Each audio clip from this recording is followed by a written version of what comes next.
Chapter 501 Lightwave Theory and Double-Slit Interference Experiment. The temporary meeting next to the Holy City lasted for several hours before it came to an end. Before the meeting ended, Harov once again announced an important news. 3 months later, the Parliament will convene wizards from the entire empire to hold a meeting in the royal capital.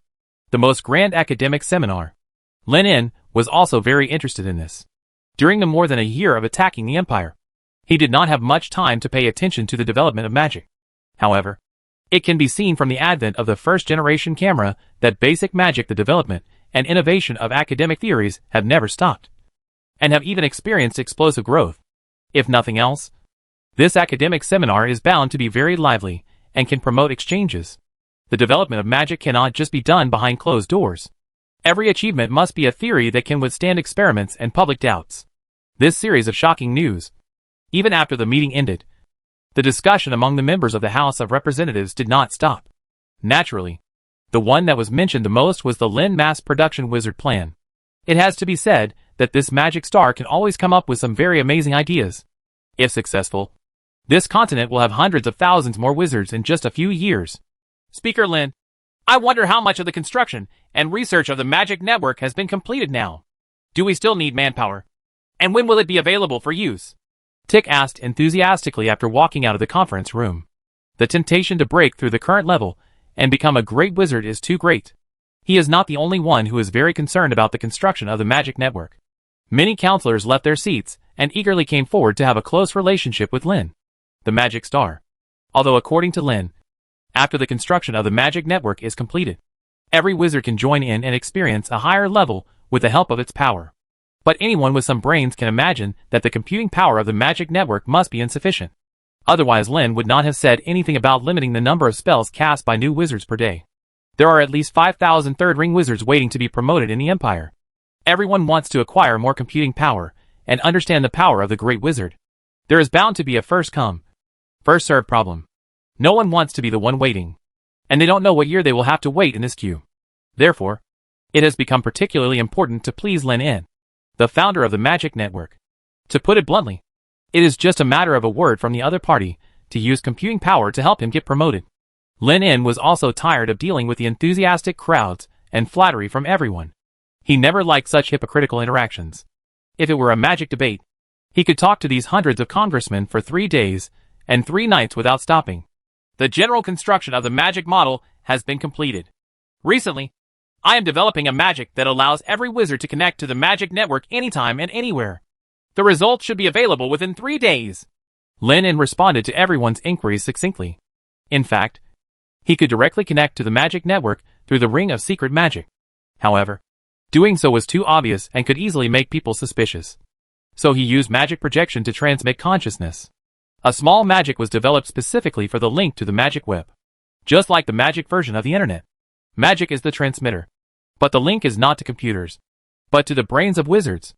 As for the order of using computing power to realize the realm, Lin hesitated, just as Tick and others thought. It is indeed impossible for the computing power of the magic network to be supplied to so many people at the same time.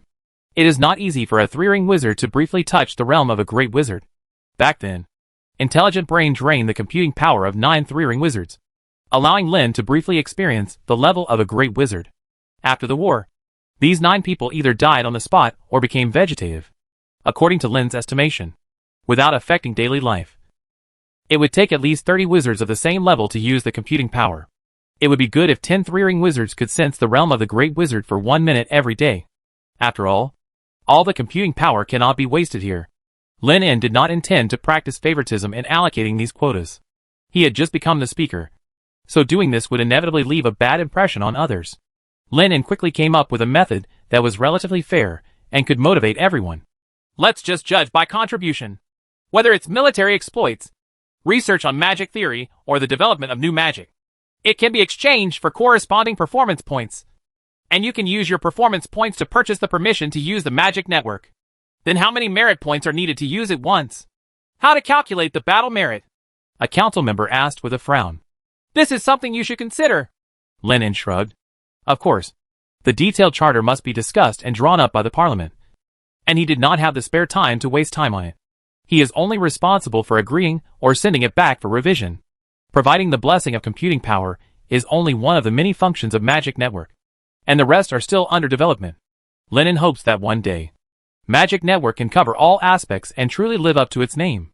After giving the request for permission to use the Magic Network, Lenin put on a selfless attitude and refused many invitations to banquets. The situation is so critical now, and the escaped Ella may come back at any time. But you still have the time to hold a song and dance party? Are you done with today's meditation? Have you learned all the existing magic theories?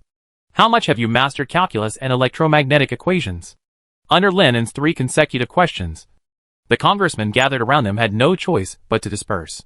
They knew that it was impossible to rely on trickery to gain some advantage from the magic star. Lenin also took advantage of this meeting to reveal a little bit. He was persuading the senior staff of the Arcane Society to see if he could connect the magic network with the small universe to achieve mutual communication and mutual assistance, which could also be regarded as a precaution for everyone. The news of Lenin's plan to mass-produce wizards and the academic seminar that will be held in 3 months' time spread like the wind throughout the empire due to the publicity of Magic Daily. The wizards who had been slacking off because of the smooth progress of the war immediately became nervous, as if they had been given a shot of blood. Especially those 3-ring wizards, who have almost reached the limit of their lifespan, have seen new hope. Once promoted to a great wizard, not only can their lifespan be extended, but they can also smoothly enter the parliament and become parliamentarians who have power and can participate in major decisions. Even great wizards like Arad are not idle, although they do not need to realize the realm. When they are promoted to legend in the future, they may also need to mobilize the magic network as a boost. The magic power and energy consumed by the legendary promotion ceremony is also an astronomical figure. These councils will not provide it in vain and must be exchanged for real achievements. Now that the war against the empire is coming to an end, there are not so many opportunities to gain military exploits. So the following academic seminars have become particularly important. If you can get a few academic medals of honor, you will definitely be able to apply for the magic network first. Usage rights. Due to the development of optics, electromagnetism, mechanics, gravity and arcane mathematics in recent years, there are countless fields that can be tackled. Improvement in any branch is enough to get a Morningstar medal. If there is a breakthrough progress, the silver medal will be awarded. The moon medal is stable. There are also some wizards who put their hope in finding dozens of new elements that are vacant on the periodic table of elements. On the contrary, in recent times, the Kingdom Musketeers, who have been winning consecutive battles, have become unnoticed. It's just that a few cities were captured today, but there will be another rebellion tomorrow. Absolute technological suppression, coupled with the collapse of the church's magical system. Even the rare unity of the great nobles of the entire empire and common advancement and retreat could not prevent the army from being defeated one after another. In just 1 month, when the Magic Kingdom turned from defense to offense, soldiers mutinied 7 times on the battlefield, facing the torrent of armor that could not be cut with swords, bows and arrows that could not break defenses, and the armor that blocked the sky and the sun. In the airship sea, without the blessing of divine magic, the Imperial army can only be described as collapse at the first touch. In order to change this unfavorable war situation, the royal family and nobles of the empire also came up with many tactics. For example, send a trustworthy bodyguard to pretend to surrender, and then explode from the inside to cause chaos, so as to jointly attack with the outside and defeat the strong with the weak. As a result, the guards who were sent to pretend to surrender stayed in the city under the kingdom's rule for a while, and then simply surrendered and sold them all. There is no way. Who told me that the treatment given there is so good? Even as a prisoner, the treatment is much better than that of a big soldier in the empire. I heard that the prisoners sent to mine and build roads can not only eat well meals and 2 days off each month. If you are willing to accept the transformation, there will be a day when you can be released and start a new life. Under such circumstances, no soldier would want to fight a war with no chance of winning. At the same time, in the city of Fire Oil and on the shores of the nearly dry Lake Earls, the Thunder Wizards, who exhausted their magic power to extract thousands of grams of tritium and deuterium elements, spent their remaining energy on academic research.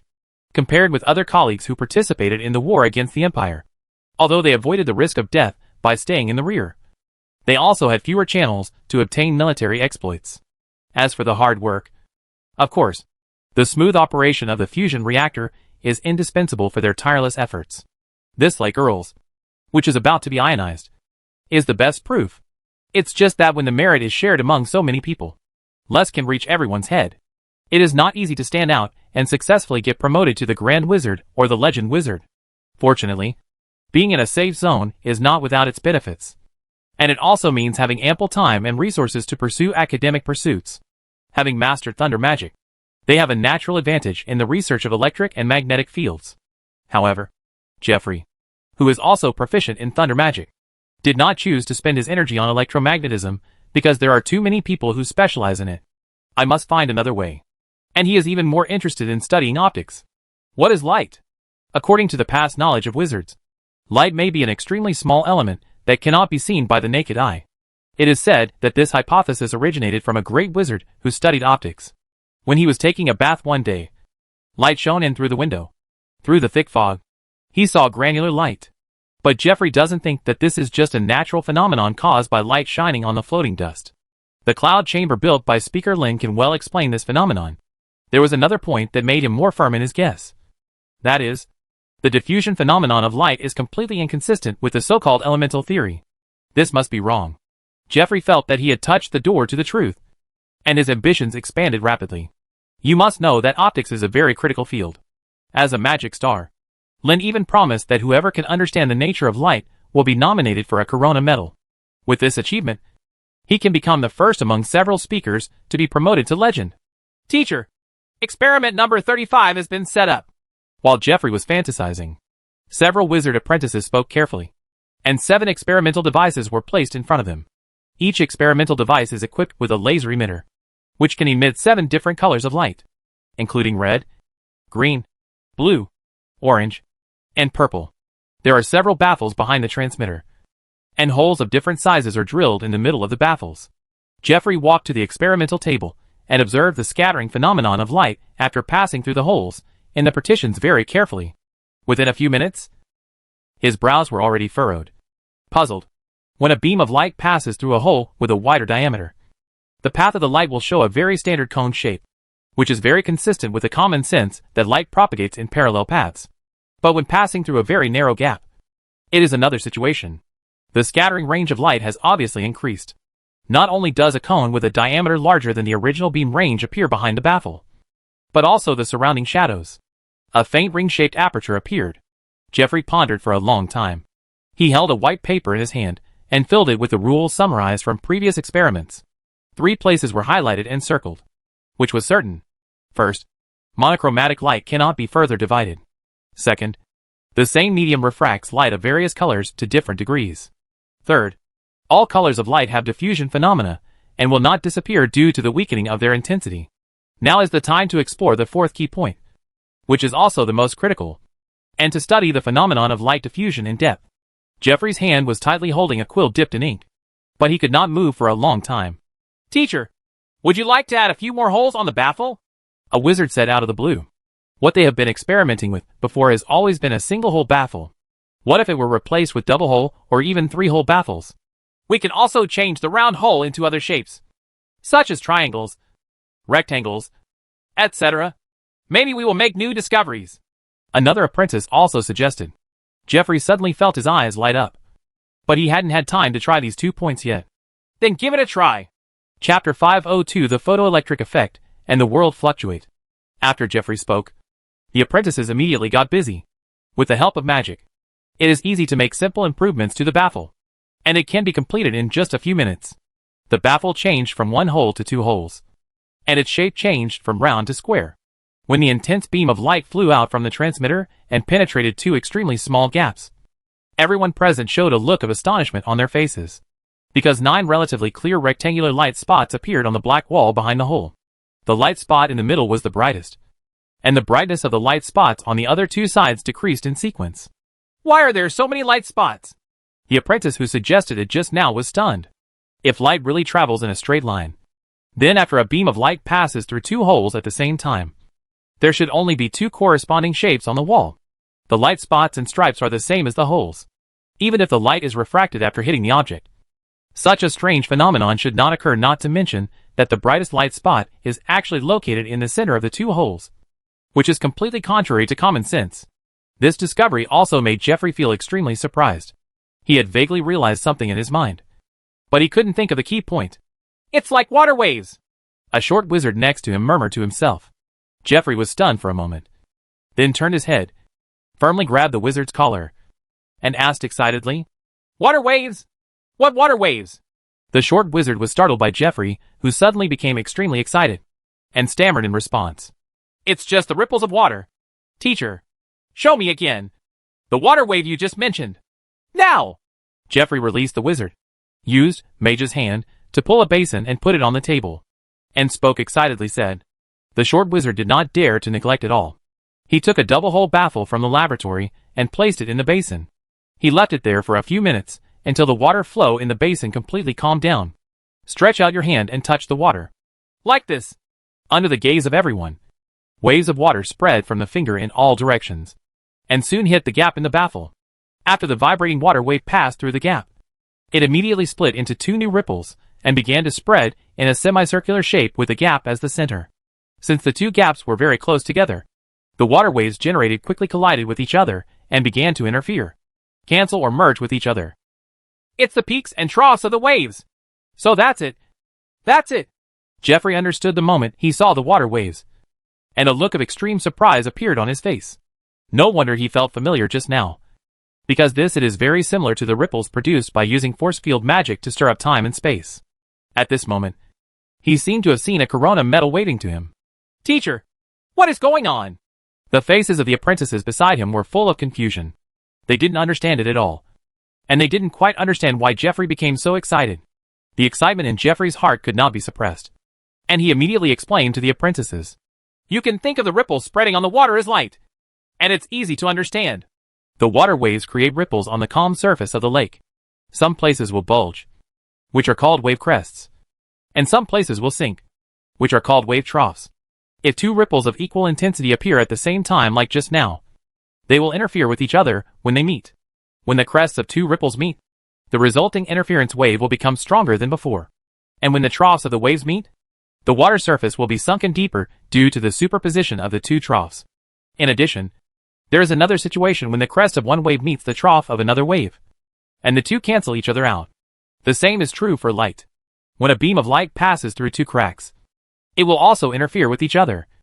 So a strange scene of bright and dark light constantly alternating will occur. The bright areas are the crests, and the dark areas are the troughs. Under Geoffrey's explanation, the apprentices quickly looked at the water waves, and soon discovered that after the two water waves collided, the place where the wave crest appeared was exactly the direction where the light spot lit up before, and the two were almost exactly the same. In this way, the phenomenon of light scattering and reflection can also be explained. Look at those water waves.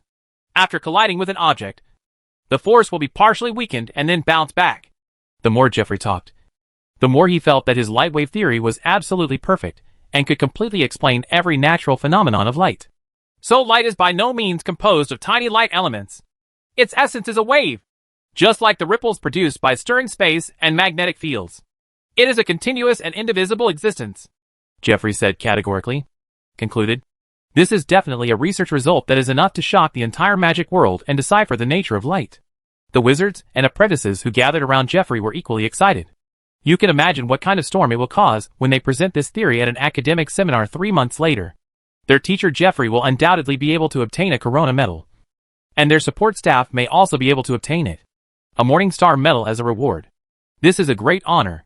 While all the wizards from the school were flattering happily, someone also made some worried suggestions. Teacher, would you like to publish some of the results first? I heard that many schools of thought are studying optics. Since we can discover this phenomenon, others may not have thought of it. Hearing this, Geoffrey immediately became vigilant and hurriedly spoke. You are right. I will start the draft now. You can sort out the research notes of these days as soon as possible. It is best to sort out the paper before noon. And help me find Roll, the editor of the Magic Daily. I remember that he recently stopped in the City of Fire and Oil. If we go quickly enough, we might be able to catch up with the Magic Daily that will be released tonight. Geoffrey said he gave instructions very quickly. This experiment is actually not difficult to do, and the water wave theory is not that difficult to imagine. Geoffrey is very clear that the reason why he is the first discoverer is entirely due to his staying behind to refine deuterium and tritium elements. There is plenty of time for academic research. Now that the war against the Empire is coming to an end, everyone's time is free. If we wait until the academic seminar in 3 months, Who knows if anyone will stop them? In short, release some of the research results first, and take a seat first. You must not let others snatch this glory away first. Geoffrey wrote hard, spent several hours, and successfully completed the paper before noon. His mood suddenly became extremely good, and he gave 10 magic gold coins to each of the wizards of the school in the laboratory as an advance payment. Reward. As for the few wizards who reminded him and inspired him, Geoffrey even patted his chest and promised that he would ensure that they get a Morning Star medal. Anthony and the others should still be studying changes in magnetic fields and electric fields. Right, Geoffrey thought quite proudly. There were 3 great wizards over there, but they had not been able to thoroughly understand the electromagnetic fields until now. As a result, he would first understand the nature of light in one step. Geoffrey is extremely looking forward to what kind of expressions they will have after today's Magic Daily is released. At the same time, in the city of Fire Oil, the great wizard Anthony and others, who were longed for by Geoffrey, were anxiously pacing in the laboratory, staring at the 4 exquisite formulas in front of them from time to time, frowning in thought. These formulas are exactly Maxwell's equations written by Lin himself in this small universe. At first, Anthony felt that these 4 formulas were extremely profound. After in-depth study, he was even more surprised to find that this is simply the Bible of Thunder technique. When each formula is disassembled, the calculations are enough to fill several pages. Their research and experiments on electric and magnetic fields are enough to prove the accuracy of these calculations. According to some Thunder wizards, the truth is jumping out of the page in a wonderful way. What they are now exploring is the propagation speed of lightning in different media. Like light, the speed of thunder is also extremely fast, and its propagation speed in the air can even reach tens of thousands of kilometers per second. But this is obviously not the limit. After testing dozens of different substances, Anthony discovered that thunder propagates extremely fast on conductors. In order to conduct an accurate experiment, they created several conductors that were 10 kilometers long and made of different materials, ready to use practice to demonstrate its speed. The results of this experiment should be available today. Just as Anthony was getting more and more impatient, the closed laboratory was finally opened, and dozens of Thunder wizards filed in. One of them said happily, "The experiment has been tested. Master Anthony, what is its propagation speed?" Before Anthony could speak, the Thunder wizards on the side asked eagerly. "It's 299,000 kilometers per second," the man replied. 299,000 kilometers. Anthony kept murmuring. Why did this speed sound so familiar? "Are you sure you're not mistaken? Isn't that about the same speed as light?" Witchfula said in confusion. "Of course I'm not wrong. We have tested it hundreds of times." The great wizard Sanchez rolled his eyes. The current propagates at the same speed in each conductor. It is because of the resistance problem that the intensity of the current transmitted is different. In order to ensure its accuracy, Sanchez even took action himself, relying on the great wizard's excellent perception and calculation power to determine the moment when the current arrived. He was almost electrocuted dozens of times in a row, so he was extremely sure that this value was definitely correct. But how could it be such a coincidence? The wizards present looked at each other in confusion. Last time, they relied on gear rotation to test, and found that the speed of light was 299,520 kilometers per second. The difference between the two is negligible. It can even be said that they are exactly the same. It is just that the speed is too fast and exceeds their reaction ability, so there will be slight errors during testing. Anthony never believed that this was just a coincidence. There must be a deeper relationship between the two. He had already noticed this when studying Maxwell's equations. Suddenly, Anthony seemed to have thought of something, pointed at Maxwell's equations on the table, and shouted excitedly, "I understand! Light is electricity! Light is electricity! Light is electricity!" Sanchez couldn't help but frown. Although the speed of electric current in a conductor is similar to that of light, he can't draw such an arbitrary conclusion. Right? You must know that the propagation speed of thunder in the air is far slower than that of light. For another example, they can barely sense electric current, but they cannot sense the light element at all. Anthony explained with great fanaticism. "Listen to me. Light may be electricity in another form. The relationship between the two is like the magnetic field and the electric field. Just like the electric lamps all over the city of Kerosene. After the electricity enters the wick, it is consumed in the form of light. Or in other words, the electricity is converted into light and emitted. If my guess is not wrong, electricity can be converted into light, and the concentrated light beam can also be converted into electric current." Anthony patted the table excitedly. "Quick! Start the experiment right away!" Hundreds of Thunder Wizards immediately got busy. After spending a whole night and trying countless materials, they successfully built a simple solar device. Just as Anthony thought. After the light beam hit this device, it was continuously converted into electricity. Witnessing the motor successfully starting, the entire laboratory suddenly burst into cheers and applause. "Teacher, you are right. Light is electricity, and electricity is light." Fulla was also proud of it. It seems that they have finally decided on the corona metal, which understands the essence of light. Sanchez added from the sidelines. "I dare say that light is mostly tiny electrons, and lightning is like those radioactive elements. After being excited, it will continuously project its own energy around until it is exhausted. What a wonderful idea. It seems that we will be able to find light particles, or even tinier electrical elements, soon," Anthony said with appreciation. "This discovery will definitely detonate the entire magic world, and their names will definitely be engraved in the history of magic." However, just when everyone was rejoicing, the door of the laboratory was knocked open. Anthony turned around dissatisfied and found that the person who pushed the door open was another of his disciples, Kagger. Kajal held a few pages of newspapers in his hands, and after hurriedly entering the door, he gasped, "Teacher, please take a look at today's Magic Daily." The great wizard Jeffrey said, "He has successfully decrypted the nature of light." Chapter 503, The Battle Between Fluctuations and Particles. The squabbling war in the kingdom of spread. The news brought by Kajal, who suddenly broke in, was undoubtedly shocking. The Thunder Wizards, who were still immersed in joy, immediately changed their expressions. "How is it possible? How could he be so fast?" Sanchez's face was full of disbelief. Hundreds of Thunder Wizards here spent several months analyzing Maxwell's equations and creating a 10-kilometer-long wire. Only then could they accurately measure that the propagation speed of current in the conductor is equal to the speed of light. And then the connection between light and electricity was derived. And Jeffrey only brought wizards and apprentices from a dozen schools. How could he discover the photoelectric effect before them? Anthony quickly snatched the Magic Daily from Kagger's hand and looked at it. When he saw the title above, he couldn't help but froze. The element of light is nothing more than the idle talk of the ignorant. An explanation and demonstration of the phenomenon of light interference and diffraction. Light is wave-like. The eloquent magic paper below occupies the entire page. There is only one argument stated above. Light is not an element as they thought in the past, but a wave that relies on a certain medium to propagate. Just like water waves and sound waves. "You're talking nonsense. How can light be a wave?" Anthony couldn't stand it anymore after reading half of it, and couldn't help but cursed. After Sanchez came up to take a look, he was also very angry. "The element of light is just the nonsense of an ignorant person. How dare you say that?"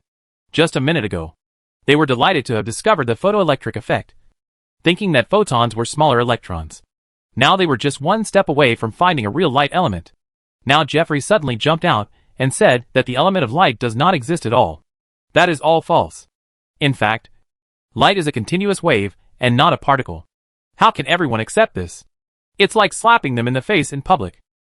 "I think he is crazy about getting the Sun Crown medal," another great wizard who is also proficient in thunder spells said with disdain. "How can light be a wave? You must know that they can emit light one by one. Previous experiments have proven that light propagates in straight lines, and its reflection phenomenon is also the best proof of the existence of light particles. The most important thing is that according to his photoelectric conversion theory, light is actually smaller electricity. The existence of positive and negative charges has long been discovered and confirmed, which further proves that the theory of light elements is an irrefutable truth."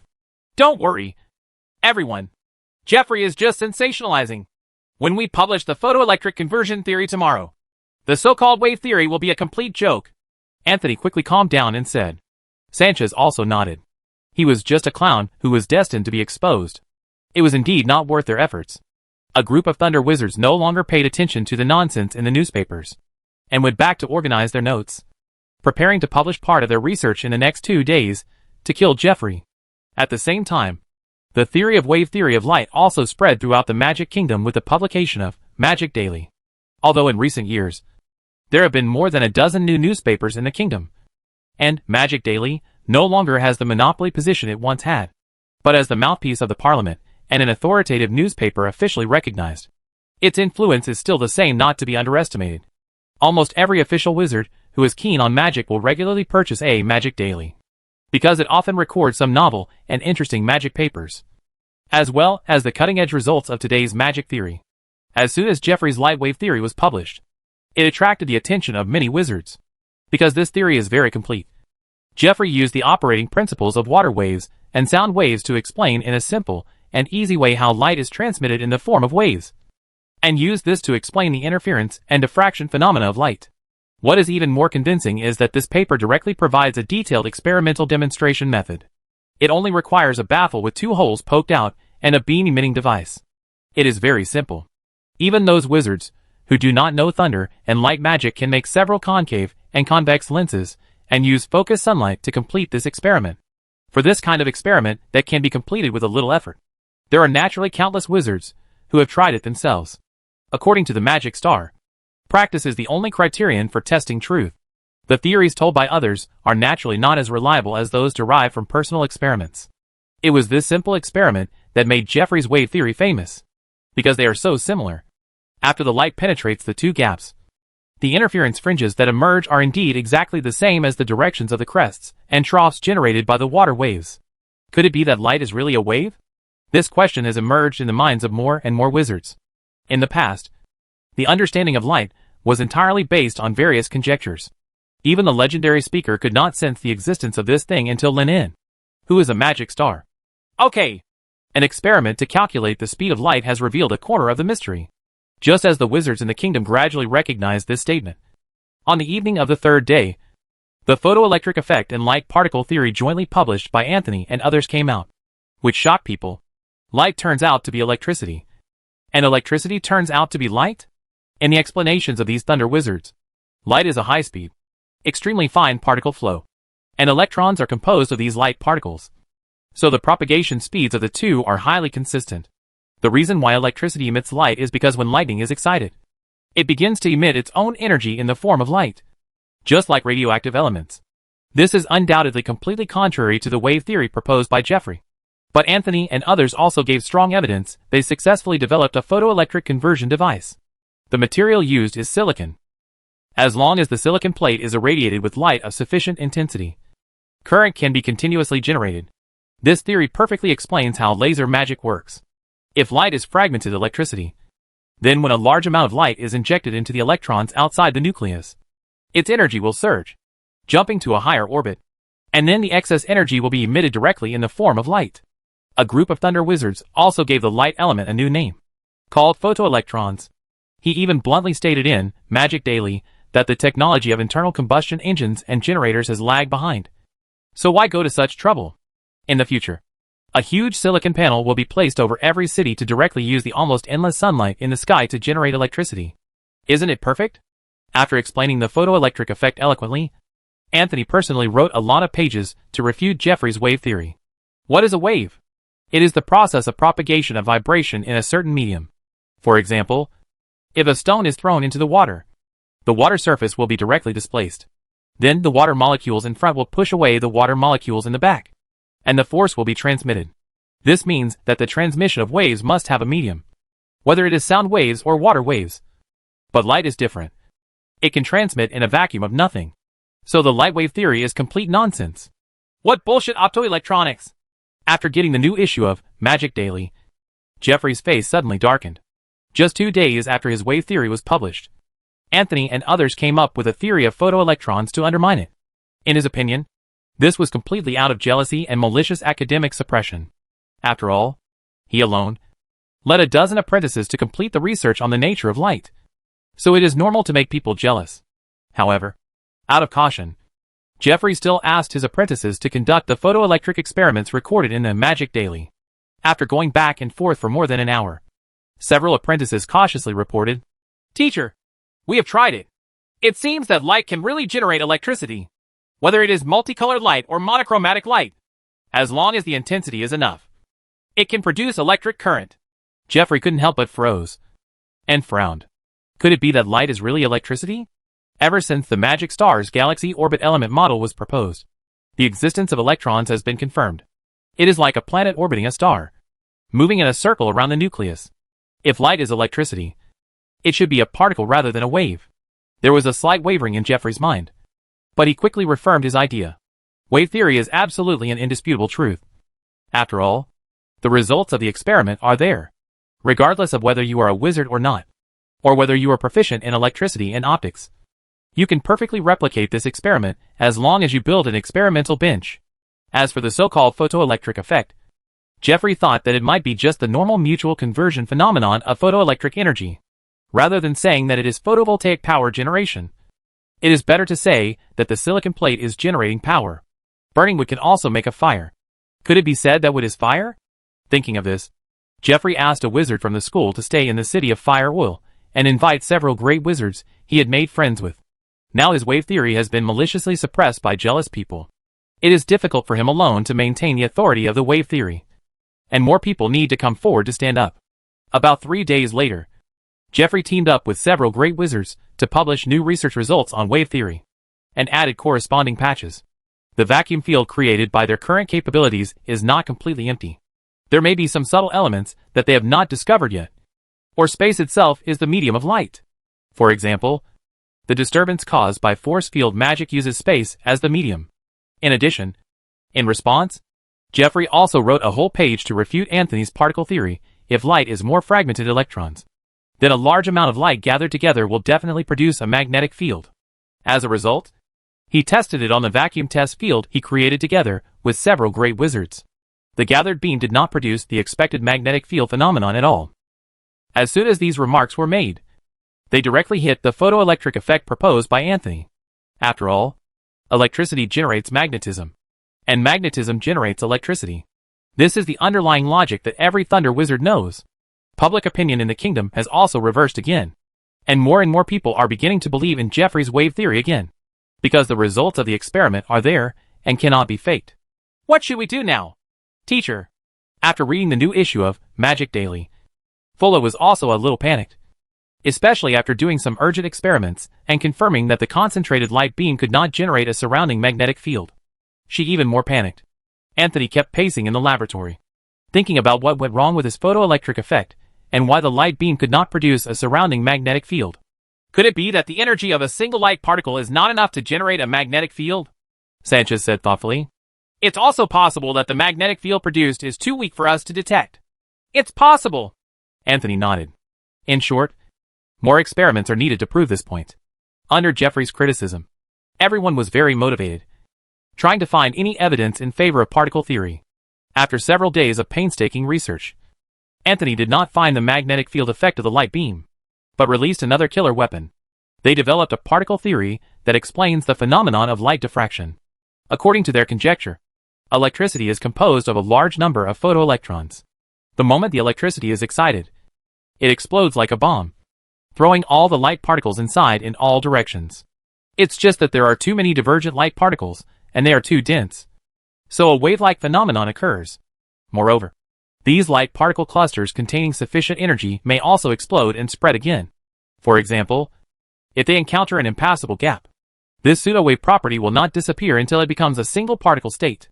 As for this distance, the Thunder Wizards believe that the distance from when electricity begins to disperse to when it thins out into individual light particles may be 100 million kilometers. Or it may be more than 1 billion kilometers. After all, the speed of light is so fast, it takes several minutes to run. Stop. Right? Jeffrey was almost furious to death when he saw the newspaper. 100 million kilometers? Wouldn't that mean it would take a full 2,500 times to circle the eternal star? Where would he find such a large testing site? The other party clearly wanted to prevent him from using experiments to refute the particle theory. Even if he tried to solve the distance problem, Anthony and others could still say that the data they measured was not accurate enough. The anger in Jeffrey's heart continued to rise. He immediately stopped sleeping and did no experiments. He climbed out of bed and spent the whole night writing tens of thousands of words, angrily criticizing this theory as having no basis in fact. Fantasy. The scolding war between the two sides has continued like this for more than a month. Instead of stopping, it has become more and more intense. From the initial reply every 3 to 7 days, refuting the other party's theory with rigorous experiments has now become a simple refutation and confrontation. Abuse. As the editor of Magic Daily, Luoir was so happy that he laughed like crazy. Various tabloids began to criticize each other without any bottom line. The sales volume of the newspaper was rising rapidly every day. Chapter 50 for the First Magic Crisis. The collapse of the photoelectric theory. The world is undulating. on the inference that light propagates in a vacuum. Shocked. The latest explanation of the light diffraction phenomenon. The wave theory is just a clown's lie. The biggest omission in particle theory is this. Optics is in danger. In the city of fire and oil. In the optical magic laboratory. Glenn slowly put down the newspaper template in his hand and couldn't help but rant. Roll. You are serious. It's noisy outside now. Is it really okay for you to send these things out? Of course. No problem. Look. In just 1.5 months, we have already received more optical papers than in the previous year. Luoer replied with a smile, and then continued with a helpless look. And I can't afford to offend either Master Anthony or Master Jeffrey.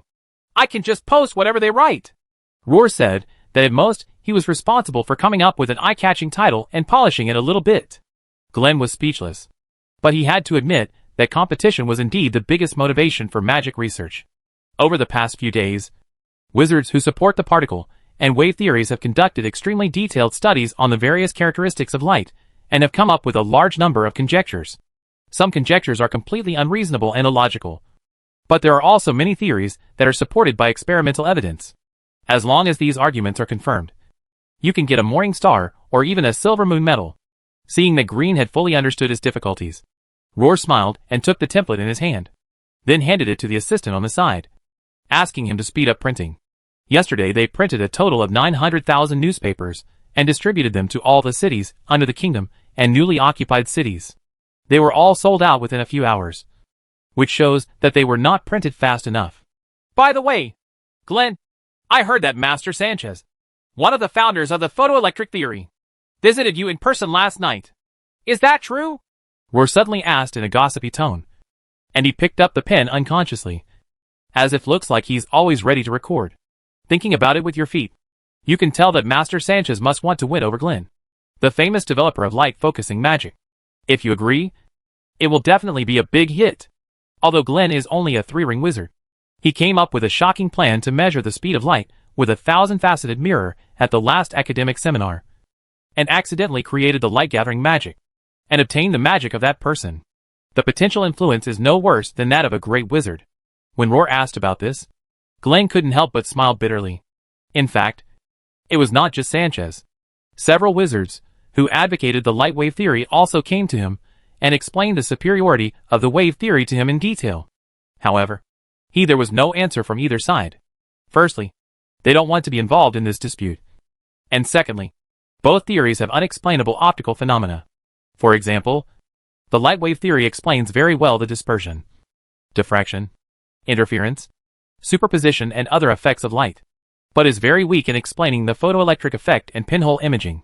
As for the explosion theory of electric elements created by wizards, who believe in particle theory to explain diffraction phenomena, Glenn feels that it is not reliable at all. It is completely like a theory made up to explain the phenomenon, without practical experiments as evidence. Before figuring it out, Glenn thought it would be better not to take sides randomly, so as not to overturn in the end. Roar, who wanted to make big news, had to put away the pen and paper in disappointment and asked about the progress of lighting photography technology. This is an optical phenomenon that Glenn discovered a year ago. If a plate with a small hole is blocked between the wall and the object, an inverted real image of the object will be formed on the wall. Glenn was pretty sure that he was not the first person to discover this phenomenon, but he was definitely the first wizard to take advantage of it. There is an oil-producing area not far from the city of fire and oil. He accidentally found a kind of asphalt that is extremely sensitive to light while on duty. This kind of asphalt will harden under the irradiation of light, and the degree of hardening will be different depending on the degree of light. Using this characteristic and the principle of small hole imaging, he successfully produced the first generation of light camera. The problem is that it is too troublesome to use this asphalt to make photosensitive plates, and the images produced are difficult to copy, which is not conducive to large-scale dissemination. So this year Glenn has been trying to use different elements to make photosensitive equipment to improve the lighting camera. Now it has been upgraded to the 3rd version, and the photocopying problem has been initially solved. The first large-scale use was in a public opinion battle to undermine the faith of the people in the empire. As for the improvement of cameras, I already have a plan that can further increase the clarity of photos through development. The printing magic developed by Speaker Lin may also be used to copy images. Glenn talked eloquently about the latest achievements in optical photography, and when he got up, he even wanted to demonstrate the developing magic he had developed to Roll. Luo'er was also extremely interested. After all, every time the photography technology improves, the Magic Daily will sell better. Under Glenn's instructions, he quickly stood on a photosensitive screen. It's like this. Glenn stretched out his right hand, closed his eyes, and began to sense and create electricity. He has no way to directly create light, and can only indirectly control the light beam through the phenomenon of electroluminescence. Of course, according to the particle school, photoelectricity is probably the same thing. But light is a more microscopic existence than electricity. Rawl stood there and waited with great interest for a while. But to his surprise, Glenn did not move for a long time, and his face was full of panic. What's wrong? Glenn? Roar immediately noticed something was wrong, and he was vaguely worried about his own safety. Could it be that there was something wrong with this magic? Where is the charge? The charge is gone! Glenn suddenly opened his eyes and said in horror, What? Luo'er was stunned, and for a moment he didn't understand what this meant. Of course he knew what electric charge was, which was a substance with positive and negative charges. Generally speaking, thunder magic relied on artificially creating this potential difference. The charge is gone! I suddenly can't feel it! Glenn's eyes were red, and his voice was trembling faintly. Now he can't even create the simplest electric current, and he can't use any thunder magic. Glenn, this is not the time for joking. Roar frowned, but he saw Glenn running to the motor on one side like crazy, stretched his hand in, and used his body to sense the current. Realized the seriousness of the problem. Roar hurriedly ran over, but he did not dare to disturb Glenn's movements. He could only watch helplessly as his body shook rapidly and unconsciously under the attack of electric current. It took several minutes before he stopped dejectedly. How is it? Roar asked worriedly. Electricity exists! Electricity exists! It's just that I have no way to control it. Glenn muttered to himself, his face full of puzzlement and confusion. Are you too tired? Do you want to take a rest first? Roar said soothingly. He felt that it might be Glenn who had been conducting research day and night these days, which caused him to feel depressed. No, I'm fine. Very fine, Glenn said forcefully, reaching out his hand with a crazy expression. And a bursting fireball appeared in his palm. This is exactly the second ring technique, pyrotechnic. Apparently, his mental powers were not so weakened that he was unable to perform magic. Without waiting for Roar's reply, Glenn eagerly called his assistant and asked him to cast a thunder spell. Any kind of thunder spell would do. After hearing Glenn's weird request, the assistant was also confused. However, after trying it for a while, the same horrifying look appeared on his face, and he yelled in collapse. What about the charge? Where did the charge go? Roar and Glenn looked at each other, and a chill suddenly surged into his heart from the soles of his feet. He immediately put down everything he was doing, and hurriedly wrote an urgent letter and sent it to the Holy City to report this strange situation. To you speakers. In fact, the desk of the Magic Council has long been filled with similar letters. There are not a few wizards like Glenn who suddenly find that they have lost the ability to control lightning, and they are spreading rapidly like a plague. After some investigation, the council quickly came to the conclusion that as long as a wizard questions the nature of photoelectricity, he will immediately lose the ability to sense electric charges within the elemental horizon. What confuses them the most is that those wizards who simply believe in the particle or wave theory all have normal spellcasting abilities. But almost all the wizards who are watching the fun are wiped out. The milder ones are just intermittent spellcasting difficulties, and the most serious ones are like Glenn, who completely lost the ability to sense electric charges. Panic spread throughout the kingdom. This disease called spellcasting disorder had never happened before. Most wizards were worried whether they were affected or not. These worries and panic soon turned into the wrath of the wave doctrine. Originally, everyone was casting spells well, but as soon as Jeffrey's wave theory came out, they were immediately unable to deal with it. Now even the release of the thunder spell has become a problem. A dozen great wizards from the particle sect jointly issued a joint article the next day, angrily denouncing the wave theory in Magic Daily as a fallacy that shakes the foundation of magic, coupled with the criticism from many neutrals. The fluctuation doctrine, which was already at a disadvantage, even reached the point where everyone was calling for beatings, until a piece of bombshell news directly exploded everyone's awareness. Without any warning, Anthony suddenly turned around and believed in the wave theory, and published an article stating that he had found new evidence, and even discovered a brand new model that could explain the structure of the atom on this basis. After receiving this news, Sanchez, Arad, and other great wizards of the particle sect were completely stunned.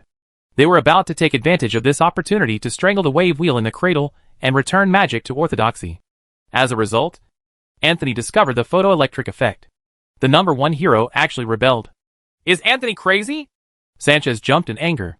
The achievements of the particle faction over the past few months were directly destroyed. The furious Sanchez wanted to kill Anthony directly. Does light really fluctuate? Arad was extremely confused. Apart from that, he couldn't think of the reason why Anthony suddenly switched to the volatility sect. Have you forgotten our research? Arad? Sanchez's face suddenly darkened. They have successfully explained every phenomenon of light using particle theory.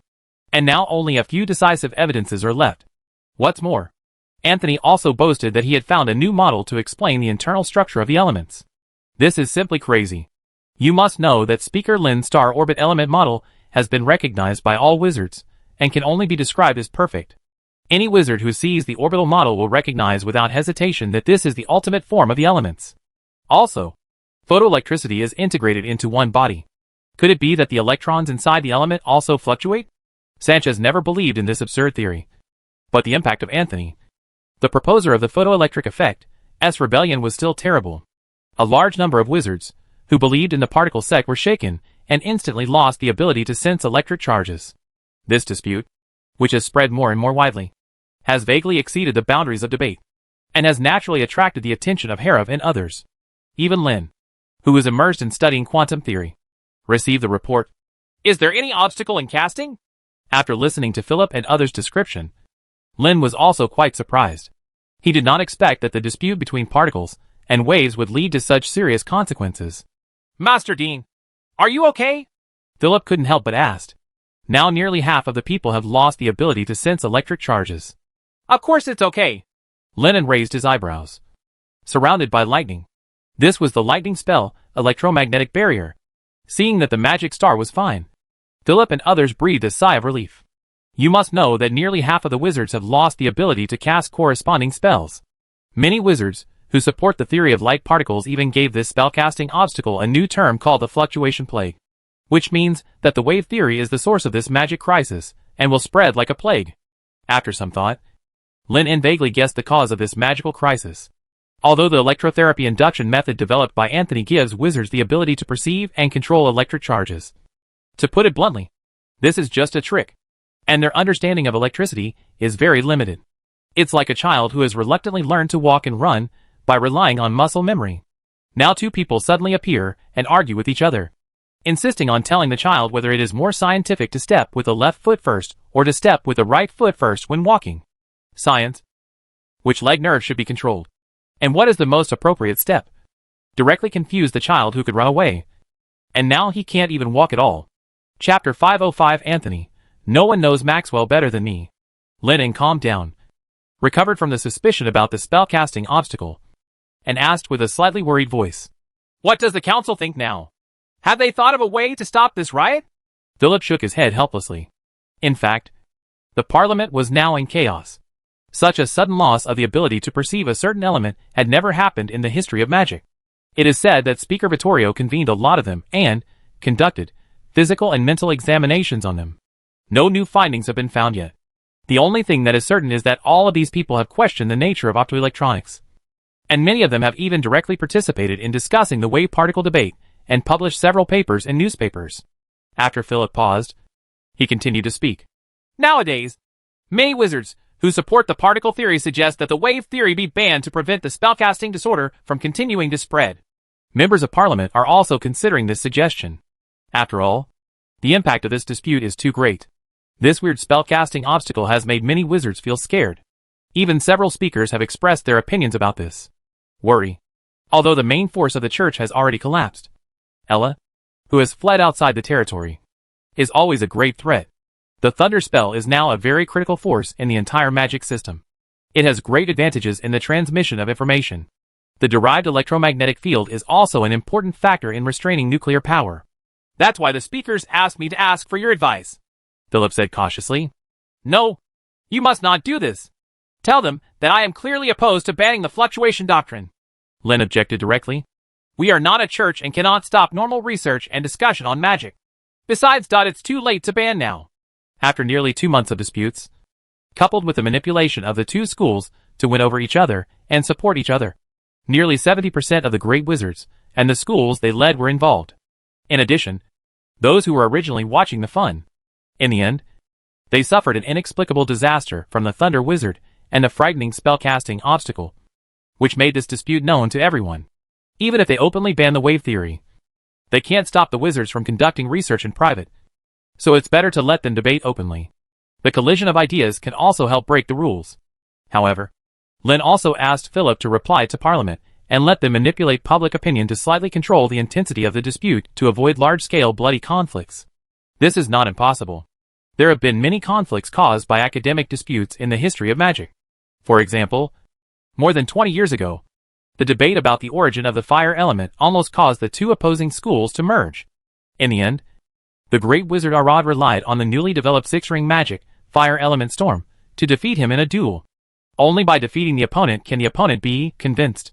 Even in the previous life, the dispute over the wave particle nature of light caused a group of textbook tycoons to quarrel with each other for 300 years. The reason is that the contradiction between the two doctrines is almost irreconcilable if demonstrated by common sense. What is a wave? It is a physical quantity, or a perturbation of a physical quantity that propagates in space in a specific form. To put it more simply, in the eyes of wizards, this thing is a continuous and indivisible existence. Particles refer to the smallest components of matter that can exist in a free state, one by one. Because of this, because you can't say that something is continuous and dispersed, the brain simply can't imagine that kind of existence. Just like you can't say that a cat is both alive and dead. But the microscopic world is so tedious, and one needs to completely abandon the so-called common sense of the macroscopic world in order to get a glimpse of its mysteries. Lenin shook his head and couldn't help but look at the manuscript on the table. During this period of time, he had also conducted preliminary research and experiments in the microscopic field. He originally wanted to find an opportunity to publish some papers first, but now the inexplicable casting disorder made him hesitate. If these research results on quantum superposition states and entangled states are released, the impact will not only be as simple as Thunder Wizards, but a large number of elemental wizards may directly lose the ability to cast spells. That is the real magic crisis. Just as Lin was thinking about it, a sturdy guard falcon suddenly flew in from the wide-open window and stayed on the desk, with a white letter hanging on its feet. Lin recognized it as a communications hawk at a glance. Although temporary communication-based stations composed of patrol airships have been spread all over the mainland, enabling national emergency communications within 15 minutes. Some secret messages are not convenient to be transmitted by this method, and many schools still keep them in captivity. Communication hawks carry on the tradition of communication. Philip on the side noticed that the beautiful feathers on the right side of the guard falcon were engraved with a lightning mark. This logo should belong to Master Anthony. Right, Philip said with interest.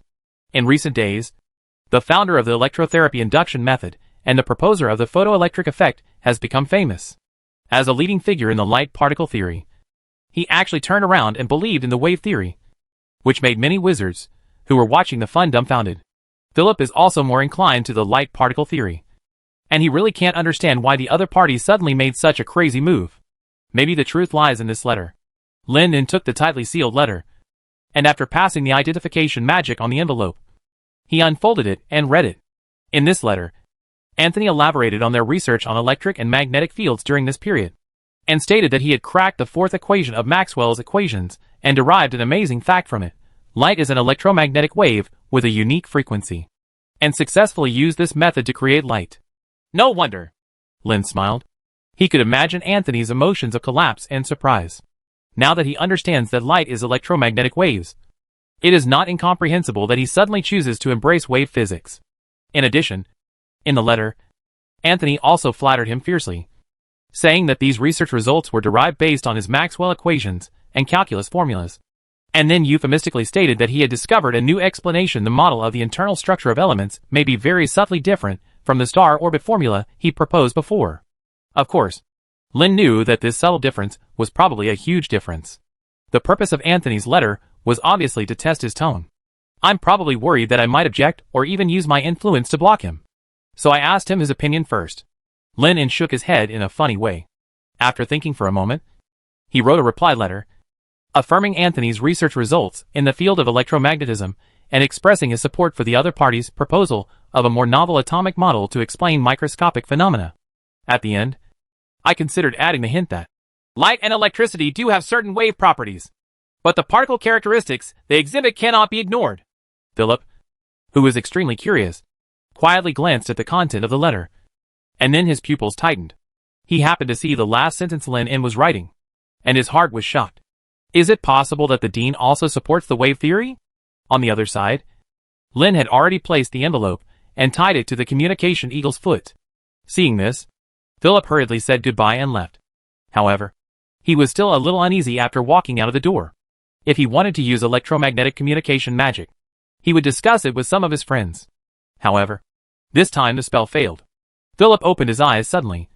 His face turned pale, and he suddenly found that he could no longer sense electric charges and magnetic fields. It's over, Philip murmured to himself. He was also infected with the fluctuation plague. A few hours later, in the city of Kerosene, in a luxurious manner, the two great wizards at the center of the deep public opinion whirlpool, Anthony and Geoffrey, are gathered here. Do you think Speaker Lin will approve our wave theory? Geoffrey asked slightly uneasily. In his opinion, the biggest obstacle to the wave theory is undoubtedly this magic star, thanks to the photoelectric effect proposed by Anthony.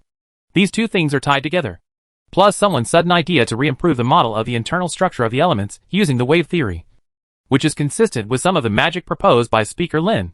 Serious conflicts arose between academic theories. In this regard, Geoffrey was also very helpless, and even had some doubts about whether allowing Anthony to join the Lightwave School was the right decision. You must know that Parliament has been considering awarding Speaker Lin a second Corona Medal to appreciate his outstanding contributions in the fields of elements and optics. At such a critical time, they stepped in and said that some of the magic star's research concepts were wrong. Who wouldn't be angry about this? Geoffrey has no doubt that Speaker Lin can shut down the fluctuation theory he has painstakingly researched with just one sentence. The other party's influence in the field of magic is really too great. The law of free fall, universal gravitation, calculation of the speed of light, and the geostrophic deflection force. It can be said that the rapid development of magic in recent years is entirely dependent on the various magic theories proposed by this magic star. And these theories have almost never been wrong before. Maybe, Anthony replied hesitantly. His photoelectric theory was derived from Maxwell's equations. He could think of the fact that light is an electromagnetic wave. And Lin, who told him the formula, should also be able to think of it. Although he said this, Anthony was still a little unsure. After all, it was not an easy thing for an authoritative figure in magic to take the initiative to admit that his research theory was wrong and give up the glory that was so easy to obtain. Just as he was worried, a sharp scream resounded over the manor. Anthony raised his head and saw his messenger flying back. Have a look! Geoffrey was also very eager. The Gardel Eagle had just landed, and he hurriedly asked Anthony to check the letter. Anthony's movements were also not slow. After cracking the warning magic arranged above, he opened the letter and read it for a while. The expression on his face gradually changed from solemn to relaxed. How was it? Geoffrey asked. That's it. Anthony's words calmed Geoffrey's restless heart. And then he handed over the letter without caring. Geoffrey took it and glanced at it carefully. After seeing the last sentence, light and electricity do have certain wave properties. A slight smile appeared on his face. As for the second half of the sentence, Geoffrey didn't pay much attention to it. You can't expect the magic star to take the initiative to admit that his element model is wrong in the letter. Right? You have to find a step to get down. Right? In fact, Speaker Lin's ability to so directly agree with the fluctuation theory was completely beyond Geoffrey's expectations. I have said before, Speaker Lin is very open-minded. He is not the kind of person who is stubborn and secretly suppresses those who oppose doctrine, Anthony said with a smile. He remembered that the magic star had publicly stated many times that anyone was welcome to use rigorous experimental results to refute his magic theory. Geoffrey smiled bitterly. Who wouldn't say polite words? His wave theory has encountered many obstacles in the Parliament. Most of the members are staunch supporters of the particle school. If Anthony hadn't suddenly rebelled, he would be in the current situation. It will only get harder. Master Geoffrey! An apprentice knocked on the door lightly and came in, interrupting the conversation between the two, and then reported respectfully, We have just received notification from the Parliament that this year's academic seminar will be held half a month in advance. It seems that the Parliament can't wait any longer. Anthony raised his eyebrows. But that's right. More than half of the Thunder Wizards have lost the ability to sense electric charges. So the speakers can't help but be in a hurry. Jeffrey nodded slightly. It was time to end this long-lasting dispute. What kind of fluctuation plague? He thinks it should be called particle imbalance disease. 2 weeks have passed in a blink of an eye since the shocking news that Anthony, a key figure in the particle theory, suddenly switched to the wave theory. The public opinion in the entire Magic Kingdom has become strangely calm. This is naturally because the Parliament has strengthened the censorship system of newspapers. At least the previous exchange of insults can no longer be published openly in major newspapers. If you want to publish arguments about optics and electricity, you must be rigorous. Logical derivation or experimental demonstration will do. As a result, even the sales of newspapers have dropped significantly, which made editors of major newspapers sigh. However, this calm is obviously only superficial, and the secret disputes are still continuing. However, the two universities are accumulating strength and preparing to completely refute their opponents at this year's academic seminar. Amid such undercurrents, September quietly arrived, and tens of thousands of wizards across the continent rushed to the royal capital to prepare to participate in the most grand academic event in history. Chapter 506 Gravity, Perpetual Motion, and Optical Photography.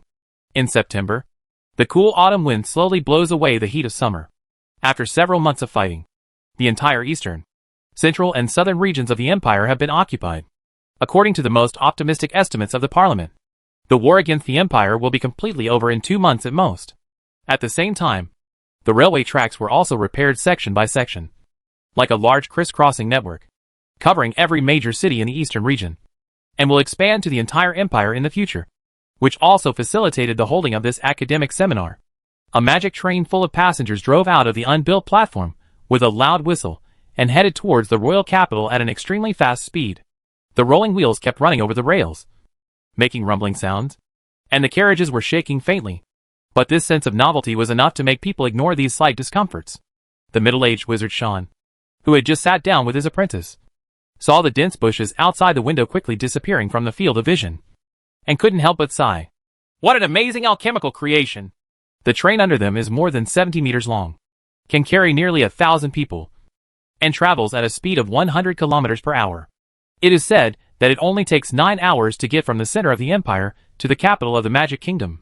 This also includes the time spent stopping in other cities along the way, which can only be described as incredible. Teacher, do you think the night in the royal capital can really be as bright as the day? The apprentice, who was sitting next to Sean, who looked no more than 11 or 12 years old, couldn't help but ask. They had been in the empire before, but they had heard a lot of things about the Magic Kingdom from the caravans coming and going. According to the accounts of those traveling merchants, the royal capital is almost like a paradise on earth. Food is made with magic. Even the civilians wear exquisite clothes. There are all kinds of novel alchemical creations in sight.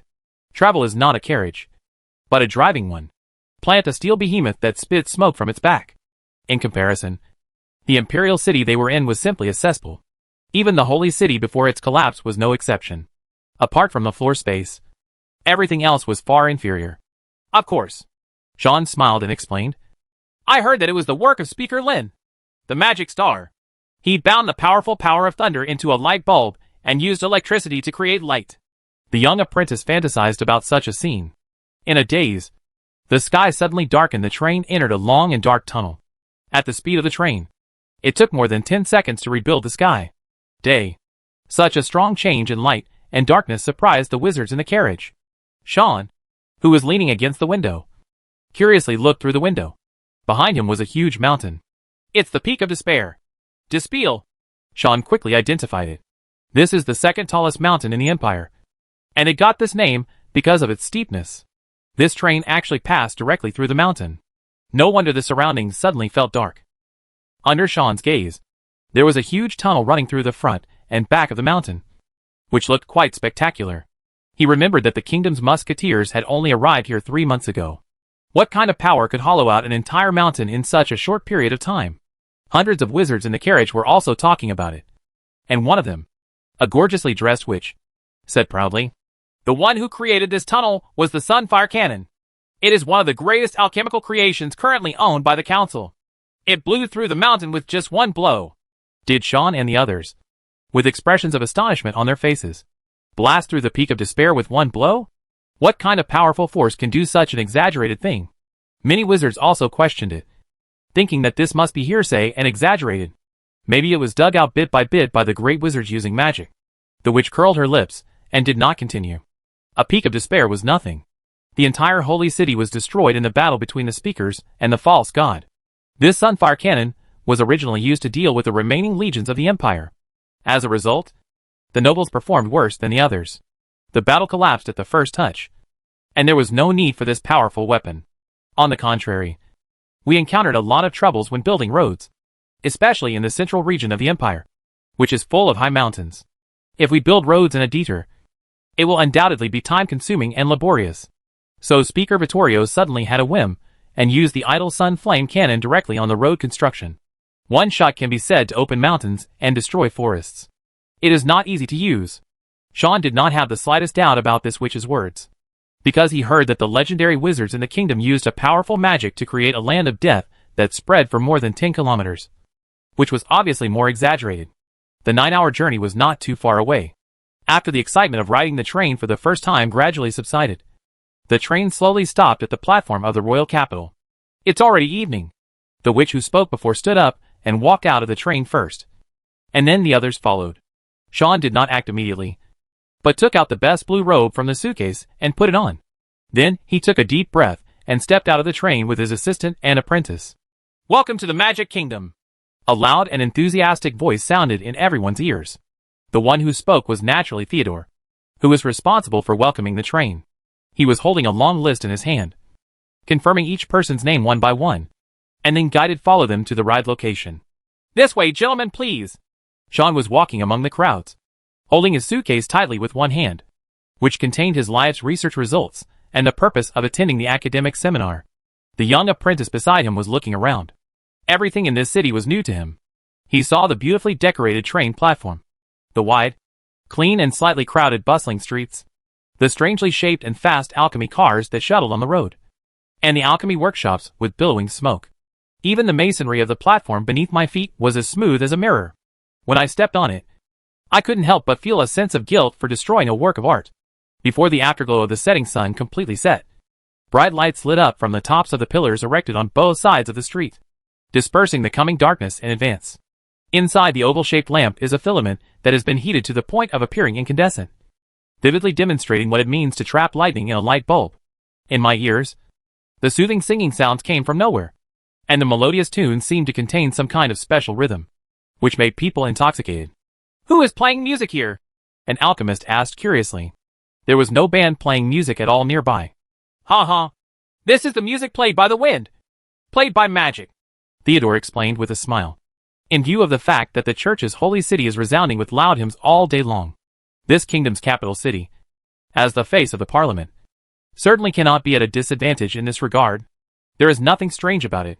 The so-called sound is a sound wave generated by the vibration of an object, combined with Dean Lin's resonance principle. As long as a special harp is placed on the statues all over the kingdom, and a spell is played to play one side, the sound it will spontaneously resound throughout every part of the capital. And this magic track that covers the entire kingdom is naturally the masterpiece of the Wave School. As Theodore explained, he led everyone into the alchemy cars that had been prepared and headed to the Magic Research Institute. It was already around 7 o'clock in the evening when they arrived together. Sean stepped into the exhibition hall with excitement. The place was unexpectedly large, with rows of seats arranged in a circular fashion and in the form of stairs. Hundreds of magic lights overhead illuminated the interior like daylight. They were obviously the last group to arrive. Tens of thousands of wizards had already gathered in the huge exhibition hall, exchanging and talking about their insights and research in various fields of magic. However, it was not all so harmonious. Disputes and curses broke out one after another. Fortunately, no one dared to take action in this exhibition hall. The extremely reserved Sean had no intention of participating in the discussion. He took his apprentice with him and sat down on the outside, listening to the discussions of the wizards around him. This year's academic seminar seems to be particularly grand. It is no longer hosted by the great wizards as in the past. Several legendary speakers are all present, which shows the importance they attach to it. Sean immediately turned his attention to the speaker seat. This was the first time he saw the true faces of the legendary speakers at the top of magic. The figure in the center was particularly conspicuous. Sean understood that it should be Speaker Lin, the magic star whose reputation spread throughout the empire and made the church fearful. Just as he was thinking about it, the particularly young speaker looked over, cleared his throat and spoke. "Everyone, Please be quiet! The extremely loud voice suddenly resounded throughout the entire exhibition hall, with an unquestionable majesty and oppression. And the noise and argument stopped in an instant. In just 1 second, the huge exhibition hall was filled with only the echoes that kept ringing. In total, this is the second time Lennon has served as a judge. Naturally, he is very familiar with various processes. After briefly saying some polite words, and welcoming the many wizards who came from afar, he announced this. The magic seminar officially begins. Under the gaze of everyone, an old wizard led several apprentices to carry a transparent box into the exhibition hall. There is a very delicate device placed inside the box. The main body is a huge gear with a diameter of about 3 meters. Each tube section is made into the shape of a slope. There are 40 movable short rods installed inside. One end of each short rod, they are equipped with an iron ball with a mass of 20 kilograms, which is moving outward along the spokes of the runner. This is the result of my research. A vacuum gravity perpetual motion machine. The old wizard who came on stage proudly introduced his great invention to everyone. Nowadays, there are many power devices in the magic world, such as steam engines and improved internal combustion engines. But without exception, they all consume energy. So he has been thinking about whether he can find a way to continuously output power without adding any fuel. So this perpetual motion machine was born. It uses the gravity of the planet itself and uses an asymmetric frame structure, which causes the gravity of objects on both sides of the frame to deviate.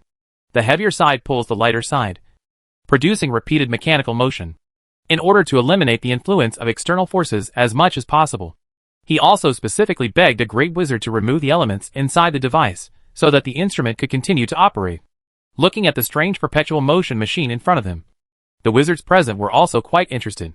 Although the output power of this thing is limited now, what if it is amplified 100 times, or even 1,000 times? The power generated might be enough to power an entire city. Lin, who was sitting in the judging seat, rolled his eyes. Good guy. Even the perpetual motion machine is out. To put it bluntly, this thing is the same as Foucault's pendulum that proved the rotation of the planet. Foucault's pendulum was indeed able to achieve theoretical perpetual motion with the help of the influence of gravity when placed in a vacuum without any interference. But this perpetual motion machine is obviously still far away. And the biggest problem with this thing is that it cannot output much power at all. And its efficiency is far inferior to that of water, wind and solar power. If this can also be regarded as a perpetual motion machine, then wouldn't the water wheel running with the help of water flow also become a perpetual motion machine? In a few words, Lennon pointed out the shortcomings of this perpetual motion device one by one. Sean and others also noticed at this time that the transformation speed of this perpetual motion machine was gradually slowing down. The great wizards even roughly estimated that this thing would stop on its own in up to 2 days. Obviously, it was still far from the term perpetual motion. Far away. On the contrary, Vittorio tried to smooth things over, saying that the idea of using the planet's gravity to provide continuous power was very innovative. But this perpetual motion machine did not have much practical value. Under the picking from everyone, the originally confident old wizard blushed for a while, and kept saying that his perpetual motion machine had great potential, but it still needed continuous improvement. When he finally stepped down, his face was filled with tears. It was a look of anger. It was obvious that his great invention was not taken seriously, which made him quite angry. Immediately afterwards, Glenn came to the stage with his new camera and demonstrated it to everyone. With a burst of flash, under the influence of magic, an extremely clear black and white photo was quickly presented in front of everyone. This alchemical instrument that can imprint reality onto a painting immediately aroused the interest of many people. When the newspaper published it before, they were surprised by the vivid pictures above. But now they finally understood it after Glenn's explanation. The principle is the small hole imaging? What a good idea, Aurora said with a smile. There are many people who know about this natural phenomenon, and the wizards of the light particle theory regard it as one of the most direct evidences that light propagates in a straight line. But Glenn is indeed the first to think of utilizing this phenomenon. Lin and others unanimously spoke highly of this new invention and immediately decided to award him a Morningstar Medal in recognition of his achievements. Chapter 507 Mimic Interference Fringes. A great victory for particle theory. The academic seminar lasted for several hours, with wizards constantly taking the stage to explain their inventions or magical theories. Not to mention other things. There are 3 models of perpetual motion machines. It is obvious that wizards are very keen on creating unlimited power. The most reliable one is the magnetic perpetual motion machine. which uses more than a dozen permanent magnets to provide power, and is expected to be used for more than 10 years. However, this thing was still rejected by Lin. After all, with these strong magnets, why don't they just use them to make generators? Wouldn't that be more efficient? However, wizards' imaginations are not always so flawed. After more than a year, the results of various magic theories can only be described as a blowout, especially in the fields of arcane mathematics, mechanics, elements, and electromagnetism. In these few hours, Lin, Harov and others have already given out 6 Morningstar medals. You must know that this is only the first day of the seminar. Sean was the 36th person to take the stage, and also presented his invention, a mechanical pendulum clock, for timekeeping. Today, the timing method used by wizards is still the hourglass method, which is measured based on the time it takes for quicksand to leak from one container to another. But the difference is that the magic hourglass made by wizards contains a special kind of sand of time that is enchanted. This thing has 2 important characteristics. The first is that in the special hourglass, it will fall at a speed of 10 grains of sand per second. The second is that it is especially obvious under the wizard's unique spiritual perception. This means that wizards only need to touch the hourglass to know the amount of remaining sand through mental power. And their computing power can also determine the current moment in a very short time. Its accuracy can reach about 0.1 second. The mechanical pendulum clock manufactured by Sean uses the isochronous principle of a simple pendulum. The so-called pendulum refers to a device that can produce reciprocating swings. One end of a string is suspended from the ceiling, and a small ball is placed on the other end to form a pendulum. Then, as long as an initial force is applied to it, the ball below will start to swing back and forth under the influence of gravity. And according to the rules he discovered, the time it takes for the ball to swing back and forth is only related to the length of the cyclode and will not be affected by the amplitude of the swing. This stability becomes the basis for measuring time. Sean directly disassembled the entire pendulum clock, pointed to the gears, balance wheel, spring, and hairspring inside, and explained its operating principle in detail. In short, the force of the pendulum drives the gear, and one rotation represents 1 minute. After listening to Sean's narration, Lin understood that this was a relatively rudimentary pendulum clock, probably because it had just been developed. Its structure was very crude. After casually pointing out a few areas that needed improvement, Lin spoke again with a smile. In my opinion, it is better to increase the number of gears inside the dial to 3. Each time the small gear rotates, it drives the middle gear to rotate for 1 moment, and one rotation of the middle gear drives the large gear to rotate for 1 moment. I call this the wheel of seconds, the wheel of minutes, and the wheel of hours.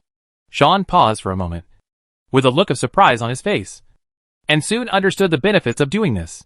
This way, he didn't have to calculate how many turns the dial had made, and he could tell at a glance what minutes, hours, and seconds it was.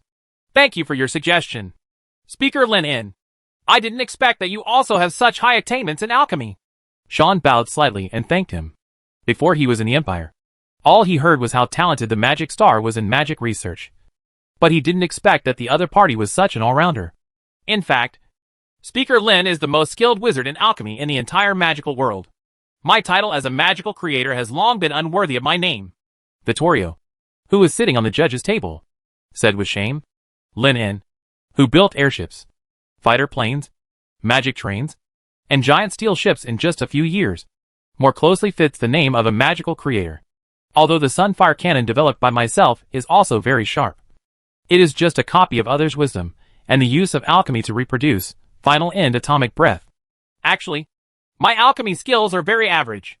At best, I only have some experience in engineering research. Lin shook his head and smiled. He knew very well that he just had the advantage of being knowledgeable. Even if he doesn't remind him, Sean can completely improve it through improvement over and over again.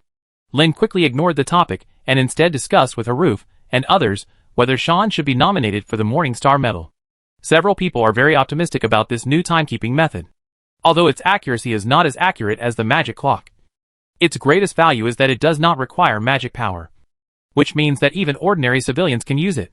And its structure is not complicated, making it extremely popular. This is an example of using gravitational potential energy, and it is much more reliable than those so-called perpetual motion machines. Lin also nodded. In his opinion, the meaning of this pendulum clock is more profound than its function, and it represents the innovation of timing devices. After gradually deepening the research target into the microscopic field, The magic hourglass with an accuracy of only 1/10 of a second seems to be insufficient. It must be accurate to 1/1000th of a second, or even 1/10,000th of a second. The wizard named Sean in front of him may be a good developer of new timers. In view of this, Lin was not stingy with rewards and directly awarded the opponent a Morning Star medal. Sean stood there flattered, watching the magic star hand him the medal. His face flushed with excitement. He had never enjoyed such respectful treatment. After bowing again to express his gratitude, Sean sat down again, while everyone was extremely envious.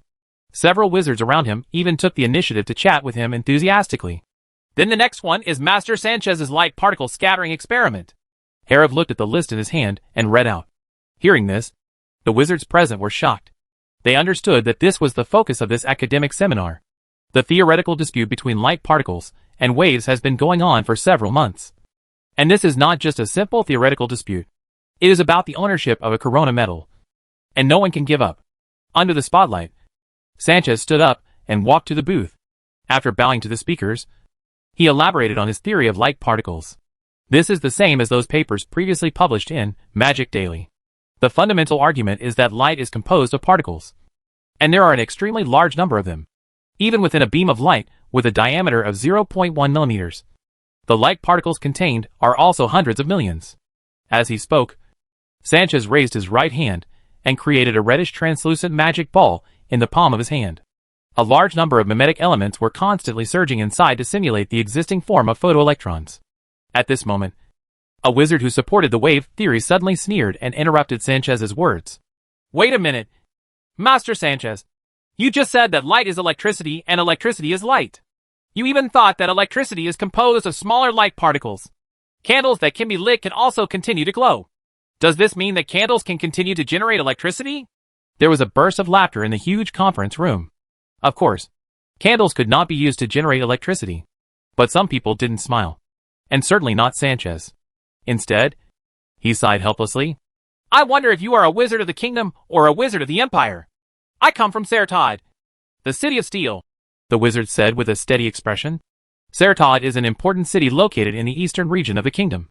It was recaptured relatively late and had been under the rule of the great nobles before.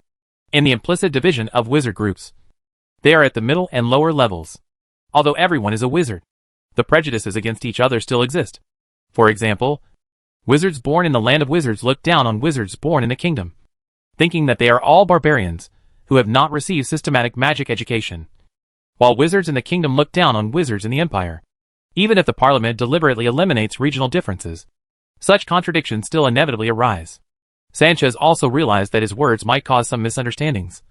So he quickly shook his head and said, In short, I suggest you buy a copy of Master Arad's book, The Nature of Fire, and then take a good look at Speaker Lin's on the internal structure of elements.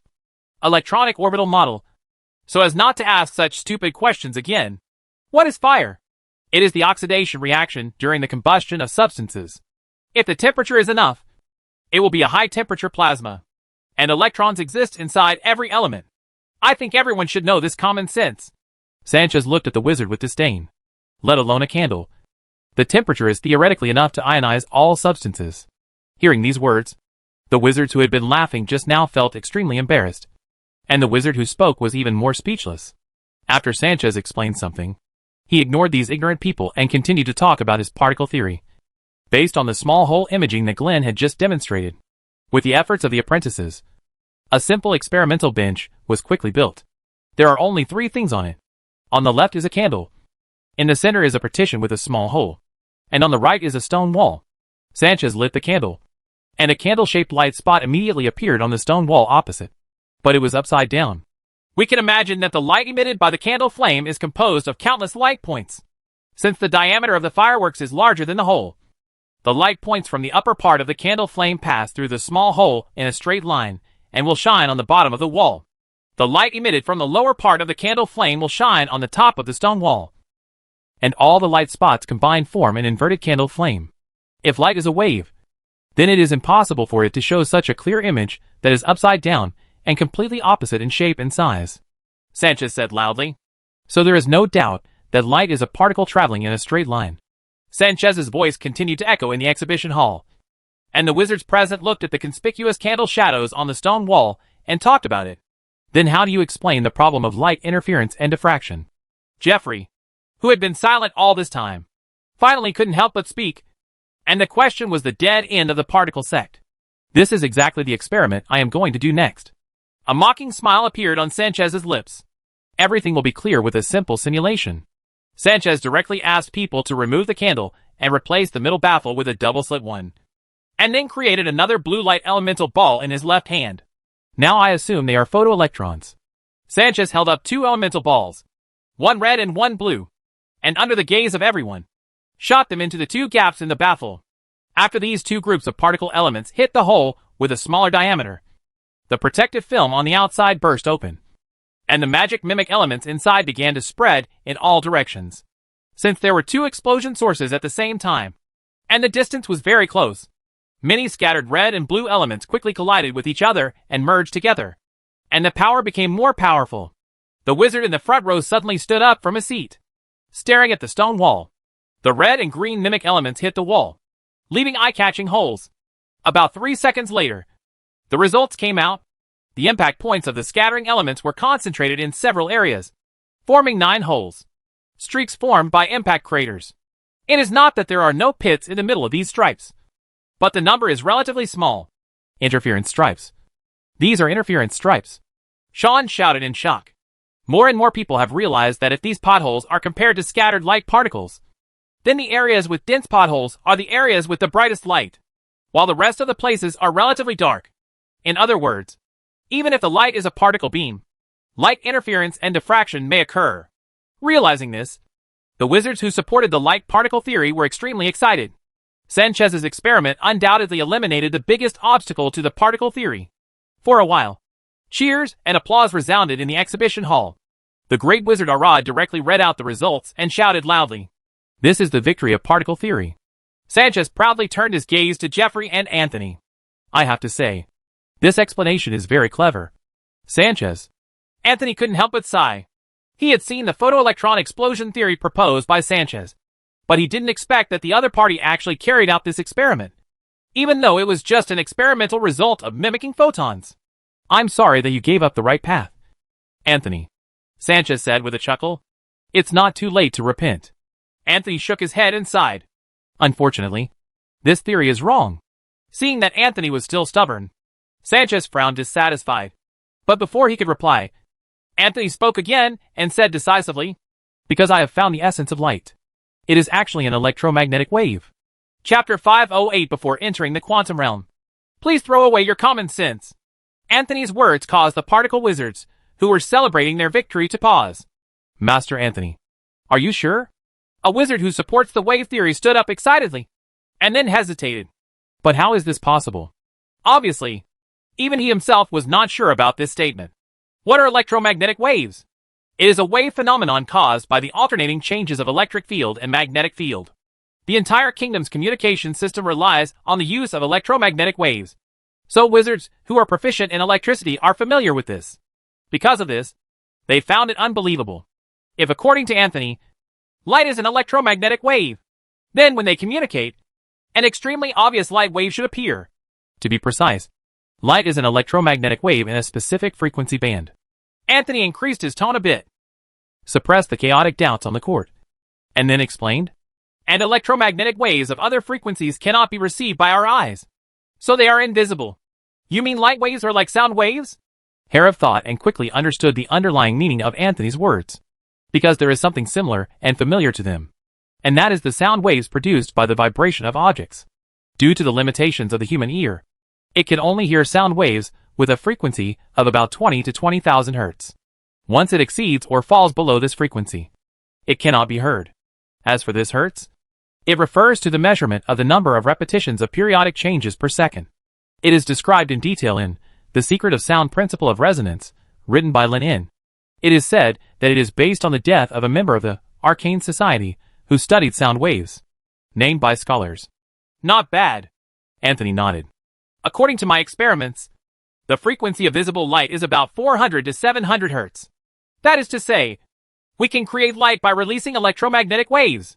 It's like this." As Anthony raised his hand, the electric field and magnetic field alternated, and a dazzling beam of light flew out from his fingertips. "Light," It's really light. A group of wizards from the particle school looked at this scene in horror, and their faces turned pale, because this meant that Anthony was not lying, and light was indeed an electromagnetic wave.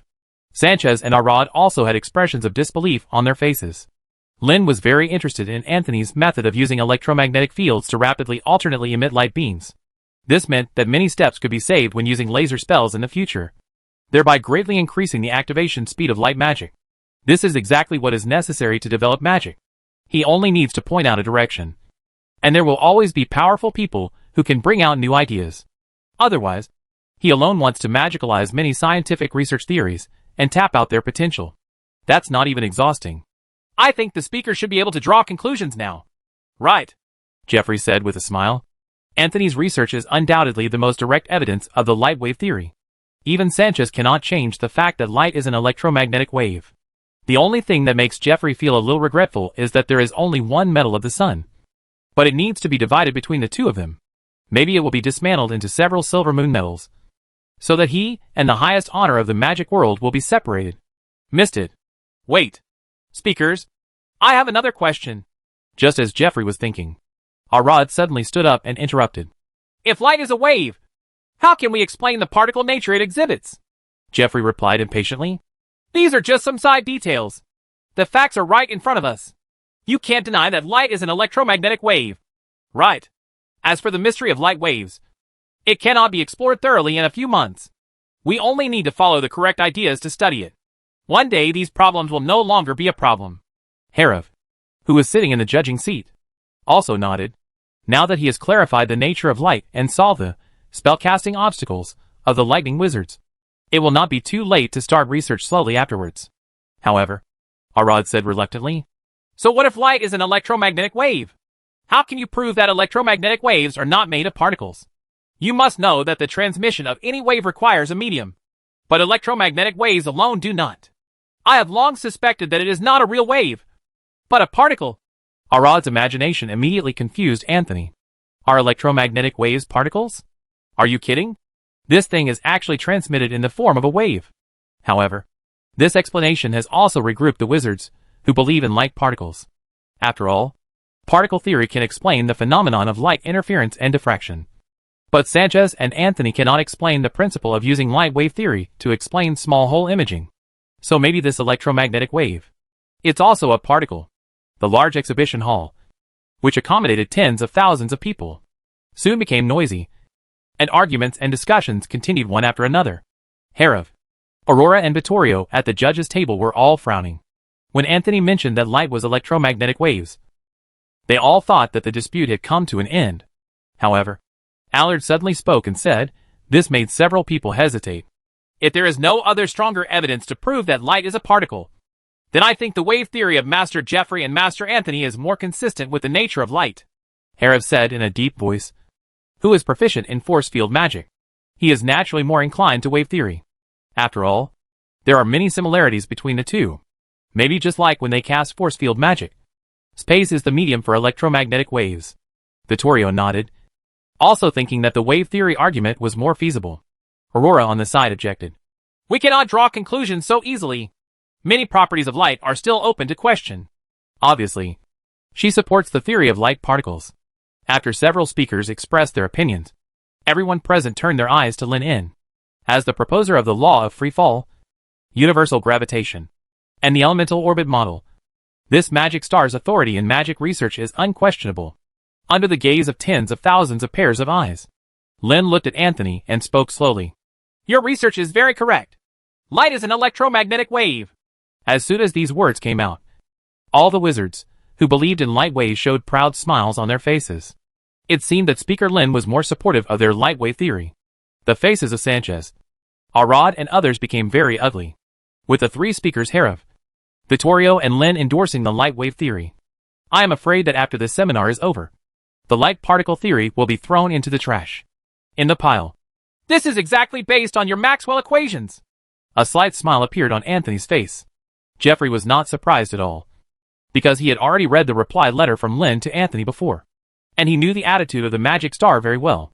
But what the two of them didn't expect was that after Lin finished speaking, he suddenly turned to Sanchez again and said appreciatively, Your argument is also very good. just as light does have the characteristics of some particles. The guess that electromagnetic waves are particles is also very bold. After Sanchez, who was sighing, heard this, he suddenly raised his head and looked at the magic star in disbelief. The smile on Anthony's face paused, and he was a little confused as to why Speaker Lin suddenly agreed with Sanchez's point of view. Could it be that the other party feels that there are still some loopholes in the light wave theory, so he plans to delay it for a while before drawing a conclusion? Herav also thought of this, raised his tone a bit, and spoke as a reminder. Speaker Lin, spellcasting obstacle is spreading throughout the kingdom now. It is best to have a conclusion on the nature of light at this seminar. No, I think you misunderstood me. Speaker Herav. Lin shook his head, looked at the wizards in the exhibition hall, and said with a smile, I mean, is it possible that light is both a particle and a wave? Linen's voice was not loud, but it reached the ears of everyone present very accurately. However, everyone who heard this couldn't help but wonder if they heard it wrong. Is light both a particle and a wave? Please forgive my presumption. Can you explain what this means? Jeffrey frowned and said in great confusion. Is it like a rope, which looks continuous on the surface, but is actually made up of individual elements? Arad said with great imagination. Sanchez nodded. This sounded very reasonable, and his photoelectron burst theory perfectly corresponded to what the magic star had just said. Most importantly, this means that particle theory is really at its core, and that waves are made up of large numbers of dispersed particles. However, Lin rejected Arad's idea in a calm tone.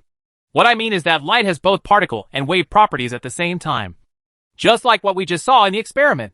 Both particles and waves? This is impossible, not to mention unreasonable.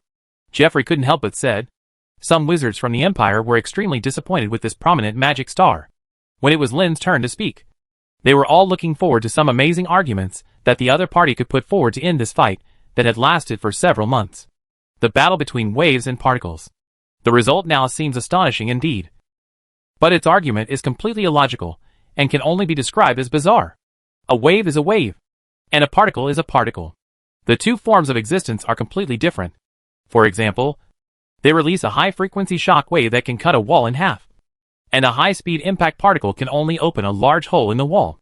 Another example is that a wave can pass through several gaps at the same time, and even split into more microwaves. But can one particle do it? Of course it's impossible. Lin was not angry because of everyone's doubts. He slightly increased the volume and suppressed everyone's comments. Master Jeffrey, what do you think common sense is? Common sense is naturally logical and consistent with the common sense known to all of us. Jeffrey frowned. Yes, to put it bluntly, it is just an experience summarized from our past knowledge. Lin nodded and then continued. But this may not be correct. For example, before we measured the circumference of the planet and used the pendulum experiment to confirm the planet theory, everyone thought that the planet under our feet was actually a flat continent. Right. Jeffrey was choked immediately. Let alone a few years ago. Many people still do not believe that the continent under their feet is a round ball, because this is completely beyond their knowledge. Arad retorted on the side. But this time it's different. It's not just common sense. It's not even logical. This is the crux of the matter. Lin nodded, agreeing with Arad's words, but spoke again the next moment. Because the microscopic world cannot be justified by common sense. Recently, I have also been studying these microscopic particle phenomena and discovered some patterns. According to my research, not only light, but also electrons, protons, and other microscopic elements have similar wave phenomena. I gave them a new name, called quantum. Yes, you can understand it as a particle with wave characteristics, Lin said decisively. The wizards present, including Herav and other speakers, all had expressions of disbelief. Can we see your research manuscript? Anthony asked eagerly. He believed that Lin would never make a mistake, let alone destroy his reputation on such an important occasion. But this theory is so incredible that he needs to see more rigorous experimental evidence, not just words. No problem. Lin agreed without hesitation. Then he clicked his fingers, and the neatly stacked papers on the desk flew out one by one, landing on everyone in the exhibition hall. The wizard's hands. Anthony also got a copy. At first, he thought it was a research manuscript, but after a few glances, he was surprised to find that it was not what he thought. What is this? A disclaimer? Aurora looked at Lin strangely and asked. I'm a little worried that publishing these microscopic phenomena will lead to more serious consequences than spellcasting impairment. So with this disclaimer, you can choose whether to listen to my quantum theory, Lin said succinctly. Do you want to be so exaggerated? Hera's face couldn't help but twitch. The consequences were actually more terrifying than spellcasting obstacle. There was an uproar among the wizards present. Some felt that the magic star was pretending to be a ghost, while others were worried. Previously, the debate over the nature of light had caused many people to lose the ability to perform photoelectric spells. Anyway, I will use experiments to demonstrate the wave and particle properties of quantum in tomorrow's academic seminar. If you are willing to come, please sign the disclaimer. Lin shrugged, and then announced today's academic seminar. The meeting ended here, and then he ignored the wizards, who were still in confusion, and left the venue. His experimental device still has one last piece of the puzzle to complete. That is, what method should be used to emit a single photon or electron and make it move in a specific direction. This is the biggest difficulty in the experiment, and an especially important one. Ring. Chapter 509, The Terrifying Double-Slit Interference Experiment. After Lin announced the end of the seminar, the wizards who walked out of the exhibition hall still could not recover from the dispute between light waves and light particle theory. Do you really think that wave properties and particle properties can exist at the same time? This is simply nonsense. How is it possible that something is both continuous and dispersed? This is coming from the mouth of Speaker Lin, the magic star. If he is not completely sure, who would destroy his reputation in a seminar with tens of thousands of people? Raphael interrupted everyone's debate. He said the research on this magic star is very trustworthy. So what if it's a magic star? Doesn't it make mistakes if it's famous? A great wizard from the Empire sneered and said, as long as it is an individual, there will be some negligence. It has only been more than a year since the establishment of optics, and no one dares to say that they can completely understand it. Compared to the arguments between ordinary wizards, Anthony looked at the disclaimer in his hand and remained silent for a long time. The above content is very brief. It means that those who sign the agreement are voluntarily responsible for all the consequences of listening to quantum theory. But the meaning behind this is chilling. Teacher, should we sign or not? Fulla asked hesitantly, with a slightly worried look on her face. She did not have the same firm belief as Anthony, so she had long lost the ability to sense electric charges. She had a deep understanding of spellcasting obstacles, and she couldn't help but feel a little withdrawn in her heart. Sign! Of course you have to sign, Anthony said without hesitation. He believed that his research was absolutely correct. Light is a wave, and it is an electromagnetic wave. Anthony's fingertips lit up with magic fluorescence, and he signed the disclaimer with ink, then handed it to Fulla and asked her to give it to Lin. Yes, teacher. Seeing that Anthony had made up his mind, Fulla said no more, signed her own disclaimer, and then returned to the exhibition hall with the two statements. After Fulla left, Anthony closed his eyes. After about 2 or 3 seconds, he suddenly breathed a sigh of relief and his expression became much more relaxed. He can still use lightning spells, which is good. Very good. On the other side, Fulla, who came to see Speaker Lin, hit a wall because there were so many people who wanted to find the magic star. There are people like Raphael and others who have good connections and came here to discuss the theory of photoelectricity. There are also some wizards who have prepared generous gifts and plan to have a relationship with the new speaker. Plus they come to submit the disclaimer. And it is simply a mess. Lin is worrying about how to emit a single particle. Of course, he will not spend his time and energy here at this time. He will close the door in the name of manufacturing experimental equipment. Even the requests from several speakers were no exception. Lin simply gave them a few research manuscripts to get rid of the problem. Micro and macro are completely two sets of theories. It is not only time-consuming and laborious to explain them one by one, but the other party may not be able to understand them. It is better to wait until tomorrow's academic seminar to explain them together to avoid having to explain them several times. Johnny and Alok stood guard at the door, apologetically informing everyone who wanted to see them that Speaker Lin was preparing for tomorrow's seminar and accepted the disclaimer they brought. The two people's efforts also allowed Lin, who was in the room, to relax and start thinking about how to emit particles. His initial goal was to use alchemy to replicate the Federation's particle extraction device. But it took half a month of work to realize that the device was too difficult. Even if he could now achieve atomic level control, he still couldn't do it. But it's normal to think about it. In addition to using strong magnetic fields, this thing also uses quantum technology. So Lin could only consider some relatively old methods, such as thermal field emission electron guns. The night passed by in a blink of an eye. It's just that this night was not peaceful, and not many people could sleep well. Fortunately, as a wizard, staying up late is nothing. Sometimes it is normal to work hard for several days in order to study a technique. Almost as early as the next morning, the large exhibition hall was already full of people. Anthony had also arrived, and his eyes swept across the rows of large exhibition halls. Only about 30% of the seats were empty. It seemed that not many people were scared away by the disclaimer. But yes, the debate about the nature of light will come to a conclusion today. As long as wizards still have the idea of knowing, they will never miss this opportunity. As for those who shrink back, Anthony is very disdainful. They have lost their belief in seeking the truth and are afraid that their path to magic will come to an end. At about 8 o'clock in the morning, all the speakers had arrived, and Lin was no exception. He also asked Alok and others to carry out his experimental device. "Isn't that my double-slit interference experiment?" Jeffrey said in surprise. Anthony and others also recognized it. After all, the two were so similar. They are all emitting devices on the left, with a partition in the middle and a photosensitive screen on the right. Under everyone's discussion, Lennon also nodded. "Yes, this is exactly the double-slit interference experiment. To be precise, I have performed certain modifications on it. The device on the left, I call it a thermal field emission electron gun, consists of 5 parts: filament, cathode, grid, anode, and deflection coil." With a wave of his hand, Lin split the outer casing with great precision without damaging the internal structure. Then he explained its working principle to everyone. The so-called filament is not the hair of a fire lion, but a tungsten filament. When it is energized, it converts electrical energy into thermal energy and heats the cathode, thereby releasing and emitting a large number of electrons. These electrons will be blocked by the grid. By adjusting its relative position to the cathode, the amount of electron beam passing through can be controlled. Finally, they are accelerated under the electric field generated by the anode, and the orientation is adjusted by the deflection coil. And finally, the electrons are emitted one by one. Lennon's explanation was very professional. Many of the nouns were confused by the wizards present. Fortunately, they understood the last part.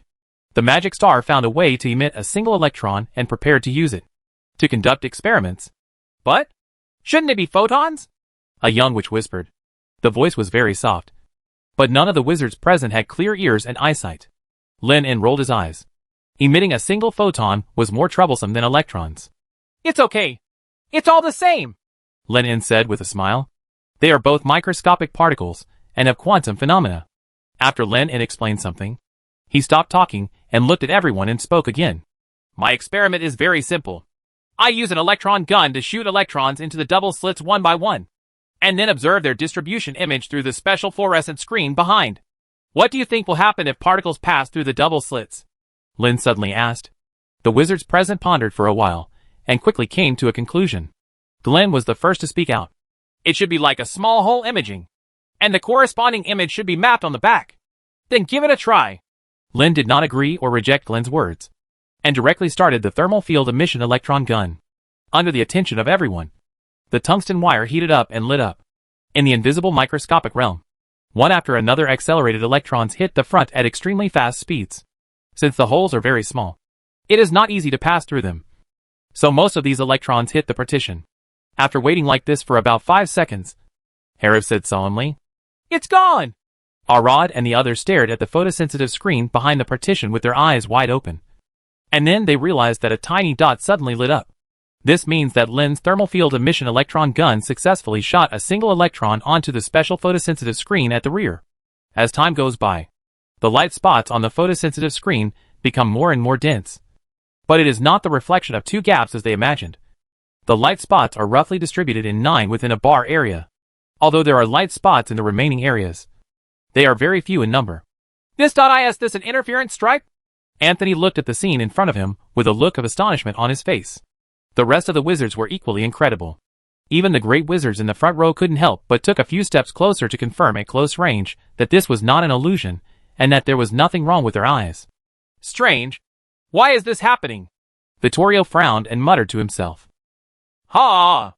Light particles are right. My light particle theory is right," Sanchez shouted with great excitement, which shows that particles can also produce fluctuations. "Idiot!" Anthony interrupted Sanchez directly. "If electrons really pass through the holes one by one, what affects their trajectory?" Sanchez's laughter stopped suddenly, and he was obviously aware of this. His previous particle scattering experiment was successful because he relied on his numerical advantage to simulate the collision of particles in two exploding element clusters. Fluctuating path. The current situation is different. The electrons pass through the gaps one by one, and normally they will not be affected by any interference. However, the fact is that these electrons have deviated from their original direction. It is as if there is a mysterious force that causes these electrons to fall to these fixed points in a wave path. A chill ran down Sanchez's back as he wondered what was affecting these microscopic particles. Is there something wrong with the electron gun? In fact, the electrons emitted at a time are not just one, but many. A great wizard suddenly thought of this. But under the gaze of a group of wizards, his voice became louder and louder. It got smaller and smaller. And then it stopped directly. After all, this was an experiment to question the magic star in person. However, soon people seemed to think that it was indeed an explanation method, assuming that many electrons passed through the holes, and then they affected each other. Although such a guess is outrageous, it cannot explain why the light spots on the photosensitive screen only light up one by one, and why the electrons happen to be on the same path as the wave trajectory. But it is still an explanation. Since everyone has doubts, why don't you all enter the magic network? And I will take you to take a look for yourself? Lin said with a smile. And then, he connected the recently developed the spell of the magic net was announced. This is a very simple psychic magic. Not very difficult. And anyone at the level of a formal wizard can use it. In just a few minutes, the wizard in the exhibition hall had mastered this magic. Jinhao's reminder sounded loudly in his mind. And more people were connecting to the magic network. Even though most of the wizards had just connected to the magic network and had very little computing power to mobilize, they still couldn't handle the large number of people and still managed to support Lin. The level of mental power has also been raised from 7 to 8. His soul strength cannot keep up with the rapid growth of computing power. Lin spent 10 seconds to adapt, and then expanded his domain to include the entire large exhibition hall. Under the link of the magic network, all wizards present temporarily gain the ability to perceive electromagnetic fields. At the same time, within 1/10 of a second, the thermal field emission electron gun fired another electron. Glenn, who was staring closely at the experiment in the front row, instantly sensed the disturbance of the electromagnetic field. This disturbance was very small, but under the huge computing power provided by the magic network, it was extremely clear. This electron was very lucky to pass through the gap on the right and hit the photosensitive screen. A subtle light spot also lit up at the corresponding position on the screen. Really? There is really only one electron? Anthony was extremely confused. Although they did not actually see or sense the electron itself, they could observe the general trajectory through the disturbance caused by this thing. The particles indeed travel in straight lines, and the light spots that light up on the rear photosensitive screen are solid evidence. But why do there appear those weird interference fringes similar to those caused by waves? The wizards who were as puzzled by this as Anthony were all 120% more energetic. They wanted to see with their own eyes what exactly affected the trajectory of electrons. The thermal field emission electron gun fired non-stop. Under the close gaze of Anthony and others, every lucky electron passed through one of the gaps without any change in the path. What about the promised deflection? If this continues, how are light spots similar to interference fringes formed? Anthony's expression became more and more confused. And at this moment, a burst of exclamations suddenly sounded in the exhibition hall. Look! The photosensitive screen! The photosensitive screen! It's changed! Anthony's pupils tightened, and he noticed that at some point, the pattern on the screen had gradually changed from 9 stripes to 2. Seeing such a scene, even Herav, Vittorio and Aurora couldn't sit still. Their 6 eyes were fixed on the changing photosensitive screen. And then they turned to sit quietly at the judging table of Lin. Lin shrugged and said very calmly, You have also seen that my electronic launch gun is placed there, and no one has touched it. Chapter 510. Your probability theory is a blasphemy against magic. Lin's explanation was very concise, but the wizards present were dubious, because the experiment in front of him can only be described as weird. And all the changes happened after Lin expanded his field. Even Raphael and others who had great trust in this magic star couldn't help but raise a doubt in their hearts. Could it be that the other party had secretly manipulated the experiment and changed the results of the experiment? Although no one said this idea out loud, Lin could see it from everyone's expressions, and said it generously again. The controller of the magic network can only be me. But it doesn't matter who controls the domain. The moment the words fell, Lin withdrew from his field. He understood that if these people were not allowed to try it each time, No one would be willing to believe that such a counterintuitive phenomenon could be real. At the moment when the domain disappeared, the wizards in the exhibition hall also broke free from their strong perception of the electromagnetic field. But no one was in a hurry to display their fields. But all looked at the experimental field in unison. The fluorescent screen changed again, and the two stripes formed by light spots gradually dissipated. And instead, 9 interference stripes appeared like zebra crossings. That kind of mysterious interference has started again? Sanchez felt like the ghosts of the dead were coming out. And his whole body was in bad shape. Particles are traveling in the path of a wave. This feeling of being so weird and completely out of common sense is simply mind-numbing. Let me give it a try. Harev's face was extremely solemn. He was the first to activate the field. And then Lin connected the perceptions of everyone in the magic network. The trajectory of the electrons became regular again. It was like a particle accelerated by normal force, passing through the gap and falling on the rear photosensitive screen. But this kind of normality has become abnormal in the eyes of everyone. Harev's field stopped after a minute, and he fell into deep thought. Then Vittorio and Aurora also tried it again. It's me this time. I don't believe it. I'll give it a try too. The great wizards at the venue also tried it themselves after the speakers. But the electronics seemed to be playing a weird hide-and-seek game with them. And the photosensitive screen was constantly changing. Could it be the impact of the domain?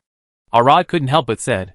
He suspected that there might be something in the void that could affect the trajectory of particles. After they expanded their domain, this power disappeared. No, it's not a matter of field. In fact, before conducting this experiment, I tried it with other instruments, such as installing detection electronic instruments behind the two gaps. And the results did not change at all. Lennon said directly reject Alad's speculation. The reason why I chose to expand the field was just to allow the wizards present to see it more clearly. Then what exactly affects the trajectory of electrons? Aurora asked. If I'm not mistaken, I'm afraid. Observation. Lin responded solemnly. Observation? Lennon's answer greatly exceeded the expectations of everyone present. Raphael almost pulled off his beard when he heard this. It took him a while to confirm in disbelief. You mean, because we were observing the electron just now, it followed the trajectory of the particle honestly? If we didn't observe it, they would suddenly turn into waves? No. To be precise, without observation, it has both wave and particle characteristics. Lin corrected Raphael's words. I call it the wave-particle duality of quantum. It's really ridiculous. How can something be both a particle and a wave?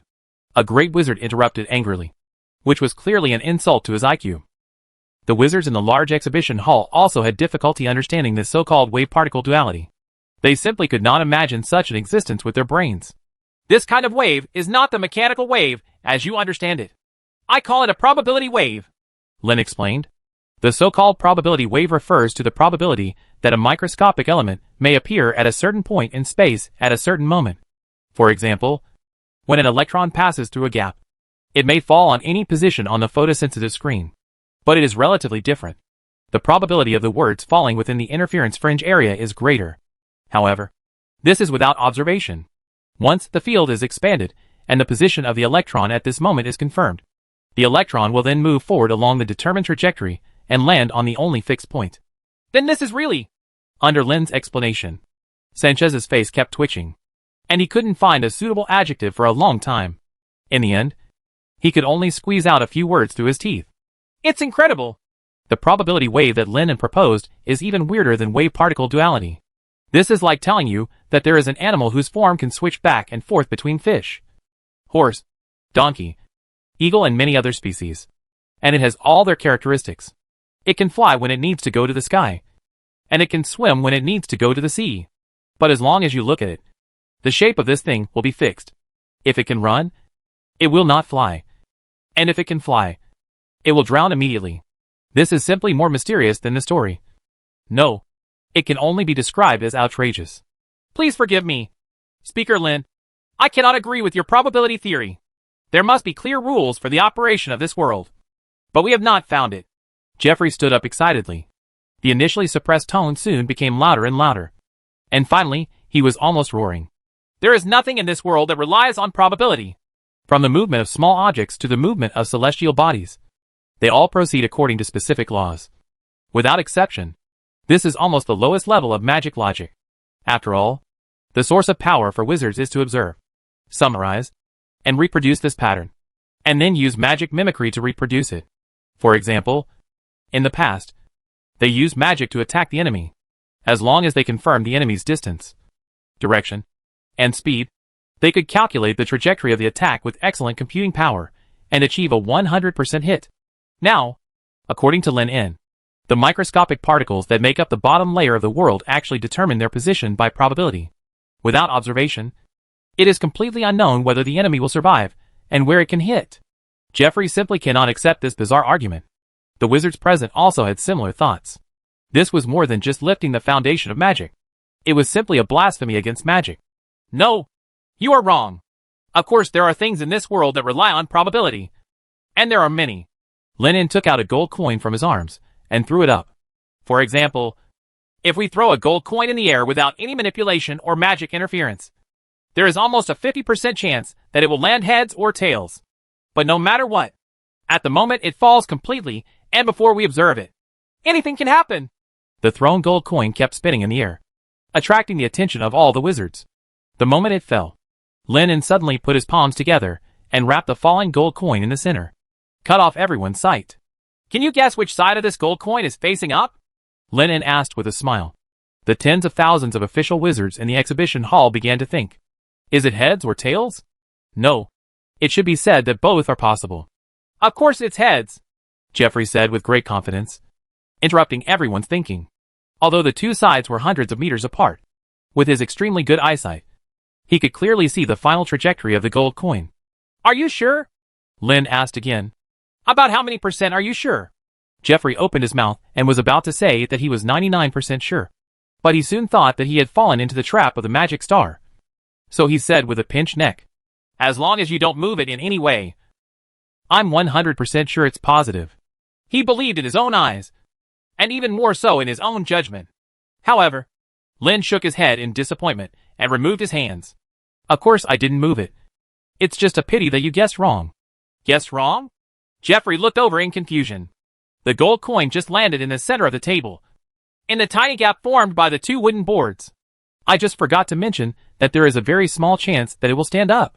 An obvious smile appeared on the corner of Lin's mouth. Jeffrey's eyes widened. He wondered if the magic star had secretly used some tricks at the last moment. But he couldn't say anything because there was indeed a possibility that the gold coins would stand up. Lin smiled without saying anything and put away the gold coin. According to his promise, he did not interfere in any way after throwing the gold coin. But this is certainly not due to luck. His luck is not that good. In fact, from the moment this gold coin was tossed, it was destined to fall into the cracks. Because from countless possibilities, he chose a force and angle that would fall between the cracks. So its fate was determined from the beginning. He who tosses gold coins is not only an observer, but also a mover of fate. At this moment, Lin En felt that he seemed to have understood something, and his understanding of the quantum realm was deeper. Although Lin En used a gold coin to explain what probability, choice, and possibility are, it was obviously not enough to dispel the doubts of the wizards. This is different. This is different. If everything in the microscopic world is probabilistic and uncertain, then how do they form macroscopic matter? Will the flowers on the ground disappear if I don't look at them? Sanchez said, extremely confused. The other wizards also gave various examples to refute, and the large exhibition hall suddenly became noisy. Fortunately, they don't understand what idealism and materialism are. Otherwise, they would definitely accuse Lin of being a very dangerous idealist thought and must be criticized. How microscopic matter forms relatively stable macroscopic matter is an issue worthy of in-depth study.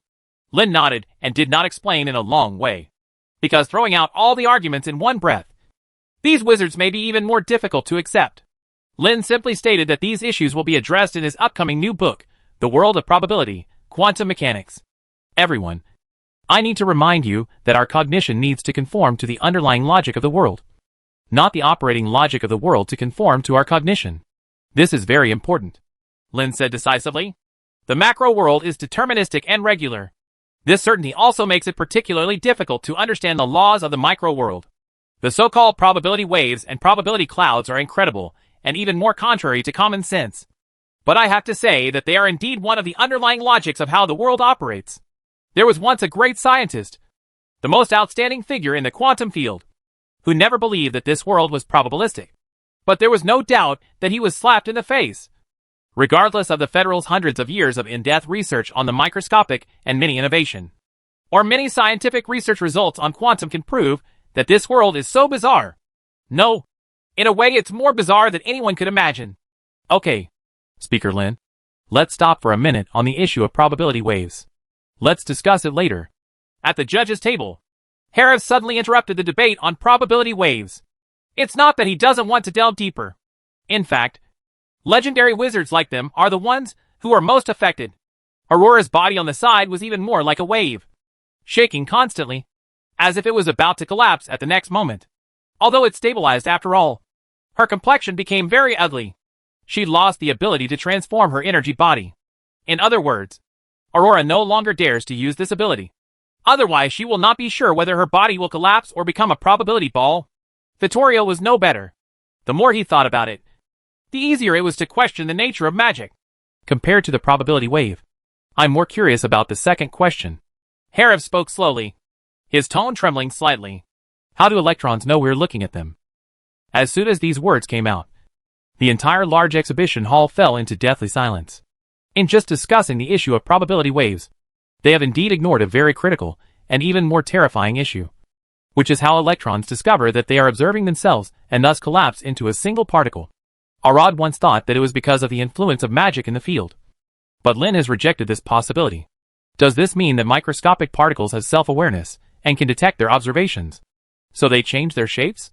Thinking of this, a chill ran down Arad's back. An elemental wizard suddenly seemed to have thought of something and shouted in horror. I know. Elemental Ghost. This is Elemental Ghost. Chapter 511 Observer Effect. Quantum Ghost. Elemental Ghost. A word that frightens anyone who comes from the land of wizards. No one can forget the research accident that almost equated to catastrophe for the elemental wizards more than 10 years ago. It is said that at that time, the Master of Elements Artok and the wizards of his school were studying more microscopic fields. Until today, Herav finally realized what his friend had seen before going crazy. They must have touched the quantum realm. And they might even have done similar double-slit interference experiments before. It is actually avoiding me. It actually knows that I am observing it. They are ghosts. Ghosts of the elements. Herav's mind couldn't help but recall the manuscript left by Artok. And the content on it was chilling. The other wizards in the large exhibition hall fell into horror and panic. Electrons are everywhere, and they are one of the most critical microscopic particles that constitute elements. If this thing had consciousness, it would be a terrifying existence. Seeing that everyone was starting to discuss the quantum ghost, and that the situation on the field was in danger of getting out of control, Lin couldn't help but increase his voice a little bit, and interrupted everyone's words. I don't agree with the speculation that there is consciousness in microscopic elements. At least there is no valid evidence to prove this now. But the results of the experiment just now couldn't be clearer.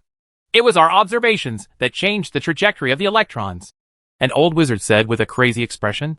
Isn't this exactly your judgment, Speaker Lin? Sanchez also added in surprise. The wizards in the exhibition hall were also noisy. And some even said that the electrons are afraid of him, so they hide their true form. Lin was speechless, so he had to raise his voice a little and emphasized. It's just probability collapse. Just like the gold coin just now. Its status is also unknown to you before it is revealed. But can you say it as wisdom? This is completely different. The old wizard slapped the table excitedly. That gold coin, whether we look at it or not, it is there, and its status will never change. This is the difference between the two. For microscopic particles, observation can only confirm the current position and trajectory. Once the observation is stopped, the state changes back to a chaotic probability cloud. At least, if we don't look at it, we will never be able to confirm its current state. Lin shrugged, and then spoke again. And I already have some preliminary ideas about the collapse of the probability cloud. Herav and others immediately looked over, and the exhibition hall immediately became quiet. Lin cleared his throat, but without any intention of showing off. He spoke directly. I think observation itself is powerful. If we want to see an object, we need to use light. If we want to hear sound, we must sense vibration. In other words, we cannot know something without affecting it at all. Information. This effect may lead to changes in the electronic state. What you mean is that it is not necessarily the observation that causes the electron to change from a superposition state to a particle state, but other incidental factors? Herav said thoughtfully. For example, we use magic to observe, so it has an impact on it. It's like a fish in the water that is tightly bound by a strong fishing net. It cannot stretch its body freely and swim in the lake, but can only struggle feebly within the grid. This explanation is more acceptable. No, that's not right. Vittorio on the side shook his head. The four of them, and the great wizards in the exhibition hall, just now were not just making observations. They also did some experiments and expanded the field itself. It will not have any impact on the results of the experiment. The interference fringe-like light spots on the electronic screen are proof. The real change lies in the moment they start observing. And it is not specific to any one person. Anyone can observe. And there seems to be no requirement for strength. Whether it is an apprentice, a formal wizard, a grand wizard, or a legendary wizard, it can be done. Vittorio even suspects that even an ordinary person can cause electrons to change from a wave-particle superposition state to a stable particle state. Is it the power of observation itself? Aurora's brain was a little confused. The weirdness of the quantum realm made her head hurt when she understood it. She could only guess that the power of psychic energy affected everything. Lin was thinking about this too. In the previous life, the Federation had actually conducted very in-depth research on the quantum field and made a lot of scientific research results. However, how to explain the observer effect more scientifically is still a maddening problem. In order to crack it, federal researchers racked their brains, trying to restore this phenomenon without observation. If it is a magnetic field, then use a strong magnetic field to interfere. If it is gravity, then create a gravitational field. If it is other microscopic elements, then create a particle flow to try to intercept electrons. The result is that these things can indeed affect the trajectory of electrons. But they can only barely reproduce it if they carefully adjust various data. People only need to take a look at the observation results. And even if they input the results directly into their brains without using their eyes, they can affect the trajectory of electrons. The federal scientific researchers were puzzled, and many insisted that they did not want to believe that observation really caused all this. After all, to put it bluntly, they are just carbon-based organisms. There is nothing special about being able to mass-produce them using cloning technology. It is hard to imagine that such a thing can have a decisive impact on the mysterious microscopic field. But now the situation seems to be a little different. The soul really exists, and can be embodied with the help of magic, and can even be used as a high-level energy. This has been confirmed without a doubt. Lin quickly broke away from these complicated thoughts, looked at the speaker who was still frowning in thought, and the frightened wizards, and spoke again. Electrons exist in any element. If they have intelligence, they will not let us do whatever we want.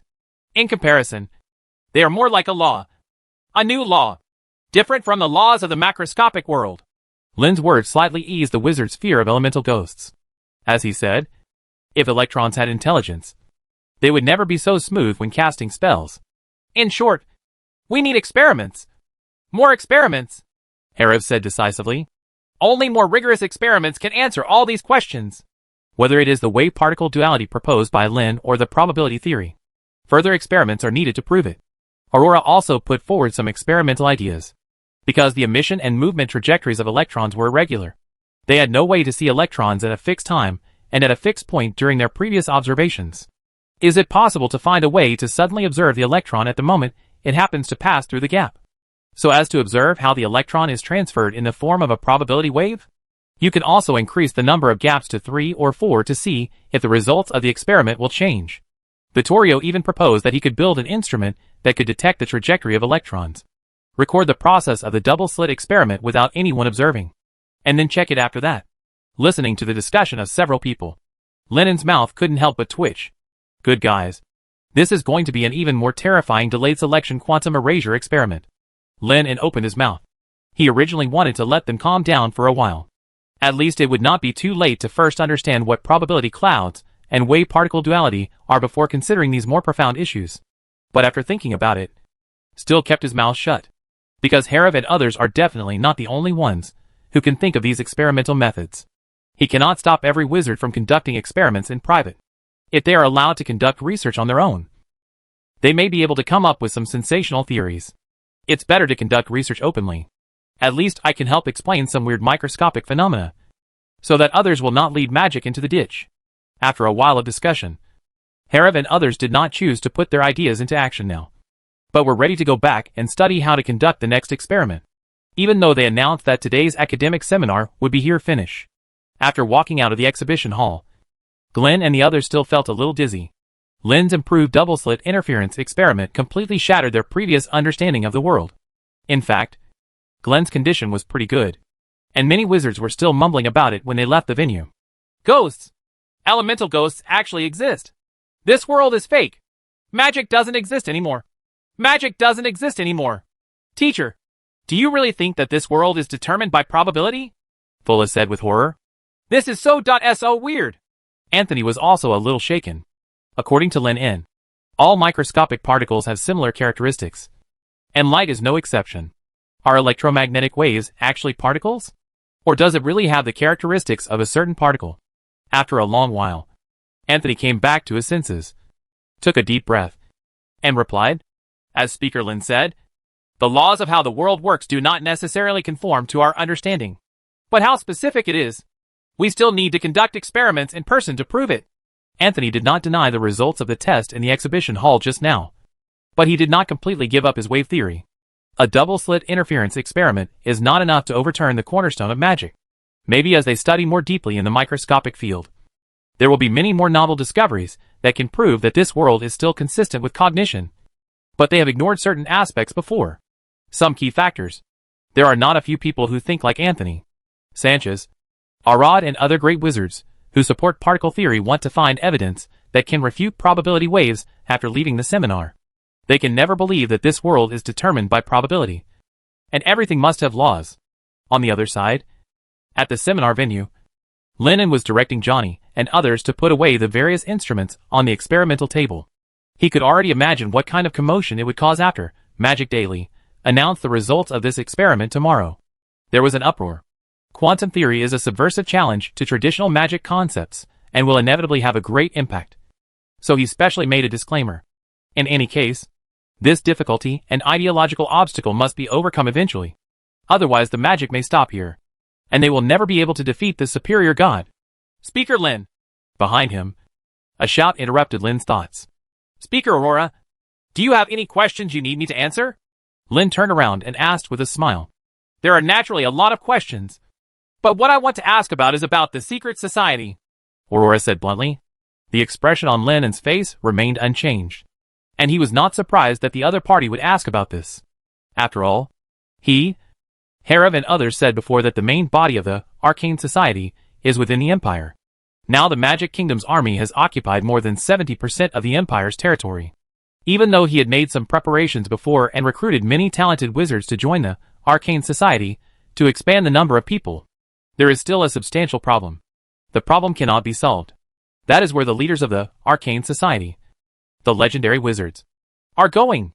In the past, they could use the reason of unknown situation as an excuse. Now that they have defeated Ayla, it is obviously unreasonable for these people not to show up. In fact, Lin En had already thought of a solution.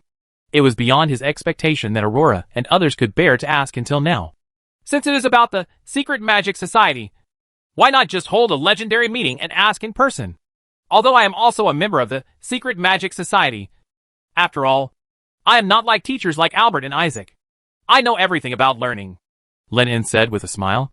Aurora paused for a moment, then remembered that she, who owned the Ring of Secret Magic, did have the authority to convene a legendary meeting, but she had never used it. Well, let's set the meeting time at 12 o'clock tonight. Aurora nodded and said calmly. It is indeed more to her liking to ask in person. In addition to the confusion about the Arcane Society, maybe they can also discuss various unconventional phenomena in the quantum field. You must know that it only took a few months for Lin En to become a legend. No matter how talented this magic star is, he cannot have such a profound understanding of the microscopic field in such a short period of time. So she guessed that Lin En's part the research information on microscopic particles must come from the Arcane Society. By the way, call Herav and Speaker Vittorio, Lin reminded. It had been delayed for so long. Now it is time to solve it. Chapter 512, The Origin and New Changes of the Secret Magic Society. At 12 o'clock at night, in the royal capital, the magic clock that rustled by turned upside down 180 degrees, heralding the arrival of a new day. Aurora, who had been prepared for a long time, also activated the secret ring at the same time. With an inexplicable faint light shining on the ring, the witch's perspective was immediately divided. In front of him was an endless darkness. Vast, and endless. And in the depths of the darkness, Countless bright spots of light were flashing. Aurora understood that each point of light represented a star.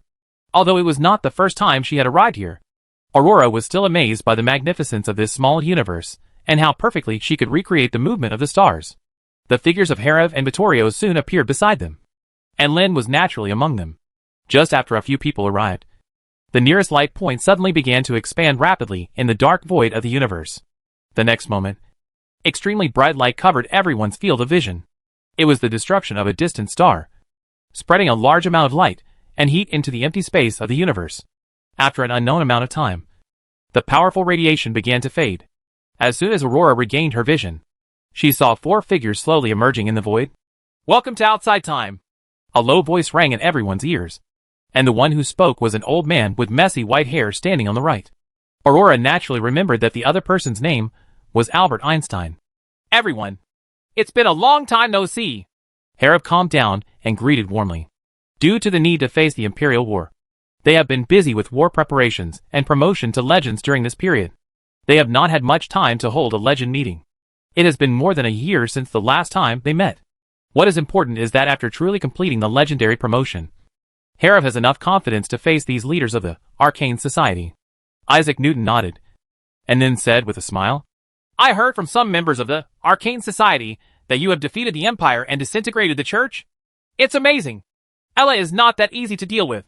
Bor also said with appreciation, "Indeed, the power possessed by that false god completely exceeded our expectations. If she hadn't suddenly had some problems, I'm afraid it would be hard to say the outcome of that battle." Vittorio said with some fear, "Whether it is the projection of the kingdom of God that can limit their domain, or the ability to control space with a raised hand, it is extremely terrifying. At best, they could barely drive it away. It's a pity that when we attacked the Holy City, there were only the 4 of us. If there were a few more legends, we might be able to deal with that false god once and for all." Aurora looked at the 4 people in front of her with regret. He said, with a hint of complaint in his words. Obviously, she has deep resentment towards Bor, Isaac and other Arcane Society legends. Destroying the Empire and killing the false god would be extremely beneficial to the entire wizarding community. That means that from now on, their spellcasting will no longer be restricted, and they no longer need to hide and deal with the pursuit of the Church. Therefore, in Aurora's view, all capable wizards should contribute to send Ella to H.L. However, these leaders of the Secret Magic Society, who were also legends, had been promoted earlier than them, and were even more powerful, had no intention of taking action at all. You know, they are fighting desperately against Ella on the front line. Facing such an enemy, even if they become legends, they may die. It is indeed a pity. Although we are willing to do our part, we may not be able to help much." Madame Curie shook her head and sighed. Hearing this, Herav, Vittorio and Aurora frowned slightly.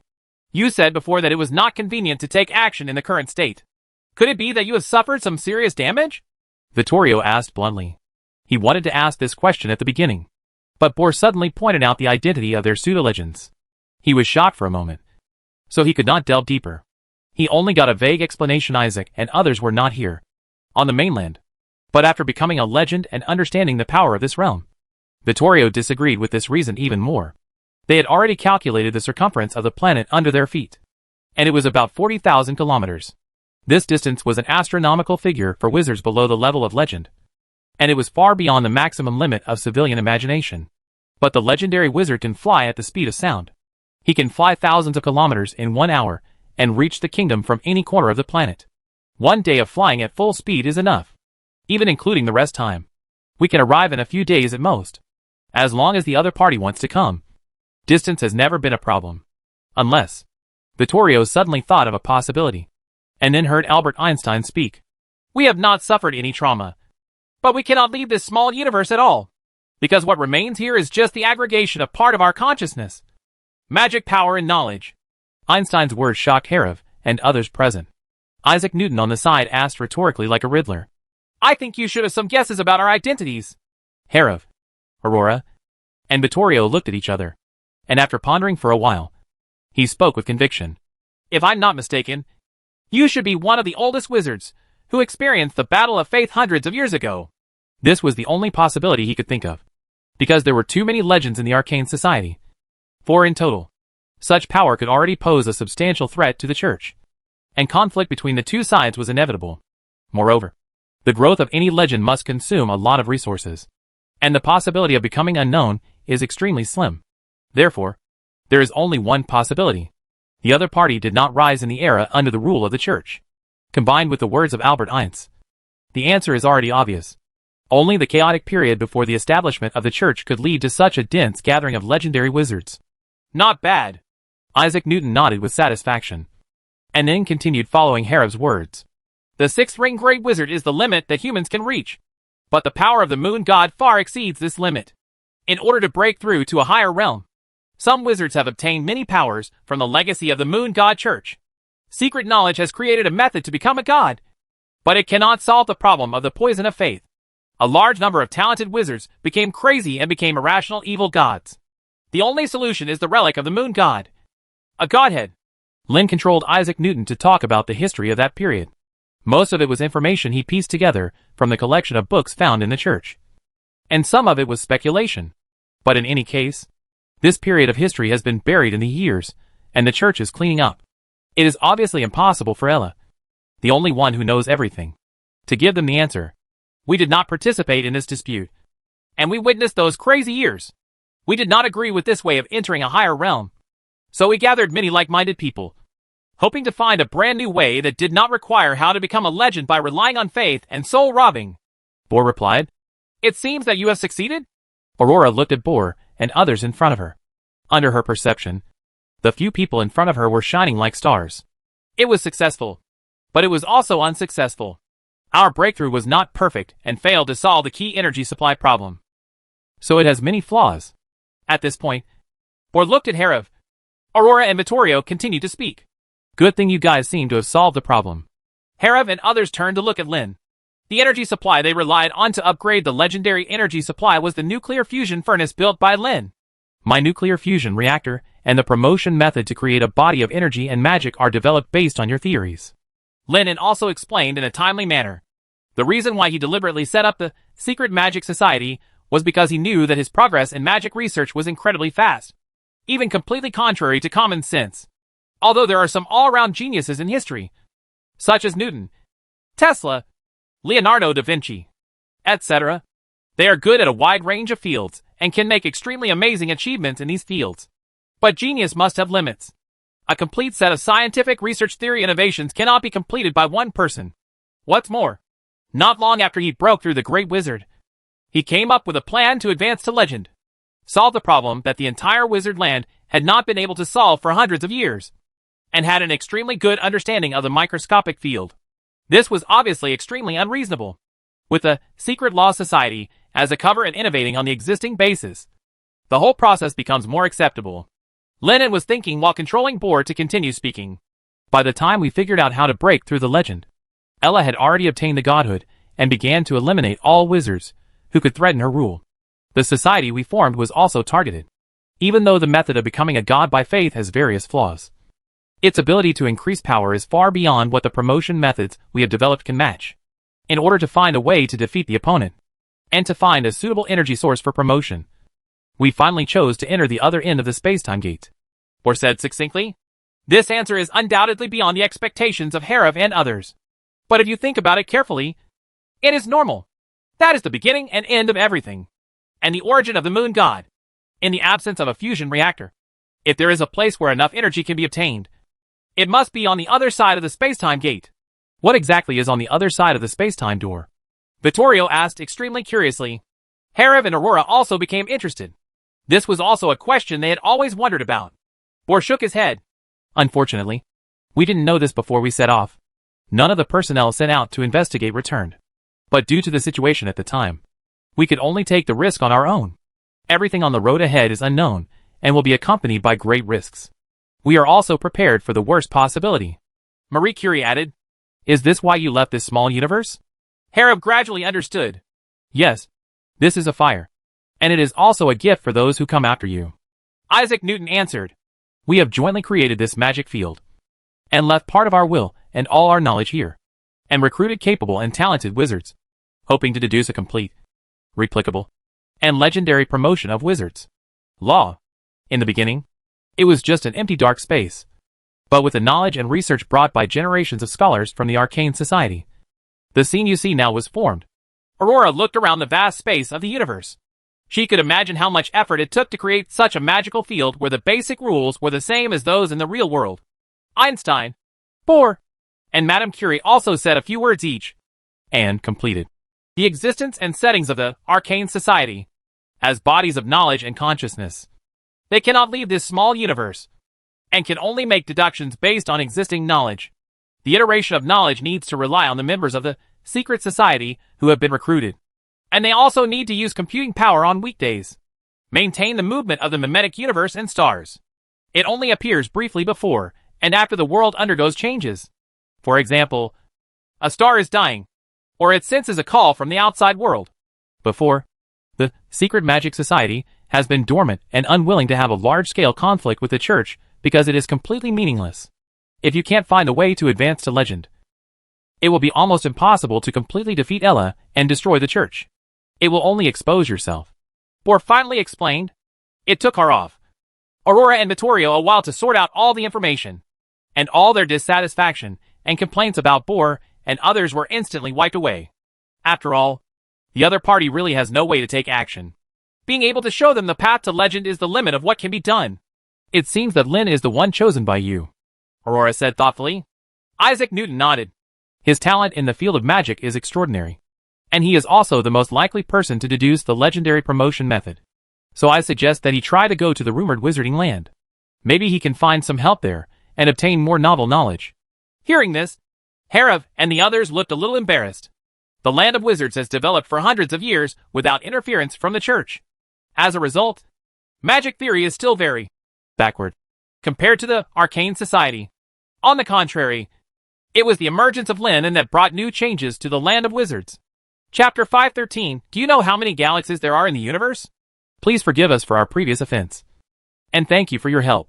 Herav coughed a few times and opened his mouth to ease the slightly awkward atmosphere on the court. It doesn't matter. It has been our long-cherished wish to resolve the Empire and the Church, Bohr said with a smile. I have another question. What exactly is that Godhead? Why can't even the power of a nuclear explosion destroy it? Aurora said solemnly.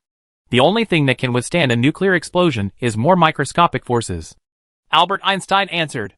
Lin N has experienced and witnessed the peculiarity of that Godhead, so he can naturally answer this question to a certain extent. Quantum?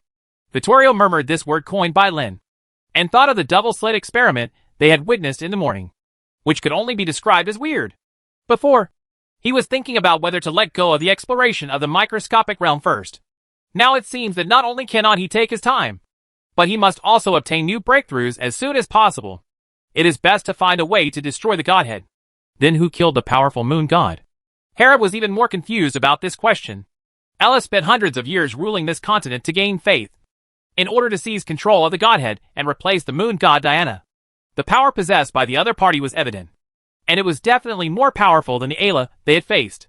But such a powerful being was actually killed, which made Hera feel a trace of fear in his heart. Did the person who killed her also come from outside the time and space gate? Vittorio asked eagerly. When Diana, the god of the moon, died, we had not yet become wizards, so our understanding was very limited. We only know that her death was very sudden, after those believers lost the protection of divine power. The church collapsed in just a short period of time, within a few years. Bohr answered based on the little information he obtained from the collection of books. However, he understood very well that they had to say something different to distinguish it from the information the council obtained from the Holy City books and increase credibility. Ever since, Isaac Newton on the side took over. If the existence that killed her came from the other side of the space-time gate, that's not necessarily true. The universe we live in is not as simple as you think. Vittorio looked at several people in confusion, not quite understanding what they meant. Isaac Newton did not intend to explain immediately, but looked at Aurora. I heard you know a lot about astronomy. Just some insights. Aurora shook her head, looking at this huge small universe. She knew that Isaac and others' understanding of the stars in the universe was far beyond her own. In front of these people, she did not dare to say that she understood this easily. Word. Do you know how many galaxies there are in the universe? And how many planets, like the eternal star, are there in these galaxies? Isaac Newton continued to ask. Aurora frowned, but she hadn't counted them carefully, because there were so many stars in the sky. Just like water drops in a lake. They were countless. Are you saying that there may be humans in every galaxy we see? Vittorio quickly realized the hidden meaning in the other person's words. It may not be a human being, Isaac Newton said. The evolution of life is actually not that easy. According to observations, most stars are barren, and there should be no conditions for the birth of life. But there are too many stars. There are trillions of stars that we can see. Even if only 1 in a million or even 1 in 10 million is life, the number of civilizations in the universe will probably be countless. With hundreds of billions of civilizations. This indescribably huge number shocked Vittorio and Aurora. Harov also had a look of astonishment on his face. He never thought that the threat would come from the endless starry sky above his head. But those stars should be very far away from us, Aurora said with a slight hesitation. Even the nearest sun to them, that can be seen with the naked eye, is hundreds of millions of kilometers away. There are times in the universe where distance is no object, Isaac Newton said with a smile. Aurora fell silent immediately, and immediately thought of the time and space gates erected throughout this continent, after successfully using probability theory to lead several people's thinking astray, in order to prevent them from continuing to ask more about the battle of faith. Lin secretly asked Chi now to start interrupting the supply of magic power here. The bright starlight in the small universe gradually became dim, and Harov and others were awakened from their thoughts about cosmic civilization. This is not the first time for everyone who has entered here to understand what this means. It seems that today's discussion will end here, Bohr sighed and said. Harov and the others were also quite sorry. He still had many questions that he wanted to get answers from Bohr and others. But unfortunately, there was not enough time. About 10 seconds later, the light caused by the explosion of a star had completely dissipated, and the whole body was once again shrouded in endless darkness. The 5 people inside also felt this repulsive force and actively disconnected from the magic field. Link. It's finally over. In the royal capital, where the Aida school is stationed, Lenin took off the secret ring in his hand and breathed a sigh of relief. Although the Arcane Society has helped him solve many problems since its establishment, it has caused quite a lot of trouble. If something goes wrong, there is a risk of being exposed. It is not an easy task to deceive Harov and others. If he had not actually brought out a lot of knowledge beyond his own ability, I am afraid that he would have been exposed by suspicion long ago. Fortunately, after this time, most of the troubles have been solved, and the whereabouts of the legends within the Arcane Society have also been explained. Lin carefully thought about the omissions in his words, and felt that most of them should be corrected. The most likely problem was the cause of death of the moon goddess Diana. Anyway, according to the probability, there must be aliens. As for whether they did it, who knows? He just said it was possible. As for the future, when the Parliament breaks into the space-time gate, will anyone want to find the whereabouts of Bohr and others? That was hundreds of years ago. In such a long period of time, anything could happen, and it should be easy to deal with it. Thinking of this, Lin relaxed and picked up the research notes on the table, which had a huge signal tower drawn on it. This is the prototype of a magic-based station. If you want to realize the mass production of the Wizard Project, this thing and quantum computer technology must be developed. While Lin was thinking about how to improve it, the entire kingdom was already quarreling over the quantum wave duality and probability waves he proposed. Chapter 514, Changes outside the gate of time and space. Electrons are both particles and waves. Magic may not exist at all. It is horrifying to think carefully. Microscopic particles may have consciousness, and elemental ghosts are wandering around everyone. Truth also plays dice. Under the operation of a group of magic newspapers, the experimental results at this magic seminar were quickly announced, causing an uproar among the entire wizard community. Although there are tens of thousands of wizards going to participate in the seminar this time, they only account for half of the entire wizard group. Not to mention there are nearly 100,000 wizard apprentices. Not everyone has enough time to go. Not everyone in the royal capital is keen on conducting magic research. However, as long as you are a wizard, you cannot be indifferent to Lin's probability theory, because the lowest level of logic and magic is order and law. However, now this pattern has been broken. The shock and panic are almost suffocating, and what follows is a massive amount of doubts. Although Roar was very happy about the renewed surge in newspaper sales, it also brought a lot of troubles. Within one day, the Magic Daily received tens of thousands of letters from all over the kingdom. Even if Roar didn't open the letters, he knew what they said.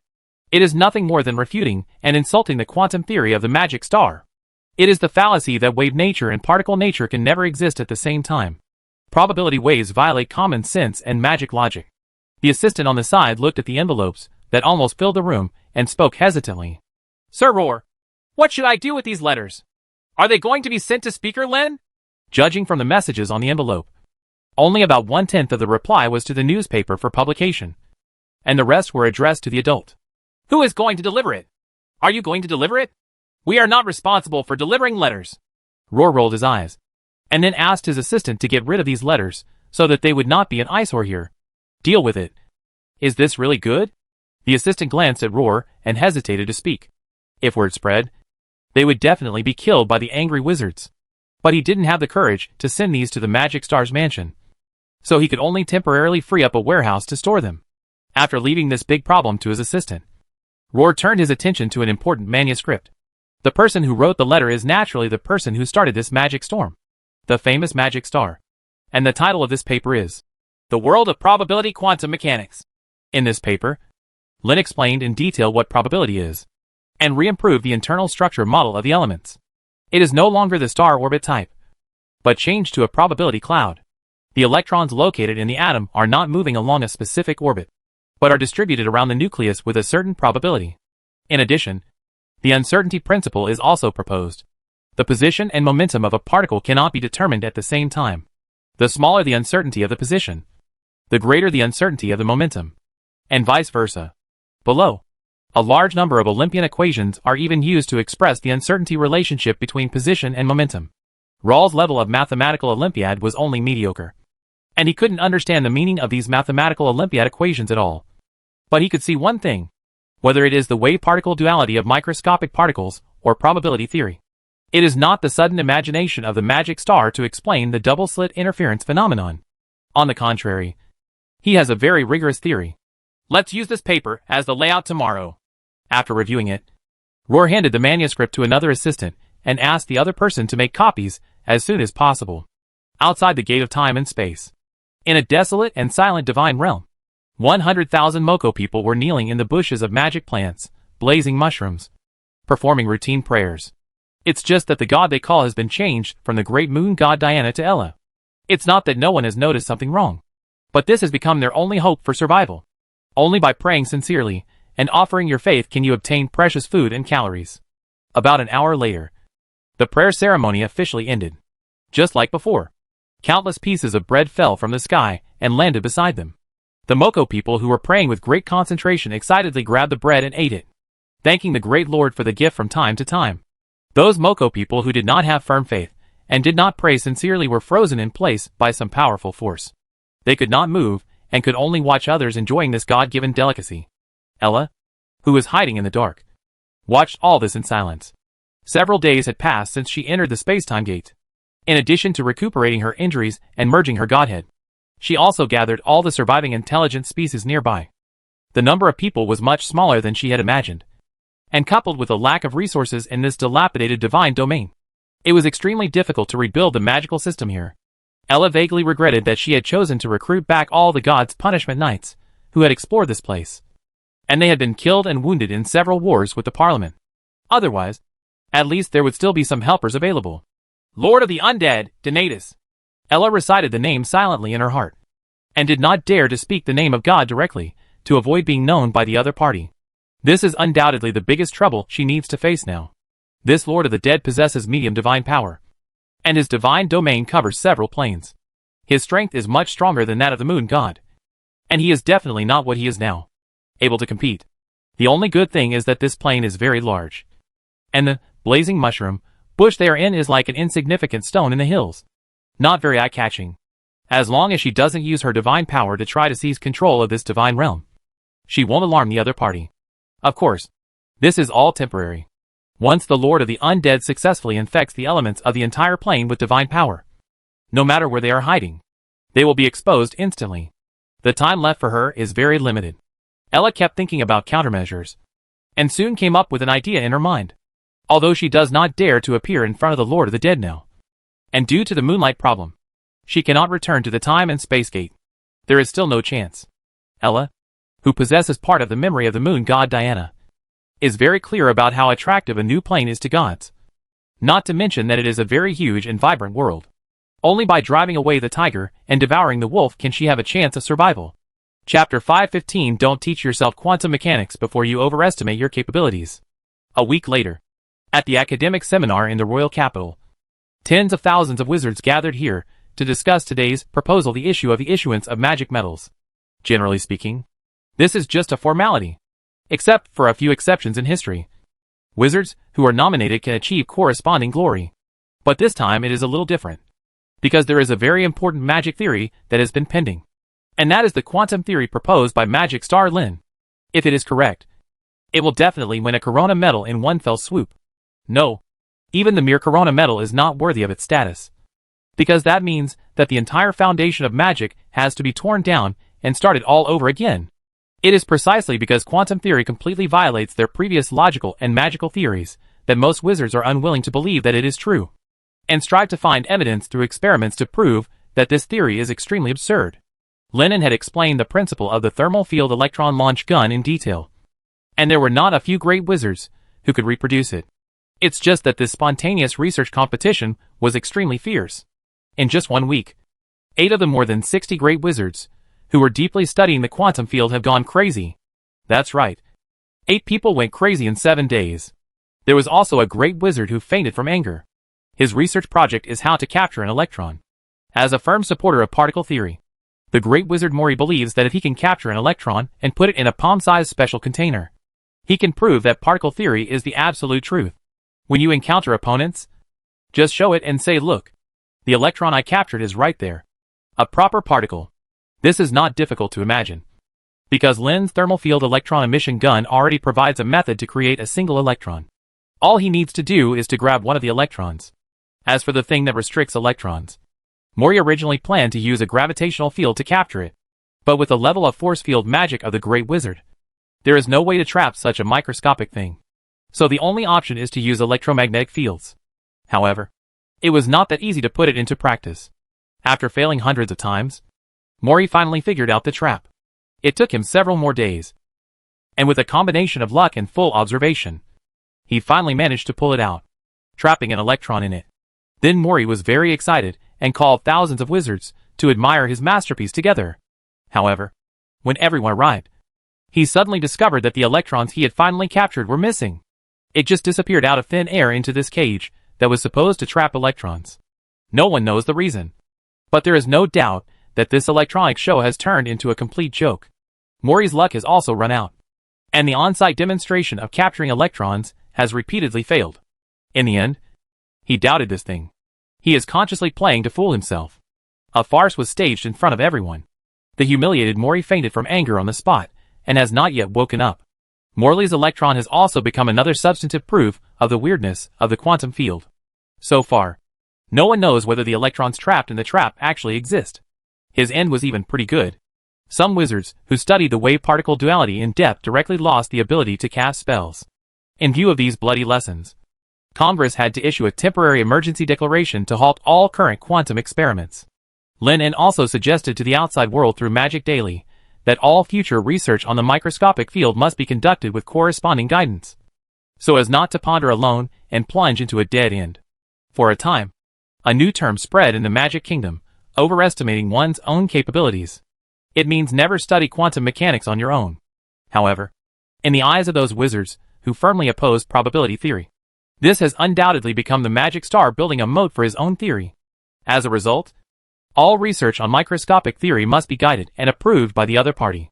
This is simply a monopoly on the right to speak of knowledge. When Lin led Johnny, Alok and others to the venue, they saw a group of great wizards who were excited and ready to debate with him. Please stay. Speaker Lin! The great wizard Jeffrey took the lead in blocking Lin's path and said very respectfully, "This week, I read your latest paper, The World of Probability Quantum Mechanics, and I have many questions I want to hear your answers to." "Of course. No problem." Lin nodded and said comfortably, "Since microscopic particles have wave-particle duality and uncertainty, do macroscopic objects composed of microscopic particles have the same properties?" Jeffrey's question is very sharp.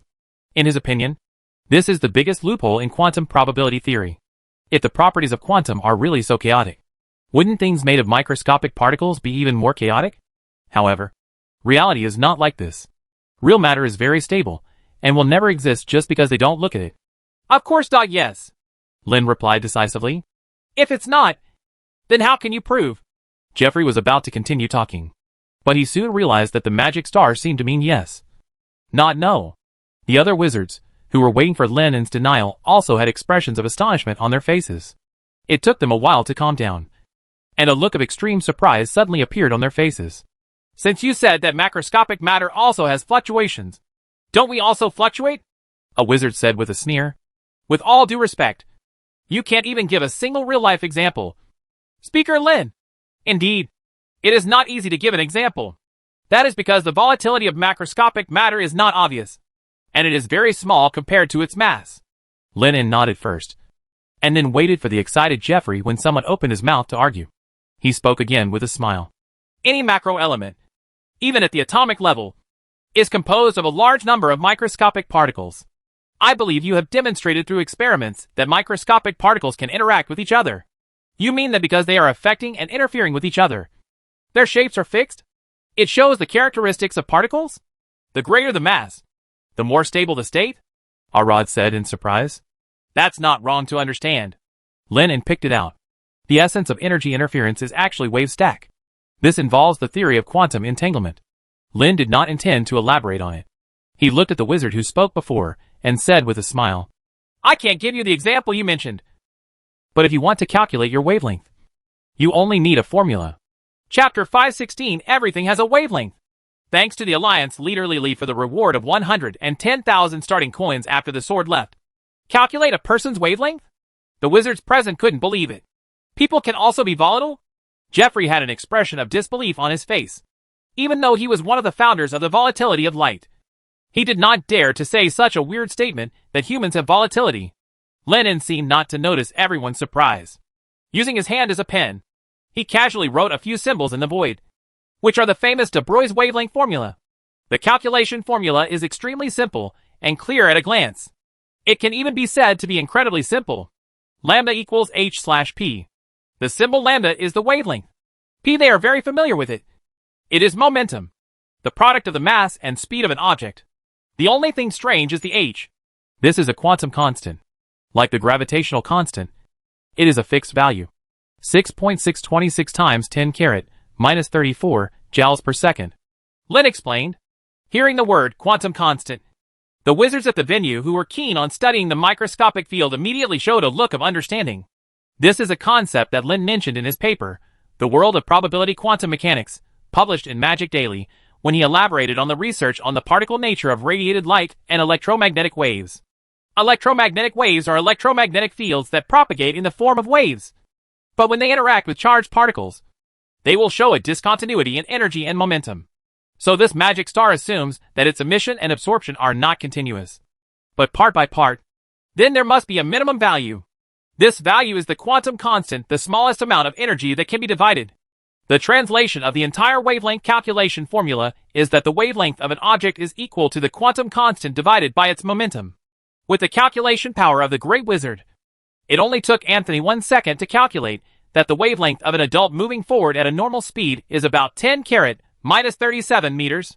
This scale is almost negligible, not to mention the naked eye.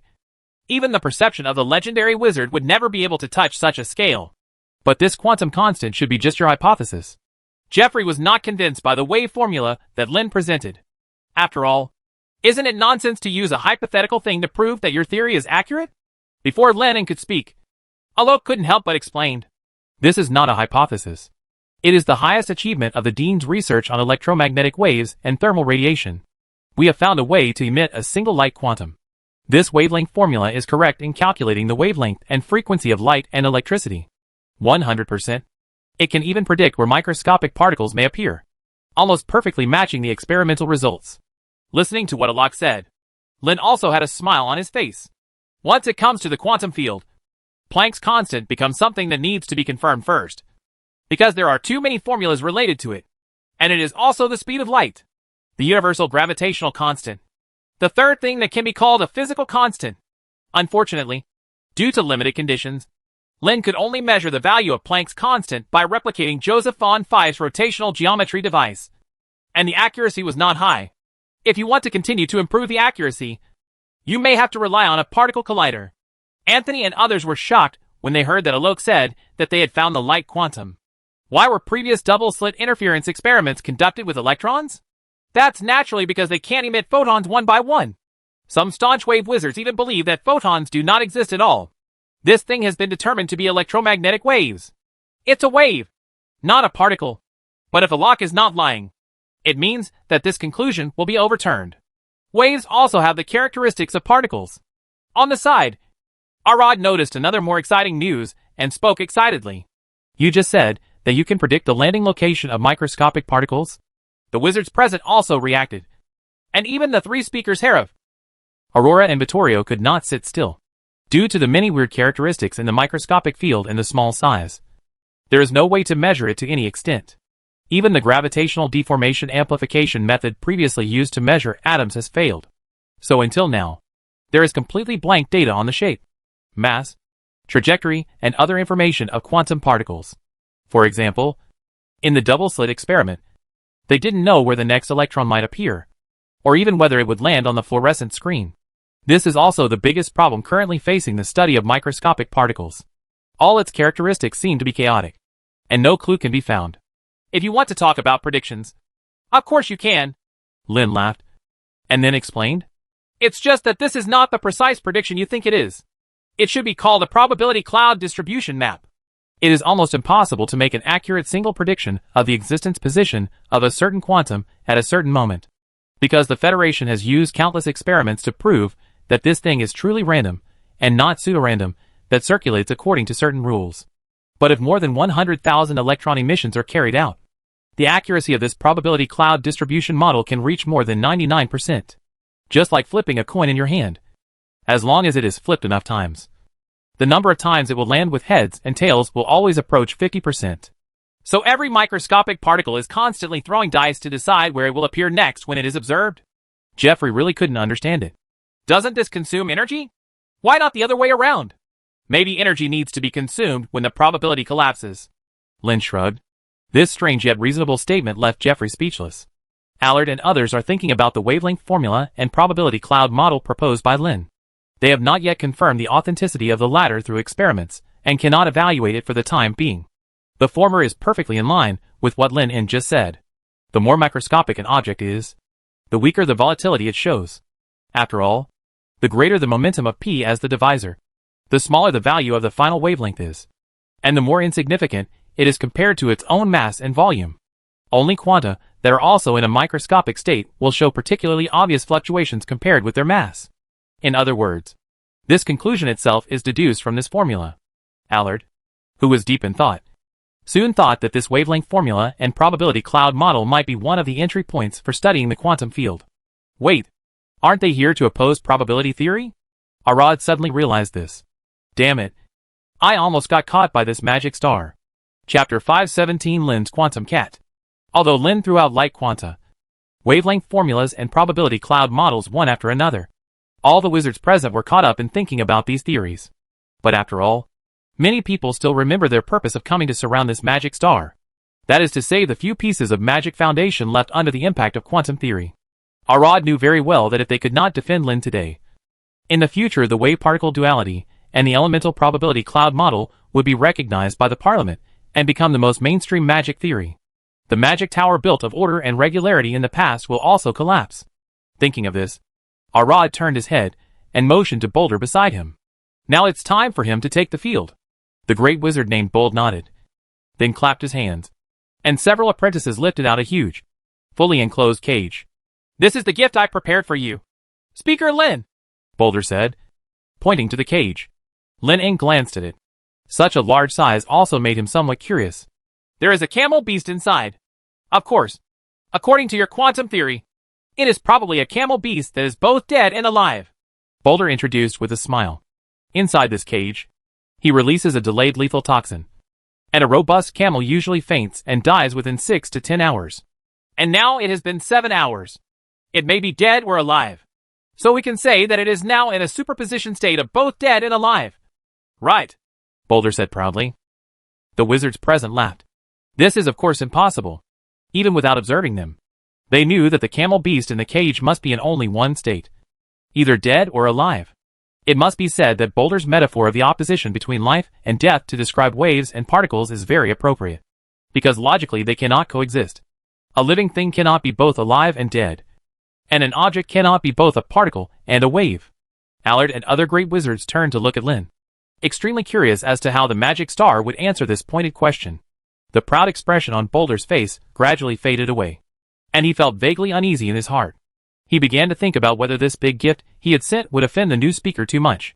Although he had heard that the magic star was always open-minded in his debates on magic, it was just a rumor in the end. Boulder somewhat doubted whether he was too credulous in the instigation of Jeffrey and others. Under everyone's attention, Lin suddenly raised his hand and reached out to Boulder.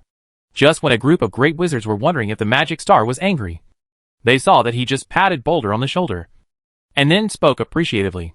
"Your understanding of quantum science is very good, Master Boulder." Huh? Boulder paused, almost thinking that he had heard wrongly. Arad and others were also stunned on the spot, completely unable to understand why the magic star would praise Boulder for bringing out the caged camel beast. This is clearly meant to ridicule his wave-particle duality and probability theory. However, Lin didn't care about this. He glanced at the confused Boulder and explained with a smile. "A camel beast that is in a closed state and may die at any time can indeed interpret some quantum properties. But the state of this camel beast can only be dead or alive, not their superposition state." A great wizard couldn't help but interrupt. "Whether you observe it or not, it is impossible for it to be dead and alive at the same time. But without observation, we really can't confirm its true status. Can we?" Lin raised his eyebrows, and then looked at Boulder before the other party could continue to speak, and spoke again. "Your idea is good, but this description is not appropriate enough. Well, let's slightly modify the conditions." "Change? How to change it?" Boulder looked confused. "First of all, this cage is not closed enough. We can add magic to isolate perception and detection, and ensure that there is sufficient oxygen inside." Lin knocked on the large iron box in front of him that contained the camel beast. Boulder's consideration was obviously insufficient. There was limited oxygen in this closed cage, and the poisoned camel beast would probably have suffocated to death. "The second thing is to put a living thing inside. Think about it. As for what to put, just think of it as a cat." A smile appeared on Lin's lips. "Then put a device in a closed box and put poisonous gas in it. The kind that will kill you if you touch it. The condition for activating the poison gas is that the switch of the device is hit by decay particles. We assume that the radioactive elements in the device have a 50% probability of releasing alpha particles every second, and the probability of the particles diverging freely and hitting the switch is also 50%. This is more like a quantum superposition state," Lin said as he stretched out his hand. A black, fully sealed box made of magic appeared in his palm. "Now I ask you, is it alive or dead at this moment?" Lin's voice continued to echo in the large exhibition hall. All the wizards present looked at the black box in Lin's hand, although they all knew that the box was temporarily created and nothing was put in it. Arad and others seemed to see a strange quantum cat in the box. Elements may decay at every moment, which means that this cat is always on the line between survival and death. The corner of Boulder's mouth couldn't help but twitch. He thought that the camel beast in his cage was weird enough, but now it pales in comparison to this quantum cat. "I'm not completely sure whether it's dead or alive, but I know there's a 1/4 chance that the cat will be killed. And as time goes by, it's almost certain to die," a wizard said eagerly. He retorted, "Yes, it's possible. It's just possible." Lin laughed. "I can also tell you that the continuously emitted electrons, after 100 observations, have a high probability of falling within the area I drew. And as time goes by, this probability will become larger and larger. This is my probability cloud theory. The state of the cat inside the box is unknown, and it cannot affect the outside world. To outside observers, the cat has always been in a state of probability of death. Only the moment the box is opened, the outcome is fixed." Chapter 518, Grand Medal Ceremony and 3 Corona Medals. Holding a black sealed box in her hand, Lin used this cat, which exists in fantasy and is between life and death, as an example to explain the mysterious yet real quantum phenomenon. In the large exhibition hall, tens of thousands of wizards were arguing fiercely. If quantum is a probability wave, then this cat can be called probability dead. This undoubtedly proves that there is indeed something that transcends order and law, and its form is beyond their knowledge. For example, luck, or probability. However, There are also many people who simply do not believe in this stuff. And Allard is one of them. He still believes that everything is laws. Just like he never believes that pi is an infinite non-cyclic number. As long as there is enough data, everything must be knowable and predictable. The weirdness of the quantum realm is simply because their understanding of the quantum realm is too shallow, and they have not found the rules. Seeing that the situation on the field was gradually reversing, and the wizards who were originally firmly opposed to quantum theory began to waver, Allard glanced at Boulder with extreme dissatisfaction. Which side is this guy on? Without the caged camel beast, he proposed. The magic star might not have thought of such a weird quantum cat. Fortunately, at this time, Sanchez stood up. He directly skipped the discussion of wave-particle duality, and instead began to attack the various formulas of quantum theory. For example, the quantum constant mentioned by Lin before. How is this smallest component defined and measured? There is also the wavelength formula, and its relationship with mass can be explained by the argument that macroscopic matter is composed of countless microscopic matter, and they interfere and influence. Then why can speed also have a decisive impact on it? A large number of questions kept coming like a tide. Lin answered Arad's questions one by one without any panic. His tone was brisk, and he quickly refuted them, and was speechless. After all, he is not simply the founder of quantum mechanics, but he has a relatively complete quantum theoretical model. There are hundreds of millions of papers related to G-Now's database. It is simply impossible to defeat him in theory. 10. About an hour later, the more than 30 great wizards who blocked him were defeated one after another. Their faces were either red with anger and speechless, or they sighed like Geoffrey. It seems that this debate has come to an end. Vittorio, who was in the exhibition hall and did not participate in the debate, said with a smile. Naturally, they acquiesced in this debate in the exhibition hall. Quantum theory is related to the origin of magic. The debate cannot be overemphasized. If there are obvious loopholes that can be easily refuted, then it must be carefully considered and implemented. Problem. Vittorio was a little worried that Lin couldn't defeat Geoffrey and others, and he was even ready to smooth things over. But the other party actually withstood the pressure. In that case, let's start today's award ceremony as early as possible, Aurora suggested. Harov also nodded. After Lin, Geoffrey and others who had finished the debate were seated. He took out the list of honorees and cleared his throat to announce the honors. Officially begin. The deliberately louder voice soon overshadowed the noise in the exhibition hall, quieting down the wizards who were discussing and arguing. First of all, Mr. Glenn, your optical camera plays a very important role in publicity and some demonic research fields. Based on the review of the seminar, you will be awarded a Morningstar Medal. Glenn stood up immediately and accepted this honor with excitement. Immediately afterwards, Harov read out the next name, which was Sean, who made the chronograph pendulum clock. One after another, wizards stepped onto the high platform under the envious gaze of everyone. There are more than 90 names in this list of honors, although half of them are honors due to military exploits. The rest are enough to be called amazing. You must know that in the past, 5 Morningstar medals were issued in a year, which was considered good.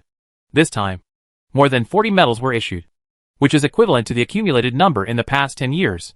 The development of magic can only be described as a blowout. Anthony and others are also on the list. Although the theory of light waves and light particles has been replaced by Lin's quantum probability cloud, they have still made some achievements such as the photoelectric effect, the theory that light is an electromagnetic wave, and provoking the wave-particle debate, the double-slit interference experiment, and so on. Among them, Geoffrey and Anthony won a Silver Moon medal, and Sanchez received a Morningstar medal for his solar silicon panels.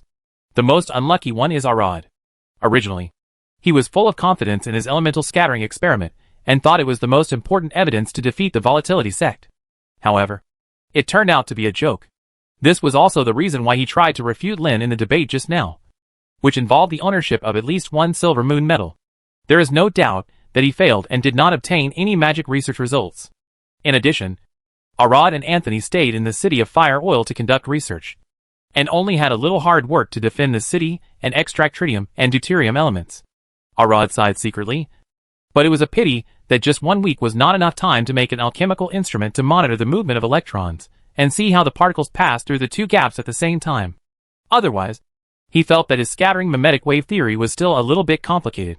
Hopefully, it took about 3.5 hours to issue medals to more than 100 wizards. After Harov finished reading the last name, he looked at Lin and said, "The next step is about the issuance of the Corona medal.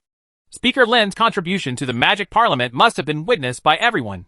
After review by myself and the two speakers, we unanimously decided to award him 3 Corona medals. Hearing this, the wizards present were in an uproar. Although they had long known that this magic star would once again receive the highest honor in the magic world at this investiture ceremony, this was a bit too much. 3 full Corona medals. Even Lin himself was a little surprised. According to the regulations of the Parliament, I cannot participate in discussions and votes on the acquisition of all honorary awards to avoid internal operations. The issuance of the Corona medal was decided by internal discussions among the speakers. So Lin didn't know until now that he had actually received 3 Corona medals in a row. Herav explained in the midst of everyone's questioning and puzzled gazes. These 3 Corona medals are in recognition of Speaker Lin's 3 important contributions. The first is to perfect the periodic table of elements. Propose the theory that elements can be divided. Use this as a theory to build a solar furnace, nuclear fusion reactor, and create a legendary breakthrough ceremony. As soon as these words came out, all the doubting voices suddenly stopped. This Corona medal is well deserved, and no one can say anything against it. The periodic table that ranks all elements has undoubtedly become the most solid foundation of elemental science. This theory reveals that serial elements can be transformed into each other until they reach their origin. The core achievements are the large nuclear explosion that can destroy a city in one blow, and the solar furnace that can provide massive energy. Not to mention the ceremony to create a breakthrough legend. Many great wizards feel that this alone is worth giving a Corona medal alone. Probably they are together because they match each other. Herav looked around the large exhibition hall and saw that no one objected. So he spoke again. Second, it's because of Speaker Lin's outstanding contribution in the war against the Empire, including but not limited to joining forces with Master Anthony to seize the royal capital, developing weapons of war, defeating the saints of the church many times, and expelling the false god Ella in the battle of the Holy City. The achievement of overthrowing the empire and disintegrating the church was very great. After discussion, it was split into 1 medal of the sun, 10 medals of the silver moon, and more than 30 medals of the morning star. Naturally, the only Corona medal was awarded to Lin. In several key battles in the past, Lin was the main attacker and had the greatest credit. Without the legendary magic he developed, in-game atomic breath, it would be almost impossible to drive away Ella. After Herav told these achievements one by one, none of the wizards present raised any objections. Finally, it's the quantum theory that deciphers photoelectricity and reshapes the internal structure of elements. Herav added, this is undoubtedly the most controversial aspect. Quantum was proposed only 7 or 8 days ago. Even if this theory can explain all kinds of strange phenomena discovered in photoelectric research, it is against common sense to fail to hold up this theory. However, the first 2 achievements were too great. In addition, the debate team composed of Arad and other great wizards all surrendered in front of Lin In. So no one stood up to object. 3 Corona medals, nothing less.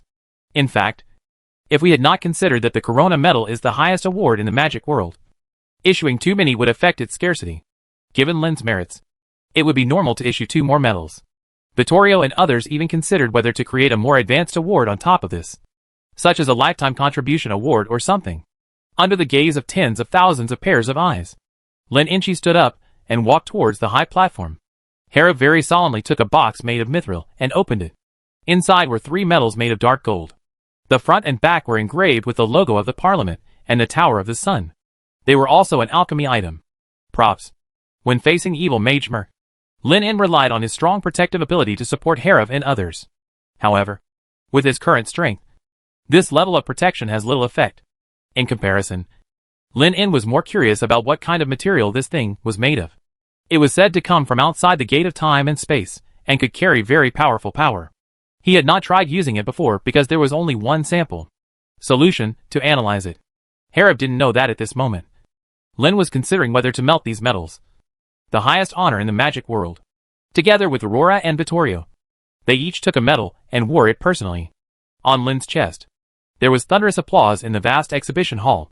Regardless of whether the wizards present agreed with the quantum theory of this magic star, they could not deny the huge contribution he had made to the magic world. For them to be able to stand here today and freely perform magic on this road, Lin definitely deserves the most credit.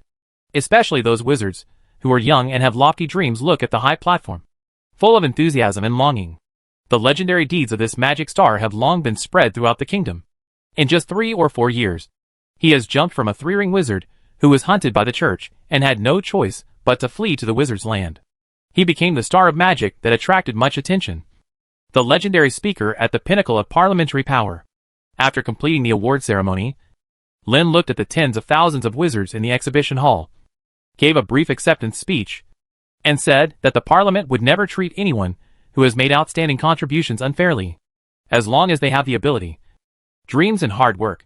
Maybe one day they can stand on this high platform and become the next magic star. How does it feel to receive 3 Corona medals at once? Speaker Lin? Vittorio asked teasingly after Lin sat down again after finishing his speech.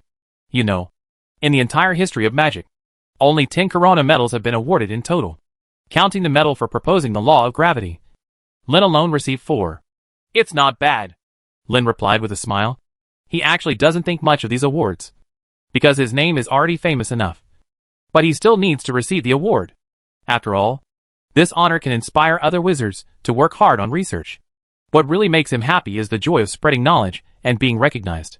Once your quantum theory comes out, I'm afraid no one will join the prophecy school in the future, Aurora said helplessly.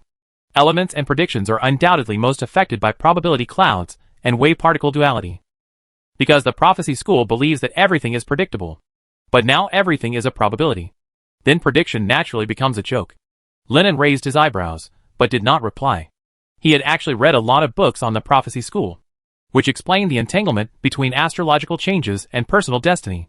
Even though Aurora's prophecy seemed to be successful ones, predicting the chaos caused by the evil mage Merc and predicting the rise of his brown star, Lin still felt that this was very unreliable. The movement of stars is affected by gravity and has nothing to do with personal destiny. On the contrary, his vision of the magic of quantum theory has a tendency to manipulate destiny. Your prophecy should have been abandoned a long time ago. You couldn't even predict Ella's escape, Herav said with a sneer. The so-called prophecies of the prophecy school are really vague, and one often has to understand what they mean after something happens. He very much doubts that they are all forced inferences after the fact, and cannot be taken to be true at all. The revelation of destiny is not so easy to obtain. Aurora shook her head and was about to defend the prophecy school, but her expression suddenly changed. At the same moment, Herav, Vittorio and Lin also stood up suddenly from the speaker seat. It's not that they received new revelations, but that the closed door of time and space was touched. Chapter 519 Stupid Natives. I am here to pronounce judgment on the fate of this plane. Speaker Herav, what happened? Seeing several speakers suddenly stand up from their seats, Raphael immediately realized something was wrong and hurriedly asked. Master Raphael, you will be the one to preside over the next investiture ceremony. I'm afraid we need to go to the Empire immediately. Herav spoke very fast, and waited with Lin in without even having time to explain. Everyone walked out of the venue quickly. The wizards in the large exhibition hall also noticed Herav's sudden departure, and they all discussed what kind of thing could make the speakers so violent. At the same moment, Lin and others who walked out of the exhibition hall turned into a stream of light and disappeared into the sky as quickly as possible.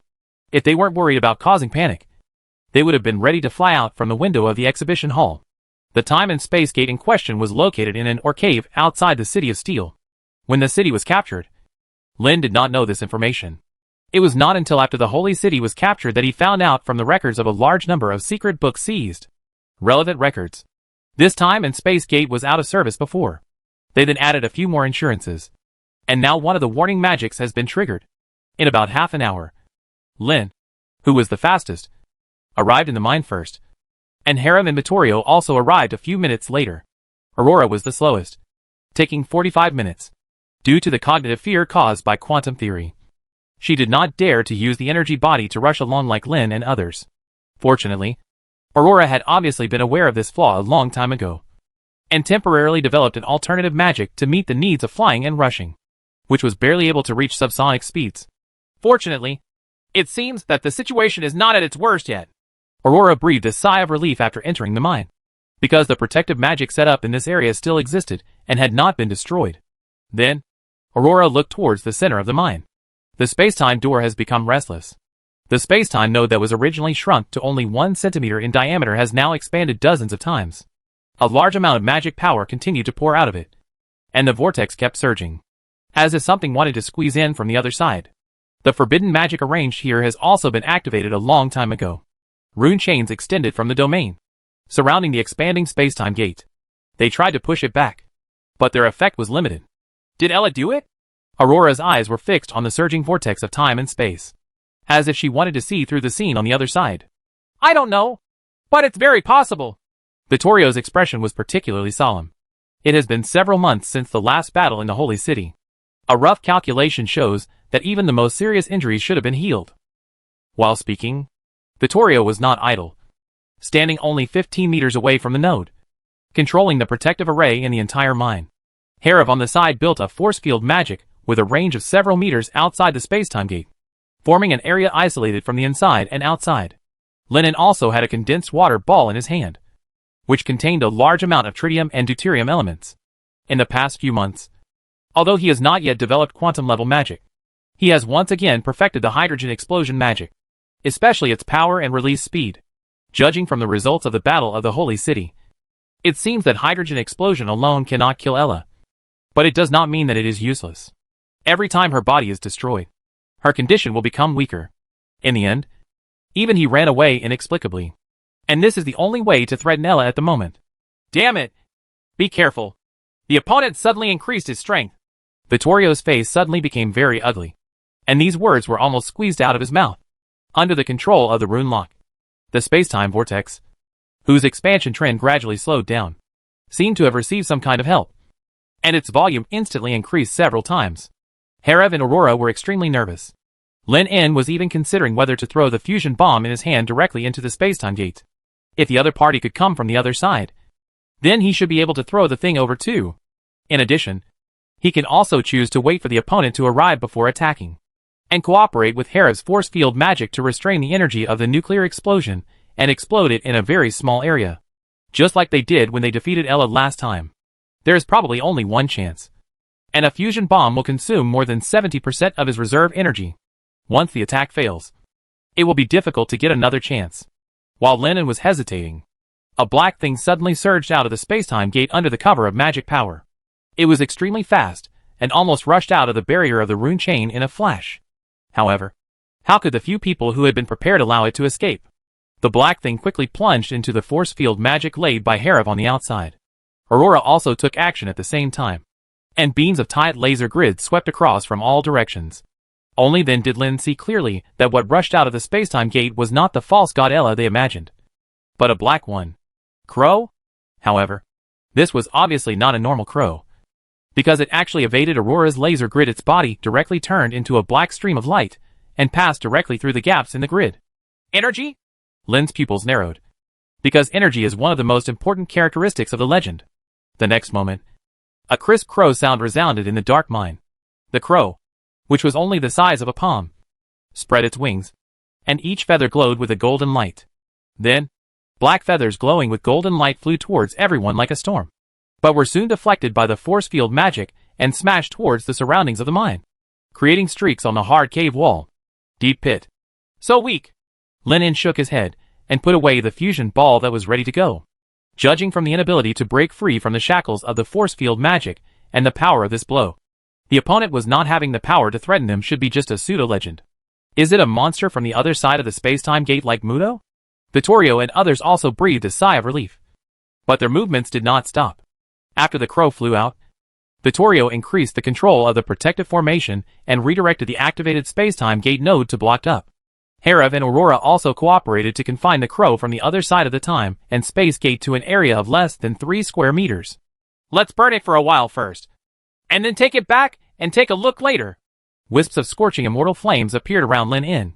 Chlorine trifluoride, which can crazily plunder electrons as nutrients, is one of the enemies of the energy body. Burning the opponent until he is short of energy and then arresting him is the safest way. As if they felt some kind of threat, a sharp crow sounded again. But this time Lin En and others actually heard a certain sound ringing in their minds. Stupid native! I am the messenger of the stars under the great god of life and creation, and I am here to pronounce judgment on the fate of this plane.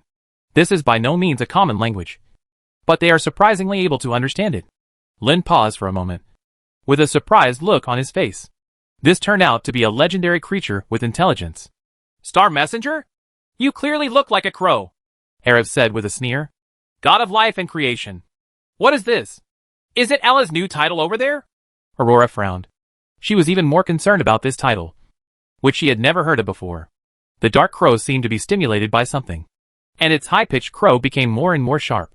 You dare to offend the great God of life and creation. This is the supreme sin. Aurora curled her lips.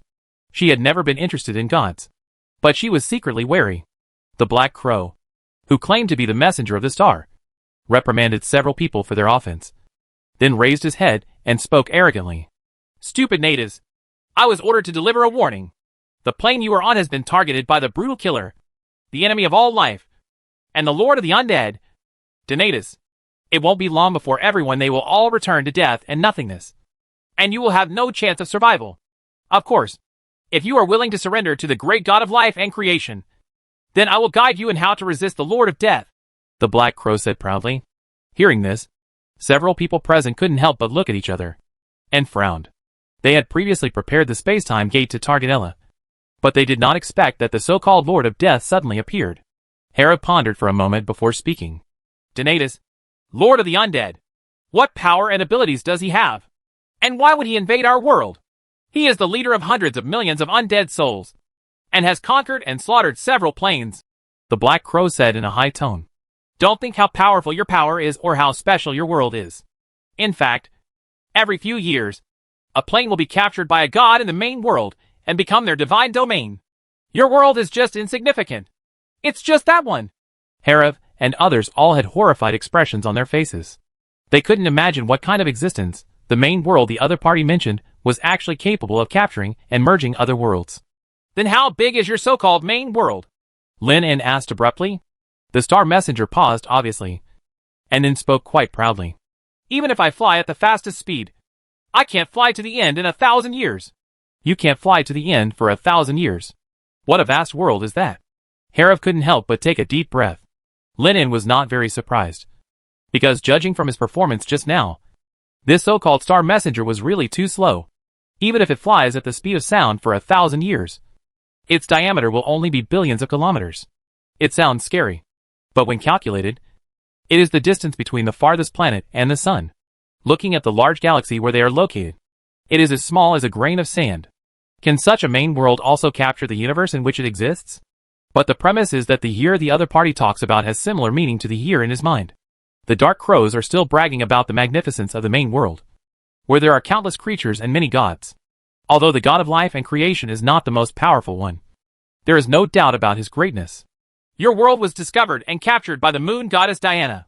In order to monopolize this plane, she chose to cut off the connection with the main world. But that obviously has no meaning. Now the Lord of the Dead has found her divine domain, and your world is connected there, and it will not be long before it is conquered and turned into a paradise for the undead. The crow neighed loudly. Why did you come here to tell us all this? Aurora raised her eyebrows and asked in confusion. Because the great God of life and creation is benevolent. She does not allow all creatures in the world to turn into evil dead spirits. So she sent me, the Lord's most powerful messenger, to warn and guide you. Crow vowed. Said, as long as you obey my orders and resist the invasion of the Lord of Death, the Lord will naturally come to save you when necessary.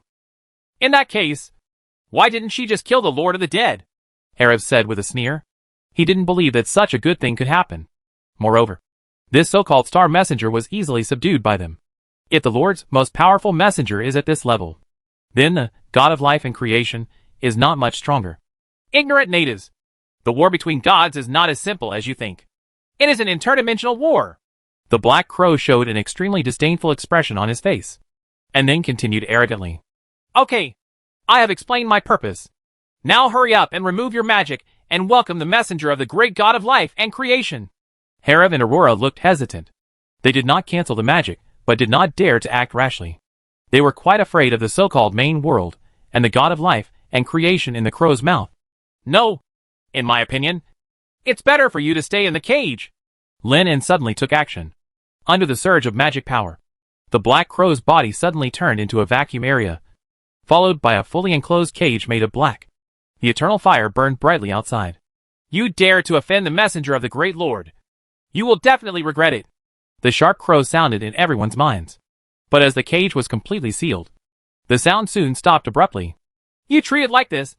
Aren't you worried about the revenge of the God of life and creation? Hera said with a sigh. The situation is unclear now, so it's best to be careful.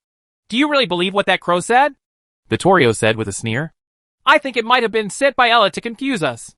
I have never heard of the Lord of the Dead, the God of life and creation. Chapter 520 set a small goal. 500 nuclear bombs first. Don't be too arrogant. Vittorio, we still don't know the situation on the other side of the space-time gate, but we can imagine that Diana, the god of the moon, cannot exist alone. There must be a reason for her to come here. Harrow the husband said with a solemn expression. Aurora also nodded. If there is the god of the moon, there may be other gods. And there must be a promotion system. Vittorio paused for a moment. He obviously understood this truth, but he really didn't want to believe it. Because once what the crow said was true, the world outside the empty door might be more dangerous than they imagined. Just the false god Ella, whose magical system they had dismantled, was difficult enough to deal with. How terrifying would the Lord of the Undead, who claimed to have an army of hundreds of millions of undead, be? Then you mean to cooperate with this crow? Vittorio asked with a frown. Of course not.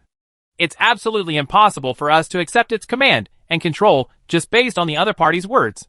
Lin shook his head and then spoke again. The so-called god of life and creation may not be really willing to help us. Don't forget, what is the purpose of the main world capturing the plane in the Star Messenger's mouth? According to Black Crow, these gods captured the plane in order to transform it into a divine domain. They don't have a clue yet about what God's domain is and how to transform it. But Lin suspects that it may be possible to turn the entire world into his own domain, since the Lord of Death is planning to do this. Does the God of life and creation also have the same idea? Maybe the reward is for them to sacrifice their faith or even the whole world. No matter which one they can't agree to. It seems that we have to send people to the other side of the time and space gate again to check the situation there, Harrow said worriedly. They originally thought that blocking the time and space nodes with magic would prevent the enemy from invading. But judging from the current situation, it can only serve as a warning. Therefore, it is imperative to send people in again to explore, at least to confirm whether what the crow said is true or false. However, there has been no news from the people we sent out before. Even you and the incarnation of Speaker Lin lost contact in an instant. Aurora sighed and said, if Ella hadn't flown directly in, she would have even suspected could this be a space-time gate that can only be entered from that side? Is it possible that we entered through the wrong door? Lin guessed. Some doors are relatively dangerous outside, while others are relatively calm outside. Vittorio's eyes suddenly brightened. This was indeed a possibility. In the past, the Council had explored the time and space gate located in the Wizard's Land. Dangerous and powerful monsters often appeared there, and the degree of danger was evident. The door that Lin and Harrow sent their avatars to enter may have been blocked by Ella. But other time and space nodes may not be so dangerous, such as the one in front of them. If this Black Crow, whose strength is only pseudo-legendary, can come in, they might be able to pass.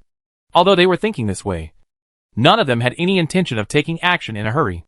This matter needs to be considered in the long run. They need a complete plan and then select suitable people. Otherwise, they may not be able to obtain information, and they may in turn send the intelligence here to the other party. What do you want to do with that crow? Aurora glanced at the closed cage in Lin's hand. The other party brought them a lot of key information, so logically they should be given some preferential treatment. However, the other party keeps saying that they want them to submit and accept command, and the origin has yet to be verified. To a certain extent, it is a big trouble. Let me keep an eye on it for the time being. It talks a lot, and see if I can get more information, Lennon said in a deep voice. Aurora nodded. This crow was related to a mysterious and powerful god. It would definitely not be possible to kill it. It might provoke a powerful enemy for nothing.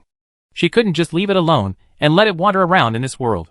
Lin, it would be best if N is willing to accept the trouble. After Vittorio took action and added several layers of protection to the spacetime node, Lin N and others waited in place for a long time. After seeing that there was no movement from this thing, they returned to the capital together. In the royal capital at this moment, due to the sudden departure of several speakers, the investiture ceremony that was supposed to be a grand celebration had to end hastily. However, the congressman who had a premonition did not leave by train, but stayed in the city one after another. Sure enough, after Harrow returned, a wizard's council was immediately convened. A total of 500 members quickly gathered in the conference hall, and Raphael and others impatiently asked about the whereabouts of several speakers. There is something wrong with the space-time door located in the steel city of Wissel, Harrow said succinctly. Could it be that the false god is back again? Raphael immediately became nervous. Having participated in the Battle of the Holy City, he naturally knew that Ella was chased by several speakers and fled outside the time and space gate. That's not true. Herav shook his head, but before everyone could breathe a sigh of relief, he spoke again. We got news that might be worse than that. Lynn, Aurora and Vittorio also spoke up, roughly explaining the whole story, but concealing the news about the main world. After all, it sounded too shocking and could easily cause panic. In other words, our world is being targeted by another god? What kind of Lord of the Dead? Arad was shocked, and Raphael on the side asked a more critical question. How powerful is he? And how does he compare to Ella? It's not clear yet, but I think Ella may not be able to compare with it. Herav shook his head and said, Ella painstakingly conquered the mainland, established the church, and laid out the plan for hundreds of years, in order to step into the realm above the legend and replace the moon god Diana. And Donatus, the Lord of the Dead, is a god himself. This alone posed a threat far greater than any enemy they had faced before. According to the Star Messenger, the opponent's divine domain covers multiple worlds, and the number of undead under his command is probably hundreds of millions. Vittorio also added, the divine domain covers multiple worlds and has hundreds of millions of undead under its command. These few words made the legislators present feel numb. You know, the total number of citizens in the entire empire is only 20 million. Even if there is a large-scale mobilization, the number of soldiers that can be recruited will not exceed 1 million. And training is a big problem. It is probably not realistic to deal with an undead army that is hundreds of times more numerous, and whose strength is unknown. Everyone, don't worry too much. At the beginning, the church and the false god Ella were not 10 times or 100 times more powerful than us. In the end, they still ended up running away in embarrassment. Aurora said with relief. The enemy is certainly stronger this time, but we also have all the resources on this continent, so we may not have no chance of winning. Aurora's words made all the anxious wizards calm down again, especially the veteran counselors from the Wizarding Land, who agreed very much. At the beginning, the population of the entire Wizarding Land was only a few 100,000, and the territory was just a broken island. Compared with the church ruled by Ella, it was not worth mentioning at all. However, in just 3 or 4 years, the strength of the weak has already changed. Reverse. After such a miraculous counterattack, their panic and fear of the unknown and powerful enemy outside the gate of time and space were eliminated a lot, and they began to think about ways to deal with the Lord of the Undead. It is impossible to rely on conventional means to eliminate so many undead armies, but as long as some unconventional methods are used, it is not impossible. At this point, Raphael paused, and then turned. He looked at Lynn. For example, the Skyfall, developed by Speaker Lin, and can destroy an area of 10 kilometers in one strike, as long as it is used properly. It may be able to destroy dozens or even millions of undead in an instant. As soon as these words came out, the eyes of the wizards present brightened. Herav and others also nodded. Although Skyfall is almost useless when dealing with legendary level enemies, only the area at the center of the nuclear explosion can cause enough damage. But for the lethality below legendary level, it is definitely horrifying. No matter how many people are on the other side, they will be instantly submerged in the baptism of the sun. The most important thing is that such powerful legendary magic can be used using nuclear fuel, and does not have to be cast by legendary wizards, which makes it possible to release it on a large scale. Before the Lord of the Undead finds and invades this world, we have at least 500 nuclear fuel reserves that can be used to perform Skyfall, Herav said decisively. Based on one shot of Skyfall destroying 100,000 undead, 500 is enough to make all enemies below legendary disappear.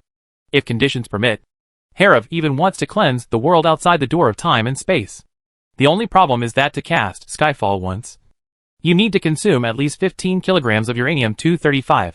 500 uranium-235 is a nuclear fuel reserve of 7.5 tons. Based on the content of only 0.7% in the ore, a full 1,000 tons of uranium ore would have to be dug. It is estimated that the entire uranium mine would have to be hollowed out, which may not be enough. And it would definitely be too late in time. As for the raw materials, maybe we can use tritium and deuterium elements instead, Vittorio suggested.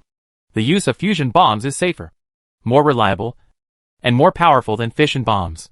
Moreover, water is everywhere.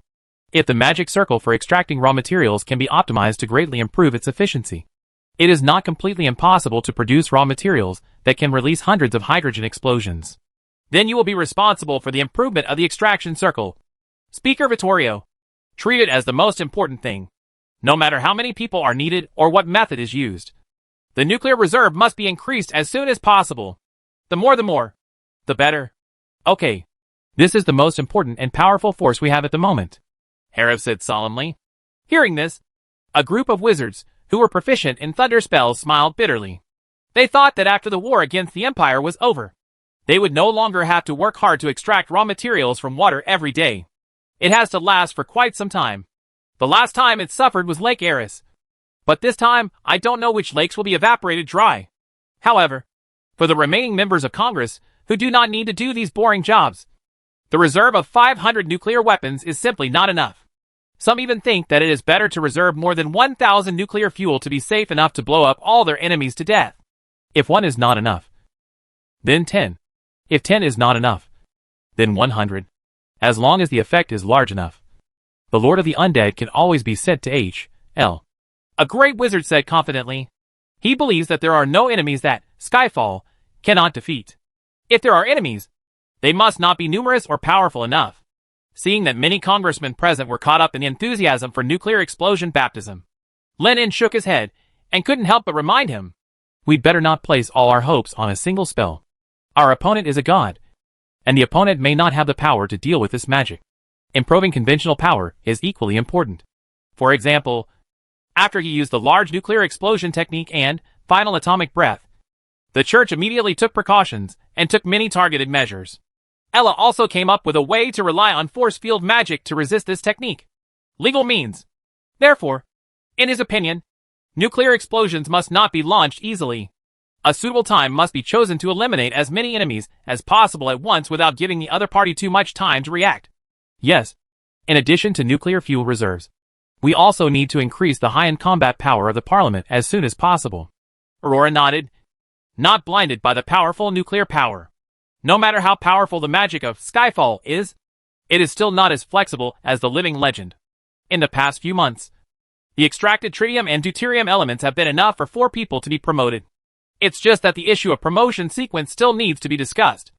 So it has been delayed. Now that the academic seminar has ended, it is time to prepare for the next round of legendary promotion. 26 ring great wizards including Anthony, Raphael, Arad, and Sanchez were particularly excited. At the meeting, they constantly emphasized their illustrious achievements for the Wizards Council in order to win the precious 4 promotion places. After some time, the 4 selected people were Anthony and Jeffrey, winners of the Silver Moon Medal, and 2 great wizards who had made great achievements in the war with the Empire. Raphael was extremely disappointed that he was not selected. He was ranked 5th in terms of merit and missed the promotion ceremony. He could only comfort himself in his heart. As long as Speaker Vittorio could successfully improve the extraction method of nuclear fuel, it will always be your turn to wait a month or 2 at most. There is also a plan to mass-produce wizards that needs to be accelerated. Lin added, this is related to the establishment of the Magic Network, which is as important as preparations for war. Chapter 521, Locking Guests in Cages is exactly the custom of this world. Lin's proposal was naturally approved without any surprise, and the subsequent proposals quickly shifted from preparations for war to discussions on internal politics. Today, more than 4/5 of the Empire's territory is under their control. If we didn't follow the orders of a certain magic star, it would be faster to hit one city and clean up another. However, the benefits of this were quickly reflected in public security. There were almost no large-scale rebellions in the imperial cities they captured. This was also due to the fact that during the previous battle in the Holy City, Ella sacrificed countless bishops and devout believers in one go. In a sense, it also cleared the way for them to rule. Do we have enough food reserves? Lin turned to the congressman in charge of food production and asked this most important question. As long as there is enough food in hand, there won't be much trouble in the city captured by the kingdom. The remaining food reserves can probably last for about 3 or 4 months. Counselor Tisha said with a headache. If we want to build factories on a large scale in the occupied imperial cities and implement the same food rationing system, then the food will be far from enough.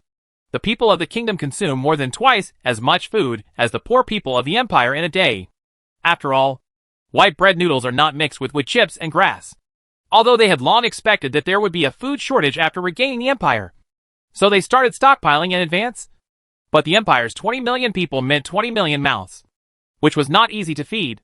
The food reserves they prepared were simply not enough, even if all the elemental wizards in the Parliament cast bread-making skills. It would be difficult to fill such a gap, unless the Parliament was willing to use precious nuclear fuel reserves to create food. Why is there only this little? There shouldn't be that much food shortage in the Empire. Right. Vittorio couldn't help but frown. That was true. But when those damn church remnants and nobles evacuated the city, they burned all the food and equipment they could not take away. Some people even set fire to the city to block our pursuit. Councillor Tiscia said rather helplessly. Have these bastards been caught? They must be severely punished. Their bodies should be hung at the city gate, and their souls should be imprisoned and tortured. The grumpy Arad immediately couldn't bear it anymore and roared loudly. He believed that the past strategies of the Parliament must have been too mild. If he knew that confronting them would result in a punishment 10,000 times more terrifying than death, then no one would dare to do such a bad act. Not yet. But these people probably won't be able to escape for long. Councillor Tiscia shook her head and said. And the food was burned. Even if they were all arrested, they would not be able to make up for the losses. It seems that the pioneering work will be stepped up. Lennon muttered and asked someone to take a special large map, which circled an area of 200,000 square kilometers directly around a large river in the central plain area of the Empire. This large area has fertile land and is originally the granary of the Empire. Half of it is directly under the jurisdiction of the imperial royal family, and the other half is the territory of a powerful Grand Duke. Now, of course, it is all owned by the Parliament. Lennon plans to turn this area into a specialized farming area, integrating all the fine farmland and implementing magical planting and harvesting. If done well, this area alone can solve the food problem of the entire Empire. It's best to try to complete it before this year's autumn planting. In this way, it only takes a few months, and when this batch of wheat matures, the food problem will be completely solved, Lennon said encouragingly. This is too big. Councillor Tiscia looked at the big circle drawn by Lennon and felt a little numb. The entire Empire, including the desolate northern border, only covers an area of less than 7 million square kilometers. Now it is a fantasy to carry out cluster transformation of 200,000 square kilometers at once, not to mention this year. In his opinion, it would be good to catch up with next year's autumn planting, or even spring planting the year after that. It just looks big. As long as the planning is done well, it may not be impossible to start construction in multiple areas at the same time. You underestimate the power of machinery and magic, Lennon said with a smile.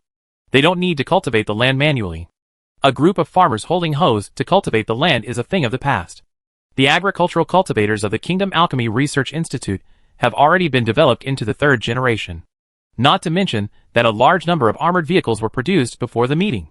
With the current war situation against the Empire, there is no need for these vehicles to be used on the battlefield. All the idle vehicles can be modified, and all the troops can be used to open up wasteland and train troops there. By the way, several unsightly hills in the plain were flattened. Deploy another 4,000 elemental wizards to help. After the wasteland is cleared, let them station there to protect this grain-producing land and regularly cast magic to increase the fertility of the land, Lennon said again. On this planet, wizards are the greatest productivity, especially when doing delicate work. Wizards with atomic-level control capabilities are much easier to use than machines.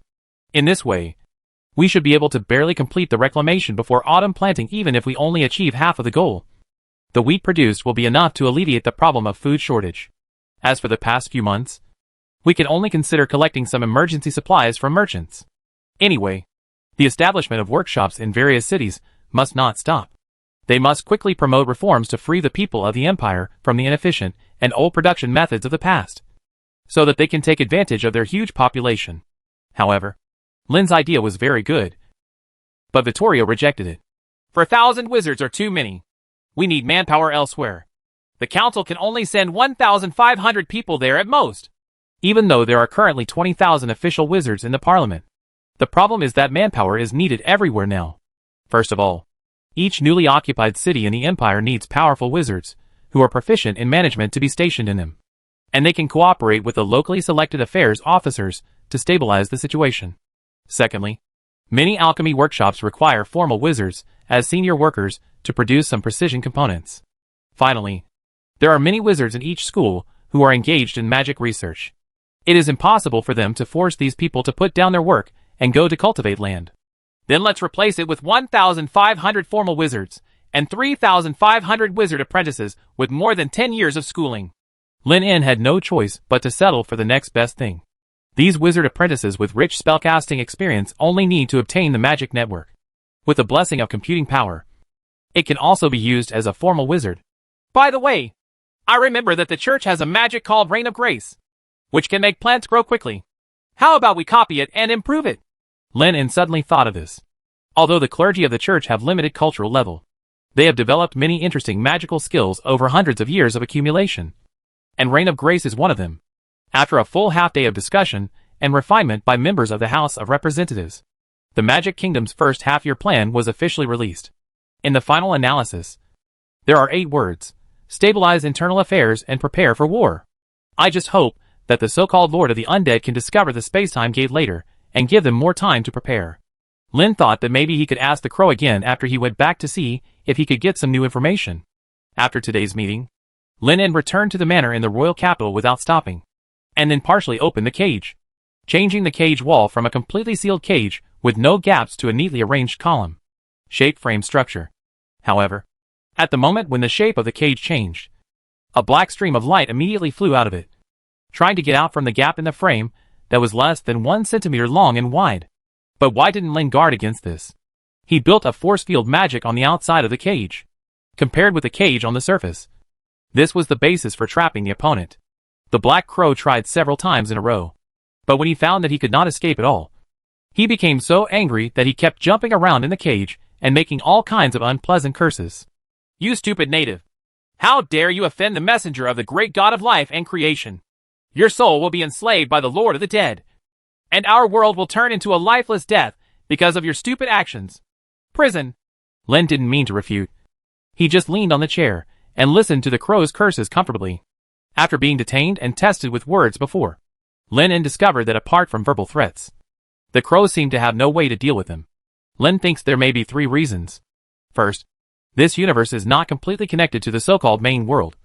So even if the other party is a god, he cannot cross the world to kill or punish himself. The second is that the divine realm connected to this universe is under the control of the Lord of the Dead. If the opponent wants to come over, he must pass there and pass the Lord of the Dead. This may cause the divine war to happen in advance. Third, this crow is actually not as important as it says. It is just an ordinary messenger. Being slightly offended is not enough to offend the God of life and creation. Lin En's mind was racing with thoughts, and he waited like this for more than an hour, until the angry crow had scolded enough, tired of scolding, and completely stopped, and the sharp crow could no longer be heard in Lin En's ears. Only then did En finally come back to his senses, and spoke with a smile. Actually, we have no ill intentions, great messenger of the star. On the contrary, we are very grateful for the news you brought. The Black Crow looked at the cage containing him with a strange expression, and stared angrily at Lin outside the cage. Is this how you express your thanks? Lin shrugged and continued. As ignorant natives, we know very little about the gods and the main world you are talking about. We cannot confirm the authenticity of this news for the time being. So we also asked the Great Star Messenger to stay in the residence we specially made for you for the time being. In addition, this is not an offense or imprisonment, but a rather special custom. Lin En looked at the cage he made and said very sincerely, Yes, in fact it is the custom of our world to keep crows in cages. The Black Crow rolled its eyes in a very humane manner. It was obviously not that easy to fool, but it was really tired of being scolded and didn't even want to speak. Lin En smiled, ignored the topic, and asked instead, Great Star Messenger, you came to our world with a mission, right? The Black Crow raised its head proudly, not bothering to reply to Lin's words. I think this mission should be related to dealing with the Lord of the Undead. In other words, our goals are actually the same, and we can fully cooperate, Lin En said solemnly. This is also the attitude of the council. They can cooperate, but do not accept orders. Aspects of command. Cooperation? Black Crow said contemptuously, as if he had heard the funniest thing in the world. The power and greatness of God are beyond your comprehension. Only existences of the same level can talk about cooperation. Lin didn't care at all about Black Crow's disparagement, but instead admitted it. Please also understand that we natives have limited vision. I want to know, can God completely destroy a world? The Black Crow paused, then squawked. It is not uncommon for a plane to collapse in past divine wars. Lin En was somewhat surprised. Taking over a world and destroying a world were two completely different concepts. His evaluation of God couldn't help but rise to another level. Neither they nor Ella, who has gained godhood, had the ability to completely destroy a planet. I just don't know if this plane is the same as a planet. So it's not also a universe. Right? How did you find our world? Lin asked the second question thoughtfully. According to the words of this crow, the Lord of the Dead, who controls the opposite divine realm, should not have found any space-time door. Otherwise he would have invaded long ago. But the God of life and creation was able to send an envoy to warn them in advance. This is also the reason why Lin has always been suspicious of this star messenger. The God of life and creation is great. He knows everything and knows everything, the Black Crow said arrogantly. Omniscient? Know everything? Lin had deep doubts about these words. Because the Lord of the Dead, who was also a god, obviously did not have such ability. If the gap between the two gods is very large, and there is a lot of contradiction, then the Lord of the Dead will most likely cease to exist long ago. Unless it has some special ability similar to prophecy. Just as Lin En was thinking about it, there was a gentle knock on the door. Sir Speaker, Ms. Ivina said she has something important to ask you to see. She also brought a prisoner. Probably a knight of the God's punishment army. Lin En glanced at the crow in the cage.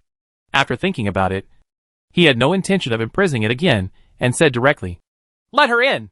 Chapter 522 Diana, the god of the moon, ran away with the moon. About 3 minutes later, the door was pushed open again, and Ivina, whom she hadn't seen for a long time, walked in with a man with a broken arm. "Good afternoon, Speaker."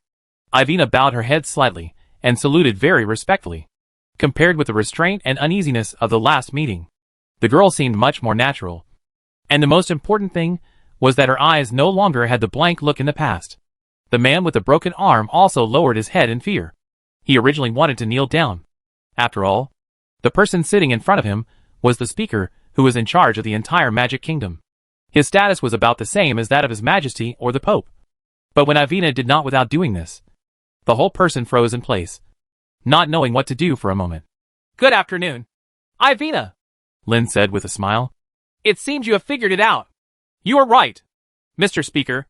No matter how perfectly the church's lies are woven, they will eventually be torn apart one day."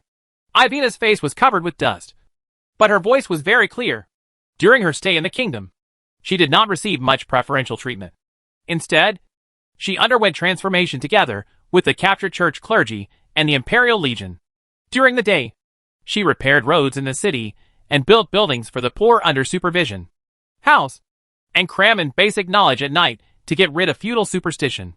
Although many of the nobles who were sent have been complaining and secretly cursing the parliament. In Ivina's view, this is definitely not abuse. They were exhausted there, but they were able to eat well. Some imperial soldiers even felt that being a prisoner was much better than working for the Lord. The most important thing is that after the wizards defeated the Empire and the Church, they did not engage in massacres or sacrifices to evil gods as the bishops promoted. On the contrary, from what she saw, the city was renovating, the territory was growing, and everything around her was getting better. If this is the end, I'm afraid everyone will be looking forward to its arrival. Listening to Ivina's narration, Lin smiled. Although the development of the Magic Kingdom still has many shortcomings, anyone with a discerning eye can see that the new kingdom is more dynamic than Ella's magical empire, which is why his faith cleanses the church of its causes through non-coercive means. Of course, relevant publicity must also keep up. Lin has never been reluctant to use some means for the right things. I don't know who this one is. Lin's eyes quickly turned to the one-armed man. Ivina's visit to him, this time, was obviously related to him. Reporting to the speaker, my name is Bard. I was an adjutant of the God's punishment army. The one-armed man said nervously. In the past, this identity allowed him to enjoy endless glory. But now he has it became a fatal thing. Do you have anything important to report? Lin asked. It's about foreign lands, Ivina said solemnly. Foreign land? Lin En was stunned for a moment, looking at the brown-haired girl in surprise, and his expression became more serious. You mean the world outside the time and space gate? Ivina turned to look at Bard, who nodded, not daring to hide anything, and quickly told everything she knew. Foreign land is the church's name for the world on the other side. Bard once heard Lord Gustav, the leader of the God's punishment army, say that it was the beginning of all evil. Powerful monsters would often arrive in the Empire through these time and space nodes and harass nearby people, the city and its people. Therefore, the church selected elite troops from the God's Punishment Army, organized an expeditionary force to a foreign land, and took the initiative to enter it and clear out the monsters gathered near the time and space gate. Hearing this, Lin suddenly felt his eyes light up. He was having a headache about how to obtain intelligence from foreign lands, but he didn't expect that the news would come to his door. What is that world like? Lin En was extremely curious about this. The foreign land is very dark and cold. Last time we stayed there for a long time we couldn't see the sun, moon and stars. But replied hesitantly, before entering the interior, these expeditionary troops must be blessed with corresponding magical skills. Otherwise they will easily freeze to death.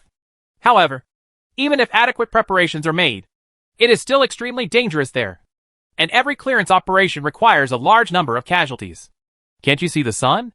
Lin was quite surprised, and immediately thought of what Crow had said before, that Diana, the god of the moon, had left the main world with her plane. As for how to escape, Lin still doesn't know yet. Could it be that it deviated from its original orbit and ran away with the moon of the main world? This is probably why the sun and stars cannot be seen in foreign lands. A world that has lost its stars and the source of light and heat will undoubtedly become dark and dead. The most terrifying thing is the extreme drop in temperature, which will soon reach minus 200 degrees Celsius. It is almost impossible for life to exist there, survive such harsh conditions. But the foreign land is obviously not that bad. Otherwise Bard and others would have been frozen the moment they entered. And even with the blessing of divine magic, it would be impossible to save their lives. It seems that before leaving the main world, the moon god must have done something to slow down the downward trend of the temperature. Just as Lin was thinking about it, but didn't stop. He knew very well that this was his only chance to put aside his identity as a remnant of the church. So he racked his brains to think of any useful information. For example, a space-time gate that is open for a long time will cause the concentration of magic power and attract many powerful monsters to stay. Another example is that there is a strange beast called sandworm in a foreign land. It will bury its body in the soil and attack those who enter the territory. Any living thing within. Has the church established an outpost in that world? Lin asked with his eyes fixed on Bud. Even though there is now a more dangerous lord of the undead to deal with, Lin has not forgotten their old rival Ella. In a sense, the opponent's threat is no worse than that of the lord of the undead. I don't think so, Bud replied thoughtfully. Foreign lands are too desolate and dangerous, and don't have much value. The expeditionary force usually returns with the prey and results after clearing the nearby monsters. Lin nodded. Rule has a cost, and establishing a solid outpost in such a world is not a cost-effective thing. He guessed that the church had sent expeditionary forces into it several times, and it was not just as simple as eliminating threats in advance. The corpses and blood of those powerful monsters were extremely valuable resources. The resources for church baptismal ceremonies and large quantities of divine grace potions probably came from here at this time, but seemed to have suddenly thought of something, with an extremely troubled look on his face. What's wrong? Did you think of anything else? Lin En assured her at the right time. Even if they are just speculations and rumors, you can tell them. How to judge the authenticity is my business. With Lin's promise, but said hesitantly, Sir Speaker, maybe it's my imagination. Time seems to pass very quickly over there. No, I should say it's very slow. Since there is no sun and stars in the foreign land, they have no way of telling how much time has passed when they enter it. But this sense of difference is too strong. When he went in, but felt that he had only been there for a few days. But when he came out, it had been more than a month. Not only him, but some of his colleagues in the expeditionary force also felt the same way. Lord Gustav, the leader of the God's Punishment Army, seemed to know the reason, but he never explained the reason to them. As Bud spoke, he carefully looked at the young speaker in front of him, fearing that the other party would suddenly accuse him of talking nonsense, because it sounded really unbelievable. Does time flow at different speeds? Lin pondered for a while. Of course, he wouldn't make a fuss about this little thing. Time, like space, can be kneaded and distorted. The slow clock effect in the theory of relativity is an empirical example. It's a pity that Gustav died after the Battle of the Holy City. The cause of death was that the divine power he had been given was withdrawn. Otherwise, the other party would probably have tortured more information out of his mouth. Lin was very regretful and turned to look at the cage. Apart from Gustav, the person most likely to know all this was the Star Messenger. The Black Crow was obviously still angry and had turned around, leaving only one but facing him. Great Star Messenger. Didn't you expect that even you don't know about it? Lin shook his head regretfully, and then added with conviction. But this is normal. Not everyone is qualified to know the mysteries of time and planes. Perhaps even the God of life and creation may not know it. After all, our world is so special that time actually appears. This strange landscape of inconsistent flow rates. The Black Crow's feathers suddenly exploded, and the high-pitched crow soon resounded in the room. Fart. Stupid native. That's just your own ignorance. The flow rate of time between different planes is different. It will only become consistent after being completely captured by the main plane. Then what is this capture based on? Is it covered by magic power? Lin continued to ask. There must be a reason why the moon goddess Diana opened so many time and space gates on this continent. It is probably to achieve the capture of the plane and transform it into her own divine domain. However, the crow shut up this time, and his black eyes rolled around without any intention of responding. At this moment, Bard was surprised by what Lin called him just now. He looked at the Black Crow in the cage and didn't understand why a talking crow was called the Great Messenger of the Star by the speaker. Ivina on the side was also a little shocked. And then she realized that although Lin's words were full of honorifics, there was no hint of respect at all. And a great being will obviously not be kept in a cage. Seeing that Crow didn't reply, Lin smiled and didn't care. The intelligence just now was enough for him to sort out a lot of information. Thank you for the information you provided this time. This is very important for the next actions of the Parliament. Lin did not hesitate to express his words of appreciation. He stood up and put his hand on Bud's fearful eyes. On the shoulders, shaping body reconstruction. A burst of strong magical fluorescence appeared in the room. Bud suddenly felt a heart-piercing pain, and almost thought that the seemingly kind-hearted speaker suddenly changed his mind and planned to kill him. Fortunately, this heartbreaking pain only lasted for a few seconds, and was replaced by an itchy, comfortable feeling. After the white light completely dissipated, Bard was surprised to find that his left hand, which was broken during the war, had grown back. He was overjoyed and immediately knelt down and cried bitterly in gratitude.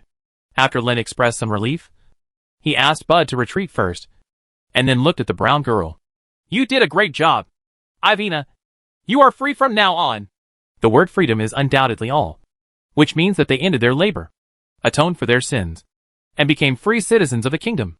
Even though there is implicit discrimination in the selection of some high-end positions, such as clerks, paper-making, iron-making, and glass workshops don't care what you did before. As long as you are willing to endure hardship, it is not a problem to have enough to eat. I can buy a house and live a good life with meat to eat every day. For the poor people in the empire, not going hungry, not being cold, and having clothes to wear is already a life like paradise. Although Ivina had previously betrayed the enemy, delayed the attack of Ella's incarnation, and bought time for his breakthrough, she had been an undercover agent of the church or a member of the God's punishment army. According to the laws of the Parliament, she was required to undergoing long-term transformation. Lin would not use his rights to exempt the two of them just because they were familiar with each other. He would strictly follow the laws of the Parliament and throw him into a labor camp. By the way, Ivina was assigned a task, which was to find out among the imprisoned prisoners which ones were undergoing transformation and which ones were still harboring evil intentions and preparing to secretly plan riots. It was also considered an undercover task. Ivina agreed without any hesitation at first, because she needed a chance to truly see how the kingdom treated its captives and the people at the bottom of the empire. Take this letter of recommendation. Lin took out a page of letter paper from the desk, reached out and brushed it, and a long string of magical fluorescent handwriting appeared on the paper. Last time, the girl took the secretariat examination and achieved good results, which made many examiners look upon her with admiration.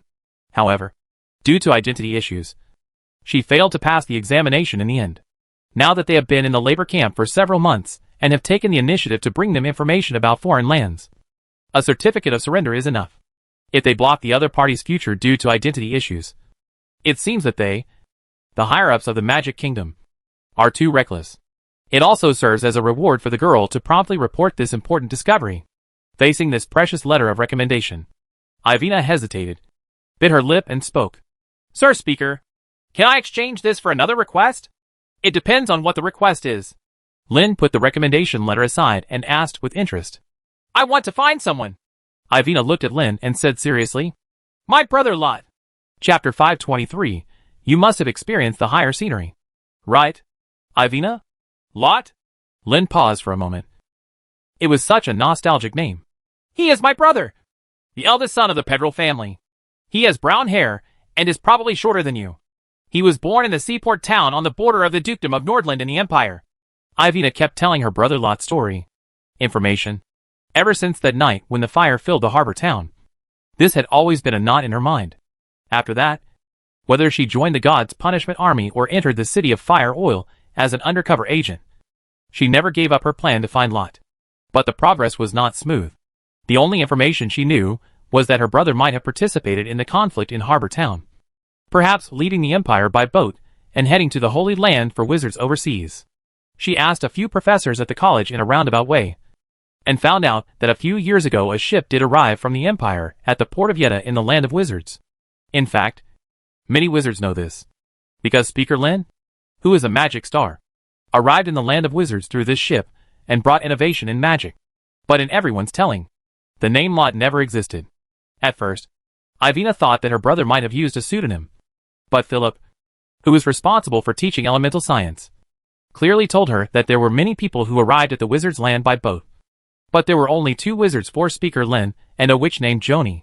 This made Ivina's heart sink to the bottom. Perhaps her brother Lot had died in the battle in Harbor Town, and he was buried in the half-destruction together with the Archbishop of the Church and 3,000 elite guards. A town exploded. But she wants an answer no matter what.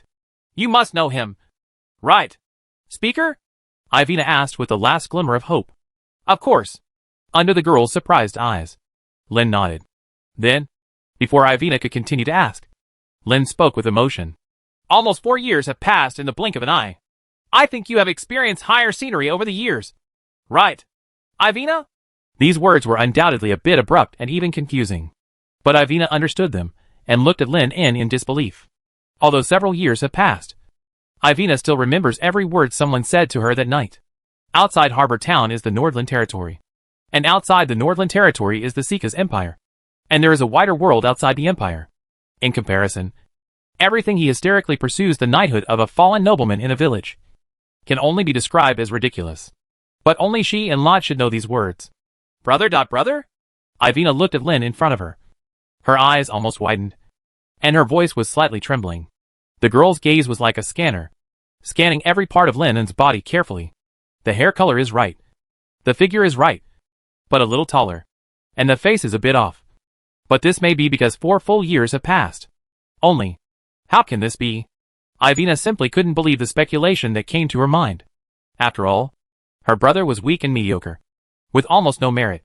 Although Lot suddenly performed very well that night in Harbor Town, far beyond her expectation. I know. But the gap between him and the famous magic star in front of him is as big as that between a giant dragon and a giant rat. But now there seems to be no second possibility. Facing the girl's excited and expectant expression, Lynn nodded first, then shook his head, and said slightly cruelly, I really want to respond to you, but it's a pity that I am not Lot, nor am I your brother. I just borrowed his identity once when the time came. Borrow.use? Ivina seemed to have difficulty understanding this word for a while. More specifically, you should see for yourself. Lynn sighed, stretched out his hand and pressed it on the girl's head, sending the relevant memories into Ivina's mind. This memory is relatively complete, starting from when he witnessed Lot falling from the city wall, to thinking about facing the pursuit of the church, to using Lot's identity to sneak into the city, gathering information and looking for the fleet heading to the wizard's land. With his current status and power, there is nothing to hide about these experiences. A large number of memories kept flowing in the girl's mind like a slideshow. The excitement on Ivina's face gradually turned into shock and panic, and her lips turned slightly white. She thought about countless possibilities, such as the possibility that Lot died that night in Harbor Town, or that he did not take the ride to the wizarding land at all, but went to another place, or that he had been avoiding it all these years because he hated herself, her search. But what she didn't expect was that Lot would have died long ago, much sooner than she imagined. The cause of death was undoubtedly his own. Ivina vaguely remembered that the night before Lot fell into the water, she once again sneered a few words, and even hotly rebuked him that if he failed this year's night assessment, he might as well die. Lot was just like before. There was no reply. And then, he didn't come back all night. At the beginning, She had viciously thought that it would be best for her brother to never come back, so that her father would look at her and see her efforts and dedication. Now her expectations and dreams had undoubtedly become a reality, and Lot was truly dead. I killed him. Ivina was shaken, muttering to herself, the blood on her face gradually fading, and her body started to tremble vaguely. Lin shook his head secretly. What killed Lot was not just Ivina's cold and sharp words, but also the coercion of his father, Baron Pedrell. It has to be said that the Pedrell family are some talents. An eldest son who is mediocre, weak and unable to fulfill his father's expectations, and a second daughter who is stubborn, talented, resentful, and longing for recognition. They also happen to share a father who is ambitious and talented and obsessed with restoring the glory of the family. The so-called children are nothing more than tools in the eyes of Pedrell. Ivina's appearance and talent in swordsmanship are bargaining chips to win over the Duke of Nordland. As for the only son Lot, of course, he is the only candidate to restore the family's glory. If you are less talented, you can work hard. And even if you are not good enough, you can make up for it through other means. As long as you get in touch with the Duke and convince the Bishop of the Church, you may not have a chance of passing the night election. Baron Pedrell's idea was indeed wonderful, but he obviously did not consider whether Lot was willing and able to accept such an arrangement. The previous 7 nights elections had failed miserably without exception, coupled with the expectations and burdens from the family's revival, which almost overwhelmed Lot. Ivina's cynicism became the last straw that broke the camel's back. Lot, who already felt inferior because of his mediocrity and cowardice, came up with the idea that everything would be better after his death. Your brother may not be outstanding, nor is he a magic star, but he does care about you, Lin said softly. His death was not entirely your fault, and his death is irreversible. If you want to do something to make up for your fault, then you might as well do something more meaningful and finish your life together with him. Although the Parliament has cleared out the nobles, there are not a few people like your father, Baron Pedrell, in the Empire. They are ignorant, stubborn, and have old ideas. They commit evil incidents such as infanticide, lynching, and armed fighting. It still happens in the kingdom. No one can stop what happened in the past, but at least they can prevent those unpleasant things from happening again. Lenin spoke a few words of comfort, stretched out his hand and patted the girl's trembling shoulder, then picked up the Black Crow, who was watching the show, and walked out of the room alone, leaving Ivina alone for a while. The moment the door was gently closed, a suppressed sob sounded simultaneously. Human, you can only understand the most important thing after losing it, Lenin said with emotion. At first, he only wanted to use Lot's identity as a temporary springboard to enter Harbor Town and find the cripple Ron. Who would have thought that the old guy would hide like a gopher? Instead, he was killed by Pedrell because he leaked his whereabouts. The housekeeper was caught red-handed and had no choice but to go back. Fortunately, the situation in the Pedrell family was very complicated, and the relationship between them could not be described as more than strangers. Lin managed to get through it with the help of the descriptions in Lot's diary. Now anyway, this cause and effect has been completely eliminated. As for whether Ivina can figure it out, it is beyond his control. Lin's mind quickly broke away from these trivial matters. It was obvious that there were more important things to deal with, such as arranging people to enter the space-time gate as soon as possible and figuring out the time flow gap between the two worlds. This is extremely important, and to a certain extent it indicates how much time they still have to prepare. Thinking of this, Lin looked at the attendant who brought Ivina here before and asked, "Is Mr. Sean, who developed the pendulum clock, still in the capital?" Reporting to the speaker, "Mr. Sean should still be studying in the Alchemy Research Institute," the attendant said respectfully. "Then let him come to the reception room later." Lin estimated that Ivina, who was out of control, would cry for a while, so he changed the meeting place to the reception room. "Please wait a moment. I will inform Sir Sean right away." The attendant withdrew very respectfully. The wait did not last long. After learning that the famous magic star had summoned him, Sean took his new achievements and rushed to the manor as quickly as possible. "Sir Speaker, are you looking for me?" After Sean entered the room, he immediately bowed to Lin and greeted him with a very humble attitude.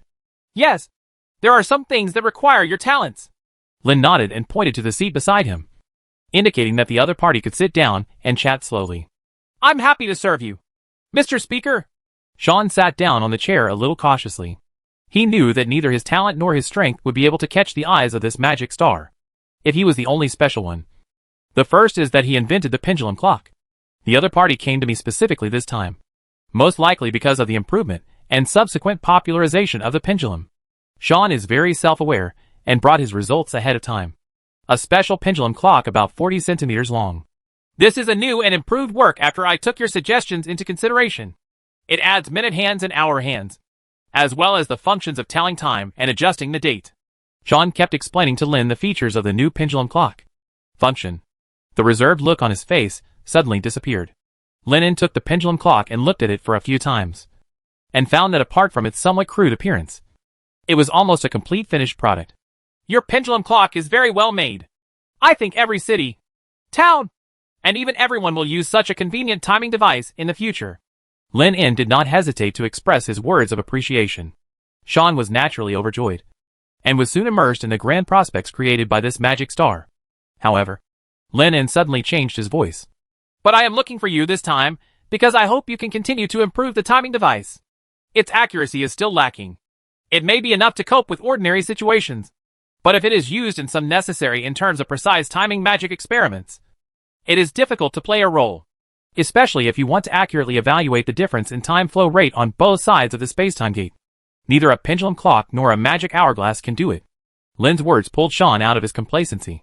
Of course, he knew that accuracy was a major weakness of the pendulum clock, because the timing principle of this thing relies on the isochronism of the swing of the pendulum. It is already very good to be able to stably achieve second-level time scale division. Sir Speaker, give me 3 days, and I will find a way to improve the accuracy of the pendulum clock to 1/10 of a second. No, within 1/20th of a second. Sean gritted his teeth. It was rare for this famous magic star to ask for something from him, so Sean naturally didn't dare to neglect it, and he didn't want to miss this rare opportunity. Not enough. Lin shook his head and said directly, I hope that the timer you develop will be accurate to 1/1,000,000th of a second. Points per million. 1 second? Sean's face was full of shock and disbelief. And then he smiled bitterly. I'm afraid it's impossible. Mr. Speaker, if it were 1/50th of a second, or 1/100th of a second, he could still try harder. But if it were 1/1,000,000th of a second, this could only be described as whimsical. Even the reaction speed of the legendary speakers is not necessarily that fast. Right. Of course it is possible. As long as you change to a more clear timing method than the pendulum, you will find that it couldn't be easier, Lin said with a smile. Chapter 524, Atomic Clock redefines the passage of time. What is the time? In scientific terms, it is a parameter used by humans to describe the process of material movement or the occurrence of events. In order to more accurately understand the time represented by the day, various timers have emerged. The basic principle is to calculate the average time consumed by something during its operation. For example, the time it takes for a drop of water to fall, a handful of sand to flow out, or a candle to burn out is used to divide seconds, minutes, and hours. However, this division is obviously not accurate enough, because the time for each drop of water to fall cannot be completely equal. There will inevitably be considerable errors. The pendulum clock invented by Sean is undoubtedly more advanced, because according to the law of a simple pendulum, with the help of gravitational potential energy, the time it takes for each swing of the pendulum is exactly the same, and its energy consumption is very small, and only one spring is needed. It can run for a long time, so we only need to find something that is also isochronous but more accurate, and we can create an efficient timer that is different from a pendulum clock. Sean frowned as he listened to Lin's words. This sounds simple, but finding a suitable isochronic law is not that easy. I can tell you 2 things that have isochronic laws. All you have to do is think about how to make them into timers, Lin said with a smile. Sean paused and looked at Lin in surprise. He did not expect that the speaker had already found other isochronic laws. And there were 2 kinds of them. First, it is a quartz crystal, which is composed of silicon dioxide. It has an interesting characteristic. That is, it will generate electric current on the surface when it is pressed by external force. If positive and negative currents are introduced on both sides of a quartz crystal, the crystal will deform and oscillate at a specific frequency. Lin En briefly explained to Sean the working principle of a quartz clock. To put it simply, it uses the characteristic of quartz crystals to continuously oscillate after being applied with an alternating current to record time, because the vibration frequency of quartz crystal is very stable. Normally engineers will make this thing into a tuning fork by cutting the quartz crystal and controlling the current, which oscillates at a frequency of 32,768 Hz per second.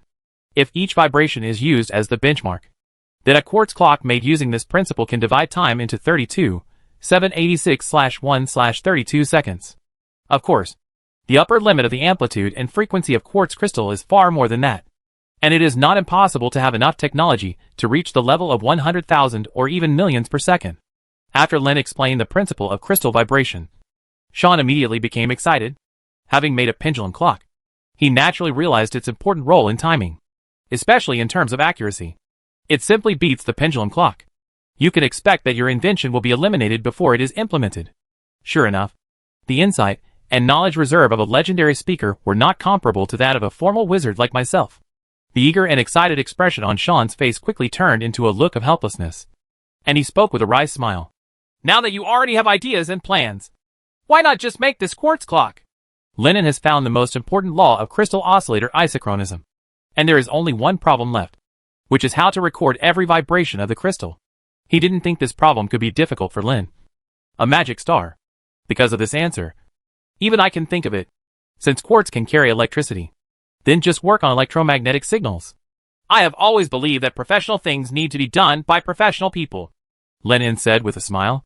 A few minutes ago, Sean would have been happy to accept the praise of the magic star. But now he was a little bit dumbfounded, because Lennon had just explained the principles of the quartz clock very clearly, and he was so professional that he was embarrassed. Then, there is only one answer left. The speaker couldn't spare much time to deal with these gadgets, so he let himself do it.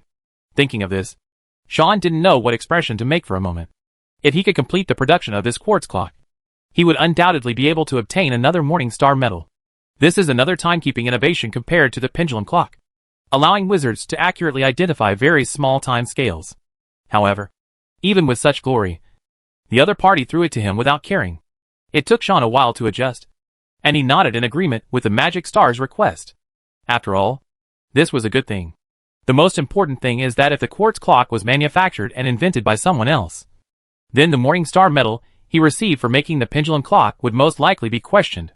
After all, his pendulum clock looks like a poor toy in comparison. By the way, you just said that besides quartz crystals, there is another kind of isochronic law? Sean asked with great curiosity. You should have read the paper I published, The World of Probability Quantum Mechanics. Right? Lin asked rhetorically. I have seen it, but I haven't fully understood the probability theory and duality you proposed. Sean's face showed a bit of embarrassment. It doesn't matter. I'm afraid no one dares to say that they can understand quantum mechanics now, Lin said with a smile. Not even you? Sean asked strangely. Although he could not fully understand the quantum theory of this magic star, he read it several times. The logic is very rigorous and self-contained. It is also consistent with the results of the double-slit interference experiment and can well explain various aspects of the quantum field. A strange phenomenon. Of course not. Lin shook his head. Not to mention him. Even the Federation in the previous life failed to truly perfect quantum theory. According to a friend of his who studies phenomena in the microscopic field, the gap between the current cutting-edge quantum theory and actual observations is about a hair's length from the Earth to Uranus. This is undoubtedly very small, and does not affect the application of its results at all. However, since there is a gap, it means that the quantum theory has yet to be perfected. At least there is some unknown interference term that has not been found. Since you have read my paper, you should know that when electrons inside an atom transition between two energy levels, they absorb or release electromagnetic waves. This is also the working principle of laser magic. But the atomic clock uses another characteristic of it. When the same element transitions in a specific orbit, the oscillation frequency of the electromagnetic waves released is very stable and is a fixed value.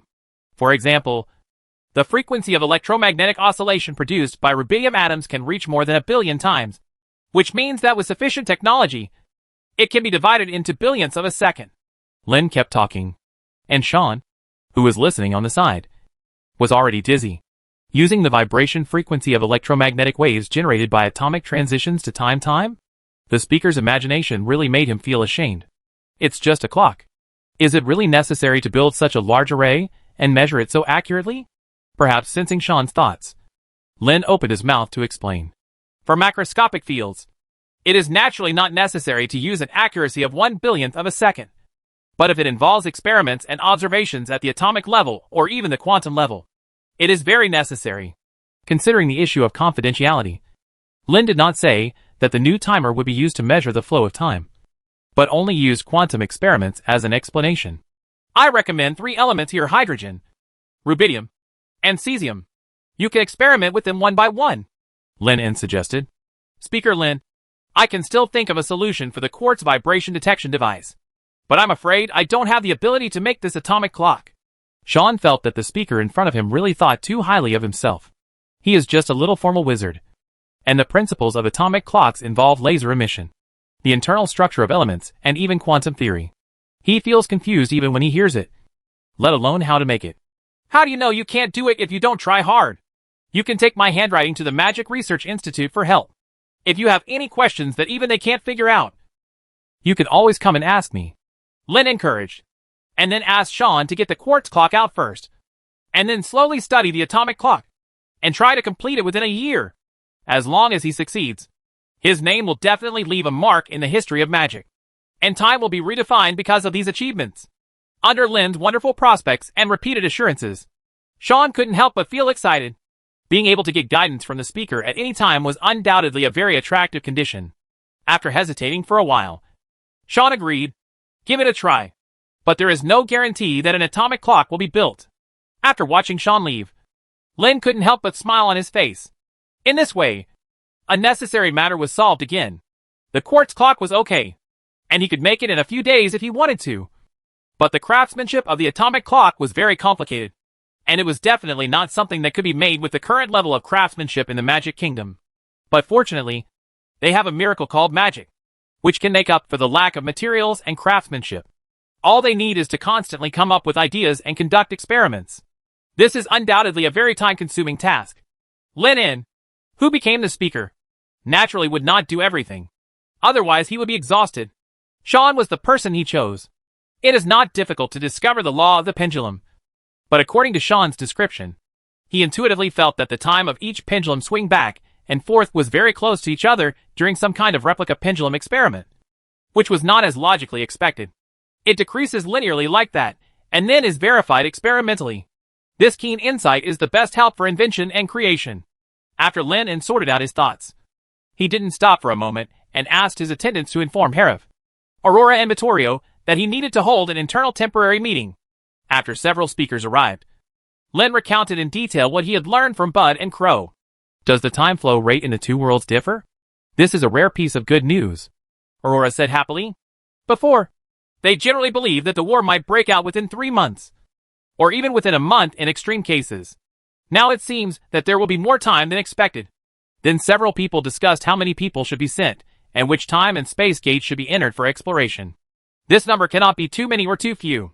Once the number is too large, it will easily arouse the attention of the Lord of the Undead and expose the location of the time and space gate in advance. If there are too few, the entire army will be destroyed in danger, and there will be no one to report the news. After discussion, they quickly decided to form a 9-member team consisting of a great wizard and 8 official wizards. The location they entered also excluded the 2 nodes of the Holy City and the City of Fire Oil, and chose the location where the space-time door in the north. There are 3 reasons. The first is that Bard's information makes them not completely ignorant of the situation in that area. Second, the church's expeditionary force can enter in large numbers, so they should have no problem sending people in. Third, the dangerous monsters there have been cleared by the expeditionary force, so it should be a little safer. Overall, it is the best choice. A week passed in a blink of an eye, and Sean's development speed was faster than Lin imagined, and it was completed in only 6 days. During this period, as the Council's half-year development plan was proposed, the entire Magic Kingdom also attracted a second wave of construction boom. Roads and workshops were being built in various cities. Everyone was too busy to stop, including laborers. The number has exceeded 1 million, and many wizards are complaining endlessly, because there is a real shortage of skilled magic workers. Many wizards have to take care of multiple jobs alone. Lin had no choice but to ask the Council to first use part of its resources on the laying of magic signal towers. As long as the magic network can be officially operated, tens of thousands more official wizards will be available in an instant. The Council's grain collection plan went very smoothly, with the lessons learned from colleagues who went bankrupt in the last food war. Even those wealthy businessmen who regard their wealth as their life do not dare to engage in the trap of selling rare goods. Not to mention the fact that the Parliament is very generous and pays 30% higher than the market price. At the price, you can make a fortune at any rate. What really gives Lin and others a headache is the selection of personnel who enter the spacetime gate.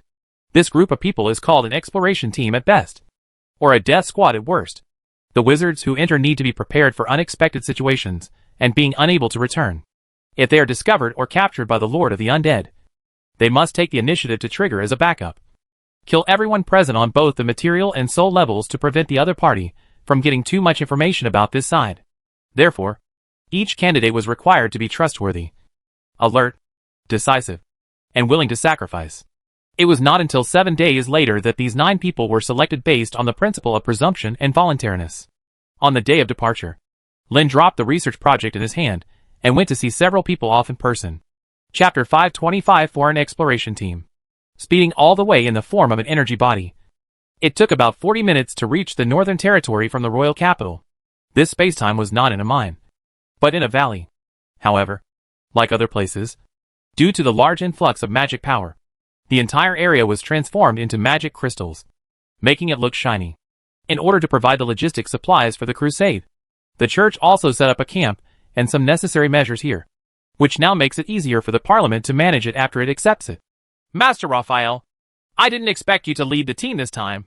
Entering the valley, Lin immediately saw Raphael and others gathered in front of the gate of surging time and space, listening to Sean explain the working principle of the quartz clock, and greeted them unexpectedly. He knew that Raphael's name was on the next round of legendary wizard promotion list, so he shouldn't be so eager to get the credit for the time being. Lin also thought that the selected one would be a 6th-ring great wizard who was relatively low in the ranking and wanted to rely on his achievements to improve his promotion ranking, such as Arad. It would be quite appropriate if you don't take into account his slightly impatient personality. I am alone, without worries, and the apprentices I teach are all self-reliant, so I was chosen. Raphael shrugged and said helplessly. Lin laughed. Of course he didn't believe this was the reason. At this time, Vittorio, who was responsible for opening and closing the spacetime door, explained a few words. Raphael had a wide range of skills and various techniques. In addition to being proficient in elements and alchemy, he also had certain knowledge in electromagnetism and optics. Research and trustworthiness are the reasons why we are entrusted with important tasks. It seems that the leader of this operation must be you. Lin nodded, fully recognizing Vittorio's judgment. The strength of the candidates needed to lead the team is secondary, as long as it is enough. In other words, in this operation, fighting is something that needs to be avoided as much as possible. In comparison, the comprehensiveness of abilities is more important. After all, no one knows what kind of situation they will encounter after entering the other side of the time and space gate. Under the praise of Lin and Vittorio, the helpless look on Raphael's face was wiped away, and he showed a slight smile. Being selected this time also represented to some extent, it shows the importance and trust that the Parliament attaches to itself. Going to the gate of time and space to explore intelligence was dangerous. But after all, it was not a head-on conflict with the Lord of Death whose strength was unknown. And he was still confident of escaping unscathed. It just so happened that he still lacked a hard enough achievement to convince the public. The reason why Raphael is ranked 5th among the more than 26-ring wizards is because he cooperated with the 3 chancellors Lin, Herav and Vittorio to kill the legend in the battle to defend the royal capital, the cleric Edwil, and fought off Ella herself, who descended from the gate of heaven. But many great wizards have objections to this, and some even think that his military exploits came from following the speakers. Even if he put a dog there, he would still be able to achieve good results. Raphael was naturally furious at the gossip of these jealous people. He almost lost half his life in exchange for this honor. Although he didn't gain anything, he still got a lot of assists. This trip to the outside of the time and space gate is also to rectify his name. Lin looked at the other wizards participating in the operation and found that many of them were familiar faces. For example, Yolanda, who was born in the School of Prophecy and has extensive research on astronomy and geography, and Tick, who is good at mathematics, physics, and alchemy. There is also a psychic wizard named Taika, who is said to be a linguist, proficient in hundreds of dialects in the Empire, and a person who surprised him, Ivina. Why are you here? Lin asked in surprise. A week ago, he revealed his identity to the girl and explained the reason clearly, and the two of them stopped meeting. Later, when the attendant said that he was talking to Sean, Ivina left on her own. Lin didn't pay too much attention to it. This was actually better. After some things were settled, it would be awkward to meet again. But he didn't expect that the other party would actually join the exploration team. This made him somewhat puzzled. As a former member of the God's Punishment Army, how on earth did Ivina manage to sneak in? She has your letter of recommendation. Didn't you arrange for her to come here? Vittorio looked at Lin in surprise. He thought Ivina was someone specially arranged by Lin In. So he considered agreeing. Come down. Lin In's mouth twitched involuntarily. He wrote this letter of recommendation so that Ivina could be free from the restrictions of her previous status, regain her previous examination results as an affairs officer, work hard in a management position, and maybe even be able to be a city manager in a few years. Whatever the length. I didn't expect that the other party would actually use it here. Seeing Lin's expression, Vittorio realized that he had misunderstood, and immediately frowned and looked at the brown-haired girl.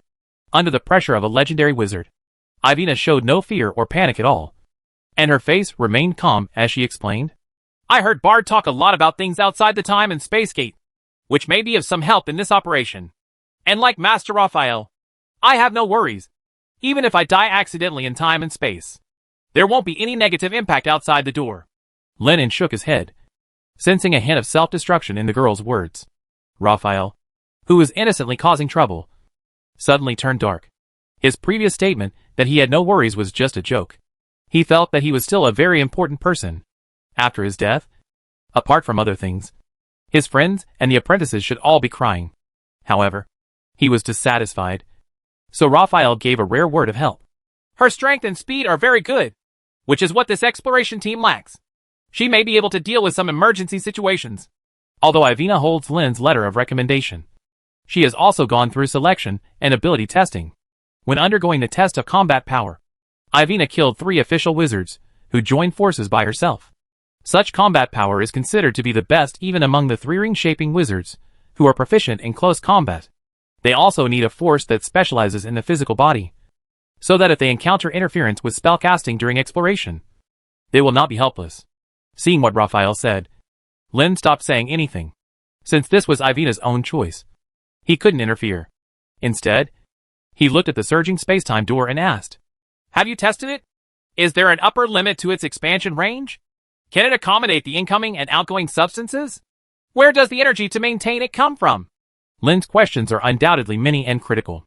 Vittorio has naturally not wasted the past few days. He has already conducted preliminary experiments. The first is the expansion of the spacetime gate. He predicts that there should be no upper limit, or that the upper limit is very, very large. Just the consumption of magic power. It is also a synchronized increase. Vittorio once expanded the diameter of the spacetime gate to more than 50 meters, but it still did not reach the limit. Later, he was worried that continued expansion might cause some adverse effects, such as causing the spacetime gate to be discovered by the opposite side. So he did not continue to try. Go down. In addition, we also tested the difference in the time flow rate between the 2 worlds. At this point, Vittorio glanced at Sean again, who was a little depressed. This is all thanks to the quartz clock developed by Mr. Sean. In front of Lin In, Sean did not dare to accept the title of developer, and said with a wry smile, R&D doesn't count. Speaker Len has explained the principles of quartz clocks very clearly. I just provided a design idea. The quartz clock was finally made in your hands. It only took 6 days, which is very good. Lin comforted Sean and affirmed his efforts, and then continued to ask Vittorio whether he had sent people to enter the time and space gate in advance, and how the flow rate of time was measured. No, we haven't sent anyone in yet. We just used some tricky methods, Vittorio explained with a smile. Since this spacetime gate can allow people to enter and exit, the object should also be able to. So they tried tying an object with a rope and threw it to the other side of the spacetime gate, and then tried to see if they could pull it back. There is no doubt about the result. Failed. The rope pulled back was broken. After several experiments, they analyzed that all objects entering the spacetime gate need to withstand a tearing force, as if being drawn into the whirlpool of the sea. So Vittorio had people change the rope to a stronger steel rope, tie a heavy object to the other end, throw it over at high speed, and then pull it back quickly. This time, there were no accidents in the experiment. It went very smoothly. Then we added a quartz clock to the heavy object and placed it on the other side of the spacetime gate for a period of time. After getting it back, we could calculate the time based on the time difference between the 2 quartz clocks. Easily calculate the flow rate multiplier. Len nodded. This was a good idea. According to our calculations, the difference in time flow rate between the two worlds is about 7.25 times. But this difference is decreasing at a slow rate. Based on the current rate, the time flow rate of both sides will be about 400 times. Complete unification after 50 years. Vittorio kept explaining. Since the slowdown in this difference was very weak, in order to measure it, they conducted hundreds of experiments, spent a whole day, and used a quartz clock that could be accurate to tens of thousands of a second, integrating the values from hundreds of tests, listing equations and calculations, and finally calculated a corresponding value. To be more specific, we have to wait for Raphael and others to return for further confirmation. If it completely corresponds to the value calculated by his time flow velocity decay equation, then it can be explained. 450 years? It seems that we have quite a lot of time. Raphael raised his eyebrows. The 7 times difference in time flow rate is undoubtedly terrifying. This means that after 7 years on their side, the world of the other side will be different. It's only been a year. Vittorio poured cold water on him with words. Just based on the current rate, I guess the more intense the surge of magic power, the faster the time gap will shrink accordingly. In other words, if the time and space gate is controlled by the opponent, and expands it to increase the speed of magic flowing into this continent, then the difference in time flow rate between the two worlds will be further reduced, and their time advantage will no longer be so obvious. In short, your mission this time is very difficult. You need to collect as much information as possible from another world. It is best to confirm whether the intelligence told by the Star Messenger is correct, and to avoid contact with the enemy as much as possible. Vittorio spoke solemnly, and then handed a strange sphere the size of a fist to Raphael. I think you should have seen this thing and know its power. Right. Of course Raphael recognized what this was. Back in the City of Fire and Oil, Lin used something similar to cast Skyfall, which cleansed the radiation that spread across the land of death. Just the aftermath almost destroyed the fire. Oil City bulldozed, facing such a powerful weapon. When Raphael took it over, his wrists trembled slightly, fearing that it would be activated accidentally. Vittorio explained the method of use and reminded, don't use it unless absolutely necessary. Raphael rolled his eyes. With the terrifying damage radius of Skyfall, I am afraid that this thing can only be used when we die together. The main theme is a hero. By the way, you should also bring this ring. Lin took out a special secret magic ring. What does it do? Raphael asked curiously. It's just an experiment. It may not be useful, Lin said casually, without any intention of revealing it. Hearing what Lin said was so mysterious, Vittorio took a few glances, and then discovered that this ring was entirely dark gold. The color and texture made him feel extremely familiar. This should be the metal material used to make the Corona metal. Right? Vittorio asked in surprise. Yes, I melted a Corona metal and used part of the material to make this ring. Lin nodded and admitted. Did you melt the Corona metal? As soon as these words came out, the wizards present widened their eyes, and Raphael's wrist holding the ring also shook. The metal of the sun is the highest honor in the magic world. This magic star is willing to melt such a precious thing. It is simply a waste of natural resources. Lin didn't care much. He asked Hera that this strange metal came from outside the door of time and space. They only got a total of 12 kilograms, because it was rare and had strong energy carrying capacity. So it was divided into 12 Corona metals. Now there are only 2 coins left in stock in the Parliament, and they have to keep them to distribute to others. He happened to have a spare one, so he simply melted one and used it for research and experiments. This ring was one of his achievements. Chapter 526. No matter how bad the environment is, life can always find a way out. Although Raphael didn't know what Lin was up to, he still kept the ring of secret magic out of trust. Yolanda, Tick, Ivina and others also picked up various instruments and got ready for the trip. Lin did not give a long speech to boost morale. Instead, he told several people to be cautious and safe. The top priority for this exploration was safety and concealment. At worst, they could retreat for a while, and the council would prepare a second team to enter the exploration. We will pay attention. Then see you later, Raphael said solemnly, and then stepped into the surging time and space gate first, and the other people quickly followed. Sure enough. Were they cut off? Lin sensed it, and thought to himself as he watched several people disappear into the spacetime gate. But this was within his expectation. But he didn't know whether the soul-splitting magic would work on the other side. On the other side, Raphael, who had stepped into the door of time and space, felt as if the world was spinning, as if his consciousness had been stripped away and his body was thrust into a maelstrom and spun dozens of times. When Raphael came to his senses, he had already appeared on the other side of the time and space gate. What a strong magic power! This was Raphael's first feeling. I don't know if it was because of the time and space gate, but the magic power content nearby was almost comparable to the magic tide every Sunday. Beside them, Yolanda, Tick, Ivina and others also walked out of the time and space vortex. And what they saw was a dark, cold, and desolate world. Just as the information said, the temperature here was extremely low. Tick couldn't help but shiver. He took out the temperature detection device and let it sit for a while, and quickly came to a conclusion. The temperature here is around minus 20 degrees. Tick said in shock. No wonder it's so cold. Yolanda also shrank his neck. Even though he had added cold-proof magic to his wizard robe in advance, he was still freezing. Also, the gravity of this world seems to be lighter. Ivina tried to jump, and she jumped 3 or 4 meters high. Although her physical fitness is very good, she has never been able to jump to such exaggerated heights without the help of magic and magic. After Ivina's reminder, Raphael and others also noticed this, and their bodies did feel a little light. According to the theory of universal gravitation proposed by Speaker Lin, the mass of this world should be much smaller than our planet. Yolanda, who specializes in astronomy, looked up at the sky. There are no stars, no moon or sun, just darkness. We are not thinking about these things now. We will find out when we find a place to settle down and do an experiment on gravity acceleration. Raphael drew everyone's attention back from the exploration of gravity and temperature. In fact, this is also one of their missions this time, to explore the composition of elements and gravitational constants in this world. And they have brought relevant instruments. If possible, the Parliament also wanted them to use Lin's light difference method to estimate the area of this continent or planet. But Raphael felt that this was entirely a problem with the minds of those congressmen. And there was no light in this place. If you want to create a large enough light source, you have to release Skyfall directly in the sky. But that would be tantamount to exposing your whereabouts. Light as bright as day. Raphael raised his hand to cast a spell, and a flashing thunder ball condensed above everyone's heads.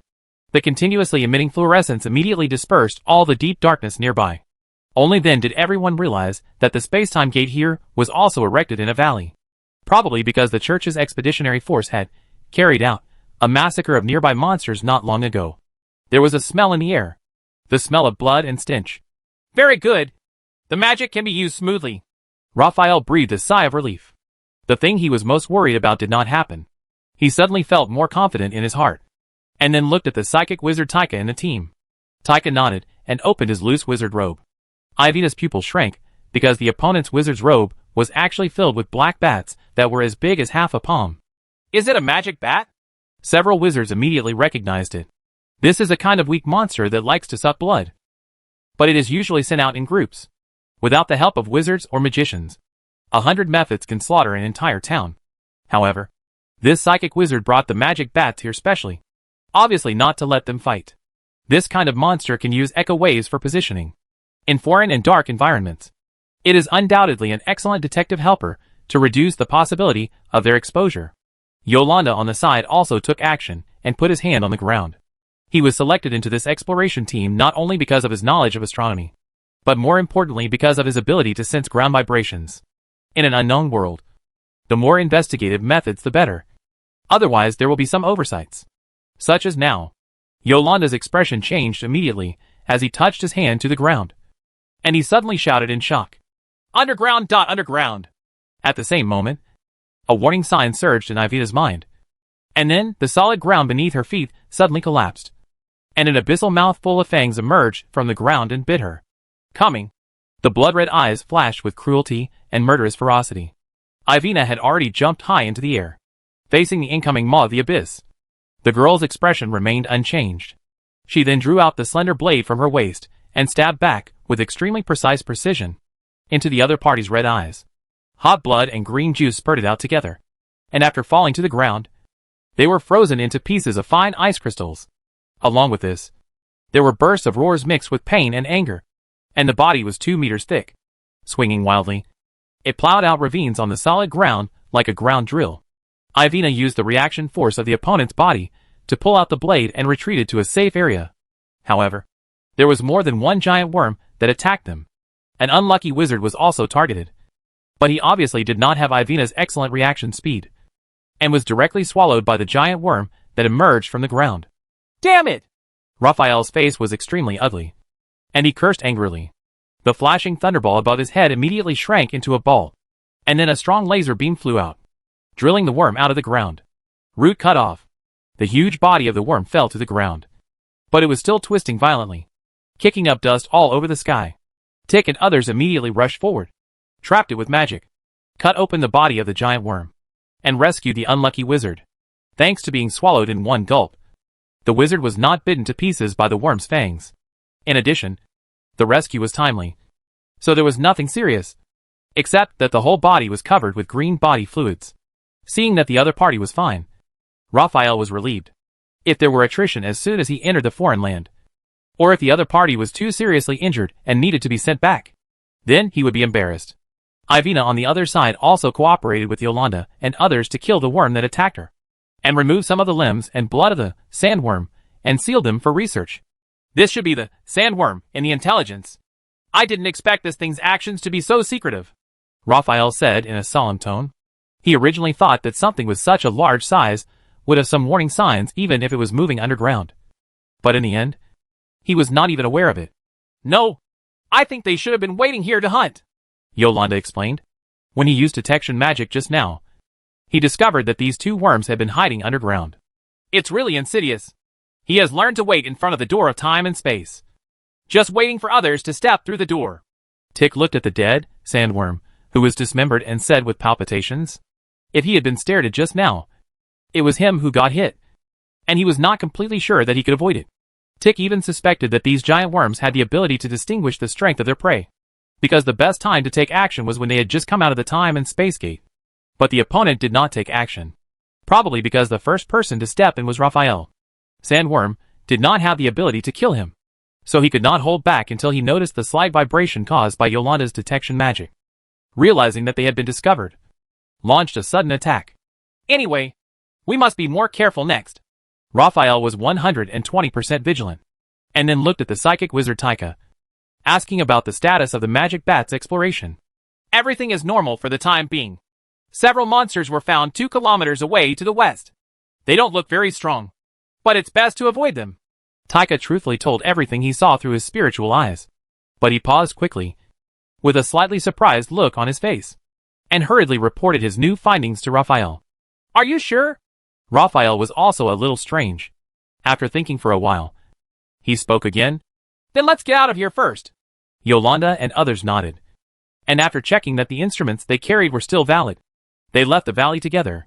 Before leaving, Raphael also extinguished the thunderball above their heads. Such a light source was too noticeable.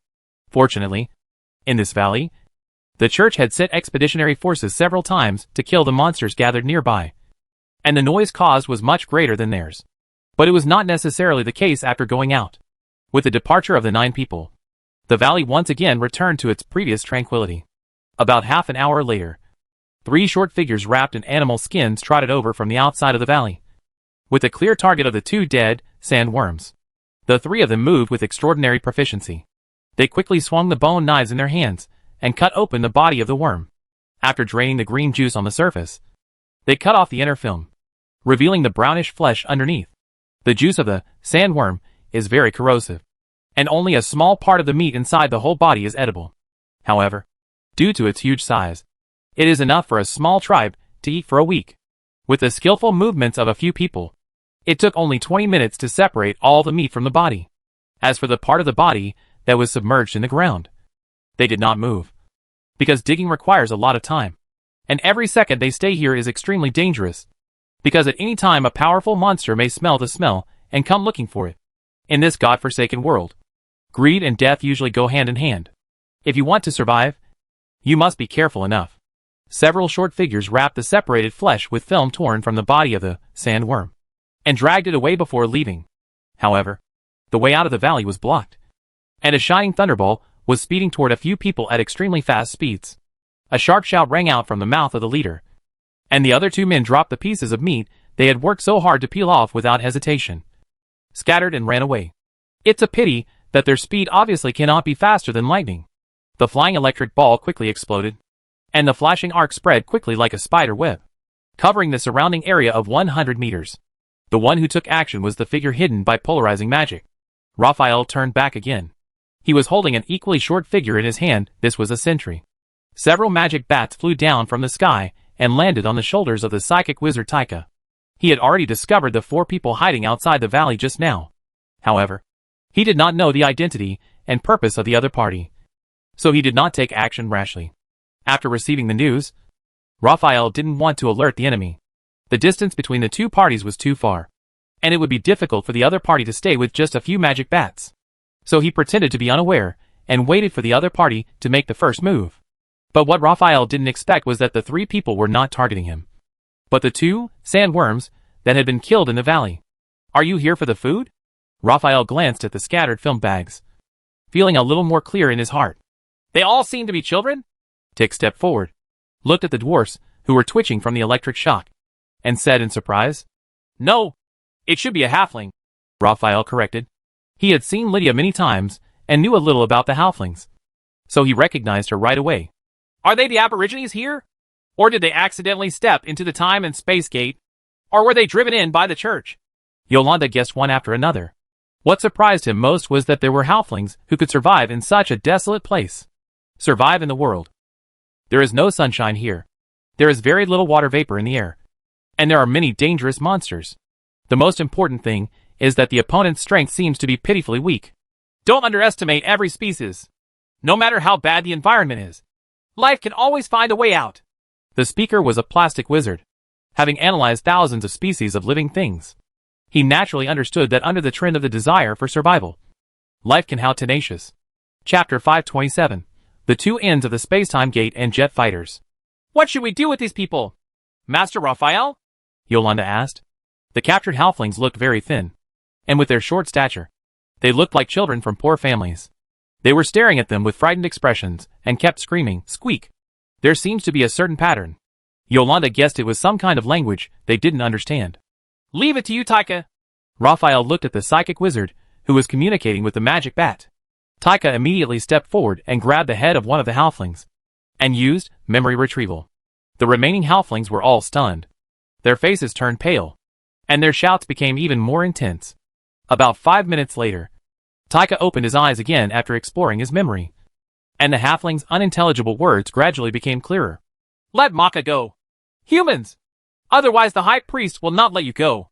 Great Moon God, please save us!" Taika glanced at the halflings, who either had faces of fear or were praying sincerely, and spoke rather disdainfully. "Your god is dead!" Even though the aboriginal language that Taika had just learned was very poor, several halflings understood it. All the threats, curses and prayers suddenly stopped, and everyone stared at him with frightened and desperate eyes. Taika ignored them and turned to report to Raphael. "Master, these people are natives of a foreign land and believe in Diana, the god of the moon." "That dead god?" Raphael also glanced at several halflings, and then continued to ask, "Why did they appear here by such a coincidence?" "This is not a coincidence. In fact, this halfling settlement has been watching here for several years," Taika explained. Raphael paused for a moment, with a look of surprise on his face. But fortunately, he quickly came to his senses. "Is it because of the church's expeditionary force?" Taika nodded. In this cold, dark foreign land, obtaining food is a huge problem. And every time the church's expeditionary force cleans up the nearby monsters, a large amount of body parts and flesh are always left behind. Sufficient food and the smell of blood not only attracted the rest of the monsters to enter, but also attracted the attention of this halfling tribe. Although their strength is very weak, their advantage lies in their wisdom. The previous 2 times were to take advantage of the window period after the church's expeditionary force left, and before powerful monsters entered the valley to do some post-war processing. Each time, they were able to obtain enough food for the entire tribe for several months, or even 1 or 2 years. Food. This low-risk, high-return method of obtaining food has plunged the halflings, who are almost going crazy from hunger, into it. However, they do not know when the next expedition will arrive, and they dare not risk contact with this group of people who are more powerful than Warcraft. He is a cruel and dangerous existence, let alone entering the time and space gate of this gang's lair. So we sent several spies to stay here all the time, waiting for the next big harvest. It is worth mentioning that this tribe sent not 4, but 5 people to investigate. One of the halfling spies had already reported the news in advance after discovering the abnormal movement of the time and space gate. Isn't this what Speaker Lennon said about sitting back and waiting? Raphael couldn't laugh or cry for a moment. Now that the church has been destroyed by them, if they didn't need to enter again to explore the information about the Lord of the Undead, these halflings would. It is impossible to wait until death for the arrival of the expeditionary force. Is there any other important news in his mind? Especially about the Lord of the Dead? Raphael asked again. Unfortunately, no. But I saw some low-level undead creatures in his memory, far away on the other side of the mountains. Taika shook his head regretfully and continued. These people know so little. I think their high priest must know more. Then go find the high priest, Raphael said decisively. Judging from the performance of the few people in front of them, there should be no strong people in this halfling community. Otherwise, they would not be reduced to making a living by picking up corpses. What is slightly noteworthy is that the high priest, but without the protection of the gods, the other party may not even be able to use divine magic. In all likelihood, he will be just the same. Raphael estimated that with sufficient food and absolute power, they were fully capable of controlling this tribe. To some extent, their luck is very good. Although I was attacked by 2 sandworms as soon as I entered the door, I also found an opportunity to learn more about this world. Thinking of this, Raphael's frowning brows suddenly relaxed, and he already had a rough plan in his mind for this exploration of foreign lands. Takazi should write a report and throw it to the other side of the time and space gate together with this halfling. This way, there is no need to send anyone back for the time being, Raphael ordered in a deep voice. Since there is already a halfling, if they go back to report the news, it will prevent the other party from escaping and migrating. So they must set out immediately to block this tribe. According to the original plan, if they could not receive electromagnetic communication, 3 of the 9 of them would need to return to the time and space gate one by one within a day, report the situation here one by one, and decide whether to send more reinforcements depending on the situation. Now it seems that there is no need to return to the 2 places so frequently. They can completely use these indigenous halflings to go out to explore information. This way they will not be so conspicuous, and they will not need to apply for more support from the parliament in the short term. Taika nodded and quickly wrote a report on a roll of animal skin. Then he grabbed one of the halflings, tied him up, stuffed the animal's skin into the man's mouth, and threw it heavily inside the time and space gate. At the same time, Lin En and others who had sent the exploration team away were not in a hurry to leave, but were waiting for news from the other side, in order to ensure that the exploration team really entered the foreign land smoothly and was not taken to some other weird place by the time and space gate, or even got caught up in the space turbulence and killed. Raphael and others will conduct a half-hour after preliminary exploration and confirming that there were no problems. One of them was sent back to report the situation. In contrast, they will send another person over to exchange and confirm the information with each other. Due to the difference in flow rates between the 2 times, the half-hour there is about 3.5 hours based on the time here. However, it has been a full 4 hours now, and there is still no movement in the space-time gate. We can't wait like this. Master Raphael should know the importance of the first contact. We'd better send another group of people in. Vittorio frowned. He suspected that he was entering the space-time gate exploration team. We encountered some big trouble. Otherwise we would not have missed the time to send someone back. Wait a little longer. Lin En shook his head. Unless a 6-ring great wizard had a bad face and directly ran into an extremely powerful legend or the Lord of the Undead, he would not be killed. Instant kill. According to their speculation, this space-time door should be relatively safe.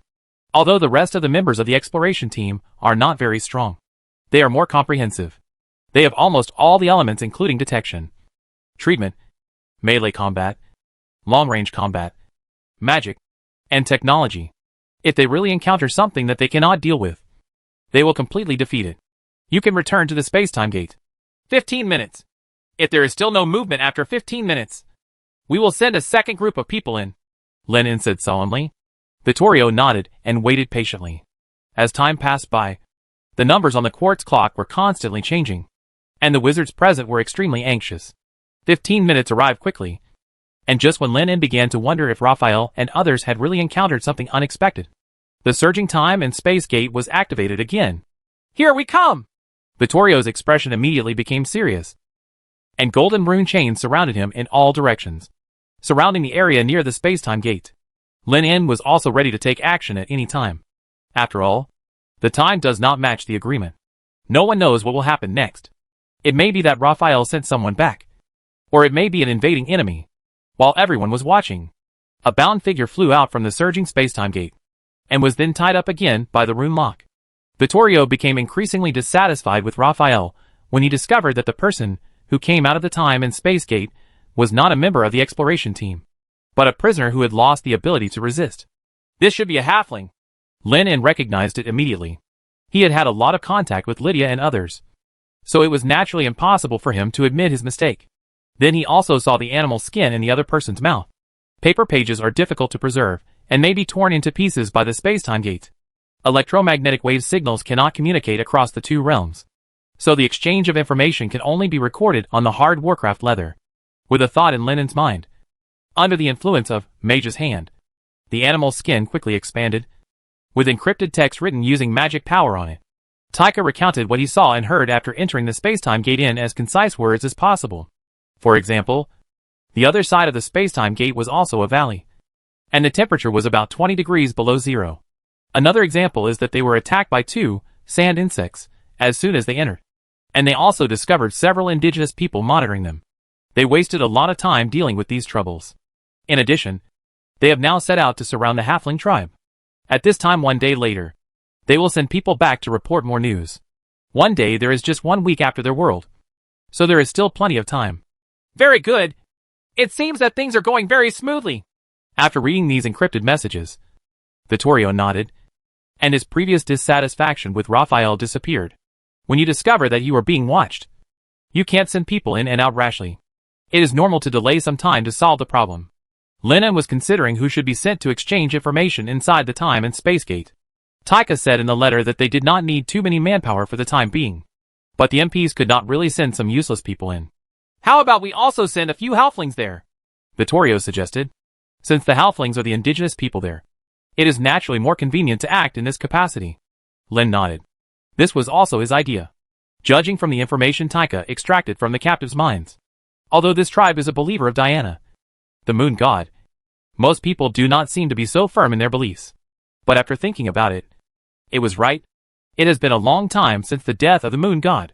No miracle has appeared yet, and no matter how firm the faith is, it will always waver. What's more, the lifespan of halflings is not long, even lower than that of normal humans. It is usually only about 60 years. Those staunch believers in the past should all be dead by now. Since everything is fine here, it's time for me to return to the capital. Lenin turned to look at Vittorio. What about you, Chancellor Vittorio? I want to stay here and continue to study the space-time door and figure out the impact of the speed of the influx of magic power on time. Vittorio said with a raised brow. He can also prevent some abnormal situations from happening here. As for the alchemical formation that strips away tritium and deuterium elements, Vittorio had already completed it 3 days ago. The efficiency had increased by about 5 times, and the rest could be left to the alchemists. Lennon nodded, and after saying goodbye to Sean and others, he turned into a stream of light and disappeared into the sky. Get some psychic wizards to come over and take this halfling down for interrogation, Vittorio ordered as he looked at the halfling who was firmly tied on the ground with a frightened expression. This native is weak, but his value is great. They can use the other party's memory to decipher the language and learn a lot of basic information about the foreign land. This is the reason why Raphael specially sent him here. About 40 minutes later, Len returned to the royal capital. He took the time to talk to Herav and Aurora about the information he had learned during the trip. He also called a wizard responsible for managing the information and asked about Lydia, the location of others. Speaking of which, he hadn't seen Lydia for a while. He had been busy studying the application of magic power at the micro level and had no time to pay attention to her. When he wanted to, he found that she had disappeared and she was not there. In the newly built Air Force Base. Lady Lydia may be in the Alchemy Research Institute now, the wizard said hesitantly. He heard that Master Dennis was recently researching a brand new explosive propulsion device to be used on new fighters.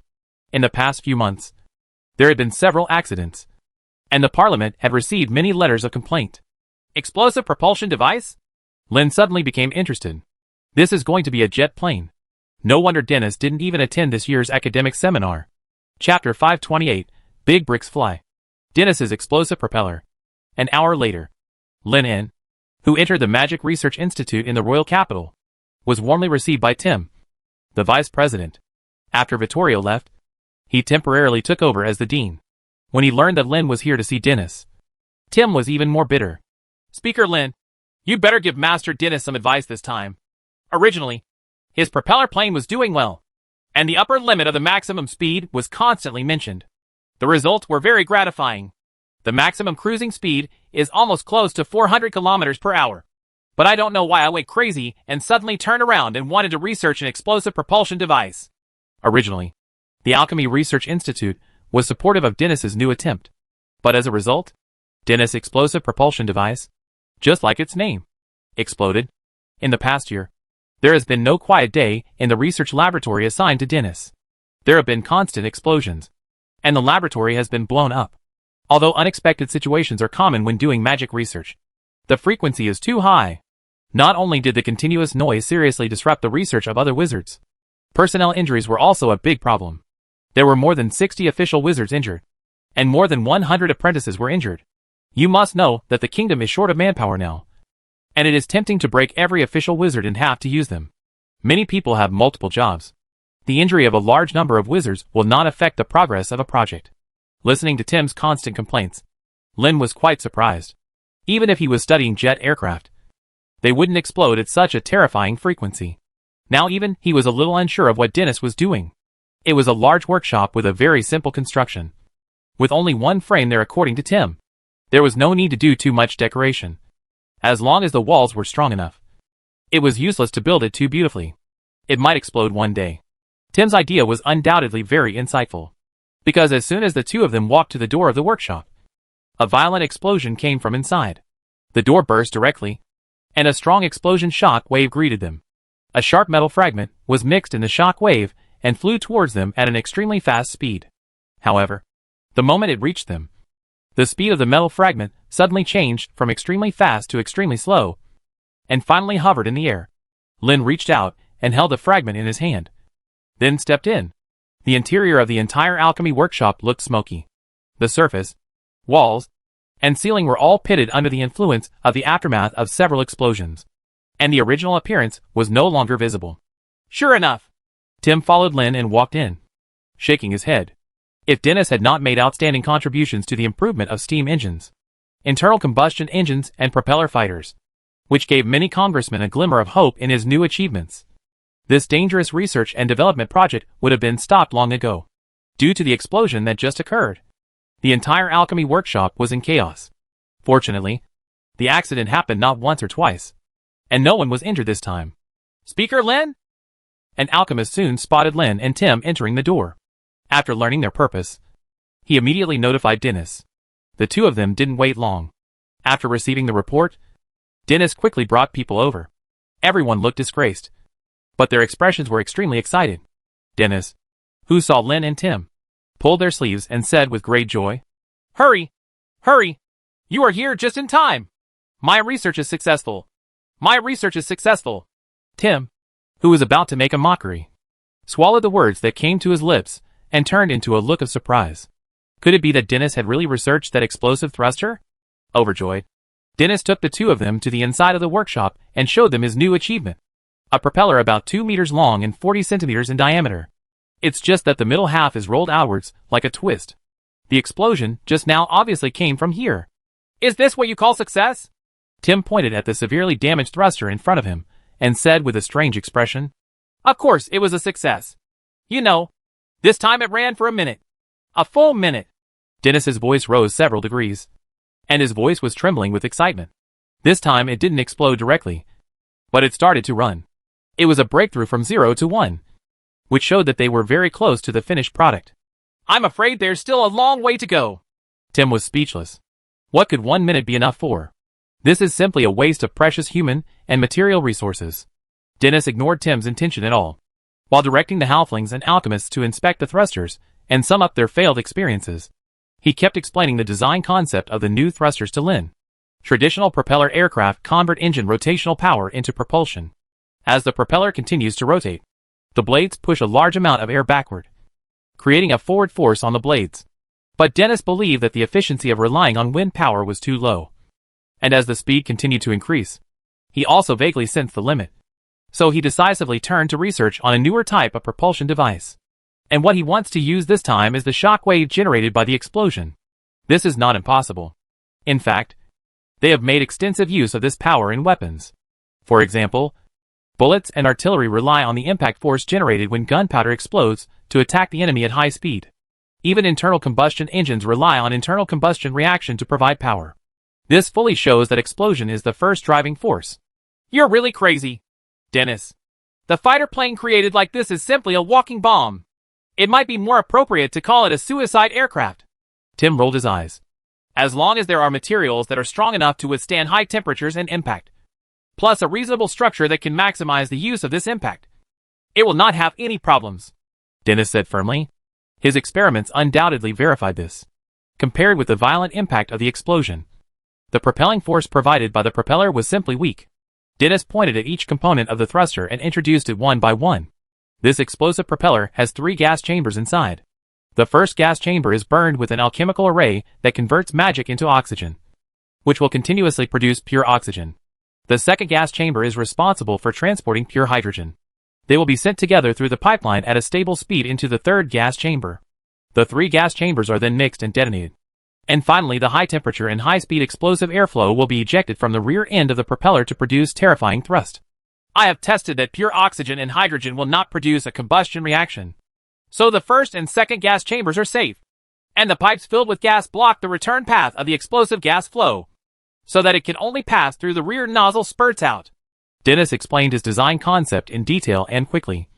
Then turned to look at Lynn and said proudly, "How about it, Speaker Lynn? How about this explosive thruster I developed? Well, all I can say is simple, direct, and clear." After hearing Dennis' description, Lynn forced these words out of his mouth. Dennis's design principle actually only has 4 words: the bricks fly with great force. It's so simple that it's a little too outrageous. When he was designing the aircraft, he considered propeller fighters instead of jet fighters because jet engines were very difficult to make. Before arriving at the Alchemy Research Institute, he was still a little confused as to how Dennis had solved so many problems a year ago. It was obvious that Dennis had no intention of solving these problems at all. What he created was somewhere between a jet engine and a rocket. Between thrusters. This thing is not completely useless. But as Dennis himself said, how to create materials that can withstand high temperatures and impact is a huge problem. The power of the hydrogen-oxygen mixed detonation is very terrifying. And some clues about its danger can be seen from the degree of damage to the alchemy workshop. Lynn's praise obviously made Dennis extremely happy. This was the joy of having his results recognized. Not to mention the recognition of the Magic Star. A group of alchemists, Lydia, Darren and dozens of other halflings were nervously carrying out final debugging and testing work, and reporting from time to time. Everything is normal in the hydrogen and oxygen mixed transport array. There is no problem with the first air chamber. There is some damage inside the second air chamber. It may be that metal fragments caused by the explosion entered the air chamber. The inner metal wall here is seriously damaged. We have used the strongest metal and added a fireproof array. Unexpectedly, we still can't withstand the high temperature and pressure caused by the explosion. Lydia raised her hands high. The originally fair cheeks were covered with oil and dust, making them look pitch black. It seems that the problem of the last failure should occur here. Listening to the reports of the alchemists, Dennis nodded, and then continued. Then this time reduce the fuel delivery speed by 30%. Adjust the proportion of hydrogen and oxygen mixed combustion. And try again. We are very close to success. Lydia nodded excitedly. Although Dennis had said similar words hundreds of times during this period, the experiment just now was different from the previous failure because the explosive thruster was indeed running. Even though it only took a minute before it exploded again. At least we saw the dawn of completion. Dennis took a deep breath and secretly prayed that it would succeed this time. This was the key to future development funds and the continued development of explosive thrusters. With the joint efforts of a group of halflings, the cylindrical metal propeller, which was more than 2 meters long, was quickly reassembled. 10 alchemists used magic to connect the joints, put on counterweights, and installed on the wing. The most rudimentary mimic flying device has been completed. Experiment 367. Get ready to start, Dennis said with great anticipation. Hearing this, the halflings who had originally gathered near the thruster evacuated as quickly as possible to the protective wall 50 meters away. Even Lydia, who had become a wizard, and the other alchemists also he stepped back 10 meters and cast several protective spells on himself. Dennis was very confident in this experiment, and he had the means to protect himself. so he didn't move at all. Lennon did not step back. Even if there was an experimental accident, it was impossible to hurt him. Tim originally wanted to hide, but when he saw that neither Lin nor Dennis moved, he had to stand still and comfort himself that he was a great wizard after all, and would not be killed by the explosion. After everyone hid, Dennis pressed the start button. As the alchemy circle in the thruster was activated, a large amount of magic power was converted into a specific ratio of hydrogen and oxygen, and was poured into the third cylinder. Detonated instantly. An eardrum-shattering roar sounded in the workshop, and the entire propeller shook violently. And then hot tongues of fire spurted out from the rear end of the propeller. Under the strong impact of the explosion, even the fixing device below was creaking. Tim's heart went up to his throat, fearing that the thing would explode. Lennon's domain has also been expanded, ready to deal with the worst situations at any time. Lydia and others are also staring at the constantly vibrating propeller. 1 second, 10 seconds, 30 seconds, 60 seconds. 1 minute passed quickly, although the metal on the outside of the thruster had turned red in the scorching heat. The expected explosion did not occur. Successful. We really succeeded, an alchemist shouted immediately, his face filled with ecstasy. The other wizards were too excited to control themselves, and Lydia even cheered with joy. Dennis is undoubtedly the most excited one. The idea of using explosion shock waves for propulsion has long been in his mind. Now, after a full year and a half of hard work, he has finally turned this initial idea into a reality. What's the speed? What's its speed? Dennis grabbed the alchemist responsible for the test and asked eagerly. A thrust detection device is installed below the thruster, which can easily determine the thrust intensity provided by this thing. About 700 kilometers per hour. The alchemist's face was full of surprise. It's doubled. It's doubled. Dennis murmured excitedly as his left fist hit his right palm hard. Tim's eyes widened with disbelief, and Lin was also amazed. He originally thought it was too early to build a jet plane, but now Dennis taught him a lesson and told him with practical actions. What? It's called using magic and alchemy to solve problems. Chapter 529, we can set a small goal and break through 5 times the speed of sound first. How is my research? Vice President Tim. After Dennis was excited for a while, he turned to look at Tim, who was stunned. The latter was at a loss for words. Tim had no idea that Dennis's outrageous theory of explosive propulsion would actually come true. He could only say with a wry smile that he was indeed wrong. In the future, the Institute would send more people to fully support his ideas. Research. Seeing that Tim finally gave in, Dennis suddenly became angry. During this year of researching explosive propulsion devices, he was often ridiculed by ignorant people, especially after the research reached a bottleneck, and the Magic Research Institute was not even willing to send more alchemists to assist him. Firstly, there is a shortage of people everywhere in the kingdom. Secondly, many short-sighted great wizards think that his explosive advancement plan is too crazy and has no chance of success. It is just a waste of time and resources. This is why Dennis had no choice but to recruit Lydia and others to assist him. Although these halflings do not know magic, they are very strong and have good engineering talents. They can always be used when doing some chores or assembling instruments. Of use. It's a pity that it's a little late. It would be perfect if it could be completed before this year's academic seminar, Dennis said with regret. Otherwise, it would be appropriate to receive a Morningstar medal for your own research. It's not too late. When you completely perfect the jet fighter, it will be just in time for next year's academic seminar, Lenin said with a smile, and then looked at the already red, vaguely melting, but still the flaming propeller warned. Master Dennis, I wonder if you have ever thought of changing the internal structure of the propeller to further increase the speed of the air jet. Now that Dennis has developed the prototype of the jet propulsion device, Lin naturally no longer hides it. How can a jet plane reach a speed of 700 kilometers per hour? Even 3 or 5 times the speed of sound is just the beginning. You must know that what they are preparing to deal with this time is a cross-border war. The enemy cannot overestimate it. They must go all out and make as many preparations as possible. A supersonic fighter jet is not much worse than a legend in terms of speed. If it can be equipped with a device that launches immortal flames or even small fusion bombs, it should be able to pose a considerable threat to the legend. Still improving? The wizards present looked at Lin with strange eyes, and Tim was even more confused. In his opinion, 700 kilometers per hour was already a very terrifying speed, and one day was enough to travel within the Empire. Visited several times. Dennis was extremely excited. He had certainly considered changing the shape of the air chamber to increase speed. In fact, he had already done many experiments. For example, He made some improvements to the third air chamber of the thruster, which can eject the high temperature and high-speed airflow caused by the hydrogen-oxygen mixed explosion to the greatest extent, greatly reducing the possibility of explosion. In order to let Lin see more clearly, Dennis stepped forward directly, stopped the propeller, took it apart, and explained the internal structural design in turn. Although every structural improvement is the result of dozens or hundreds of experiments, Dennis did not hide anything from this magic star. From the design concept to the problems that arise during practical application, he explained in great detail. After all, Lin En was very generous and directly took out the drawings of the internal combustion engine and allowed him to conduct research on it. Dennis did not think that the other party would seize the results of the magic research. After listening to what Dennis had to say, Lin pondered for a moment and then spoke quickly. Your design of the three-gas chamber structure is very good.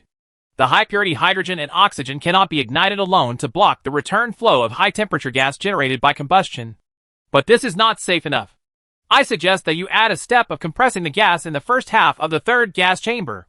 This will not only increase the power provided when the gas is burned and erupted, but also create a pressure difference before and after, which will serve as a second insurance. Lin En combined the design concepts of jet turbine engines and explained to Dennis how to compress the produced gas multiple times and send it into the combustion chamber through a plurality of rotating and fixed blades forming a V-shaped structure. But wouldn't this propeller be more dangerous? Tim couldn't help but interrupted. He felt that this magic star was coming up with some bad ideas. The previous explosions of the thruster were due to the high-temperature airflow generated by the hydrogen-oxygen combustion reaction being too strong, which directly penetrated the gas chamber. If the density of the gas is increased again, although the thrust exploded during combustion will be stronger, there will be unexpected consequences. The likelihood is also higher. That's because the steel used to make it has poor pressure bearing and heat bearing capabilities. If the key parts are replaced with stronger alloys or mithril, this level of pressure will be nothing. Lin En shook his head. He took the drawings on the table and continued to speak while drawing. Also, Master Dennis, the heat dissipation of your thruster is also a big problem. I suggest that the combustion chamber be designed as an inline structure. Open a few vents, and directly use the high-speed airflow around the fighter plane to cool down. Wonderful. What a wonderful idea, Dennis said excitedly. Originally, he planned to fill the combustion chamber with cryogenic liquid to achieve the cooling effect. But Lin's design is obviously more energy-saving, because the wind comes directly from the fighter plane when it is flying. Airflow. Lin painted and added many ideas, so that the thruster that was modified 7 times was like a Stitch monster. But as long as it's useful and efficient, whatever is convenient for you. Why does this thruster structure look so strange? Dennis glanced at Lin's improved drawings and asked in confusion. It looks like 2 funnels at the front and back, and then the narrow part is spliced together. This is the structure that I have recently researched that is most in line with fluid mechanics. It is expected that doubling the flow rate of gas and liquid through the pipeline should not be a problem. Lin En's lips curved up with a smile, and he explained that this structure, in fact, it is the famous Laval tube, also known as the transonic nozzle. Dennis frowned as he looked at the drawings. He believed that speed could be increased by optimizing the thruster pipe structure, but it would be too exaggerated to double the original speed by just changing one structure. You know, his explosive thruster can originally reach a speed of 700 kilometers per hour, and after going through the step of compressing the gas, its speed will only be faster. What is the concept of continuing to double on this basis? Dennis really couldn't imagine it, let alone see what was so special about the trumpet-shaped structure in front of him that it could play such a big role. Would it work? You'll know just by giving it a try. Right, Lin said with a smile. He was also curious about what the suture thruster in front of him could do. Dennis nodded, said nothing, rolled up his sleeves, and immediately started to improve the thruster. Lin En was not idle either. He was personally responsible for making the third air chamber that needed to bear pressure, and even called Tim, who was idle on the side. The Grand Wizard possesses atomic-level control capabilities and can manipulate, analyze, and mimic almost all elements except special elements. When used in engineering, it can only be described as efficient. Even with the addition of the inscription of the alchemy circle, the transformation of the new thruster was completed within 2 hours. Next, it's time to experiment. The alchemists and halflings like Darren immediately evacuated to a safe area, perhaps because of his participation in the production. Tim didn't have such a big mental obstacle this time. Dennis carefully pressed his hand on the magic transmission device, and with the rapid influx of magic power, the thruster was activated again. A huge explosion soon sounded in everyone's ears. and then a red tail flame shot out from the nozzle behind the thruster. The high platform used to fix the propeller below was constantly shaking. If Lin hadn't specially reinforced it, the propeller would have flown out at this moment. What a strong tail flame, Dennis said in surprise. The high-temperature flame shot out from the nozzle were actually gathered into a jet flame column with a length of 2 meters, which was even longer than the thruster itself. Even with the naked eye, he could see that the thrust provided by this thing was several levels higher than before. Under the gaze of everyone, the scale on the thrust detection device is also rising. 600, 700, 800, 900. Then it got stuck here and couldn't move. Master Dennis, I'm afraid it has exceeded the limit of what we can detect, an alchemist said in horror. This means that the maximum speed of the jet stream exceeds 1,000 kilometers per hour. After more than 10 seconds of acceleration, the shape of the high-temperature airflow shooting out of the nozzle changed again. Some of the flames near the nozzle were slightly sunk inward. The fire flow in this area was much brighter than the rest. In the shape of a circle, it trembled slightly. Lin En took the initiative to explain without waiting for anyone to ask. This is the sonic ring, which means that the jet speed of the airflow exceeds the speed of sound propagation. The pressure of supersonic airflow is very high, so when it is injected into the air from the nozzle, it will expand rapidly, but the pressure of the expanded airflow will be significantly lower than the atmospheric pressure, so it will be compressed again. In this way, the supersonic airflow will cycle back and forth between expansion and compression. This process will form expansion waves and compression waves.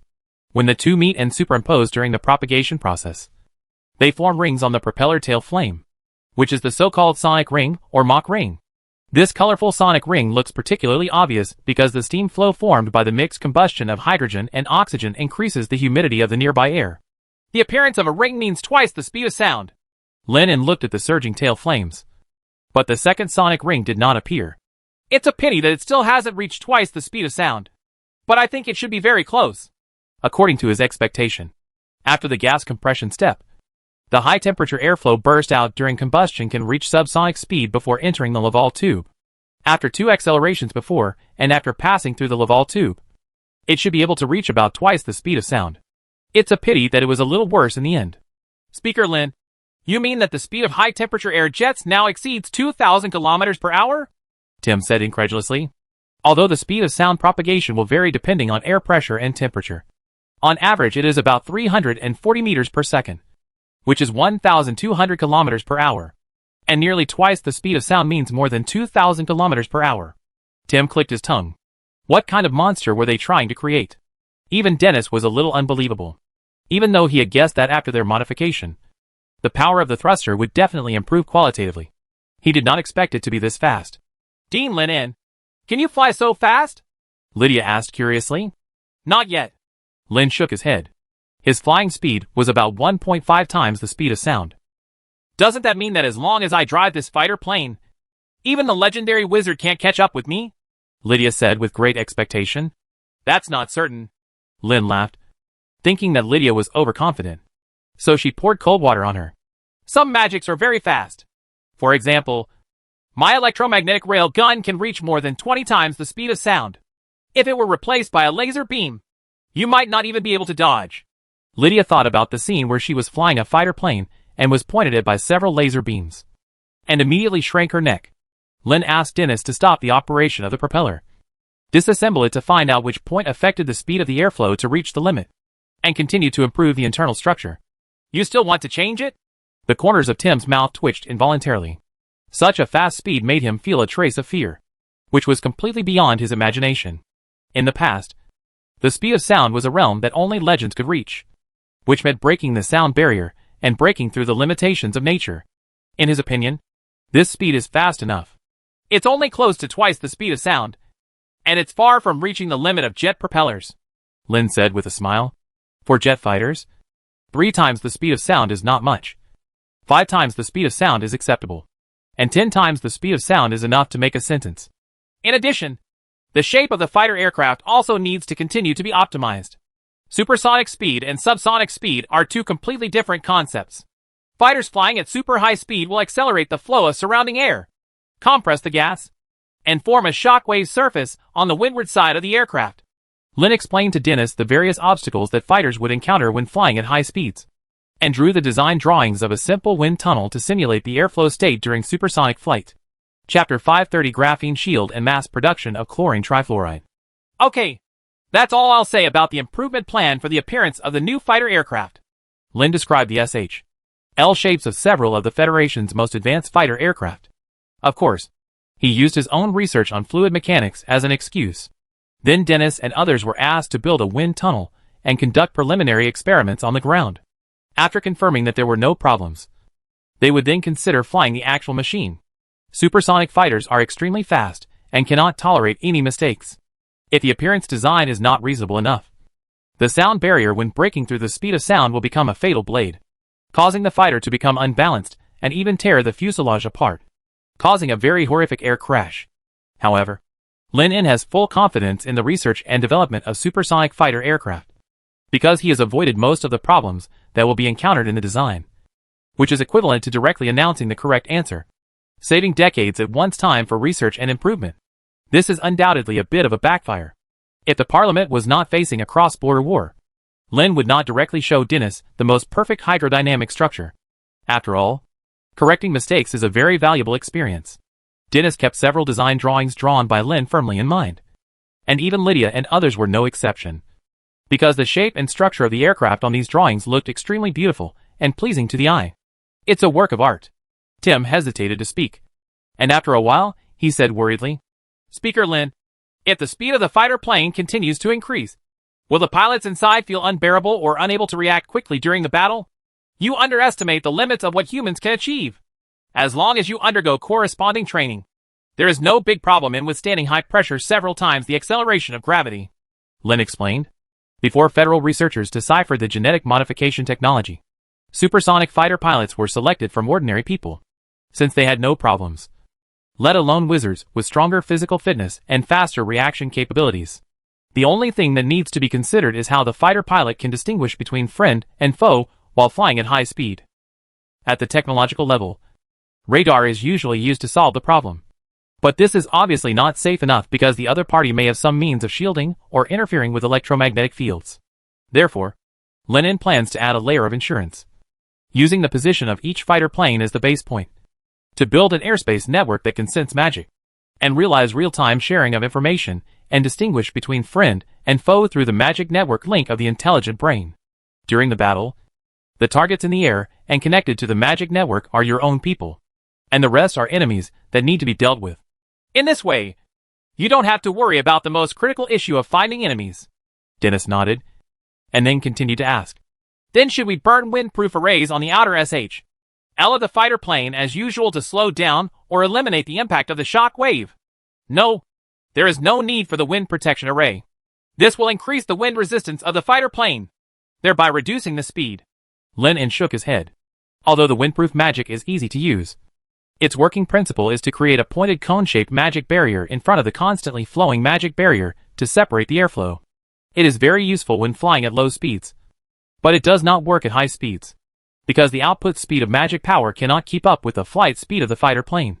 The barrier itself will be torn apart by the continuous high-speed airflow. Lin suggested that they could consider coating a layer of graphene on the outer SH.L of the fighter plane. Once activated, it would form an electromagnetic shield around the fighter plane, which is enough to effectively resist some low-level magic attacks. The most important thing is that it can preventing the driver from being harmed on an external mental level. This is what fighter pilots fear most.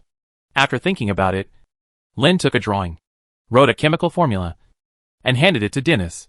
This is the method of making eternal flame. You can try to use it in the development of offensive weapons for fighter planes, but be careful. After being promoted to legend, chlorine trifluoride is no longer his most important means of attack. So it is time to join the wave of industrial production. Only large-scale mass production can truly unleash its power. Dennis took it over very solemnly. He had heard about the horror of this thing, and it could swallow almost all known elements as nourishment. Tim looked at the blueprint in Dennis' hand with great envy. Eternal Flame was one of the few ways that a great wizard like them could threaten the legend. Before this magic star could complete his promotion, he used it to kill the legendary priest Edwell. After Lin gave the chemical equation for making chlorine trifluoride, he also did not forget the other purpose of coming to the Alchemy Research Institute this time, which was to second several halflings to contact Raphael and others outside the time and space gate. Dennis didn't pay much attention to this. With Tim's promised full support, the help of these halflings was dispensable. It didn't matter how many or how few. Lin left a book on fluid mechanics for Dennis to study on his own. Then he called Lydia, Darren and others, and told them about the news that the exploration team had discovered a group of halflings outside the time and space gate. That means our ancestors may have come from outside the gate of time and space? Darren said in shock after listening to Lin's story. It is indeed possible. Lin nodded, and then said with a smile, But does it matter where you come from? Nowadays foreign lands are almost becoming forbidden places for living creatures. Naturally, Darren and others have never thought about following the footsteps of their ancestors and returning to a foreign land. The halflings have been rooted in this continent for hundreds of years, and this is their homeland. In short, I need to select a few of you to carry out a dangerous mission to assist Master Raphael and go to foreign lands to detect intelligence. Lennon told all the goals of the mission and possible risks. Again, he did not mean to force these halflings to order, but follow the principle of voluntariness. After all, after arriving in a foreign land, the Parliament's control over them will become extremely weak. Even the magic network cannot connect there. And Raphael cannot cover everything. And all actions must be done consciously. All the halflings hesitated. According to the magic star, the world outside the door of time and space is not only very cold and cannot see the sun. It is also filled with a large number of dangerous monsters. If you are not careful, you may die somewhere. In a corner. Leave it to me. Darren gritted his teeth and was the first to agree. I'll go too. I'll go too. Lydia agreed enthusiastically. No. Lydia, you should stay at the Alchemy Research Institute first. The test flight of the new fighter plane still needs suitable manpower. Lennon shook his head. Lydia's personality is not suitable for intelligence work. It would be a bad thing. So it is better to stay. It's better to be in the royal capital. After Darren and Lydia spoke one after another, the other 4 halflings soon stood up and expressed their willingness to take on this dangerous intelligence investigation work. Very good. As long as you can complete this task, I will give you special permission to join the magic network and become a wizard, Lin promised. Hearing this, Darren and others immediately became excited. In the Magic Kingdom, wizards are a symbol of power, right, and status. Halflings like them, who have no magical talent, will never be able to do anything without external help throughout their lives. Wait to become a wizard. Lennon's words undoubtedly represent an opportunity to reach the sky one step at a time.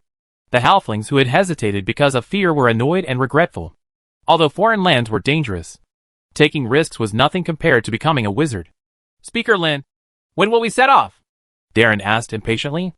About a week later, Lin said later. During this period, they still had to learn how to use some instruments, as well as the common language of the other world. Raphael sent a prisoner over before, and he should be able to get a lot of information from the other party's mind. Chapter 531 Antimatter Bomb. We need a weapon that can kill gods. The autumn wind of October gradually passed away, and the weather began to become colder. But this still could not conceal the enthusiasm of the citizens of the Empire for construction. With the great construction ideas proposed by the Parliament and the efforts of millions of laborers, the occupied imperial cities saw new changes almost every day. Huge churches collapsed under the power of magic and were replaced by towering magic-based stations. Countless workshops with chimney smoke rising from the ground. And railways connecting various cities are being built rapidly and methodically, thanks to the large-scale construction that tied up most of the young labor force in factories and construction sites. And coupled with the food rationing strategy, the Parliament relied on temporarily selected secretaries from various places to cover this vast territory. With a total of 2,000 people, the Empire with a population of 10,000 is managed in an orderly manner. Of course, this is also inseparable from the delivery of massive newspapers every week.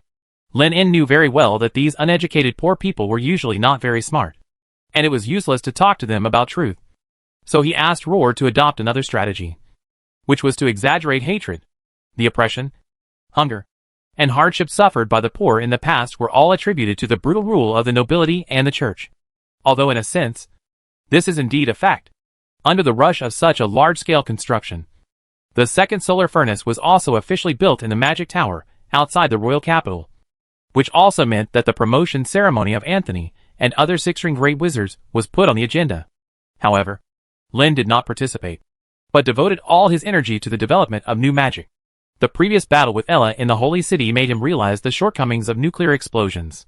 In fact, not only nuclear explosions, Any means they used seemed unable to harm that strange godhead, which meant that the enemy would always be invincible. Therefore, they are in urgent need of a weapon that can really hurt God. There are quite a few weapons in the Intelligent Brain database that can do this, such as antimatter bombs. The power of this thing is hundreds of times higher than that of a nuclear bomb. The energy utilization efficiency of the two is not at the same level, through the annihilation effect of matter and antimatter. The mass-to-energy conversion ratio can reach a perfect 100%. As long as several antimatter bombs are driven deep into the ground through ground-penetrating bombs, and then detonated, they can directly tear and destroy a planet. It is a truly world-destroying weapon. There is also the particle beam weapon. The main gun of the Federation Starship gun uses this kind of weapon. It binds a large number of high-energy particles with a magnetic field, passes through the particle accelerator, and blasts them out at sublight speed. The effect is amazing. In addition, the development of gravity magic may also be a way. With the help of the magic network link, his mental power rating briefly reached the 8th ring from the 7th ring, and he was even able to do such outrageous things as seeing the curvature of space. However, judging from the situation against Ella, the Lord of the Dead may not be weak in his control of space. At this point, it would be good if they were not at a disadvantage. Lin En was deep in thought. In the cage placed aside, a black crow scratched the bottom of the cage with its feet. His thoughts were immediately interrupted by an extremely sharp sound. Stupid native! Are you thinking of something ridiculous again? The black crow raised his head arrogantly and said with interest. Of course, it's the way to defeat the Lord of the Undead. Lin En said openly without any intention of hiding anything. The black crow suddenly showed a mocking expression on his face, laughed loudly, and even rolled around in the cage. You actually want to defeat a god? This is the funniest joke I've ever heard in my life. Lin's expression remained unchanged, and he leaned back on the chair, just watching the crow rolling in the cage, as if he was watching an animal show. Probably noticing Lin En's indifferent gaze, the loud laughter in the cage gradually stopped. The black crow stood up again, with a dull look on his face, and glanced at Lin En contemptuously. Stupid natives! I advise you to give up this idea as soon as possible, with your own strength.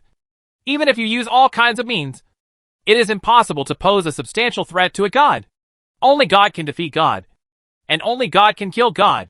The black crow chattered. Lin En was noncommittal and turned to ask.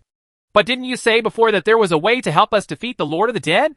As long as you successfully resist the invasion of the undead under the Lord of the Dead and induce them to enter your world in their true form, you don't have to worry about the rest. The black crow said arrogantly. True body? Does he usually come in an incarnation? Lin En continued to ask. And why do we have to lure him into our world? The black crow hesitated for a moment, as if thinking about whether he should answer this question. You are asking us to make a very dangerous choice for the world. Put a god that you admit we cannot handle into this plane. This may cause the Parliament, and even the entire world, to suffer disaster. Lin En challenged May said. Otherwise? Do you think the world won't be destroyed if you don't do anything? The black crow said mockingly. Well, I might as well tell you. Native. This means that the Lord of the Dead will leave his own divine domain. Under such circumstances, it is dangerous for a god. Like the moon god Diana?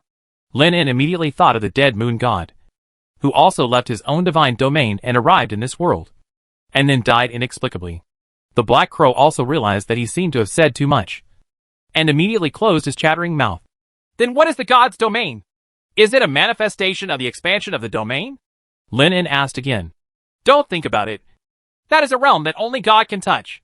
The black crow cackled, and then stopped answering Lin's questions, and instead repeated God's unrivaled power over and over again. Lin En knew that he might not be able to ask any more questions, but he was prepared to give it a try himself. 071. How many people are connected to the magic network now? Lin En asked silently in his mind. The current number of users is 35,600. After his promotion of the magic network system at magic seminars, approximately 70 great wizards, 15,000 wizards, and more than 20,000 magic apprentices have joined the magic network system. It's not that he doesn't want to include more people, but that the magic base stations located in various places have not been completely established. Because the newly developed technique he used to connect to the magic network is not instantaneous. The principle is just like connecting a computer to Wi-Fi, but in reverse. A signal will be sent to the outside, which will be received by the brain, and then the connection will be completed. The speed of the signal is equal to the speed of light, which is 300,000 kilometers per second. This speed is undoubtedly very fast within the planet. So fast that even the legendary wizard has difficulty reacting. But this thing is like electromagnetic waves, which will attenuate with the spread of distance. Or in other words, it is essentially an electromagnetic wave that carries magic and soul information.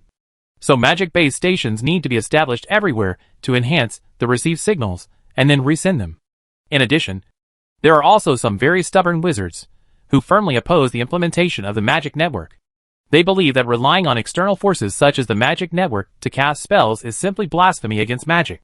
They even plan to give spellcasters who rely on the magic network a new name to differentiate. Lin ignored these diehards. After they sat back and watched the other wizards experience the convenience of the magic net, they would naturally become eager and make changes on their own. Connect to the magic network, Lin En said silently in his heart. 20,000 wizard apprentices, 15,000 wizards, dozens of great wizards, plus the computing power of 3 legendary wizards are undoubtedly terrifying. This represents nearly 90% of the entire parliament's power gathered together. On his own. Although the magic network cannot use 100% of the computing power of these people.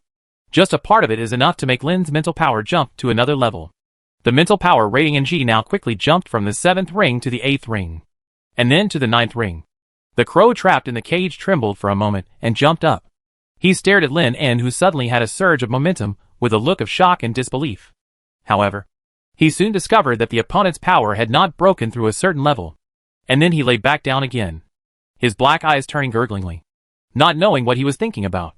The faith promotion method is really fast. No wonder so many psychic wizards are crazy about it. Feeling the surge in mental power, Lin En suddenly had this idea in his mind. The next moment, the whole world changed in front of him. Closed and orderly space curves appeared in front of him. But he saw more things than last time. These curves are all crooked and slightly curved. Is it the influence of gravity on space and time? Lin En stared at these lines attentively, and soon felt dizzy at the soul level. This kind of bending seemed not to be limited to the 3-dimensional level, but also involved higher dimensions, revealing a kind of weird and incomprehensible madness. Even the elements turned into another particularly weird form in front of him. Lin En touched his somewhat swollen head, temporarily gave up exploring, and began to guide the arrival of the domain. A massive amount of magic power surges out from the whole body, and the magic power infects the elements in the void just like the tide submerges the beach, and the seawater wraps up every grain of sand. This is a method that every wizard must learn, and it is also a prerequisite for the release of many magics. For the great wizard, he can go one step further and use his abundant mental power and magic power to construct his own domain around his body. And there are obviously more things that legend can do. For example, Lin En is planning to cover an entire city with his domain this time. With Lin En as the center of the circle, the magic power quickly emerged in all directions. The entire manor was included in 0.0001 second, and then it quickly expanded to the entire royal capital. At this moment, all the great wizards in the royal capital immediately felt it. Dennis, who was conducting a wind tunnel test, shook his hand and increased the test power from 20% to 100%. The tail flames that were rapidly ejected burst out 2 eye-catching sonic rings, and the terrifying recoil force burst out. In an instant, the experimental machine broke free and crashed directly into the newly built wind tunnel. But Dennis couldn't care less about his distress and rushed out of the laboratory eagerly. Sanchez, who was in charge of the protection of the royal capital today, was even more frightened. He immediately jumped up from his chair and hurriedly asked people to activate all the protective magic in the royal capital. A few 3-ring wizards with keen senses also noticed something was wrong, and all looked at the sky. Lin En, who had completed the domain coverage, naturally saw everyone's reaction in his eyes. With a thought, the elements in the domain surged, and a voice soon sounded everywhere in the royal capital. Don't worry. I'm experimenting with the use of magic. Lin's voice was undoubtedly very recognizable, and it immediately relaxed Sanchez and others who were nervous. In this moment, they all realized that this powerful magic power came from the manor of the magic star. Gush out. After solving this unexpected warning incident, Lin turned all his attention to the city covered by the domain. This is an extremely magical feeling. Everyone in the capital, even the flowers, plants and trees are under his perception. He could see a few gray-faced workers lazing around behind the newly built earth wall, gossiping about the council and wizards. And he could also see the rhythm caused by the wind blowing the leaves. He even saw a few pieces of bread that had been eroded by his magic power and were eaten clean by a child. There was a strange look on Lennon's face. This kind of perception based on atomic manipulation was very wonderful and extremely powerful. No wonder the council was unable to send spies into the holy city, because Ella can monitor everyone and everything entering the city at any time. However, Lennon also found that as the domain expanded, his absolute control over the elements was gradually weakening.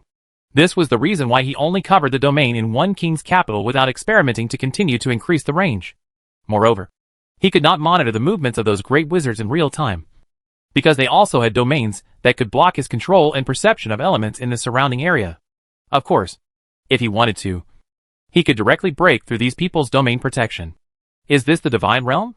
Theoretically speaking, his current state is very similar to Ella's original state.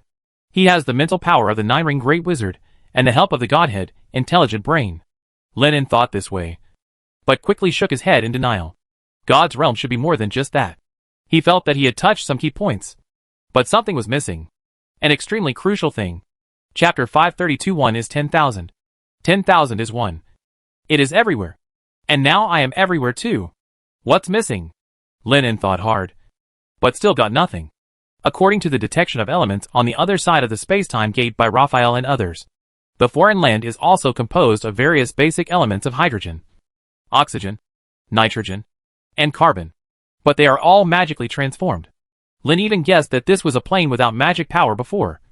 But after being captured, the moon god turned it into a divine realm. So it was filled with magic power. User number 33 applied to borrow the computing power of magic network. Do you agree? A smart brain reminder sound suddenly sounded in his mind, interrupting Lynn's thinking. The so-called user number 33 is naturally Anthony. As one of the great wizards who personally developed his career in the kingdom and supplemented the background of the secret magic society, he joined the magic network very early. As for the reason why the other party called the magic network, Lynn quickly remembered that it was a completely legendary promotion ceremony. No wonder Hera and Aurora were not in the royal capital when they investigated just now. If it weren't for Jinao's reminder, Lynn almost forgot about it. The Parliament had specially sent someone to inform him before. Lynn immediately agreed to Anthony's request to use computing power, and then released the link with the magic network and took back the territory covering the entire royal capital. Once Anthony and others pass the legendary promotion ceremony, they will become the speaker of the same level as themselves. Naturally, they have to congratulate them. Otherwise they will appear to be too arrogant as a magic star. The huge blessing of computing power was instantly withdrawn, as if falling straight from the bottom of bliss. Even Lin felt a moment of regret and discomfort. But he still allowed himself to forcibly withdraw from the power brought by external forces, and then he glanced at the black crow on the table. After thinking about it, I decided not to take him there. The nuclear fusion furnace and the legendary promotion method are secrets of the council. And secrecy is especially important when it is impossible to determine whether the crow is friend or foe. However, Lin was not prepared to leave the crow alone in the room, as there was no chance that the crow could use some strange magic to break free. Mudo! Lin shouted, and a blue beast shadow immediately flew over from a distance. That was Mudo, who was in charge of guarding the gate in the manor. Due to the recent large-scale mining of uranium, or by the council to increase nuclear reserves, Mudo's size has grown significantly in a few months. His height has expanded from 2 meters to about 3 meters, and his energy level has also risen linearly. Obviously, because I eat to my fullest every day. In order to improve this guy's combat power, Lin also made great efforts to engrave the spell slot of Final Atomic Breath into Mudo's mind, coupled with Mudo's ability to swallow energy and counterattack. It is already a real deal. The legendary combat power. It's up to you to play with it from now on. Lin patted Mudo's head. The fur-like plasma ripples on the surface had a temperature of over 1,000 degrees. Only Lin, who was also a body of energy, could do such a thing as masturbating the beast. When Mudo entered the door, he had naturally noticed the crow in the cage with an evil look on his face. The two-legged beast that had been very interested in him in recent months suddenly became indifferent. I've called it out a handful of times, and now I've finally found the reason. Mudo thought that it must be this crow that appeared out of nowhere and usurped the position that originally belonged to him. His 2 front paws immediately hit the table, and his eyes were full of malice. Get it out of the way! The black crow screamed loudly, flapping its wings in an attempt to drive away the approaching Mudo. But it had no effect at all. Seeing that the crow and the beast were getting along well, Lin was relieved. With the barrier of the cage, the two could not fight. Of course, That would not necessarily be the case if the crow had the ability to fly out across the force field and electromagnetic protection he had set up. After asking Mutua to take care of his home, Lin left the manor and turned into a stream of light and flew towards the city of Firewall. In recent days, although the Parliament has also built a fusion furnace in the Magic Tower outside the royal capital, the magic circle for the legendary promotion has not yet been established. So this promotion ceremony was still chosen in the city of Firewall. As they galloped along, a series of beeps appeared in Lennon's mind again. They were also requests to use computing power, and Lennon agreed to them one by one. It seems Anthony's promotion has been successful. There was a smile on Len's lips, and he checked Anthony's status in a magic network link. Sure enough, his mental power rating changed from 6 to 7. With the blessing of computing power provided by the magic network, the risk of the legendary promotion ceremony can be said to be greatly reduced. After all, the real difficulty of this ceremony is how to build a body of magic and energy withstand the erosion of huge energy after destroying the body. If the more than 26 great wizards in the council can successfully complete their promotions, then the high-end power of the council will lead to a big explosion. User number 1749 broke away from the magic network link. Just as Lennon was thinking about it, a completely different system sound resounded in his mind. Lennon's brows suddenly furrowed, and he had a bad premonition in his heart. After just 10 minutes, user number 2596 broke away from the magic network link. Lennon looked at the city of fire and oil, which was gradually showing its outline in front of him, and his mood couldn't help but become a little heavier, because the so-called user 1749 and 2596 were the two great wizards who applied to use the computing power before, and now suddenly breaking away from the magic network may mean a very bad result.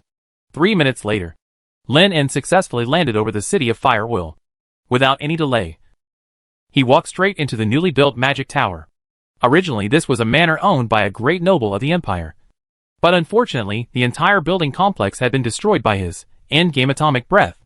To protect the fusion furnace located underground, the Parliament re-established the Magic High School above tower. As soon as he stepped into the tower, Arad, who received the news, immediately led people out and took Lin into the underground space. How was the promotion ceremony this time? Lin asked directly without any nonsense. Arad hesitated to speak, as if he didn't know how to describe it. Fortunately, Harev and the others had already walked over at this time, and Aurora explained, "The results are not good. 1 succeeded and 2 failed. As for Jeffrey, we have temporarily suspended his promotion ceremony." Lin glanced at the people who came out, but did not see the two great wizards, and immediately thought about their endings. Even Anthony, who was successfully promoted, didn't look good. "What's going on?" Lin asked in confusion. Even though the ceremony to become a legend involves a lot of risks, the success rate shouldn't be so low. In his expectation, Anthony was the most dangerous moment in this promotion ceremony, because the opponent had only become a 6th Grand Wizard for a short period of time, less than 2 years, and the other selected Grand Wizards had basically already set foot in the process. This state has been in this state for more than 10 years. It makes no sense that he is the only one who succeeds while others fail. "Come to think of it, this is all my fault," Anthony sighed, and then explained. He was the first to undergo the promotion ceremony, when his physical body was destroyed and the body of magic and energy was reconstructed. Something unexpected happened. "I suddenly found that the energy body I constructed was like water waves, very unstable and might collapse at any time," Anthony said with great fear. Fortunately, he transformed the energy body into the material mimicry of magic power in time, thus avoiding the collapse of his body. So after completing the promotion, he emphatically reminded Jeffrey and others pay special attention to this. Result: these words seemed to have some backlash. The two great wizards who were promoted after him undoubtedly listened to it, and then died faster. And even the magic body could not be completely condensed. When Jeffrey witnessed the fate of his two colleagues, he was immediately frightened and gave up the promotion. Harev also hurriedly stopped the continuation of the ceremony. "I think this should be related to their fear of the microscopic realm," Aurora said in a heavy tone. She has now lost the ability to convert magic and energy bodies, so she can understand this feeling. Hearing this, the wizards present looked at Lin with strange eyes, because this magic star is the culprit who proposed the quantum probability theory. Good guy. So it's all my fault. Lin was speechless for a moment, and he did not expect that proposing quantum theory would have such a big impact on Legend's promotion. "It seems that until the theory of microscopic elements has a complete conclusion, It is better to postpone the promotion of Legend, Herav said helplessly. It was impossible to say who was responsible for this promotion accident. Anthony's kind intention was to remind the two of them. But the counter effect was completely beyond everyone's expectation. There is no problem with Lin in publishing his research on magic in the microscopic realm and making it public. It can only be said that the two great wizards are really unlucky. It seems that I have to write out the theory of relativity early. Lin shook his head. Originally, he thought there was no need to rush. The derivation of magic had to be done step by step. You could not always deduce all the theories by yourself. This would only dampen the enthusiasm of wizards to study magic. But now it seems that if the dark cloud hanging over the magic building, quantum, is not resolved, their mass promotion plan to legends may come to naught. By the way, I heard that Element Controller, Speaker Altok seems to be very knowledgeable about the microscopic field. Lin suddenly remembered this matter and asked curiously. He remembered that before he was promoted, there were 5 speakers in the parliament. Dragon Power, Fleas was plotted to die in the hands of the evil mage Merc. As for Element Controller Altok, he was never met. Altok is very crazy. I'm afraid it's a little difficult to communicate, Herav said hesitantly. After Lin's quantum theory was proposed, he had people send the relevant theories he had sorted out, hoping to cure his old friend's madness. But judging from the reports he received, Altok seemed to be even more crazy. Aurora also sighed. This quantum ghost is indeed terrifying. In a sense, Artok is just walking faster and farther than them on the journey of magic. Altok should still be in the wizarding land now. If you want to find him, we might be able to go together, Herav said solemnly. Altok is the one among them who has studied the microscopic field the most. Although his brain has not been normal these years, he has never given up on the research and exploration of the microscopic field. Maybe there will be any progress. In the evening, Lin, Herav and Aurora arrived at Greenreal, the land of wizards, which made the great wizard Igna who stayed here very happy. Ever since the parliament decided to leave the island and go to the mainland to fight against the church, this former capital of wizards and the core city of the parliament has become much more depressed. Yet there is no one who does not yearn for a wider land. The only people left on the island are some civilians who miss their homeland and are unwilling to leave, as well as the wizards and guards responsible for guarding against the time and space gate. How is Artok doing lately? Is his condition getting better? Aurora asked with concern. The speaker has locked himself in the laboratory for almost half a month. He kicked us all out, saying that he wanted to stay with the elemental ghosts, and no one was allowed to go in again. That's Igna, Wu said helplessly, obviously having a headache for this mentally unstable speaker. The other party not only has a high status, but is also far stronger than me. From time to time, he will come up with some strange ideas. However, he has no ability to stop them, so he can only let the other party mess around. Herav's expression twitched, and he reached out and patted Igna on the shoulder. It was indeed not easy to take care of such a patient with a brain problem. As for Altok's order, Herav didn't take it to heart. Instead, he was a little curious about what the other party was up to, and he didn't come out for half a month. Lin stepped forward and pushed open the laboratory door that had been closed for half a month. He could feel a powerful magic power inside, but when he really saw the scene inside, a look of surprise appeared on his face. The entire laboratory covers an area of about 700 square meters, and you can see it all at a glance. There are many unknown instruments piled up in the room, and the walls on all sides are filled with various formulas and scrawled drawings. Those pictures look very weird and abstract, as if a young child is trying to describe a world beyond cognition with his pen. Strange. Where is Artok? Herav scanned the laboratory. No one could be seen inside, but they all sensed the existence of the magic field. The person who released this field could only be the element controller. Herav! Speaker Lin, come here and take a look at this. Aurora looked at the laboratory table with a solemn expression. A line of words is written crookedly on the table. Herav glanced at it, and then felt a chill rushing from the soles of his feet to his heart, and couldn't help but read out. 1 is 10,000. 10,000 is 1. I want to merge with them. It's everywhere. Hey, now I'm everywhere too. Chapter 533 High-Dimensional Observers and Quantum Star Gods. As Herav read out the words written on the table, everyone present felt their scalps go numb. It seems that Master Artok has become even crazier than before. Igna couldn't help but trembled and muttered to himself. Aurora and Herav also frowned, constantly thinking about the meaning of these words. Most importantly, where did Altok go? Is there any secret room or basement in this laboratory? Aurora looked at Igna and asked solemnly. Since Artok's domain is here, It means that the person must be nearby. And he is not hiding. Although the other party's mind is elusive after going crazy. It is indeed possible to do such outrageous things. But just where could he hide in such a big place? Igna shook his head. He was very sure that there were absolutely no secret passages or secret rooms in this experiment. But he was not sure whether the crazy speaker had secretly dug out a secret room in the past half-month.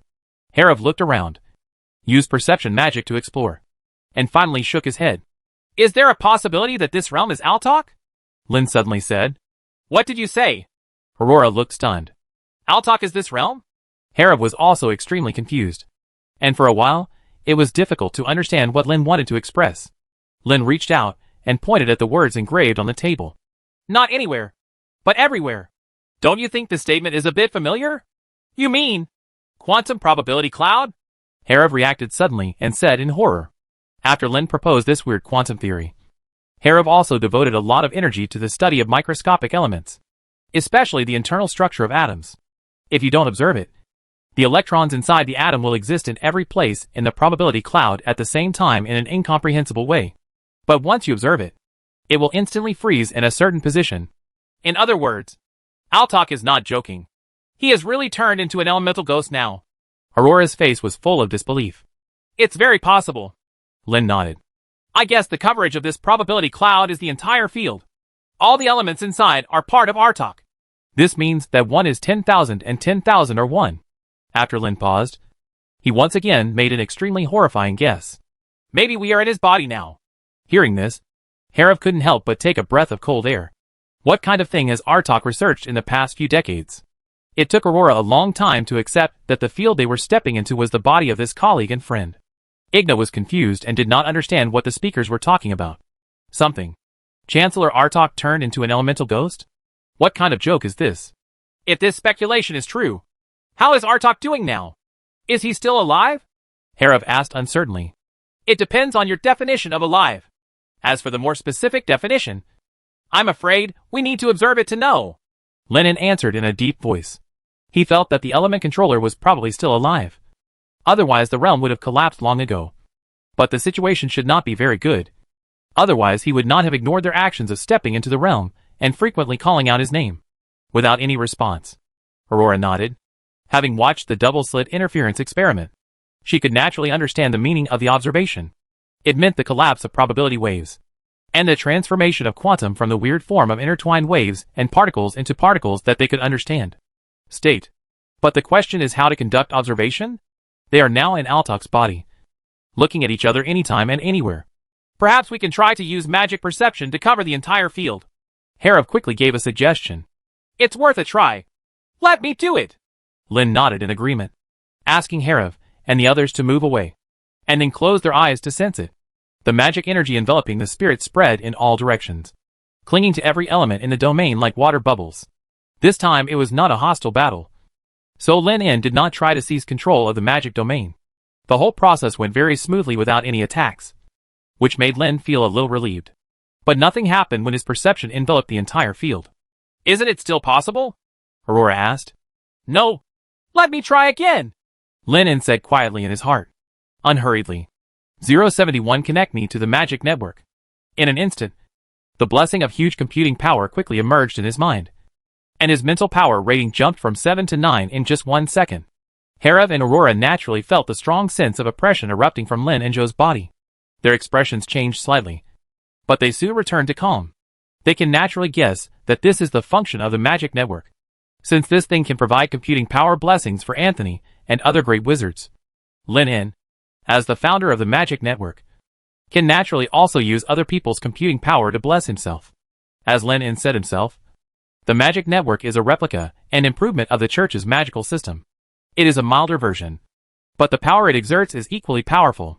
This powerful power also makes Herav somewhat worried, because Lin, who controls the magic network, has opened a big gap with him in terms of combat power, which is not conducive to the balance of voice among the major speakers.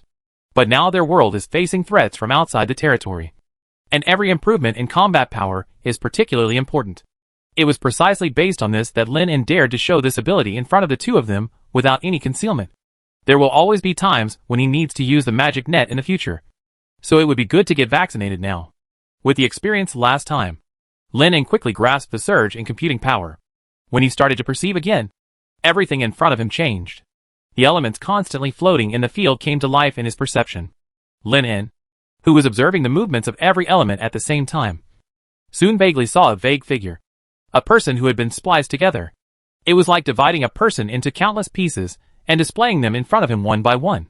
Then the brain pieced them together based on the impression of the concept of person to form an image of a person. No, that's not quite accurate. Because at a higher level, they are indeed one. A human body that was separated but brought together made Lin's brain a little dizzy. However, he could still clearly see the appearance of this element controller. He was about 60 years old, with a haggard body, a rough face, and blood all over his body. With a crazy look, "I'll talk!" Lin tried to shout, and the latter immediately looked over. The two just stared at each other. Lin waited attentively for a while, but there was no movement from the other party. He seemed to be in a state of confusion, similar to unconsciousness. "How's it going? Have you seen him?" Herav heard Lin shout and hurriedly asked. "You can take a look for yourselves."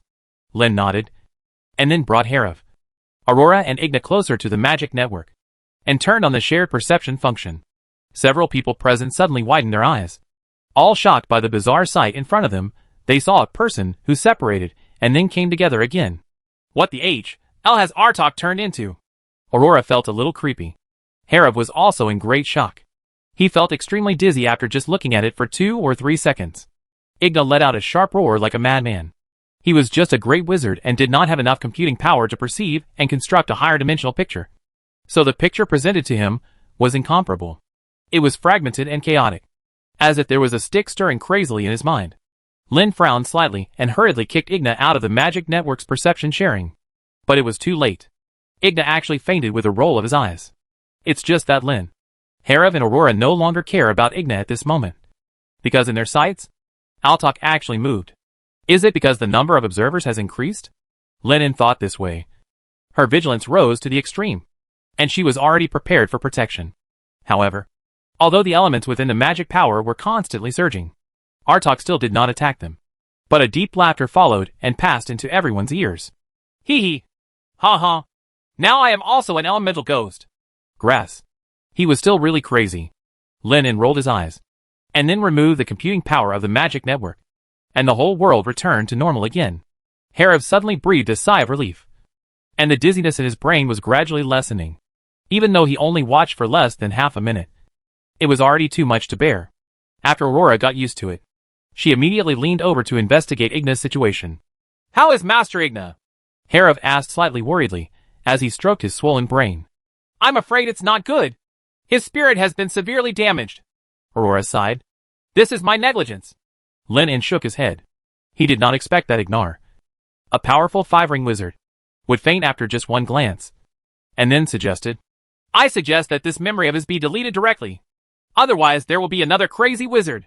Aurora hesitated for a moment, feeling that this was not appropriate.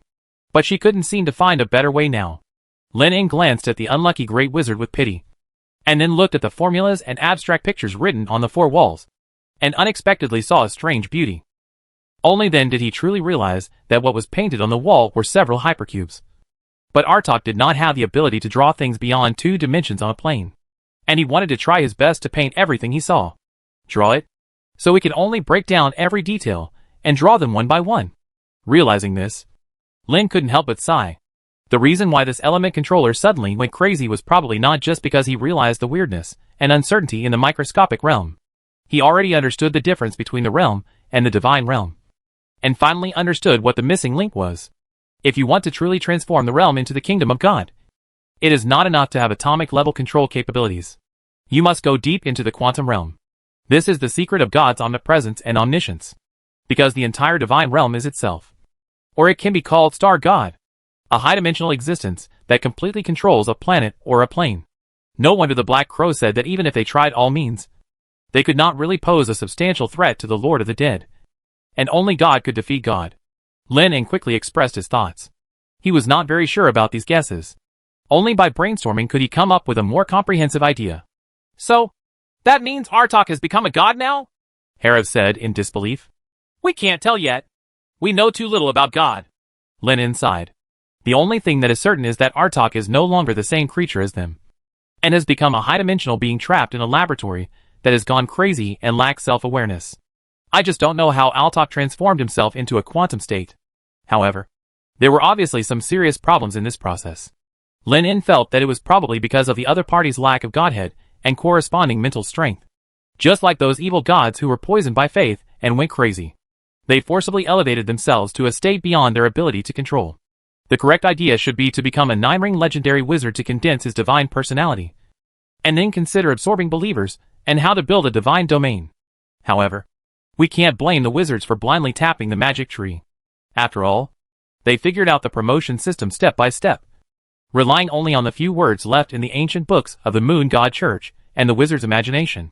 No one can guarantee that they are always on the right path. Compared to Lin and Herav, who were discussing whether Artok had become a god, Aurora directly asked the most critical question. What do we do now to get him back to normal again? Keep increasing the number of observers? Since their observations can make the unconscious Artok react and even speak, does that mean that as long as enough people are observing, the other party can wake up? There are only 5 of us plus Vittorio and the newly promoted Anthony, and I'm afraid the number is far from enough. Lin shook his head and said, even a 5-ring great wizard like Igna looked crazy, meaning that only legends can take the risks of being an observer. Speaking of this, Lin suddenly pointed to the pictures and formulas on the wall, and the notebooks and manuscripts placed on the table. I think we can start from his research. First, figure out how Speaker Artok quantized himself. Chapter 534. Can you please help us build a sun? Outside the gate of time and space. In a foreign land. The Broken City Arcana. This was once one of the 3 most important cities under the rule of the Church of the Moon God, and a holy place for worshipping the god. But at this moment, this once prosperous holy land has long been reduced to ruins. Collapsed buildings can be seen everywhere. The sacred and magnificent cathedral was cut off from the middle by an inexplicable force. It is beyond recognition. There were some transformed undead souls, and the air was filled with a stench and a smell of decay. This is a forbidden place for living creatures and a paradise for the dead. Archlich Cecil, guarded by a group of bone reapers, floated to a huge altar made of human bones and animal bones. The withered mouth with only bones, leather and teeth left moved up and down. Chanting the words of the soul were hoarse and difficult to pronounce. Under the surge of magic power, the stacked skeleton altar suddenly glowed with blue fluorescence. And then the light became more intense until it condensed into a beam of light rising into the sky. At the same time, all the advanced undead within a radius of dozens of kilometers sensed this call and began to spontaneously move towards the altar. The undead knights wearing iron armor galloping in the desolate wilderness. The suture monsters made of flesh and corpses. The never-quiet screaming banshees. And a large number of high priests and advanced professionals who were transformed into undead. Not long after, deafening roars resounded in the boundless darkness, and hundreds of ferocious skeletal dragons fell from the sky, accompanied by countless enslaved ghosts. The undead in the broken city soon gathered more and more, exceeding millions in just 1 hour. This was only the number of high-level undead in this area. The army of the undead gathered together occupied the entire city. Although they had different shapes and twisted appearances, the same thing was that their eyes were burning with the fire of the soul, and they were constantly shouting the name in the language of the soul. The name of the undead, Lord Donatus. These shouts gathered together and formed, and an unpredictable existence arrived. Strong pressure enveloped the entire city, and a biting chill emerged in the void. The great lord of the undead, the enemy of all living things, Cecil salutes you. The great lich lowered his head and spoke in a trembling and respectful tone. You did a good job, Cecil. When I take complete control of this divine realm, you will get the reward you want. A gloomy and cold voice sounded over the entire city, as if the wind was roaring.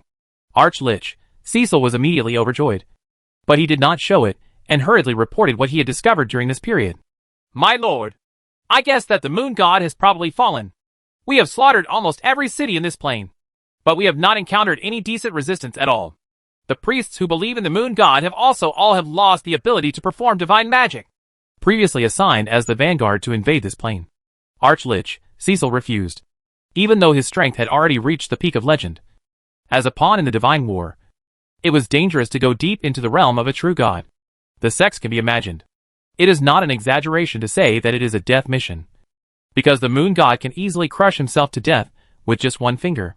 However, when he actually arrived in this world, Cecil was pleasantly surprised to find that this did not seem to be a death mission, but an almost free effort. The enemy's resistance was much weaker than expected. At first, Cecil was a little worried about whether this would be a trap. So he acted very carefully and spent more than 10 years planning the layout. The results proved that he thinking too much. The undead army pushed forward all the way, but the moon god never appeared at all. It's also possible that she took the initiative to leave and abandon this plane. The gloomy and cold voice sounded again. Chaos was constantly surging on the altar built with bones, and a vague shadow appeared in it. Cecil felt that his soul fire was strongly touched after just one glance, and he quickly lowered his head again. God is invisible, unfathomable, and unknowable. This is the iron law of the main world. Even though he has reached the peak of the legendary level, he does not dare to look at the divine body for a long time. The gap between the two sides is still as big as the sky. What surprised him even more was the words of the Lord of the Dead. He couldn't imagine what kind of situation could make a god voluntarily give up his own divine domain. This was the foundation of the power of gods. I have noticed that the magic of this world is dissipating and the quality is losing. The cold words of the Lord of the Dead echoed in the empty void. Diana must have found a new dimension. When Diana, the god of the moon, suddenly chose to separate the divine domain from the main world, it can be said that the gods were surprised. Some people suspected that the moon god chose to flee in a panic because he was launching a war against a certain hostile god. Some people also suspected that Diana had discovered a new plane, and at least a medium-sized plane, to allow the moon god to make such a desperate move. Donatus believed in the latter more, so he spent time and effort locating the location of Diana's domain, and made great efforts to open the space-time door linking the two places. Now that she has guessed that the moon god has given up on this divine realm, she is more and more certain of her guess. She even thinks that Diana may have discovered a perfect large-scale plane. So she did such a thing. Act of. Because the opponent's divine domain has been marked with the mark of the main world. Even if it leaves, Diana's power cannot remove this mark. If you can find it yourself, the other gods can naturally do it too. It's just a matter of time. Then Diana has only one choice left, which is to completely abandon this divine realm, bring most of her power to the other side, and then break the connection between the two worlds. Since there is a way to pull the plane into the main world, there is also a way to separate it, especially now that the plane has not been completely integrated into the main world. It is not difficult to completely break this connection. Once the opponent succeeds in doing this, it will be difficult for them to find the coordinates of this plane. If there are no coordinates and no precise positioning, it is like finding a fish swimming in the vast sea. It depends on luck and is almost impossible. Even if they were lucky enough to find it there, Diana would have already completely integrated that large plane and gained even more power. Find me the portal connecting that new dimension as quickly as possible, Cecil, and I will see the result within a month. The Lord of the Dead roared. Before, he wanted to wait until he was completely integrated into this divine realm, and it would not be too late to search for it. But now he has become a little eager, because this divine realm is probably just a bait thrown by the other party, a discard to delay their progress. The value of a large plane, the Lord of the Dead, Donatus, is extremely clear. Once he can turn it into a divine realm, he will be able to become a being with great divine power, and he can even start to consider forming his own god. No god can endure such temptation, and the Lord of the Dead is no exception. The fluctuating emotions have shrouded the entire broken city in an unspeakable oppression. Even though there are only a bunch of advanced undead souls left in the broken city whose hearts are filled with coldness and killing, they are still trembling under such oppression, and the soul fire in their eyes seems to be extinguished. Cecil's forehead broke out in cold sweat. The moon god's domain was not small at all. Even though he had an army of hundreds of millions of undead in his hands, he still wanted to find a few that had been deliberately hidden within a month. Time and space nodes are not an easy task either. If you can successfully complete this mission, find the location leading to the new plane, and lead my warriors to seize it. Then this divine realm will be rewarded to you. Donatus, the Lord of the Undead, said seductively. Cecil's face immediately showed a look of ecstasy. Although the loss of quality in this divine realm is very serious, it is still a plane after all. If it can be integrated, it will definitely be able to break through the realm of legend and become that mysterious and invincible realm. The great existence of testing, even the weakest god, and a slave god who needs to be bound by the Lord of the Dead, is still a god. I have determined the direction of one of the doors, which is southwest of you. Follow the movement of the magic power and find it. The voice of the Lord of the Undead finally resounded in the broken city, and then fell into nothingness. After a long while, Cecil raised his head slightly tremblingly, when he saw that the bones on the altar had turned into powder, and there was no trace of the Lord of the Undead. He breathed a sigh of relief, and then turned his head to look. The colleagues gathered around the altar gave orders. Colin, lead your undead knights and skeleton attendants, starting from this broken city, and conduct a blanket search in the southwest direction. Don't miss any place. The legendary undead knight Corin, who was wrapped in rune armor, held the rune sword high and without any nonsense. He directly led the undead under his command to carry out the mission. Immediately afterwards, Cecil turned his attention to the corpse witches and asked them to immediately start to arrange the magic circle to sense the flow of magic power. Finally, they came to the huge skeleton dragons. Don't order me, Cecil. I will find the space-time gate before you do. Dragon of Winter, Warlock let out a shocking roar, and then vibrated his wings, leading hundreds of giant skeletons. The dragon and countless ghosts flew to the southwest. Varric! Cecil looked at the group of skeletal dragons retreating in the distance, his expression extremely dissatisfied. But there was nothing he could do about it. Dragon of Winter, Varric's power is not weaker than his own, but his brain is a little hard to use, so he succumbs to him. Cecil could only pour his inner anger onto the rest of the undead, roaring loudly, Move it! Everyone move it for me! There must be more than one space-time gate. You all must find it immediately. Even if you dig up every piece of land in God's domain, you must find it for me. Cecil's voice was filled with extremely powerful magic, driven by the necromancy technique Soul Whiplash. Millions of high-level undead and countless low-level undead gathered in the broken city and immediately began to I had to dig 3 feet into the ground to find a door. According to this, 100 kilometers away, there is a halfling settlement. Raphael, Yolanda, Ivina, Tick and others formed a circle and stared at the vacuum field.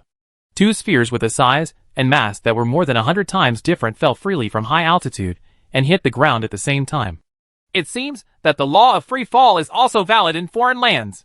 Raphael nodded with great satisfaction, and Alok also said in surprise. Speaker Raphael, according to our calculations, the gravitational acceleration of this plane is about 5 meters per second, which is only about 60% of the eternal star. According to the variation of the gravity formula given by Speaker Lin, and knowing the gravitational acceleration and gravitational constant, they can deduce the relative mass of this plane. It's not completely certain yet. According to the latest information from the Parliament when people were exchanged last time, it is not impossible for those gods to completely control a planet or plane, and to arrange a gravity array that covers the entire world in the entire divine domain. Raphael said very rigorously, if you want to get the most accurate value, it is best to measure the circumference, volume, and other data of this plane. Thinking of this, Raphael was a little confused. Without the convenient light difference method, it was not easy to weigh a plane or planet. While a few people were thinking, the halflings in the settlement were also staring at the 2 fallen spheres and whispering. 2 things with a volume hundreds of times different fell to the ground from a high altitude at the same time. This counterintuitive visual effect is very amazing. The most important thing is that this is not the first strange thing these outsiders have done.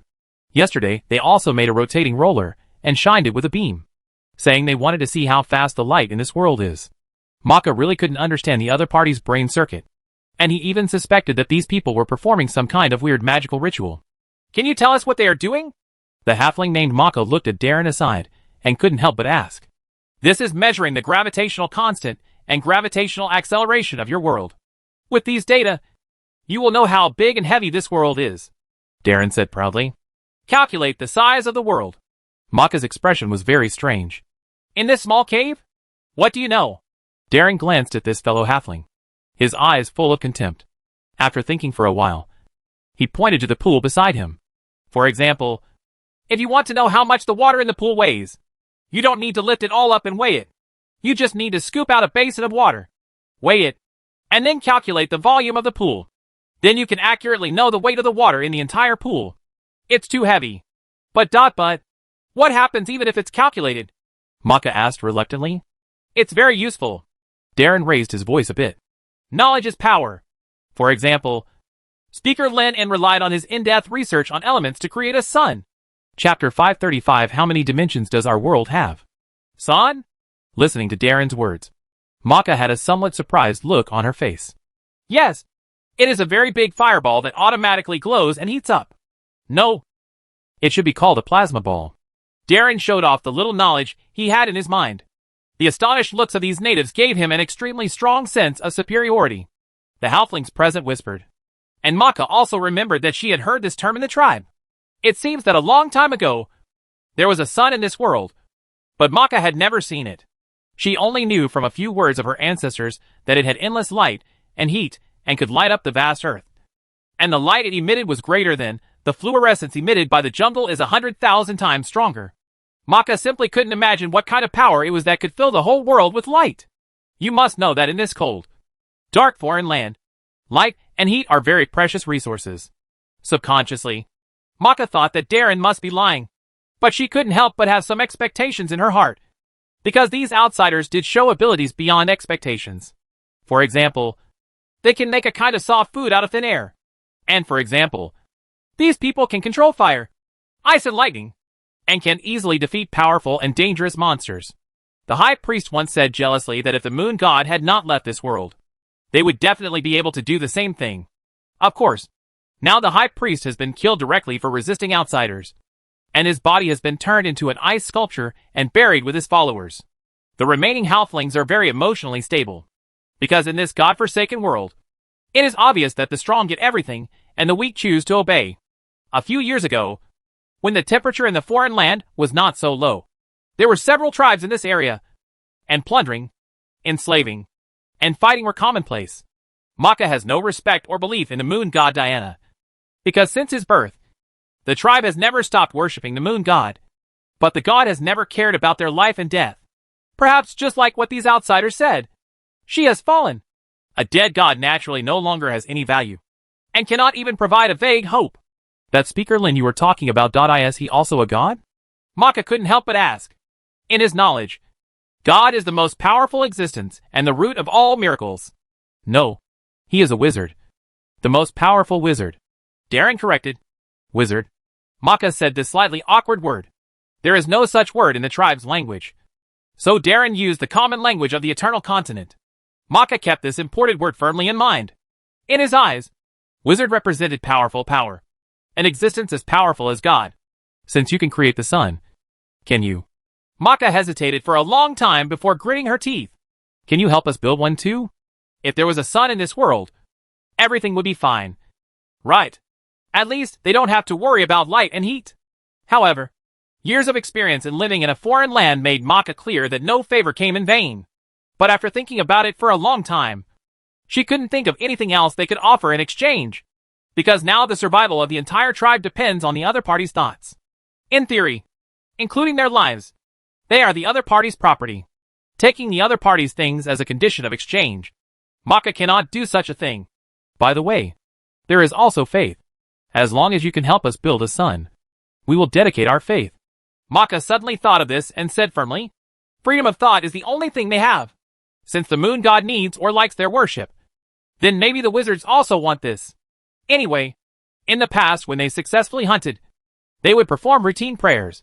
But now, it was just another person worshipping. Wizards don't need faith. Darren shook his head, rejected Maka's proposal, and then spoke again. All you need is, well, just work hard. As long as you have enough merit, it's not impossible to build a sun for you. Darren kept making cakes for the halflings. Although in his opinion, this was not considered cheating.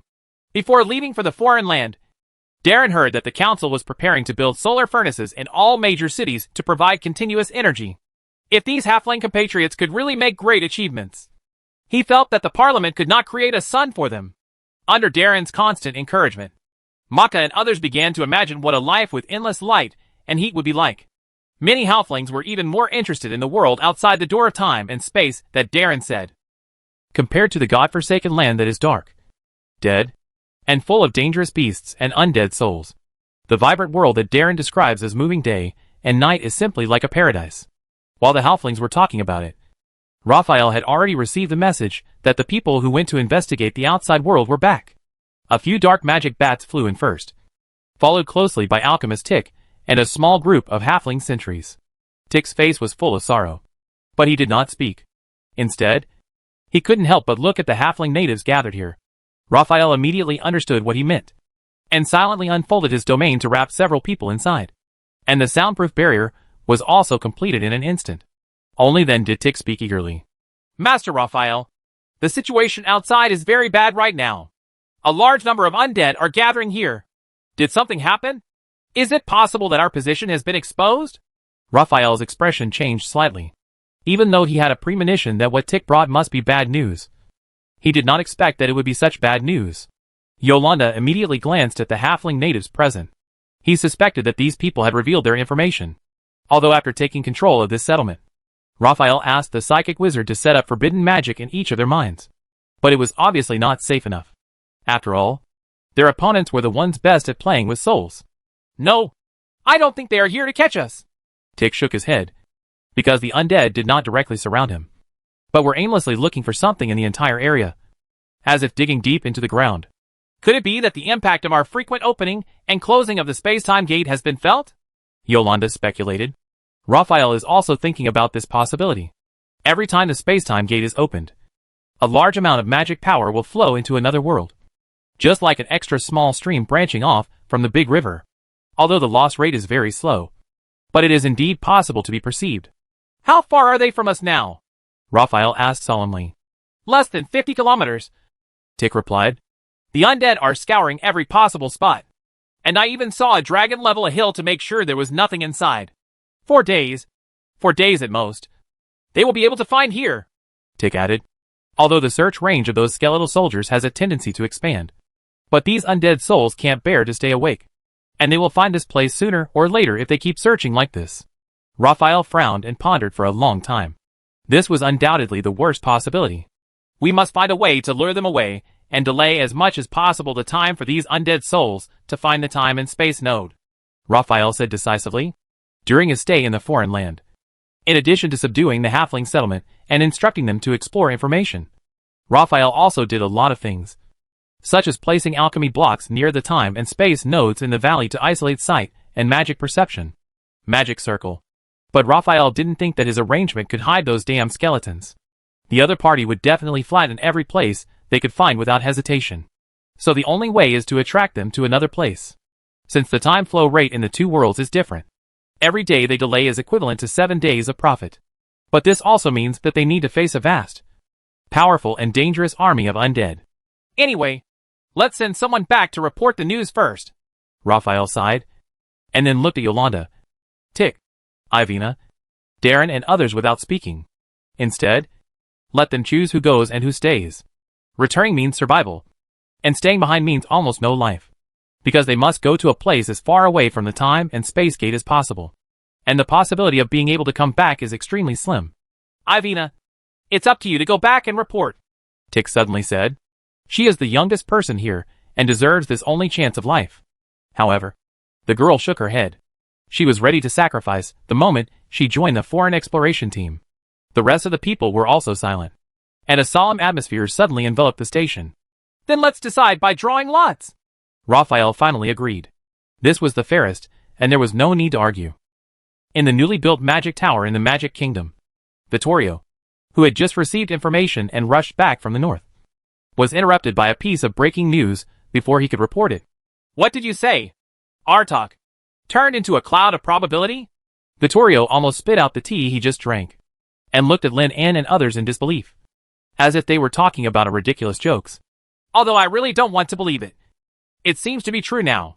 Aurora shrugged and told everything they saw in the laboratory where they went to the wizard's land. Vittorio really can't restore such an image in his mind of a person who is both together and separated. Weird. This can only be described as bizarre. Is this still magic? Anthony on the side was also shocked. Like Vittorio, it was the first time for him to hear the news. Herav and Aurora are also thinking about this problem, ever since they began to study the microscopic world. The past magic common sense has been torn to pieces, and the world seems to be becoming more and more weird. Actually, there's nothing strange. It's just the sense of fragmentation caused by looking at high dimensions from a low dimension. Lin flipped through the book about elemental ghosts written by Artok in his hand, and interrupted a few people. Session. High dimensional? Herav and others looked over and were extremely surprised by this new vocabulary proposed by Lin In. Not bad. Lin nodded. It may be more intuitive to express it using Olympiad mathematics. For example, You can imagine that the zero dimension is an infinitely small point, and the one dimension is an infinitely long straight line with only the concept of length. The second dimension is a plane composed of length and width. While speaking, Lennon raised his right hand. Under the surge of magic power, a tiny point appeared in front of everyone, and then it changed from a point to a line and then to a surface. So the third dimension is a cube with 3 dimensions, length, width, and height? Aurora understood immediately. This is the concept of the coordinate system in Olympiad. Each additional axis represents an additional dimension. So what about the higher dimension? Where should it extend from? Herav asked confusedly. Now that the length, width, and height are available, where can the fourth dimension extend from? Could it be the time? Anthony suddenly replied. According to Lin In, that dimension is something that is invisible, intangible, everywhere, and can theoretically be divided infinitely. Time can undoubtedly correspond to every point, and it can be distorted and affected by gravity just like space. Lin In did not reply, but tapped the table with his hand. Regarding how many dimensions there are in the universe, and in what state the fourth and fifth dimensions exist, even the federal scientific researchers in previous lives have not been able to come up with an accurate conclusion. Conclusions, and even cause great differences. For example, the famous Einstein once proposed a four-dimensional space-time theory, believing that the universe is composed of time and space, in addition to the 3 axes of length, width, and height of ordinary 3-dimensional space. A time axis is added. That is, the 3-dimensional static universe and the 4-dimensional dynamic universe. However, many federal researchers do not agree with this statement and put forward an interesting hypothesis. If there are 2-dimensional creatures in their current universe, these creatures can move freely in the 2-dimensional space and can also sense the passage of time. Then will their scientists directly regard time as the third dimension? Therefore, many people advocate distinguishing the dimensions of space from the dimensions of time, and simply study the concept of dimensions in mathematics and space. The famous string theory even believes that space has 11 dimensions. After seeing Artok state, Lin also recognized the idea that space has more than 3 dimensions, because in addition to the time dimension, it has now been confirmed that there is indeed a 4th space dimension. Chapter 536 The Idea and Deadline of the Curvature Engine. Herav, Anthony, and Vittorio are all thinking about the concept of 4-dimensional space proposed by Lin. Aurora asked a more practical question. If according to your guess, those gods are also higher dimensional beings, then what? That means that most of our methods may not be able to harm each other, Lin In said with a solemn expression. For example, you will know. Now there is a flying enemy. I will only tell you that he is 15 meters away from the x-axis and 35 meters from the y-axis. Can you hit him? Aurora was stunned at first, and then instantly understood what Lin meant. Of course, it is impossible to hit the enemy with only the horizontal and vertical coordinates, because a very critical factor is missing, which is the vertical axis. If you don't know how high the opponent is flying, of course you can't guarantee a hit, because he could be at any height. But now they are facing the same situation.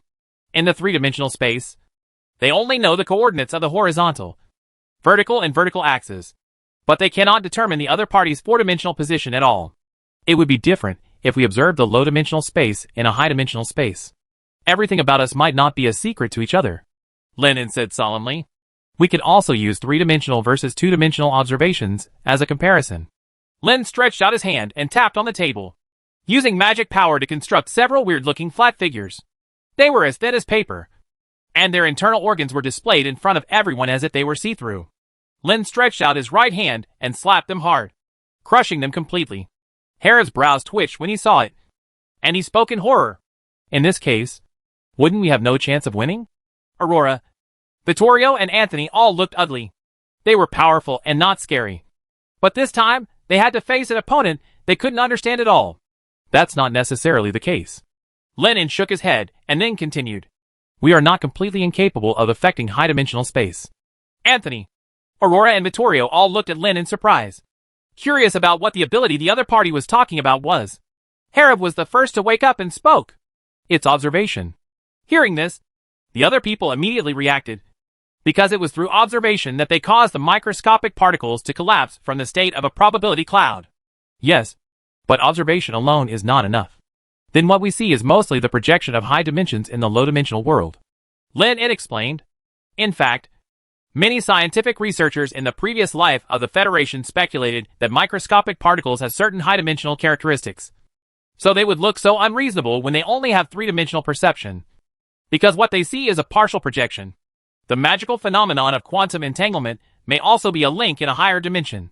So what we need is observation at the same level to know the exact information of the other party. Lenin said calmly. That is to say, Artok must be awakened as soon as possible. Vittorio said. And only the quantized Artok can completely observe the information of the high-dimensional world. Only, it's not easy to wake up a crazy person. They can't even guarantee whether the other party will attack them as well. But no matter what, Altok's combat power is extremely important now. Thinking of this, Herav and the others all discussed what kind of method they should use to wake each other up. The multi-person observation method proposed by Lin and can be tried. The premise is to solve the problem that the great wizards have about the weird manifestation of microscopic particles. The problem of fear. Aurora even thought about using the belief method, because she felt that the reason why those gods did not appear like Artok was probably related to the large number of believers. Lennon nodded. In fact, with the help of the magic network's link, he could barely observe scenes in higher dimensions. This is partly because of the surge in computing power, which gave him the possibility to understand the four-dimensional space, and partly because of his intelligent brain. When he traveled back in time, his intellectual brain was quantized for unknown reasons. It was like a window from a low dimension to a high dimension. As long as the computing power was enough, it could support him to explore the high-dimensional world. According to the terminology of magic, it means that oneself with the Godhead can barely touch the realm of God. In addition, you don't have to worry too much. Artok's quantum probability cloud is limited to the domain. I guess that the power of those gods can only be truly reflected in the domain of gods. This means that we need to face a higher dimensional existence in a period of complete victory, Lenin said comfortingly, boosting everyone's confidence. Perhaps this was the reason why the crow kept reminding them that they wanted the Lord of the Dead to come to this world. Yes, God is not invincible. Otherwise the moon god Diana would not have fallen. Herav nodded, and Aurora and Anthony's faces looked better. Vittorio told the bad news. According to the latest report they received, the undead army in the foreign land has become commotion and is frantically looking for the location of the time and space node. It is likely that the approximate direction has been determined. It seems that war is coming. Aurora raised her eyebrows, and her tone was very calm. Lin and others were not surprised. Due to the warning from the Star Messenger, they had already expected such a day and had been preparing for it. In fact, it was completely beyond their expectations that it could be delayed until now. According to the previous worst prediction, the war would break out within 3 months. But now it has been 9 months. Most of the major construction plans drawn up by the Parliament have been completed. In particular, the laying of magic base stations has covered 36 important cities in the Empire. The magic network should be able to barely operate within the Empire. Did Raphael say anything else? Lin continued to ask. They said they would delay it as long as possible and draw the attention of these undead to other places. Vittorio sighed. The danger of doing this can be imagined. The halfling settlement where Raphael and others were located was not far from the valley where the time and space gate was located. They could retreat at any time if something was wrong. Now if the enemy is led to other places, it will be difficult to come back. Aurora also felt that Raphael's move was very risky. But she couldn't say anything against it, because the difference in time flow between the two places was almost their biggest weapon. If they could prepare for one more day, their chances of winning would be lower. One more point. According to Raphael's own estimation, they can delay it for at least half a month. And maybe a month if they are lucky, Vittorio added. Half a month? According to the time calculation here, it is about 3.5 months. Herav muttered. So that they will have relatively sufficient time to mobilize their troops and wake up Artok. Previously, the Parliament did not know which space-time gate the other party would attack from, so it deployed defensive forces at almost every location. Even if they could use airships and trains, it would take a lot of time to assemble them. 3.5 months is really not enough. If they successfully delayed enough, do we need to organize a rescue? Anthony suddenly asked. As soon as these words came out, several people present fell silent. If Raphael's plan succeeds, it also means that the other party will attract the attention of most of the undead. And the form will be extremely dangerous. Situation. Help! Lin said without hesitation. Herav couldn't help but frown. Saving nature was the most moral and morale-boosting approach. But it was also the most irrational.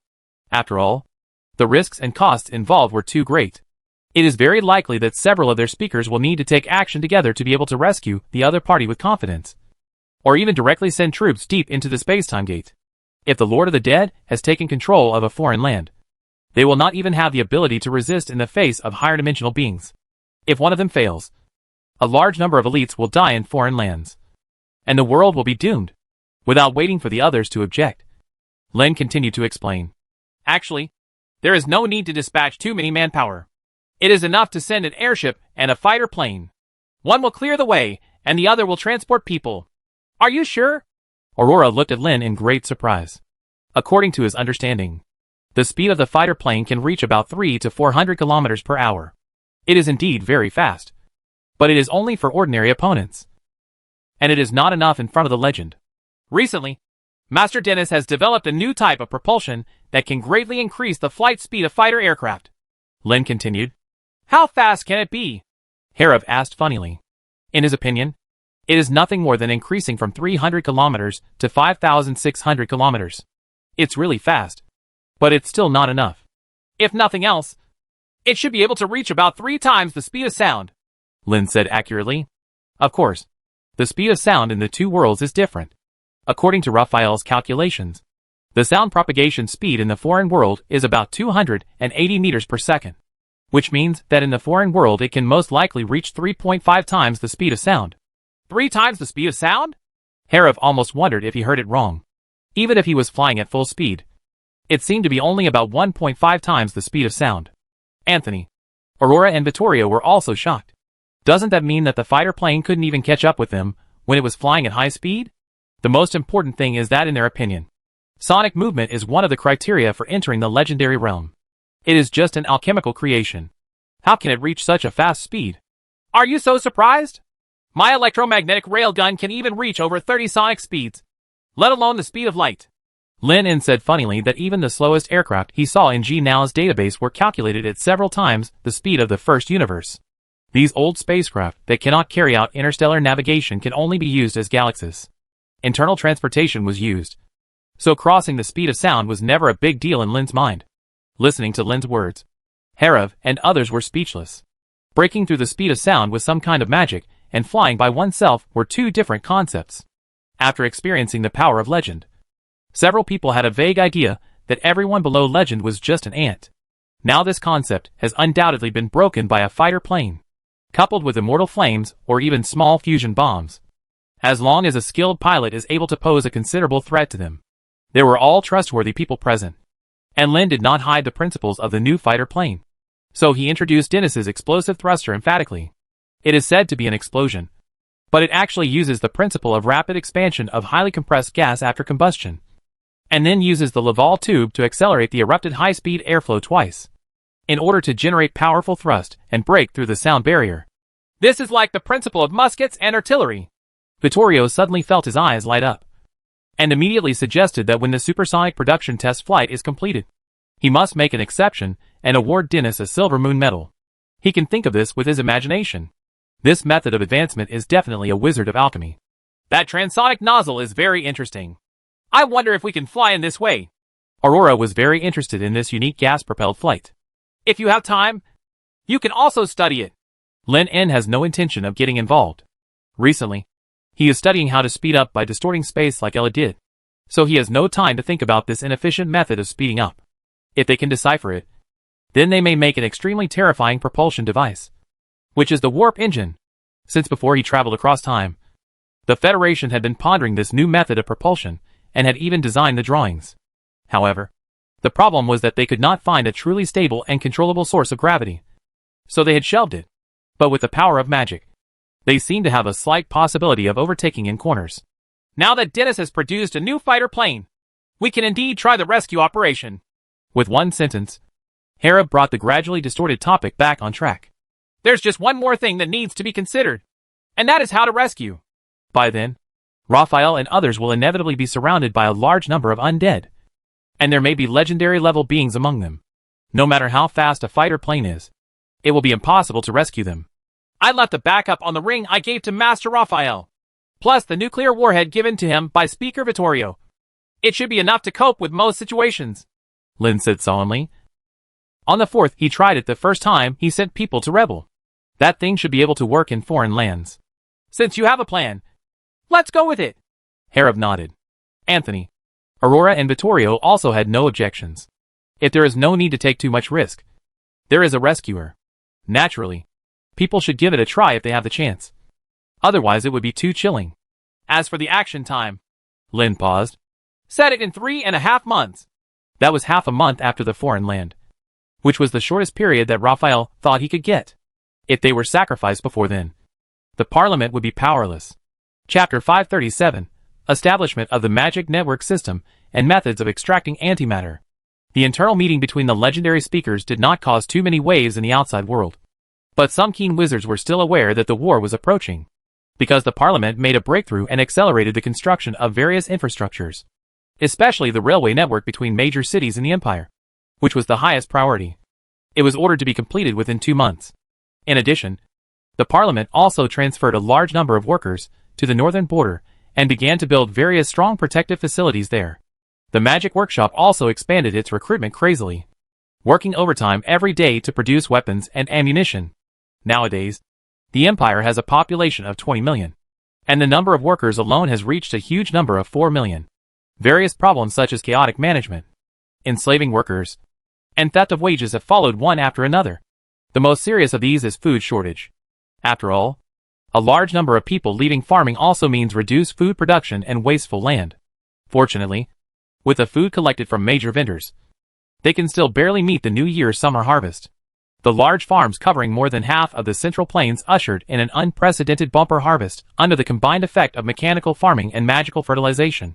Tons of wheat grains were transported to various parts of the Empire through the railway network, directly bringing this unsettled harvest to all parts of the Empire. What started as a food crisis was nipped in the bud. But whether it was the joy of the harvest or the haze brought about by the war, they were quickly overshadowed by another major news: the Magic Network developed by Speaker Lin was officially operational. And any wizard, apprentice, or even some outstanding civilians can join in. This is undoubtedly breaking news. Although during the academic seminar before, Lin allowed tens of thousands of wizards to watch the results of the double-slit interference experiment through the Magic Network. But this time it affected hundreds of thousands of people throughout the Empire. As soon as the news came out, countless apprentices in the Empire, who were unable to complete their promotion due to limited talents, were immediately overjoyed and joined the Magic Network one after another. The most excited people are undoubtedly the graduates of the civilian college. Alex is also one of them. But he is undoubtedly much luckier than others. He was born in the land of wizards, and was among the first batch to enter the civilian academy. However, he was recruited in advance because of his excellent grades when he was only halfway through the course. Recruit and become an airship pilot that everyone envies. However, after the war between the Parliament and the Empire ended, Alex did not rely on his military exploits to continue his promotion. Instead, he chose to return to the academy to study Olympiad mathematics, physics, chemistry, and other subjects in depth. Whether they are comrades or relatives, they all feel very confused about his decision. After all, civilians like them who have no magic talent, no matter how good they are in learning, will only end up entering the wizard workshop and working for the superior wizards. It is the dream of many people to be able to become a pilot and control a large and exquisite aerial airship. But Alex gave it up. The reason was simple. He was not satisfied with this. He was born in the land of wizards and knew a secret message. Speaker Lin, that magic star may have a way to turn ordinary people into wizards. Because one of the other party's apprentices was a halfling who was recognized as having no magical talent. He wanted to become a wizard apprentice many times, but was rejected by Edda Academy.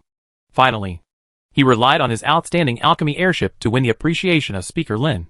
Not only was he after being accepted as a disciple, he gained the ability to cast spells. If he performs well in the civilian academy, he might be favored by a great wizard. Of course, this probability is very slim. Alex has been in the academy for half a year, and he has excelled in almost all subjects. But he has not been able to meet any great wizard with a discerning eye. However, he unexpectedly waited for the opportunity of the opening of the Magic Network. Alex, who had excellent grades, successfully became the first 1,000 people to test the medicine and received a copy of Spirit Enlightenment Potion. This thing is actually a weakened version of the Source of Magic. It was originally used by apprentices to break through to formal wizards. However, now that promotion can rely on the Magic Network to increase computing power, It is safer. So it is no longer needed. The potion masters in the council weakened its effect to 1/5 of its original value, so that ordinary people could take it safely. However, the effect was also greatly reduced, and people could only gain a slight amount of magic power. Fortunately, this is enough. At least it has met the minimum requirements for learning meditation and linking to the magic network. Under the gaze of a potion master, Alex took the potion with a slight trembling and drank it in one gulp. The cyan liquid was poured down the throat, and then bursts of bone-chilling pain and burning were felt all over his body. Feel. But Alex didn't care, because he felt the existence of magic power for the first time. His body seemed to be boiling, and his soul was jumping for joy. Very good. The 345th person in the 7th experimental group has no adverse reactions. The potion master glanced at Alex and quickly recorded the data on the page. It took about 10 minutes for Alex to come back to his senses from the physical transformation caused by the potion. Then, he quickly closed his eyes and tried to communicate with the magic network. A magic wave flew into the distance at the speed of light, and soon, it was quickly received by the magic base station. It was a feeling that the brain was about to explode. After Yali adapted, he realized that he had come to a dark and endless void, with gray runes suspended in the air, as dazzling as stars. Alex subconsciously touched the rune closest to him. A large amount of information suddenly poured into his mind, and the gray rune also turned into color. It is a basic technique, elementary material deconstruction technique. Alex quickly understood the information, and even had a rough grasp of the magic techniques. He couldn't help but touch the other runes. This time, no message came. Instead, a reminder tone sounded. Ding. A ring of high-level elemental magic multiple ice blade. Requires a minimum mental power rating apprentice, not achieved. Junior chemistry diploma, achieved. Alex was obviously stunned for a moment, but he quickly understood the meaning of the prompt. Of course, he had a junior chemistry diploma. After all, he passed the chemistry exam with excellent results. As for the mental power rating, Alex checked and found that his rating was only 0.4, which was still 0.1 short of the minimum standard for an apprentice. With clear goals and progress, Alex was not discouraged. After making up his mind to go back, he must work hard to train his mental strength and reach the standard of a wizard apprentice as soon as possible. Later, he learned 2 basic spells in the magic network. They are Mage's Hand and Water Condensation Technique. Alex opened his eyes again, and then started experimenting. Driven by the Mage's Hand, the books on the table immediately levitated. Magic! This is magic! Alex was so excited that he couldn't describe it. He didn't expect that he had actually become a wizard. However, the mental power of an ordinary person is limited after all. Even if Yali is the best among civilians and takes the Spirit Awakening Potion.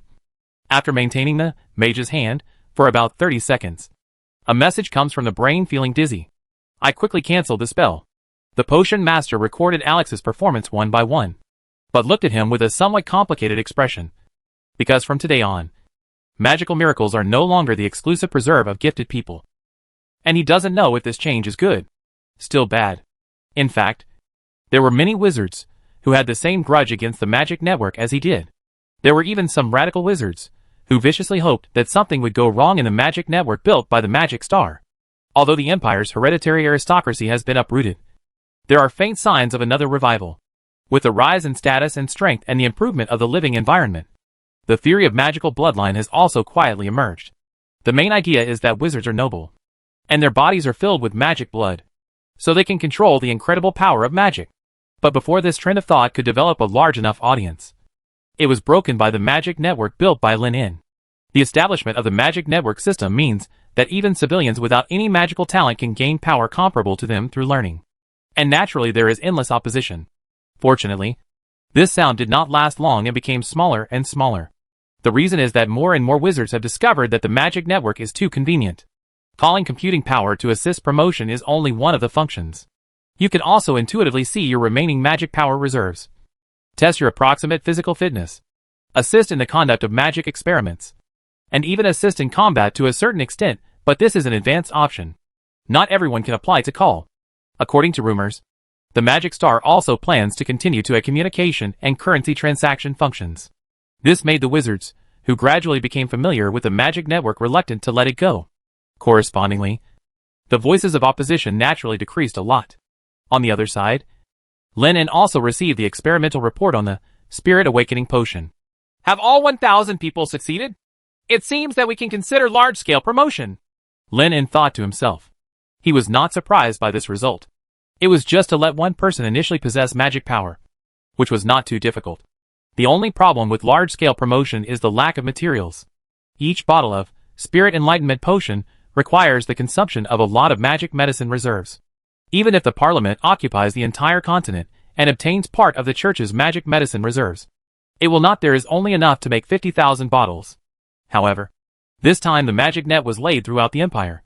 The gains were huge. Now the number of official wizards connected to the magic net has reached 19,000. And the number of apprentices has exceeded 300,000. Lin, who tried the magic network link, found that with the blessing of computing power, he was only a short distance away from the limit of the Nine-Ring Wizard. Thinking like this, Lin turned his eyes to the books open on the table. Recently, he took the time to read the books written by Element Controller Altok. Indeed, he could only use crazy as not easy to describe. It was filled with all kinds of unfounded speculations and fantasies. Fortunately, Lin still managed to find some clues about quantization from the few words in it. It seemed to be related to his own soul. He also had some vague guesses about how to do it, but I'm not 100% sure. He has also taken the time to write the quantum theory that integrates the special and general relativity. It is divided into 10 manuscripts and is ready to be published one by one. Only the Great Wizard and above can view it. If they can get rid of the Great Wizard's fear of microscopic phenomena before the war begins when the Lord of the Undead invades this world, then they can gain a few more legendary combat powers. Finally, there is the issue of obtaining antimatter. This is the weapon that Lin agreed to use to deal with the Lord of the Undead. It destroys everything through the powerful power brought by the annihilation effect of positive and antimatter. However, how to obtain antimatter becomes a problem. Antimatter is like the mirror image of ordinary matter. Like the Taoist theory of yin and yang. Everything has its positive and negative. It's just different from what many people imagine. Antimatter is actually not uncommon. On the contrary, it is everywhere. There will be a steady stream of positive and antiparticles in the surrounding space and in the body. They exist for a very short time, and often annihilate each other and release into energy the moment they emerge. When this phenomenon was first detected, many scientific researchers in history even called the law of conservation of energy broken, because these positive and negative particles appear out of thin air, and may even emerge from the vacuum without warning. Of course, subsequent research has proven that the law of conservation of energy is still stable, but the vacuum is not really empty, or that the federal technological level cannot truly discharge all matter and energy. As for antimatter extraction devices, there are many an intelligent brain. For example, the most advanced antimatter extractor has an antiparticle trap set up inside, which can capture antiparticles emerging from the vacuum and store them. However, it is obvious that they cannot produce such a convenient high-tech technology, so they still use some ancient methods, such as the collision of high-energy particles. When enough energy is used to smash particles, some of that energy is converted into antimatter. This required the use of the demonized high-speed particle collider, which he had already started building in secret, but it was not announced to the public due to confidentiality reasons. I just don't know if antimatter can also be analyzed and manipulated by magic. Lin thought secretly. This is also the issue he is most worried about, because mass production of antimatter is almost impossible at their level, and there is not enough time. The only solution is to create some anti-hydrogen atoms, then analyze them through the Great Disintegration technique, and then use magic to produce them on a large scale, just like they magicize nuclear explosions, and construct corresponding spells to cast positive antimatter annihilation. Lin was thinking about it as he sorted out the manuscripts, and then called Alok and asked him to compile some of the manuscripts on the theory of relativity into a volume, make 100 copies, and send them to the great wizards in the Parliament who were studying quantum phenomena. Unfortunately, there is too little time. There are only about 3 months left. If they can have a few more years, they will definitely be much more relaxed. Chapter 538 Reverse Cause and Effect. Delayed Choice Double Slit Experiment. In the Royal Capital, Magic Research Institute, Microscopic and Quantum Laboratory. A dozen great wizards gathered here to conduct a new round of double slit interference experiments. Although Lin had conducted a similar experiment at an academic seminar a few months ago, and used indisputable experimental results to prove that quantum has both wave and particle properties. But this result is really hard to accept. First of all, this so-called probability wave is completely contrary to common sense and almost overturns the foundation of the entire magic. How could the world be random?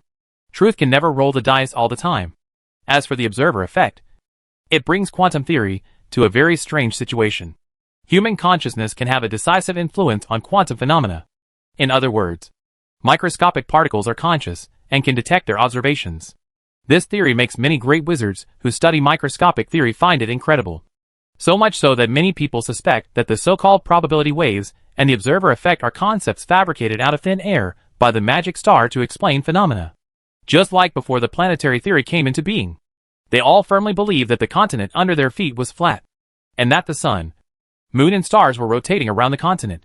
In fact, this is just taking the appearance as reality. So the quantum theory must be the same. In order to verify this conjecture and stabilize the foundation of magic that is about to collapse, these 15 great wizards, who have made great achievements in the microscopic field, decided to re-improve the double-slit interference experiment. Among these people are former scholars of the particle sect and founders of the wave sect like Jeffrey. Many people had a very unpleasant scolding battle a few months ago and almost started a fight on the spot. But now they have put aside their previous differences and joined together to determine the authenticity of quantum theory. As for the measurement methods, they are also varied and full of imagination and whimsy. But in general, they focus on the opposition of waves and particles. The biggest headache for many great wizards is the problem of detecting the paths of microscopic particles. Fortunately, with the gradual opening of the magic network, this problem has also been solved to a certain extent. These great wizards have 3 opportunities to mobilize the computing power of the magic network 3 times a week. Each time is 10 minutes. So 15 people have 450 minutes. They had to use it sparingly, which is why they chose to get together instead of studying alone. The number 27 double-slit interference experiment has detected that everything is normal. Jeffrey, who was in charge of the experiment, quickly adjusted the steps of the experiment. The goal of their experiment this week was very clear, which was to verify whether the observation could have an absolute impact on the transformation of wave-particle properties. Jeffrey's idea is also very simple. Since the electron happens when it passes through the double slit, why not wait for the electron to pass through the double slit first, and then detect what will happen in the second half? Because they did not observe the first half, the electron should not know that someone is observing it, and it might show a wave shape and be caught by them. While explaining his idea, Jeffrey put on the electron accelerator. The ideas and experiments over the past few months took a lot of effort from him. He had done many similar experiments before, but due to the difficulty of observation, haven't been able to get good results. And there will definitely be an answer today. And Jeffrey is extremely determined about this. He has been waiting for too long. Last time in the city of Fire Oil, after witnessing 2 colleagues being swallowed by terrifying energy waves, his fear of quantum phenomena disappeared. It hung over his mind like a nightmare. Jeffrey knew very well that if this problem was not solved, then he would never dare to step into the formation to be promoted to legend. Everyone, let's get started. Jeffrey took a deep breath, adjusted his mentality, and then opened the magic network. The invisible magic field enveloped the whole place, and Arad and others on the side also connected to the magic network and used the function of shared perception. The electron accelerator was quickly activated, and the accelerated electrons flew toward the middle partition at extremely fast speeds. Jeffrey was fully focused and tense to the extreme, and the other great wizards did not dare to be distracted in the slightest, because the accelerated electrons fly very fast. Even with the reaction speed of a great wizard, it is difficult to detect them. Particles are particles. Almost at the moment the accelerator was started, a great wizard shouted loudly, and a light spot lit up behind the partition. Then another element of electrons was ejected. This time everyone felt it, and the disturbance of the electromagnetic field was extremely obvious. This shouldn't be right. Jeffrey frowned immediately. He waited for more than a minute and fired hundreds of electrons. As a result, these electrons all passed through a single gap in the form of particles. This was completely different from what he had imagined. Is it too close? How about moving farther away and trying it? Sanchez said thoughtfully. In order to better capture how a single particle appears in multiple locations at the same time in the form of a probability wave, interfering with itself to form several strike interference spots, which are used to explore the magic field and are almost attached to the partition. Just capture this moment. Jeffrey hesitated for a moment, then accepted this guess, and pushed back the perception field by 5 centimeters. The result was still the same. Then he gritted his teeth and pushed back 10 centimeters again, only less than 1 centimeter away from the perception screen. In this state, they could only slightly capture the trajectory of the electrons. and could not tell which gap the other party passed through, let alone how the electrons passed through the two gaps.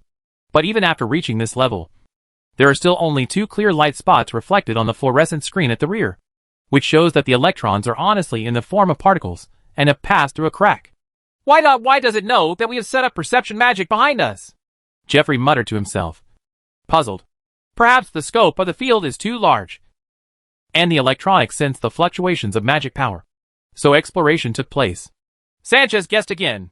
It is also possible that the particles passed through the gap in the form of probability waves before, but after entering the domain, they collapsed into the particle state again. How is this possible? Jeffrey said with a frown. If it is still in the form of a probability wave when it passes through the gap, then interference has already occurred, and light spots that deviate from the area will definitely appear on the fluorescent screen. The other great wizards also nodded. So there is only one possibility. The electron has already made a choice the moment it passes through the gap. Jeffrey was extremely sure, but unwilling to believe this guess. So he moved the perception field back 1 centimeter again. At the moment when the magic field had just left the surface of the sensing screen, eye-catching bright spots appeared outside the landing points of the two light spots, which meant that the path of electron movement was interfered with again. This discovery shocked Jeffrey and others, and they felt a chill rising from their backs. The electron actually realized at this moment that its path would not be sensed, and then retransformed from a determined particle for probability waves. Why can it know whether we have set up perception magic behind the crack? Jeffrey muttered to himself, his face extremely ugly. Is it possible that it saw the perception field in front through the gap? For them, the magic field that perceives electromagnetic fields may not be visible, but it may be that in the eyes of electrons. It is a huge solid wall, so the moment it is fired by the thermal field electron gun, it can see the front the field of perception immediately changed. This speculation is undoubtedly somewhat outrageous. It not only means that electrons are conscious and aware of their perceptions, but also have some degree of vision. It's impossible.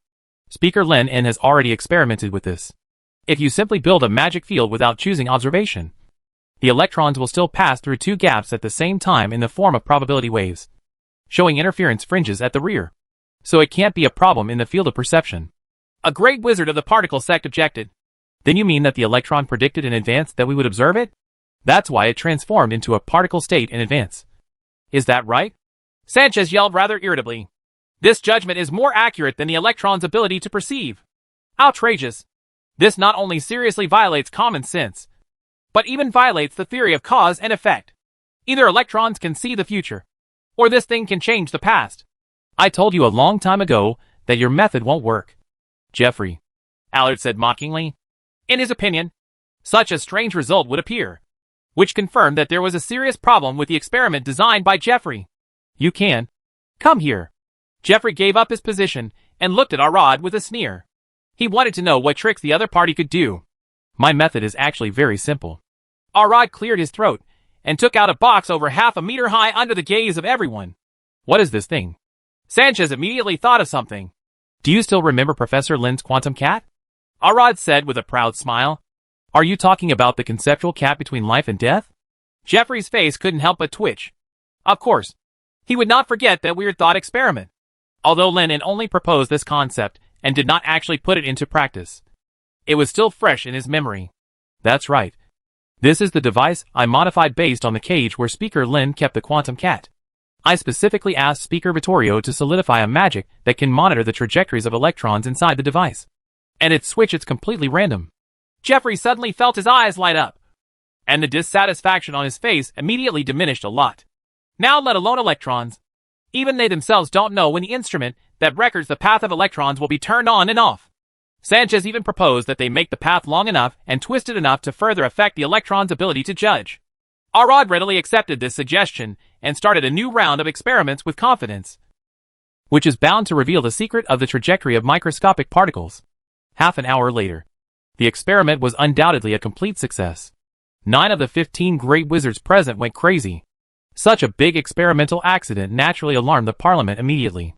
However, along with this delayed selection double-slit interference experiment, what also detonated the Wizarding Circle was the theory of relativity that Lin had just published.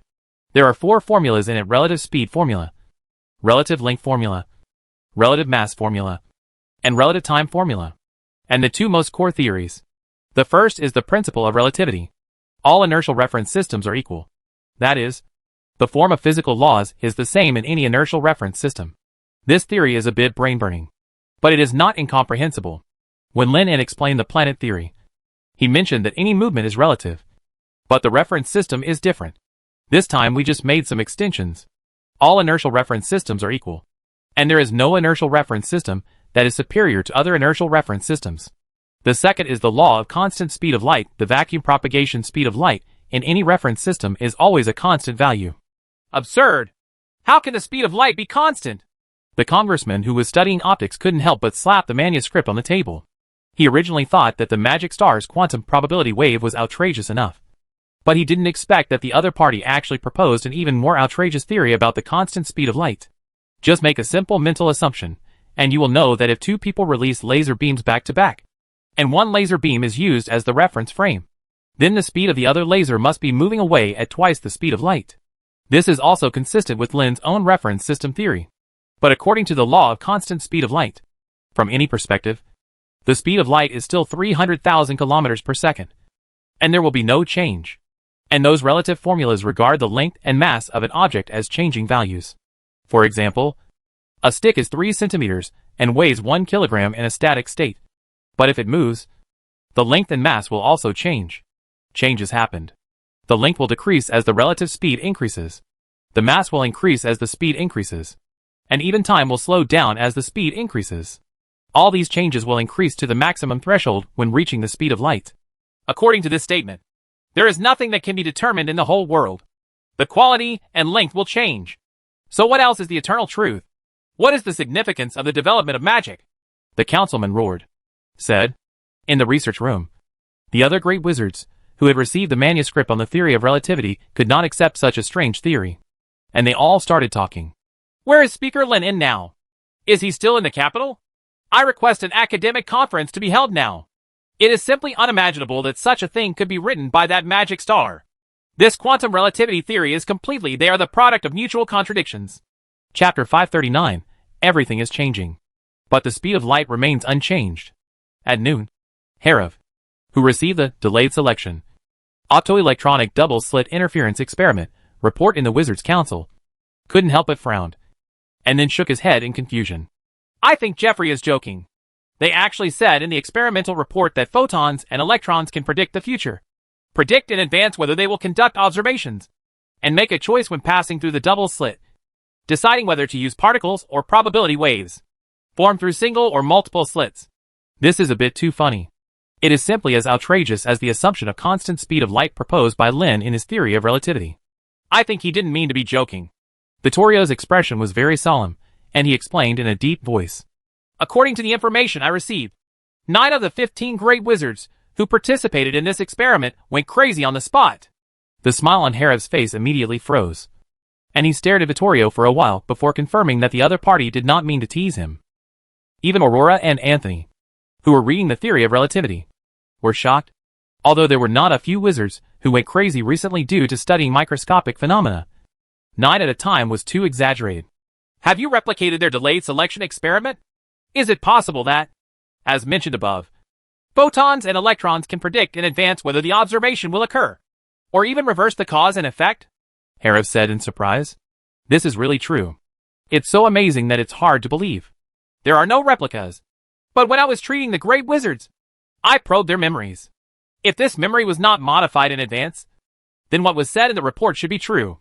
The microscopic particles are probably true. He has some ability to predict in advance. Vittorio's frown never relaxed, because from those memories, he had seen dozens of improved versions of the double-slit interference experiment. Jeffrey and others had done almost all the verification methods they could think of, and the results were surprisingly consistent. Arad even thought of a very clever way to record the entire experimental process, and then decide whether to observe it after completion. However, the electrons and photons used for testing can still react in advance and produce probability wave collapse. This it can only be described as terrifying. Vittorio shook his head, and then reported the good news. I have deleted the relevant memories of these 9 people, and are currently receiving mental treatment. There should be no life-threatening danger. I just lost the ability to use light and thunder magic. That's good. Aurora breathed a sigh of relief. There were only 100 or so wizards in the entire council. The loss of 9 people at a time was absolutely unacceptable. Harab was still thinking about the predictive properties of photons and electrons. Just as he was about to continue discussing this topic with Vittorio, he received a report from his attendants. All the great wizards, who were still in the capital, gathered in the forest. There was a quarrel in front of Speaker N's residence. "We'd better go take a look," Vittorio suggested. If anyone can answer this question, it's probably Lin, who proposed the theory of relativity. At the same time, a large group of wizards were arguing with each other in front of a luxurious manor. There were discussions about the 4 formulas and 2 basic definitions of the theory of relativity. And there were also questions about the delayed selection experiment. "I have already said that according to experiments, photons and electrons can accurately predict the future. It can detect it. I even doubt it." At this point, Jeffrey's face showed a look of fear. With a hint of fear, said with a little trembling, "They can read our thoughts and memories." Arad on the side also said with a crazy expression, "Yes, photons and electrons exist everywhere, and they must communicate with each other. Only in this way can we explain why they can accurately learn our observation plan every time." All the wizards present looked strange. Why is this getting more and more outrageous? Isn't it the quantum ghost? "You don't want to say that so-called quantum ghosts really exist, do you? And aren't all microscopic elements ghosts?" The great wizard named Steger looked at Jareth and others and said with a sneer, "I remember Speaker Lin has explained this issue a long time ago. Microscopic particles have no consciousness at all. I am more reluctant than anyone else to believe that this is a fact. But we have thought of more than 130 methods and tried all the experiments within our capabilities. That is the fact." Arad. He cursed extremely irritably. "This bitch, the elemental ghost, can not only read our memories, but also predict the future." Sanchez also helped out, detailing the progress and results of every experiment they had done. The expressions of the great wizards, who were just looking at the joke and found this conclusion extremely ridiculous, gradually changed from ridicule to solemnity, and then to contemplation. Finally, many of them had the idea of conducting experiments and tests immediately. If Sanchez and others weren't lying, that would be amazing. Perhaps quantum ghosts really exist. Although Speaker Lin N is a magic star, no one is absolutely correct. Don't forget that the star-like element model proposed by Speaker Lin N has been proven wrong. Even if it sounds very reasonable. Sanchez sighed. Steger, who had previously laughed at Jeffrey, was silent for a while, and then nodded. That's right. The development of magic and the improvement of theory cannot be achieved overnight. It can never be fully affirmed because of the authority of the proposer. Just like the assumption of constant speed of light mentioned by Speaker Lin in the theory of relativity. I think that is simply not true. It's illogical, and I can think of over 1,000 ways to refute it. The wizards present also nodded. They gathered here today to ask this question to the magic star. However, the moment Steger finished speaking, another voice rang out from the manor. "Oh, really? I don't know what methods there are. I'd like to hear it." The originally confident Steger's confident expression changed instantly, and he immediately turned his head to look in the direction of the manor. The person who came was naturally Lin In, followed closely by a giant beast over 3 meters tall. It was Muto who stood in front of the gate just now, blocking everyone out. The great wizards present all came here to refute the theory of relativity, but when they actually saw Lin In, they gave up and began to wonder if there was something wrong with their own theory. In the past, there were not a few people who thought they had found theoretical flaws and could refute this magic star and become famous. After all, everyone knows that Speaker Lin In has no scruples in discussing magic. He has even said bluntly on many occasions that anyone is welcome to use rigorous theories and exquisite experimental results to prove that his theory is wrong. It's just that no one has succeeded so far. But countless people have been slapped in the face, even for the only star-like element orbit model that was proven to be wrong. It was Lin who found a more appropriate quantum probability cloud theory on his own. In fact, there are still many wizards who firmly believe that the star-like element orbit model is the only one that is the truth, because it's so perfect. Although he had a lot of considerations in his heart. After all, he had already come, and it was not good to go back. So Steger bit the bullet and said, "Speaker Lin, I have many questions about your latest book, The Theory of Relativity, published today, that I would like you to answer. Since we are discussing academic issues, let's come in and talk about it." Lin didn't mean to embarrass Steger. Before publishing The Theory of Relativity, he had already expected that it would inevitably cause an uproar in the academic world. After all, various phenomena in the microscopic realm are indeed somewhat difficult to understand from a macroscopic perspective. Steger was relieved and stepped into the manor with Jeffrey, Sanchez and others. Lin led everyone to the optical laboratory. Steger looked around the room. There were many unnamed magical instruments placed here, which looked very sophisticated. If you have any questions, just ask them here. It's best to ask them one by one. Why don't we start with the principle of relativity first? Lin said directly. The wizards present looked at each other, and then Steger spoke first. I saw you said in your paper that all inertial reference systems are equal, and no one is more special than the other. So now that I am running towards you, it can also be interpreted as you running towards me. Right? The equality of the reference system of the principle of relativity was the first question that puzzled him. No. Before I understand this concept, I need to explain what an inertial reference system is. Lin shook his head and said, It means that an object remains relatively stationary or moves at a constant speed along a specific route. It will continue to move at its current speed without being changed by external forces. For example, for everyone who is standing still, the interior of this planet can be used as an inertial reference system. At this point, Lin took out a silver coin and threw it out quickly. If I am used as the frame of reference, it can be said that this silver coin is moving forward at a speed of 50 meters per second. What's the significance of this? Regardless of whether it is from the perspective of the inertial reference frame, its speed and direction are not the same. A great wizard said in surprise. No. If there is no such reference system, then we can definitely say that the speed of this silver coin is 30 kilometers per second. Lin shrugged and said with a smile. Steger and others were stunned for a moment, then looked at the silver coin nailed to the wall, frowning and thinking. A great wizard who had studied astronomy quickly responded. This is the speed of the eternal star around the sun. Because they are inside the eternal star. If the sun is used as the reference system, they are moving around the sun at a speed of 30 kilometers per second. But this doesn't seem right, does it? Steger said in a deep voice. That's the eternal star in motion. The speed of this silver coin is still 50 meters per second.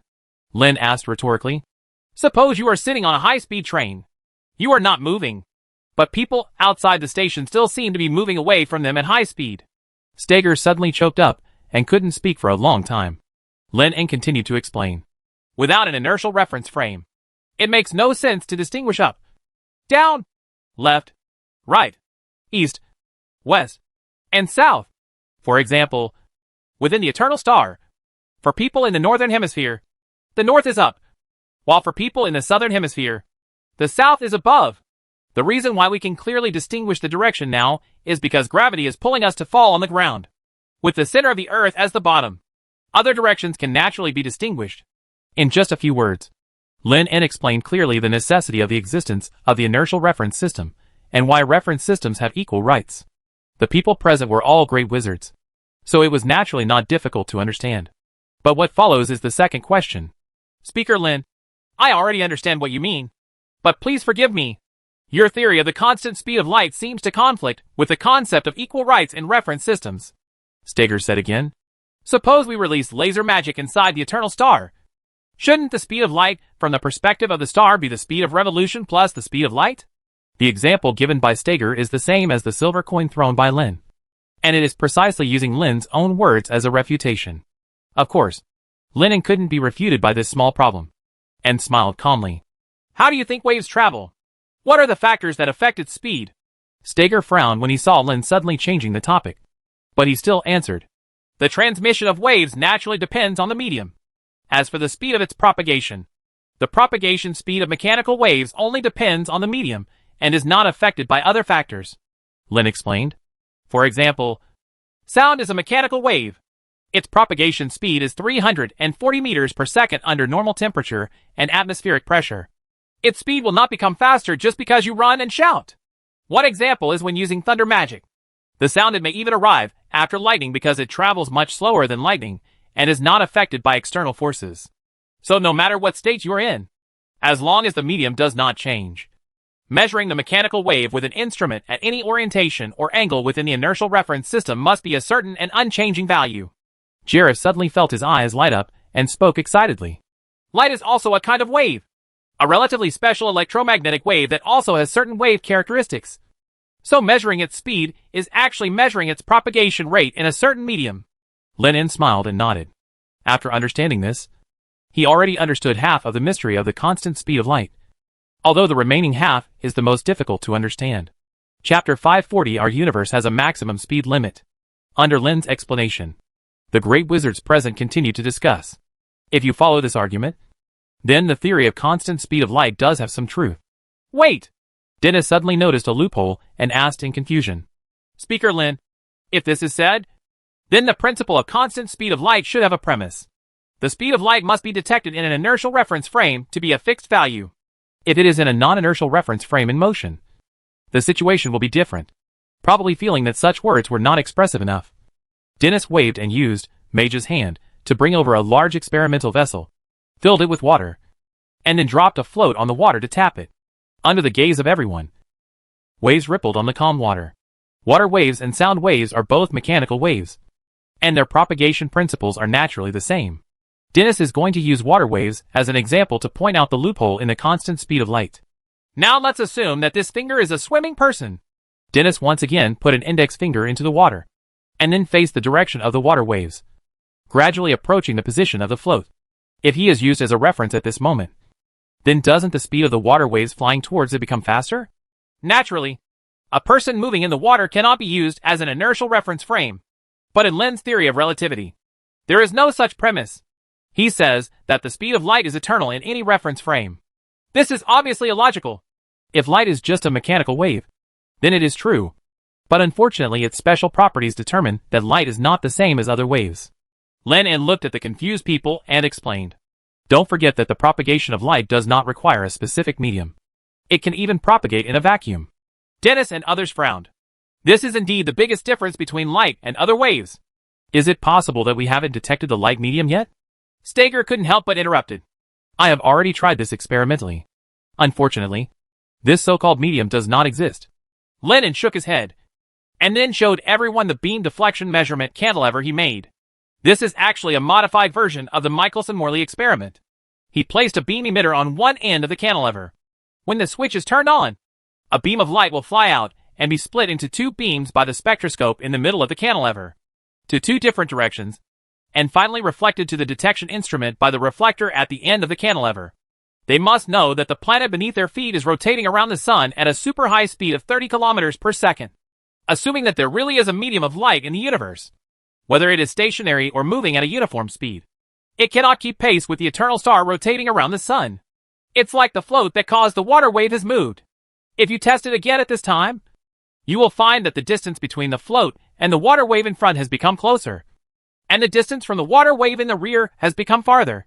Although the speed of light is extremely fast, the orbiting speed of the eternal star can only reach 1/10,000th of the speed of light, and the deviation caused is minimal.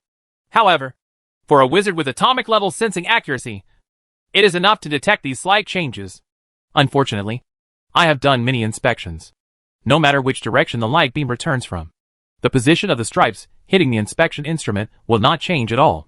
This is enough to show that the medium of light does not exist, which means there is no fixed medium as a reference. Lin shook his head and said, if light does not have a medium, why would its speed be a certain value? Stager said in great confusion. Dennis and others are also extremely curious about this. Why the propagation speed of sound waves and water waves is determined because they propagate in the medium. To use an inappropriate analogy, this is like 10,000 people standing in a row. The first person slaps the second person, and the second person slaps the third person. This is passed on, so the force is transmitted. The speeds are equal. If there is no medium, the speed of light should be fast or slow. Just as Lin was about to answer, a voice rang out first. That's because light is an electromagnetic wave, and the propagation rate of electromagnetic waves in vacuum is only related to the vacuum dielectric constant and vacuum magnetic permeability. At the same time as the words rang out, the four speakers, Anthony, Herav, Aurora and Vittorio, walked in from the door. And the person who just responded was none other than Anthony. Stager and other great wizards all turned their heads and looked over. While saying hello, they all looked at Anthony with envy and jealousy. A few months ago, he was just a great wizard like them. A wizard. But now, he has become a legendary wizard and the speaker of the Wizards' Council. Only Jeffrey's eyes showed no jealousy, but rather a bit of admiration.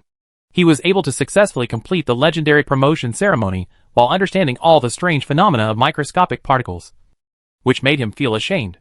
Anthony ignored these glances, looked at Lin, and continued to speak. The reason why I was able to discover that light is a type of electromagnetic wave was based on the derivation of Speaker Lin's electromagnetic equations.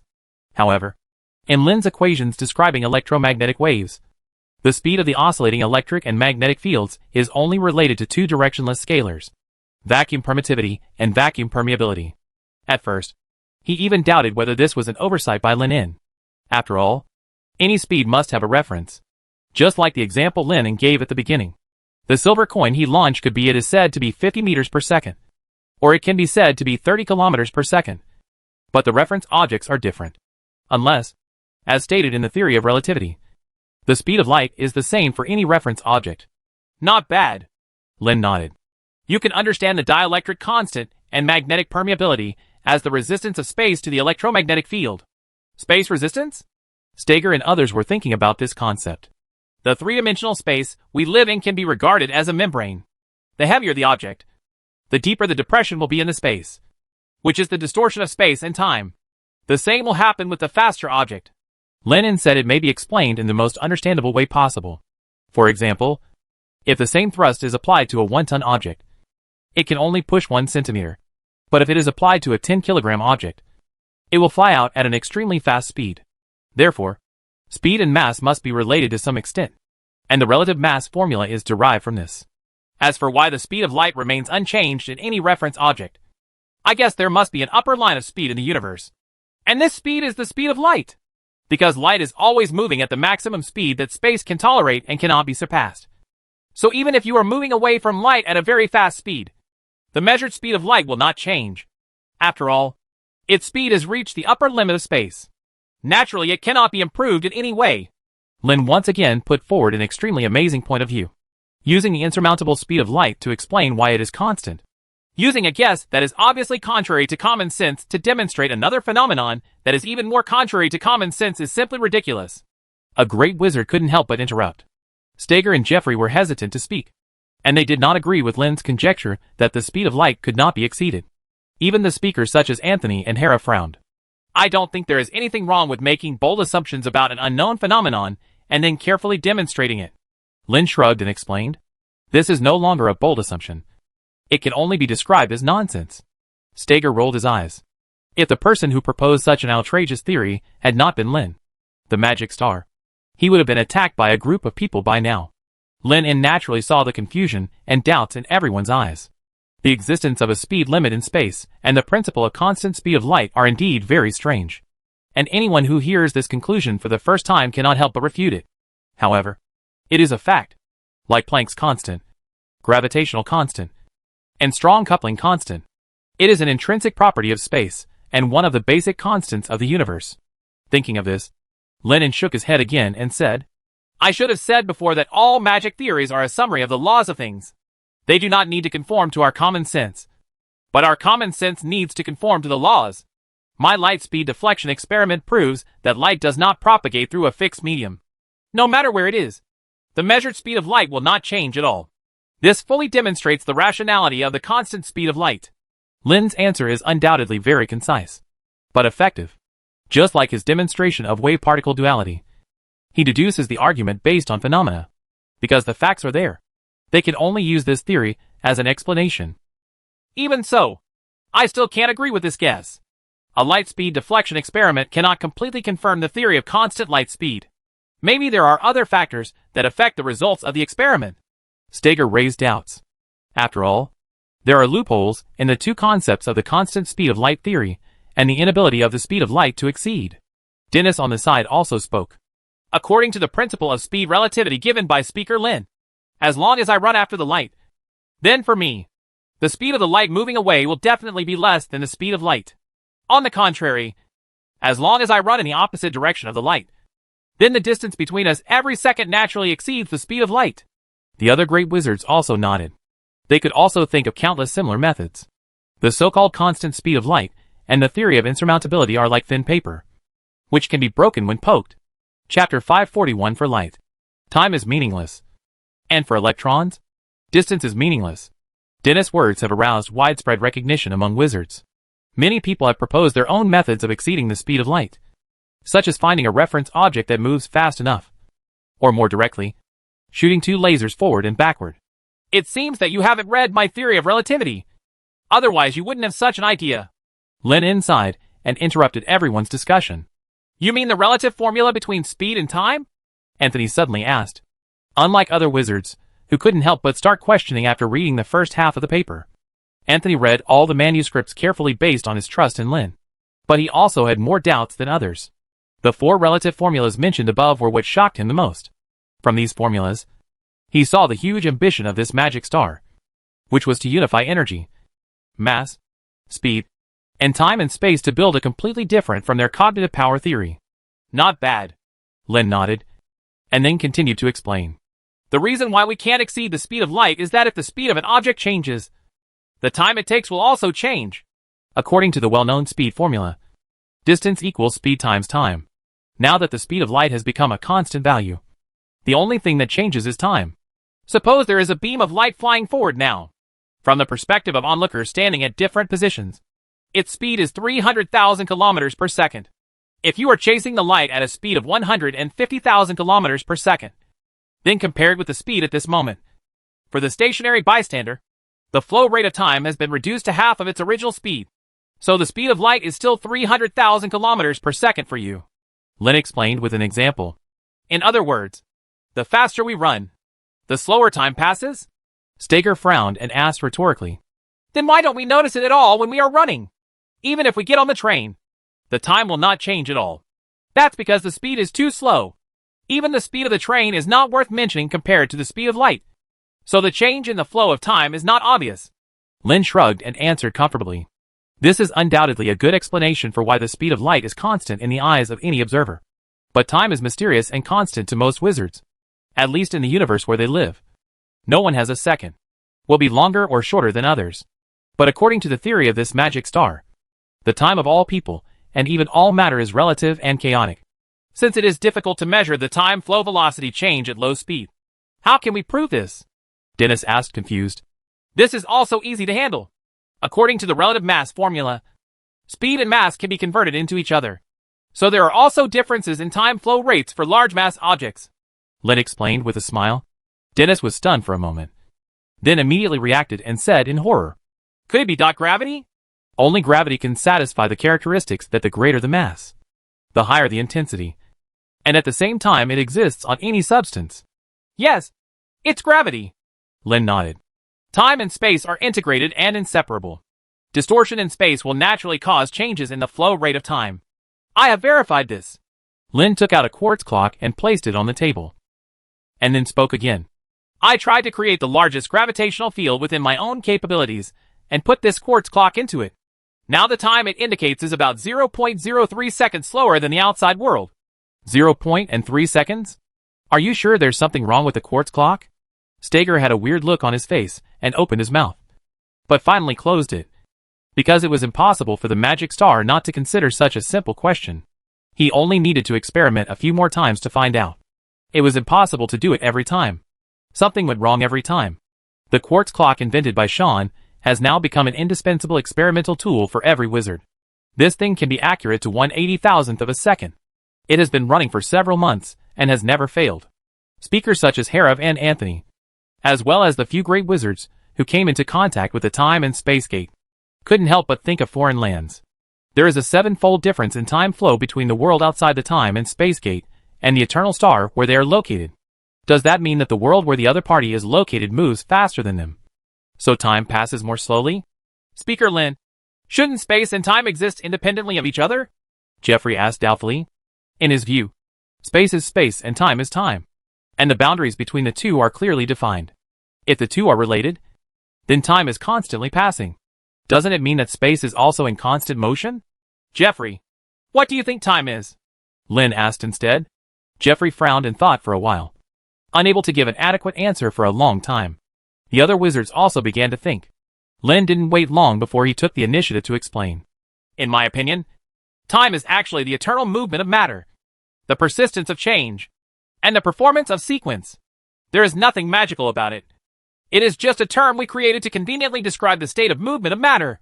You might as well imagine, if all the elements in this universe are stagnant, then what meaning does time have? Everything will be frozen in place. unable to move, let alone have the ability to think. Therefore, the so-called four-dimensional space-time universe can also be interpreted as a moving three-dimensional space universe. Since time is an abstract manifestation of the continuous movement of matter, of course the movement trajectory can be distorted. Lennon looked at the wizards present and said solemnly, According to the equations of mass and gravity, combined with the formula of speed equivalent to mass in the theory of relativity, when the speed of an object reaches the speed of light, its time has stopped. This is why I dare to say that the speed of light cannot be exceeded. Lennon's voice was not loud, but when it reached the ears of every wizard, it was as shocking as a bell. Your theory of relativity will probably tear down the entire magic system and rebuild it, Harav said with a sigh. How unbelievable Harav was when he received this manuscript before. How shocked he is now. Although each of these theories sounds more contrary to common sense. Just like what Lynn just said. They established magic to explain the laws of operation of things. No matter how weird, strange, and unreasonable a theory is, as long as it can if it accurately explains natural phenomena, then it is undoubtedly the truth. Steger and others were also speechless in astonishment. They wanted to refute, but had to admit that the theory of relativity not only achieved a strange logical self-consistency, but also had beam deflection experiments and quartz clock gravity experiments as evidence. Once the theory of relativity is confirmed to be correct, from now on, the concepts of space, time, speed and mass will need to be redefined. When Lennon saw that the wizards present had all stopped and began to think about the issues of time, space and material movement, he turned to look at Jeffrey and asked curiously, Master Jeffrey, I heard that you encountered some small troubles when you improved the double-slit interference experiment. This is no small trouble. Jareth smiled bitterly. I suspect we have encountered an elemental ghost. Arad on the side described in detail all the strange phenomena they encountered during the experiment. Photons and electrons can even predict our intention to observe them in advance, no matter how much we cover up or what methods we come up with. We can't change this situation. A look of horror appeared on Arad's face. Isn't this normal? Lennon said in surprise. Arad paused for a moment, then almost jumped up. How on earth is this normal? Have you forgotten? For light, time is meaningless, because its speed has reached the limit.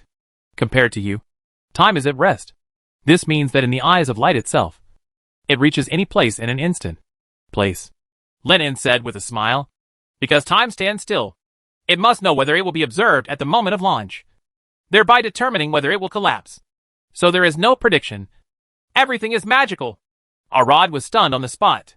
Although Lynn had previously explained the principle that the speed of light was the highest so time almost stopped, he always felt that things were getting weirder. If light has traveled the entire distance in an instant, then what is the traveling light beam they see?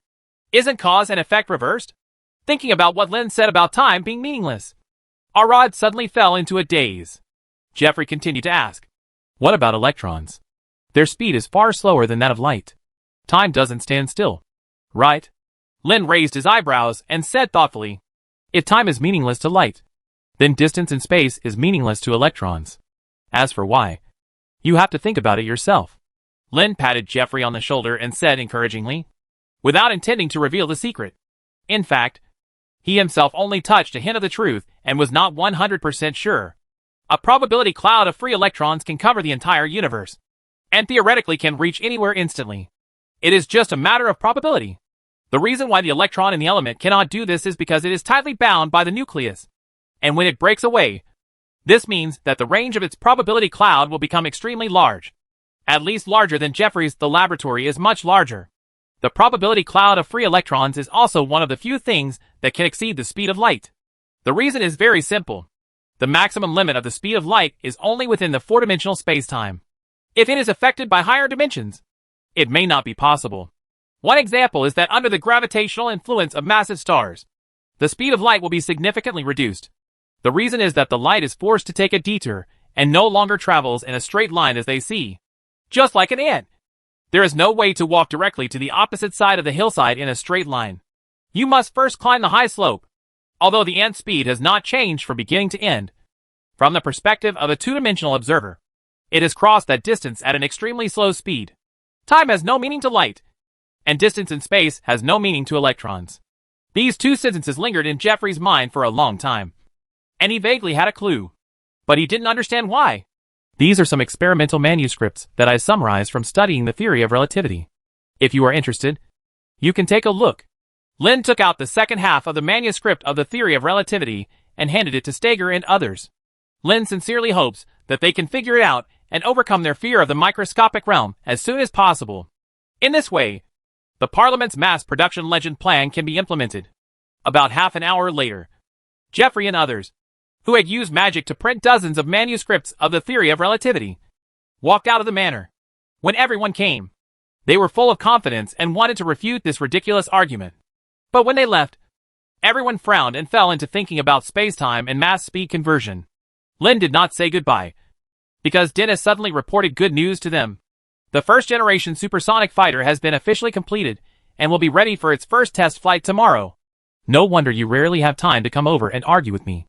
Lin suddenly realized that Dennis was very busy before and didn't even have time to attend academic seminars. As for the test pilot of the new fighter jet, it is naturally Lydia who has rich flying experience. Chapter 542 Supersonic Fighter Test Flight and Tracking Missile. In the southwest of the royal capital, on a large area of the flight training ground, 5 speakers including Lin, Herav, and Anthony, as well as a group of great wizards who participated in the production of new fighter planes, gathered here to watch this event. As first test flight. Is this the supersonic fighter you developed? It looks good. Herav couldn't help but admire the flat-shaped monster in front of him, which was more than 6 meters tall, 18 meters long, and had a wingspan of more than 12 meters. With Anthony, Aurora and others also just arrived at the training ground and were attracted by the new fighter plane's perfect aerodynamics and streamlined body. The metal SH.L made of mithril shone in the noon sun. Look! One glance is unforgettable. Although Lin had expected it, Dennis's ability to create it within a few months was beyond his expectation. It can only be said that the engineering advantage of a wizard with atomic-level control capabilities is really too great.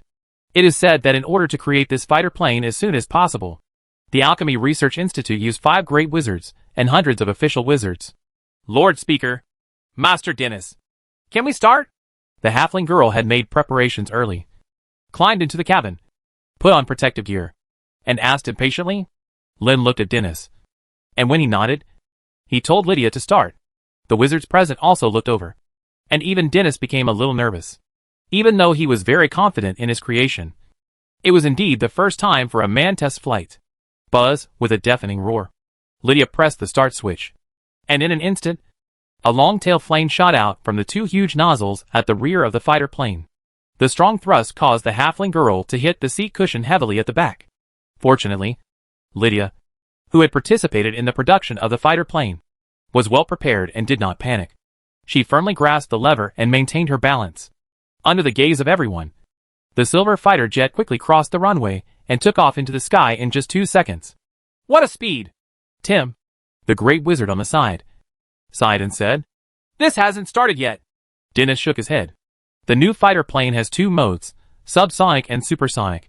During the takeoff stage, the speed can only be regarded as normal. At the same time, at an altitude of 1,000 meters, Lydia flew smoothly for a while, and after fully adapting to the control of the fighter plane, she solemnly activated the supersonic mode. The propeller inside the fighter suddenly started operating rapidly. A large amount of compressed hydrogen and oxygen mixed gas was poured into the combustion chamber, and then detonated instantly. The high temperature and high pressure air flow flew out along the pipe and accelerated through the Laval tube. Later, the speed increased again by several levels. The tail flame, which was originally half a meter long, instantly expanded to more than 2 meters. A violent sonic boom resounded in the sky. What appeared in front of Herav and others was an extremely magnificent sight. The silver fighter plane flew through the sky at an unimaginable speed, breaking the sound barrier and forming a cone-shaped airflow layer behind the fuselage.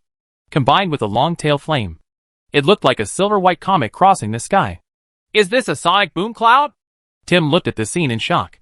Although they discovered this phenomenon during the wind tunnel test, it was still very shocking to actually see it in front of them. According to the calculation of distance and orientation, the fighter plane's flying speed has reached 3 times the speed of sound, which can be seen from the 3 eye-catching sonic rings on the tail flame. Very good. Everything seems to be going well. Dennis nodded with great satisfaction. What he was most worried about was that when the supersonic mode was activated, the huge increase in speed and the terrifying wind resistance would cause the fighter plane to lose balance and fall. Fortunately, Lydia's skills were extremely superb. And the thing he was most worried about did not happen. Next is the battle test. Which one of you is coming? Lynn turned to look at Herav, Aurora, Vittorio and Anthony. This supersonic fighter is going to perform missions in foreign lands. So actual combat drills are naturally very important. Especially being able to deal with legendary level enemies, which is very critical. Several speakers were very interested in this new type of fighter. And Herav was the first to say it with great interest. Let me do it! After the words fell, Herav turned into a stream of light and flew into the sky. Lynn nodded and simultaneously sent the message to Lydia through the magic network. Are we going to fight? In the cockpit of the fighter plane, the halfling girl was not afraid at all. Instead, she was a little excited. She didn't expect that she would be able to compete with the legendary speakers. However, she was excited. Lydia, who had rich experience in flying and aerial combat, did not dare to be careless in the slightest and focused 120%. Under the perception of electromagnetic radar and magic power, Herav's flight trajectory was extremely obvious. Like a blue star, constantly approaching Lydia. The two sides quickly closed the distance. And after crossing a safe distance of 1.5 kilometers, Lydia took the first step. Several cylindrical bombs mounted on both sides of the fighter plane ejected tail flames identical to those of the fighter plane. Then, they broke free and flew towards the oncoming Herav at an unimaginable speed. At the same moment, Lydia dragged the lever and controlled the fighter plane to climb rapidly upwards. So fast! Herav was also a little surprised when he saw several bombs flying towards him. And the same sonic boom clouds as those of fighter planes appeared around him. Unfortunately, the accuracy was not very good, and none of these bombs were aimed directly at him. Herav, who was very interested, had no intention of evading. Instead, he stepped forward and built a powerful magic shield around his body, intending to test the strength of these attacks. The speed of both sides was extremely fast, and it took less than 3 seconds to cross the distance of 5,000 meters. Herav soon collided with one of the flying bombs. The explosive shock waves swept through the entire space. The magic shield covering his body was torn into pieces, but was immediately blocked by the legendary realm. That's it. That's it? Herav was somewhat disappointed. An explosion of this magnitude alone could not hurt him, let alone pose a substantial threat to the rest of the legends. But Herav soon discovered something was wrong, because the fire produced by the explosion poured into his field at an extremely fast speed, and even made him feel an unspeakable threat. This is the eternal flame! Herav realized this immediately, and his expression suddenly changed. He didn't expect Lynn to use such a dangerous thing on a fighter plane. Just when Herav noticed something was wrong, on the training field below, Dennis was proudly introducing the bombs loaded on the fighter planes to several speakers. He also installed a small propeller inside these bombs. The flight principle is similar to that of a fighter plane. Due to its small size, the speed can reach more than 4 times the speed of sound every time a bomb is detonated. The chlorine trifluoride existing in the form of compressed gas inside will explode after contact with the burning material in the outer layer. It can cover an area of 300 meters in radius. Multiple launches at the same time are enough to cover a large area. The airspace turned into a sea of fire, and even enemies flying at the speed of sound had no time to evade. The only drawback is that it is too cumbersome to manufacture.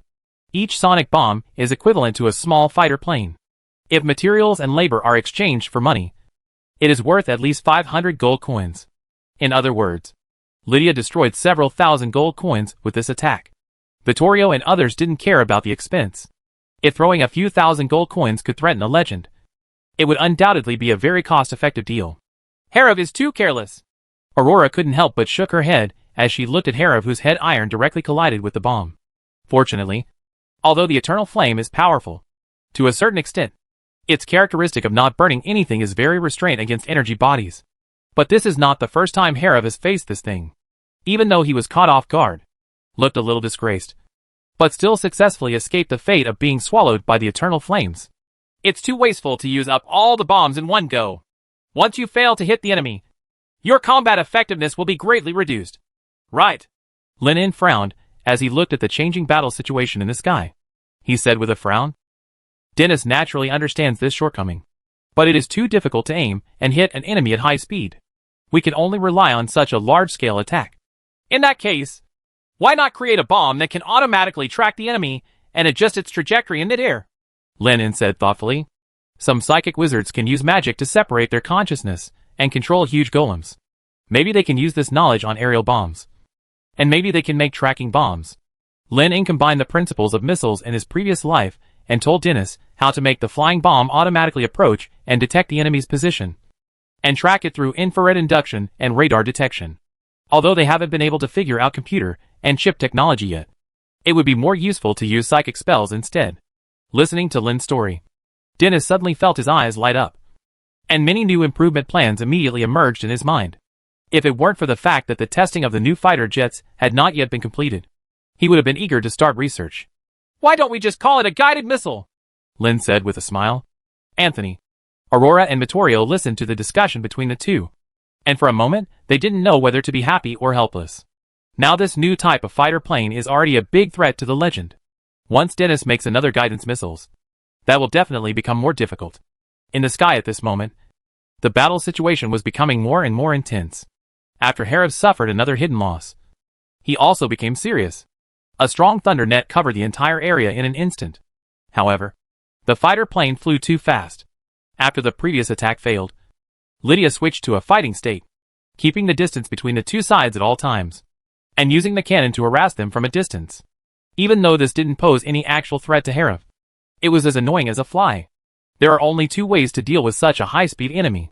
The first is to use a faster one so that the opponent cannot avoid the attack. The second is to predict the position in advance and use a covering strike. Herav experimented again and quickly discovered that the simplest first method was actually the most useless. The only things that can make supersonic fighters unable to avoid are thunder and laser spells. It's a pity that the effects of both are very limited. Electromagnetic spells will be blocked by the electromagnetic shield surrounding the fighter plane. The laser beam is fast enough, but its killing radius is limited. Even the 5th energy level laser beam will not be powerful after crossing a distance of 500 meters. It is greatly reduced, and is not enough to break through the body with high-strength graphene coating on the surface. The weakness is not without. That is, the new fighter aircraft does not have any protection against gravity manipulation. And this is precisely the magic that Herav is best at. After using gravity control to disrupt Lydia's perception of direction, and combining it with large-scale magic attacks, the winner was decided after about 20 minutes of fighting. If Herav hadn't stopped in time, the fighter plane would have been shot down. Lydia, who had narrowly escaped death, returned to the flight to end the flight training. Even though she suffered a miserable defeat in the end, she could not hide her excitement. After all, she could deal with a legendary speaker for a while, which can be said to be a defeat. How glorious! If you choose to fight or even run away from the beginning, the opponent may not be able to catch up with you. Lin Ying and others are also extremely satisfied. An alchemical creation that can be mass-produced can reach such a level and contain a legendary level combat power. It is already amazing. What's more, fighter planes can continue to improve. Lydia's driving skills are still lacking, and there is still a lot of room for improvement. There are only 2 weeks left before the 3.5-month deadline. You have to work harder. Lydia, in a foreign land, those enemies will not be as merciful as Speaker Herav. Lin patted Lydia's shoulder said. Dennis hurriedly called on the alchemists to come forward for inspection and dragged the experimental machine back. He had a lot of inspiration and might be able to make new improvements to this thing. And he enthusiastically asked Lin Ying to participate. Come in. It's better. I can't spare any time recently. Lin shook his head and rejected Dennis's invitation, although he has finished writing the theory of relativity. According to Alok's report, the construction of magic base stations in various places has been completed, and the high-speed particle collider he has built is almost complete. The importance of the god becoming ceremony and antimatter is obviously greater, which is directly related to whether they can defeat the Lord of the Dead.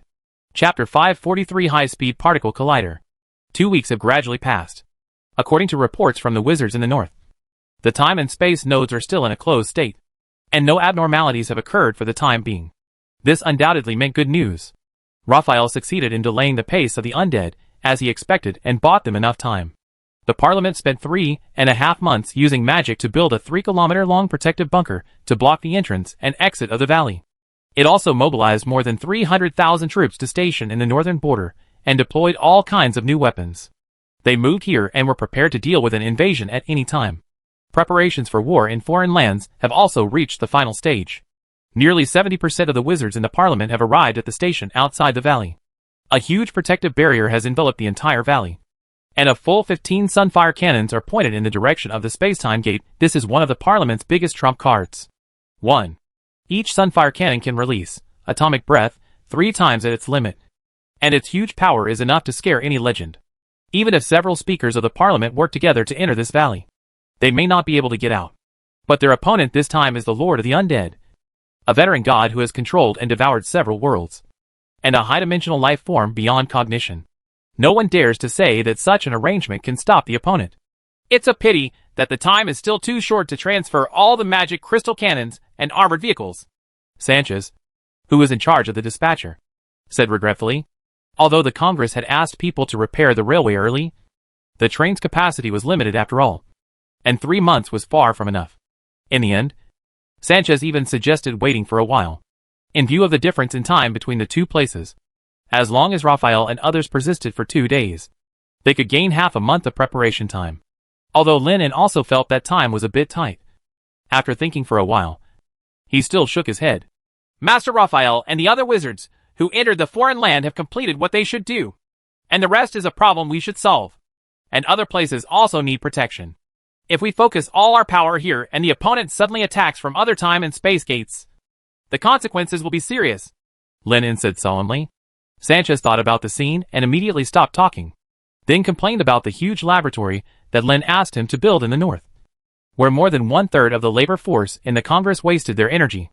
Originally, Herav asked him to send people to hollow out the entire valley and make a huge trap, but only half of it has been completed so far. By the way, how is the preparation of my particle collision laboratory? Is it completed? Lin asked expectantly. It was built 10 days ago. Didn't you send the alchemists over to confirm it? Sanchez replied in confusion. The laboratory that Lin needed covered an area of several kilometers, and the workload was no less than that of the protective wall.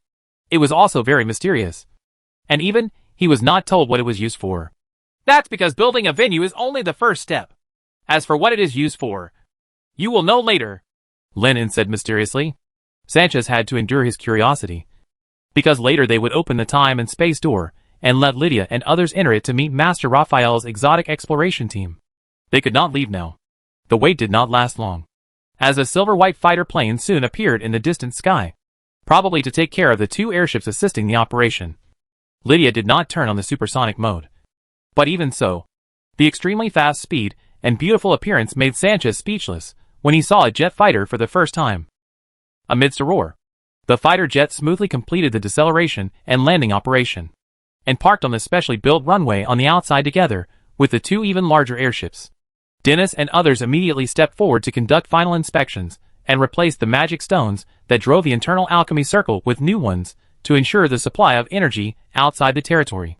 It seems that your flying skills have become more and more proficient. Lydia? Lin stepped forward, looked at the halfling girl who had opened the windshield, and said with a smile, although Lydia performed very well during her first test flight, she still felt unfamiliar whether it was taking off, landing or cruising. Of course, Lydia said proudly. Over the past 2 weeks, she had been practicing ultra-high-intensity flying for almost 10 hours every day.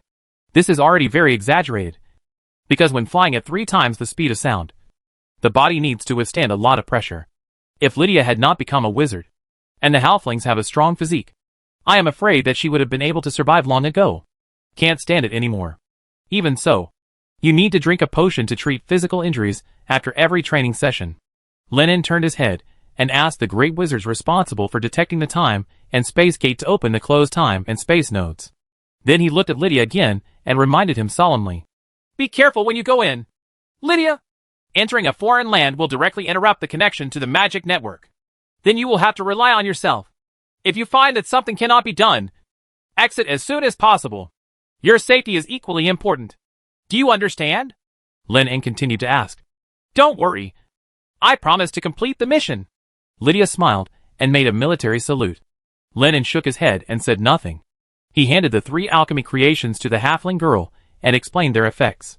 Since the magic network cannot be connected outside the territory, Lydia, who originally relied on the magic network link to cast detection spells, will lose the ability to locate enemies in high altitudes. These alchemical creations can replace the role of the magic net and cast specific magic. One of them is used to help Lydia find Raphael and others in a foreign land. Lydia put away the 3 alchemical creations, and after asking how to use them, she put down the windshield of the fighter plane and got ready to go. The closed space-time door has also been opened. Its diameter is getting larger and larger, and soon exceeds 40 meters. A large amount of magic power spurts out from the surging time-space nodes, and a small amount of sand and stones are swept together. Come in.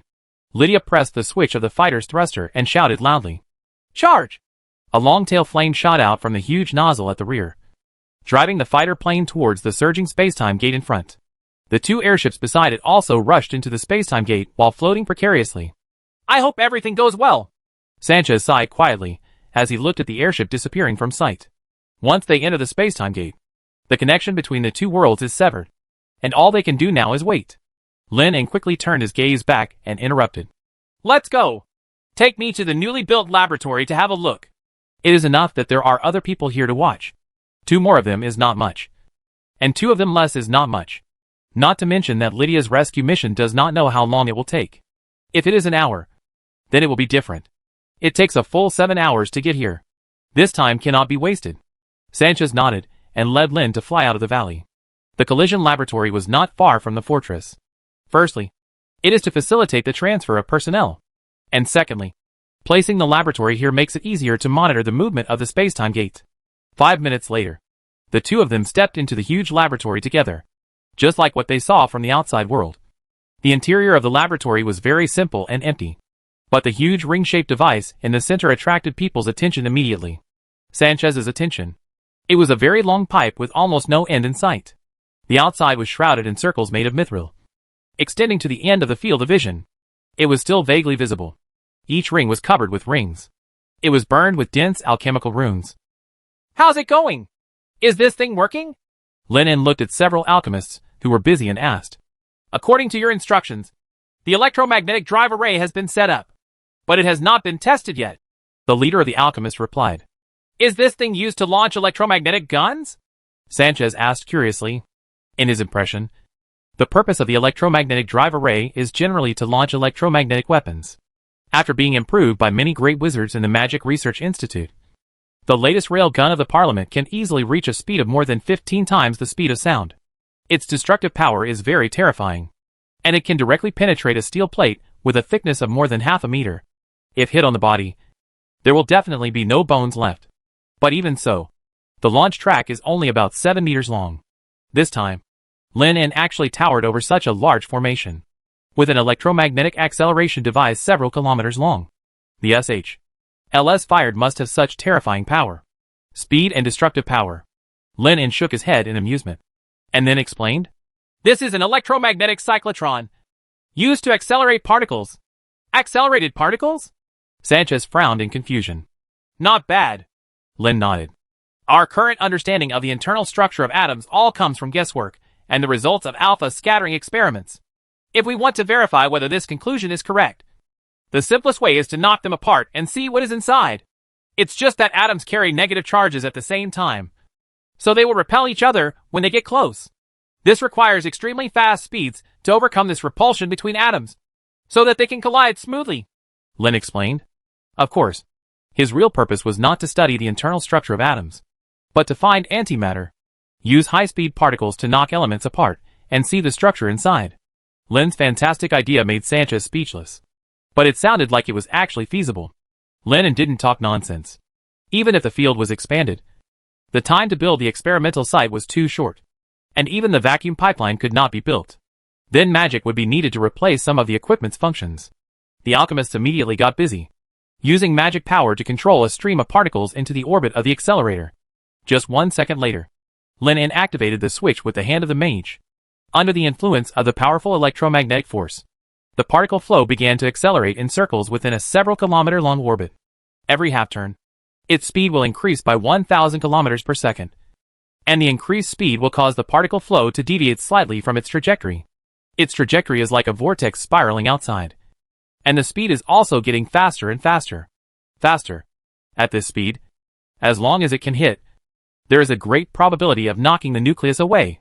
Lin focused all his attention on this particle stream, but such a fast speed completely exceeded the limit of his perception.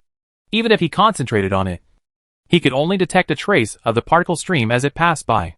After circling 50 times, its speed has exceeded 30,000 kilometers per second, which is 1/10 of the speed of light. This is already close to the limit speed within their capabilities. This particle stream also successfully reached the orbit of the target. In almost a 10,000th of a second, the two passed by each other at extremely fast speeds. Lennon's mind suddenly became tense. And then he shook his head in disappointment. It's a pity that I missed it. Come again. This time with double the particle flow. Lennon glanced at the alchemists and continued. A group of alchemists immediately followed suit and increased the number of particle beams in a group to 4,000. However, even so, if you want to successfully hit the target at high speed, you still need to rely on some luck.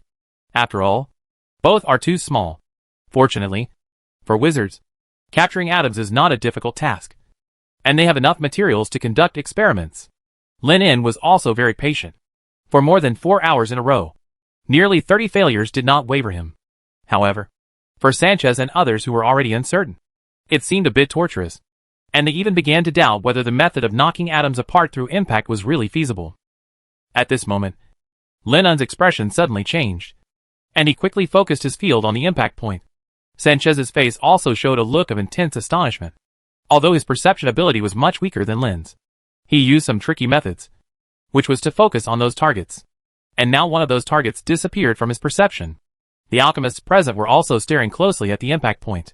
Although the microscopic particles could not be seen with the naked eye and were difficult to detect even with the perception of the legendary wizard, Lin deliberately arranged a cloud chamber around the impact point.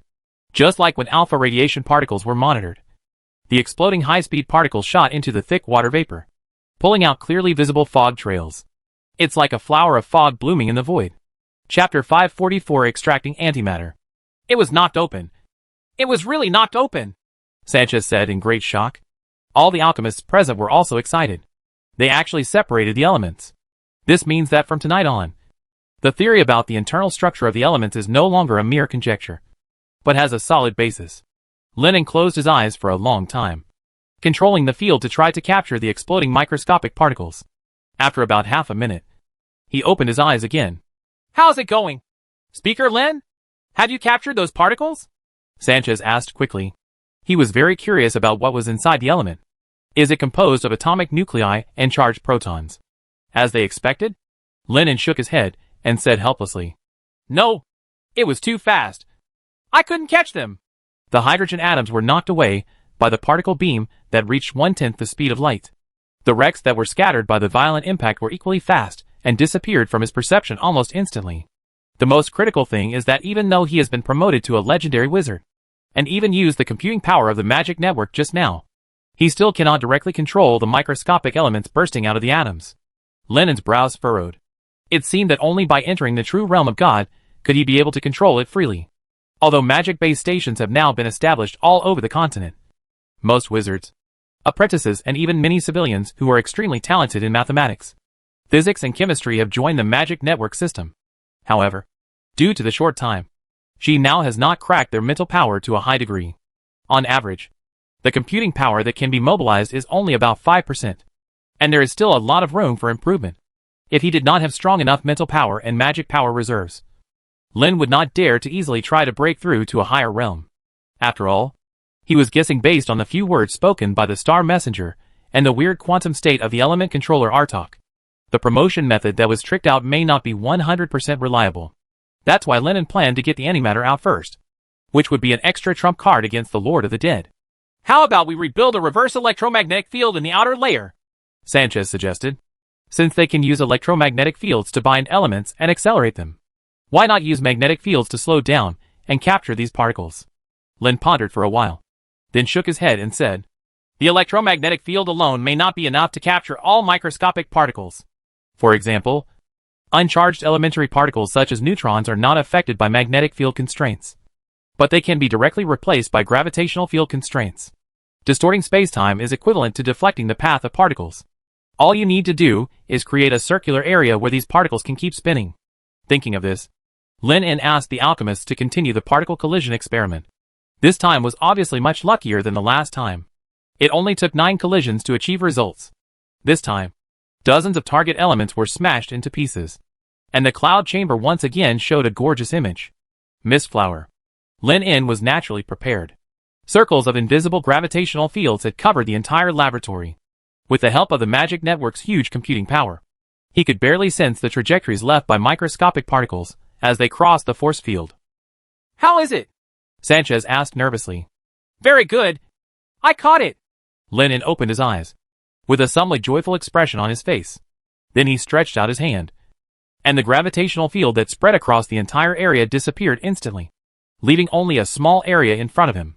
Area.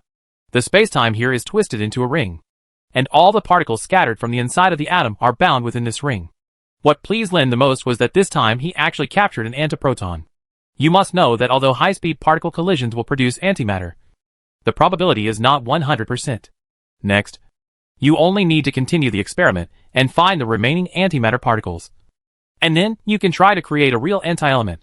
While Lin was busy searching for and capturing antimatter, on the other side of the spacetime gate, in the dark and chaotic foreign land, Raphael and others were locked in a bitter battle.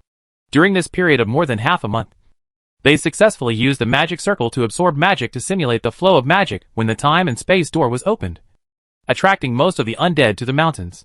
But even with the help of the cover of this mountain range, the whereabouts of several people were still exposed, and they were trapped inside a steep mountain. This was originally the lair of a cave-dwelling monster. By the time they found it, the owner of the lair had disappeared and was probably dead long ago. So Raphael chose this place as the last stronghold. The height difference allowed them to avoid the undead that couldn't fly. Even so, the situation has not improved much. Hundreds of thousands of ugly-looking screaming demons are rushing in from the wide-open entrance of the lair. It was a low-level monster over 1 meter tall with 2 pairs of bat wings. It could release hallucinatory sound waves from its mouth. And now it had been transformed into an undead, exuding a rotten stench. As for what greeted them, it was extremely hot fire. Tick, Yolanda, and others almost took action at the same time. The raging fire flow followed the passage and engulfed all the screaming demons that flew in. However, there were too many of them. After being transformed into undead, they had no control over death, any fear, but he was able to withstand the erosion of the flames and quickly approach. Raphael frowned and used magic to temporarily seal the only entrance and exit. But this was obviously just a temporary measure. He had already heard the sound of the mountain wall being scratched and destroyed. It seems they can't wait any longer. Raphael sighed and took out the nuclear warhead that Vittorio gave him before entering the time and space gate. It was obviously time to use it. I will try my best to rush out, attract these undead souls, and clear them away. With the help of the cover of the mountain, you may be able to survive the explosion. Raphael looked at the people present and said solemnly. Yolanda shook his head and said with a wry smile, It's useless even if we survive. This place is 50 kilometers away from the time and space gate. The possibility of us escaping back is extremely slim. It's better to do the opposite and use us as bait to perform Skyfall, Ivina suggested. As a 6-ring great wizard who can fly with the help of force field magic, Raphael has a higher chance of escaping back to the location of the spacetime gate alone than they do. Raphael sighed again and did not accept the proposal. It was not that he was too noble to accept the sacrifices of others, but that Ivina and others were too weak to complete this task. Ivina and the others also fell silent, obviously prepared for the worst. Why don't you let me be the bait? Suddenly, a voice rang in everyone's ears. The very sudden sound made Raphael's expression change greatly. But then the secret ring in his right hand lit up, and Lin's figure quickly emerged from the virtual reality. In front of the person. Chapter 545. Is this the power possessed by the strongest wizard? Speaker Lin, why are you here? Lin suddenly appeared in front of them, startling Tick and others. And what followed was joy and surprise. Doesn't it mean that there is no way to connect the two worlds? Several speakers have tried it before, and there is no way to send avatars into the time and space gate to detect information. Otherwise, there would be no need for them to come in. The halfling Maka also looked at the wizard, who suddenly appeared in surprise and made a warning gesture. Is it the effect of this secret ring? Raphael was the first to react and immediately thought of this. Before they left for a foreign land, Speaker Vittorio gave him an alchemical creation that could use Skyfall. Lin gave him this ring, and when they exchanged people for the second time, he specially asked someone to bring it back. Once. Not bad. Lin nodded. Since the Lord of the Undead is able to control multiple worlds, there must be a way to communicate through the two ends of the time and space gate. This ring is one of his attempts, and is made of a very special magic material, for which he also melted a corona metal. Its characteristic is that it can well accommodate the existence of consciousness, and can carry legendary level power. So, he experimented to separate part of his consciousness, and placed it in this secret ring. just like the phylactery made by the psychic wizard Ladak. But the soul that could escape was limited, even if it was destroyed. And it won't have much impact. The reason why he didn't tell Raphael and others before was because he himself was not sure whether this was feasible. In fact, the moment it entered the space-time gate, this magical incarnation could no longer sense the direction of its body, nor could it connect to the magic network. However, the connection between the two did exist.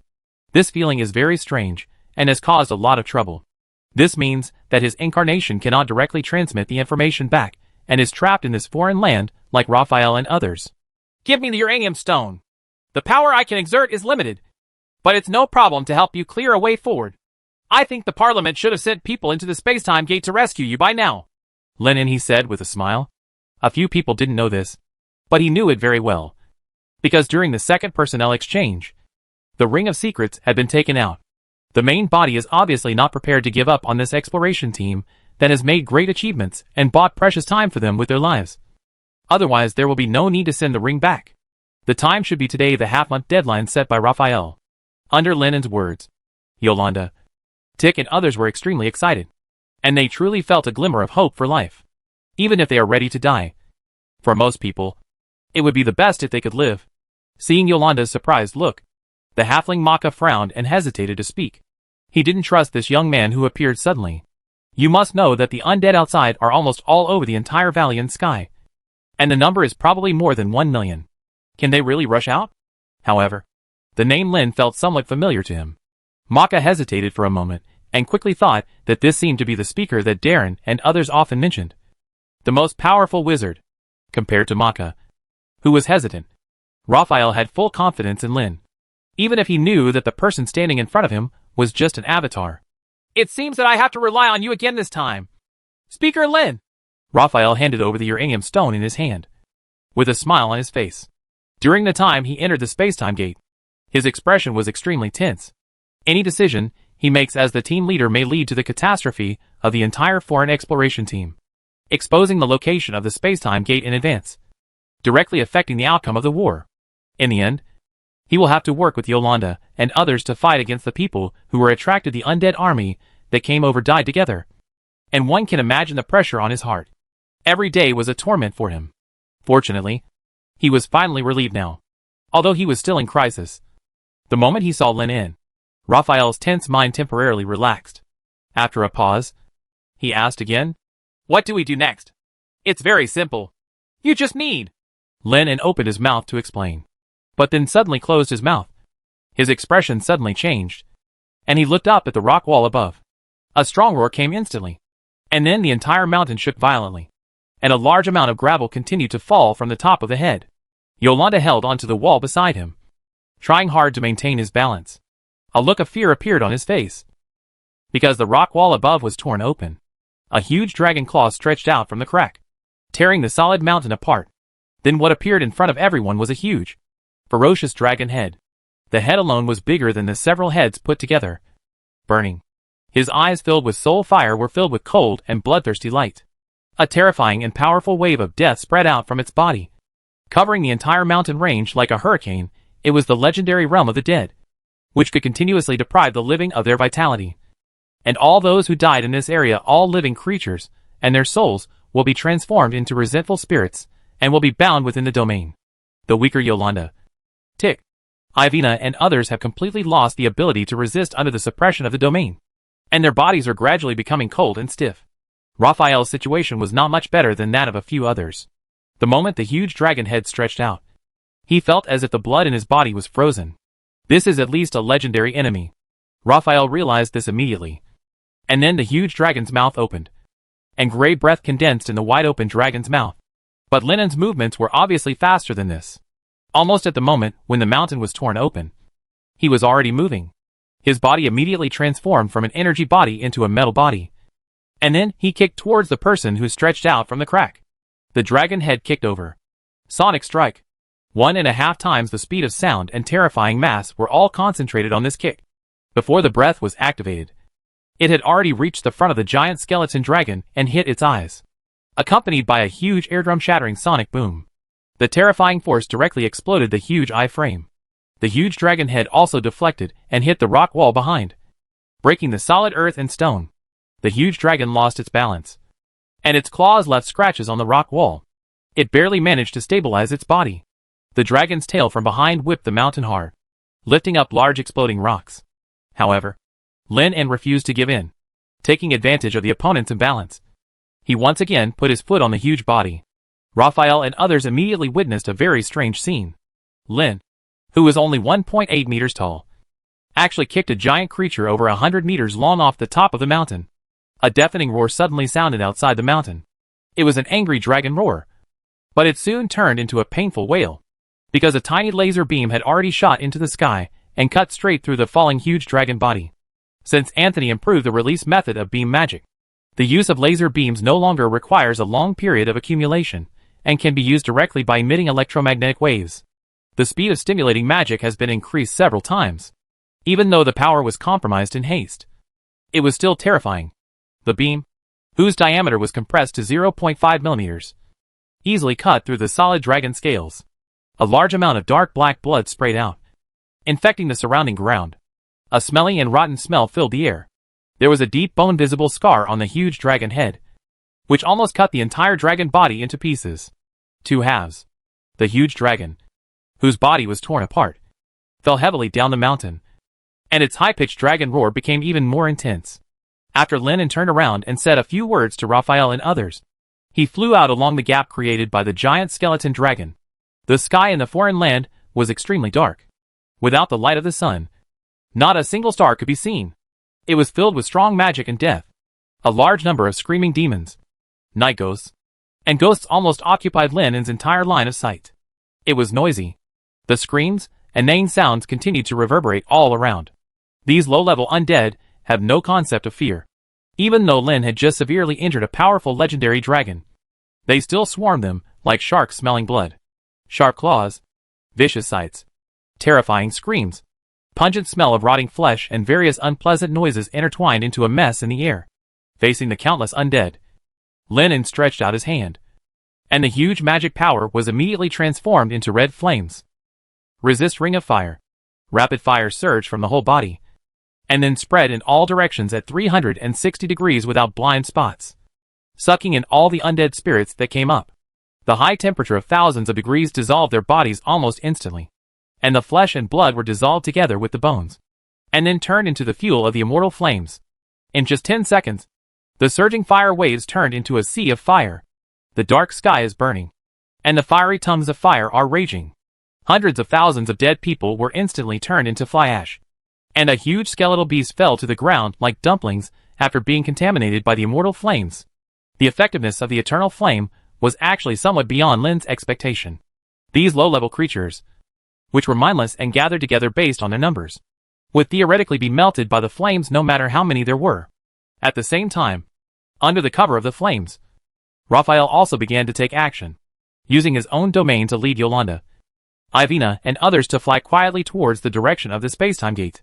Under Lin's precise control, the flames would automatically give way wherever they passed.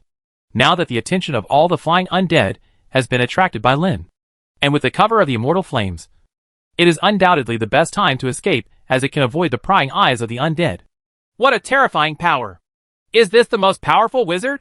Maka, the halfling, murmured to himself as he looked at Lin En, who had wiped out hundreds of thousands of undead souls with his hands raised. Just a minute ago, they were trapped on the mountain waiting to die. But as soon as the opponent took action, the situation changed drastically. Not only did they severely damage the skeletal dragon that was 100 times larger than itself, but they also killed it with one blow. Countless undead. Speaker Lin is indeed the most powerful wizard in the parliament. But this is just an incarnation, Yolanda replied with a smile. After getting along with each other for more than half a month, Yolanda had a good impression of the halfling native of Maka. After they decided to use it as bait to delay, they moved the other halfling tribe to other places. Since Maka was very familiar with the landforms here, they stayed as their guide. This was undoubtedly semi-forced, but Maka didn't do any tricks in the dark to cause trouble for them. On the contrary, she was very cooperative. Of course, according to Maka's own words, he had no choice. When the Lord of the Undead invaded the world before, not everyone chose to surrender, and their fate without exception was to be transformed into undead. Fortunately, those who are strong can retain a certain amount of sanity, But for those who are weak like them, their brains will become dull. Not everyone wants to be reduced to a skeleton. Although according to the wishes of the Lord of the Dead, this should be a blessing. Now is not the time for small talk. And their ears may not be bad. Raphael frowned and interrupted the two of them. Yolanda immediately silenced his voice. And Maka also shut her mouth. They were not out of danger yet.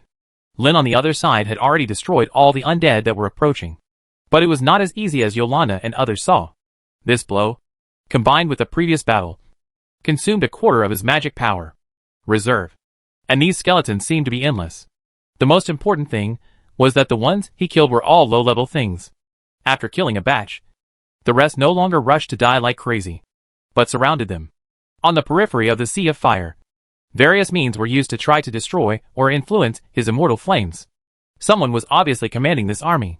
Lin's gaze penetrated the flames and swept across the entire mountain range, but was soon interrupted by another roar. The skeletal dragon that he had just knocked down the mountain had climbed back up. The ghosts floating in the realm of death around him continued to pour into the wound. The dragon body, that was almost torn in half, was also repaired quickly. In just a few minutes, it has been restored to its original state. Lin En was not surprised. It was not that easy to kill a legendary opponent. If this guy hadn't taken the initiative to bring his head over and stretched into the narrow mountain wall, he wouldn't have been able to injure the opponent so easily. Chapter 546 The Rising Sun in a Foreign Land. Dragon of Winter, Varric was extremely angry, and the rage in his heart almost turned into substance. When he flew up again with an angry roar, he opened his mouth and spit out a breath of ice. The scorching flames and the breath of ice soon collided together, melting and disintegrating each other. A violent explosion resounded in the sky, setting off a storm that swept towards the surroundings, sweeping away the screaming demon not far away, staggering around with the ghost. Lin En was somewhat surprised to see that the breath of the skull dragon could block the immortal flames. But he soon realized that the breath of ice was not as simple as it seemed on the surface. It contained something extremely special and special. He felt an extremely familiar power, soul power. Just like Ella transforming her soul into sparks to attack. A large number of resentful spirits surged in this breath of ice. It was this breath mixed with low temperature, resentment, and magic that resisted the erosion of the immortal flames. This also made Lin En gradually become serious. The power of this incarnation was limited, and it might really turn over. Lin speeded up again to avoid the swooping skeletal dragon. He made a horizontal slash with his right hand, and another laser beam flew past and sliced off the opponent's back. However, Dragon of Winter, Varric ignored it and quickly closed the distance. The realm of the dead covering the surrounding area began to expand rapidly, and soon included Lin. This is also one of the biggest shortcomings of being an avatar. His mental power is very limited, and it is impossible to compete with the other party for control of the field. Slowing force field, Varric, the Dragon of Winter, opened his mouth wide, and the obscure dragon language resounded in the intertwining of fire and ice. Before Lin En could break out of the realm, he suddenly felt that the air around him suddenly became as thick as glue, and his body became particularly heavy. Immediately afterwards, a strong sense of danger appeared in his mind. Lin En did not hesitate to focus on defense. As the magic power surged, countless diamond-shaped crystals that could not be detected by the naked eye were instantly formed. Frozen purgatory. Almost at the next moment, the high-pitched dragon roar sounded again, and a large number of elements filled with soul power suddenly exploded in the void. A large number of tiny ice blades broken down to the nanometer level swept the entire field along with the ultra-low temperature of -200 degrees Celsius. Even the blazing eternal flames were temporarily suppressed. Dozens of them came very close, and the screaming demons that were accidentally drawn into the field were directly transformed into ice sculptures. Then, their flesh cracked layer by layer, and were wiped out from the cellular level, turning into fly ash in an instant. Although Lin, who was protected by the graphene shield, escaped being frozen into an ice sculpture, his body continued to decline. At first, Lin En thought it was the influence of the realm of the dead, but he soon realized that his whereabouts had nothing to do with the giant skeletal dragon in front of him. There was an inexplicable pulling force on the ground, driving him downwards. Is it a spell similar to Forbidden Air Barrier? Lin En quickly scanned the places where the magic reaction was strongest, but there were more than a dozen corpse witches mixed with the undead army below, working together to perform barrier spells. It's not that he can't resist this force, but combined with the realm of the skeleton dragon, his flight is greatly restricted, and he no longer has the speed advantage in the air. While he was thinking, Winter Dragon, Varric had swooped down, and the powerful breath of ice emerged again. This time, without the barrier of flames, Lin En could clearly see the ferocious-looking resentful spirits struggling painfully in the breath of ice, letting out bursts of silent wails. If being hit was no joke, Lin's expression became serious, but he still had no intention of using nuclear explosions. Firstly, Raphael and others have not escaped far enough. And secondly, a legendary bone dragon is not enough for him to use such a method of perishing together. At least they have to find the other party's commander. La. It seems that the winner has been decided. Archlich, Cecil watched one man and one dragon fall from the sky to the ground, and couldn't help but burst into strange laughter. It has to be said that it was indeed a bit troublesome to win against his opponent this time. The fire magic that swallowed hundreds of thousands of undead in an instant was so impressive to him. Only a fool like Varric would do it without knowing the depth of his opponent. Act rashly. Cecil was naturally happy, which was a good thing for him. Otherwise, it would have taken a lot of effort to test the upper limit of the other party's abilities. Suddenly, the soul fire flashing in Cecil's eyes became extremely intense. And then he turned his head to look at the sky in the distance on the right, and spoke in an extremely hoarse voice. There are living things that have broken through the detection spell I set. Sha Duo. Follow them to find the direction of the time and space gate. Wait until they arrive. Kill the people, and bring back the bodies and souls.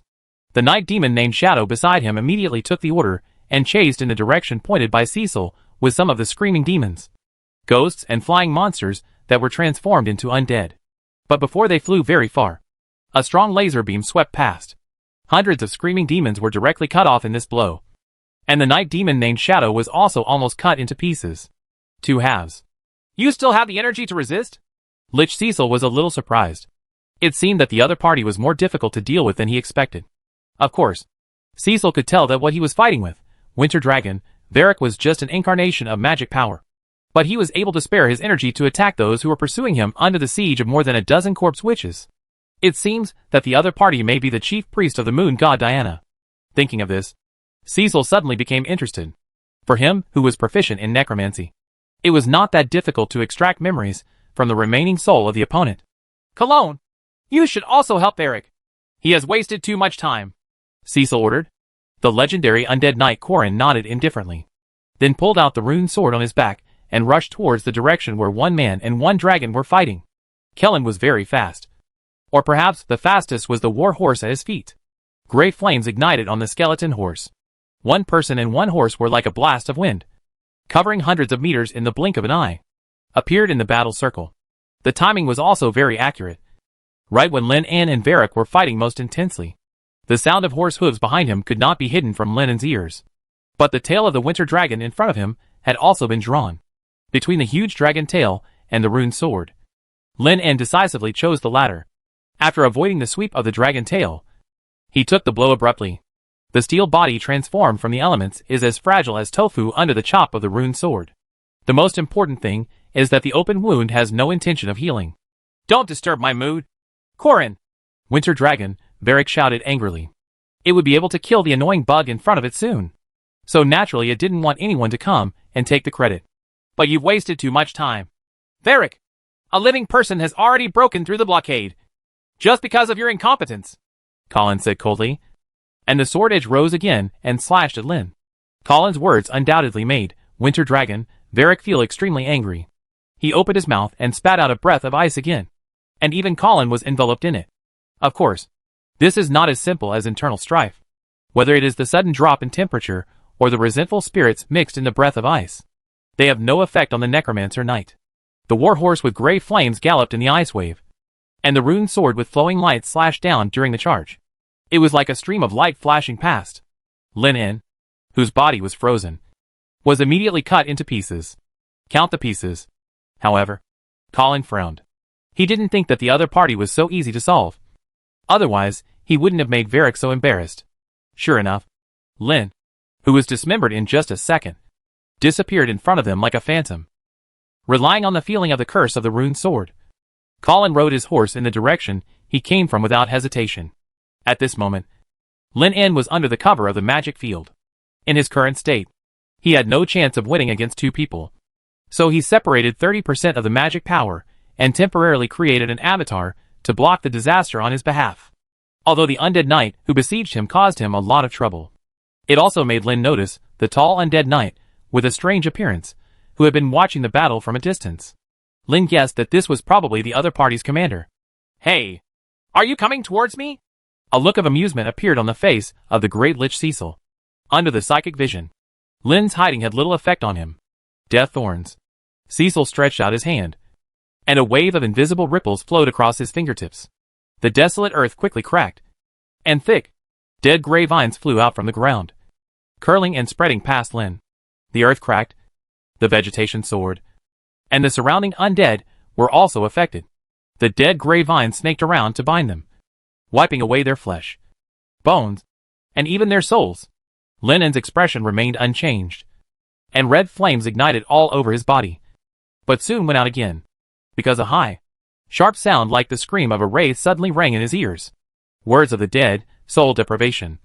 This is a feeling of being deprived of consciousness, and the brain is shaking, although there is no such thing as a brain in this incarnation.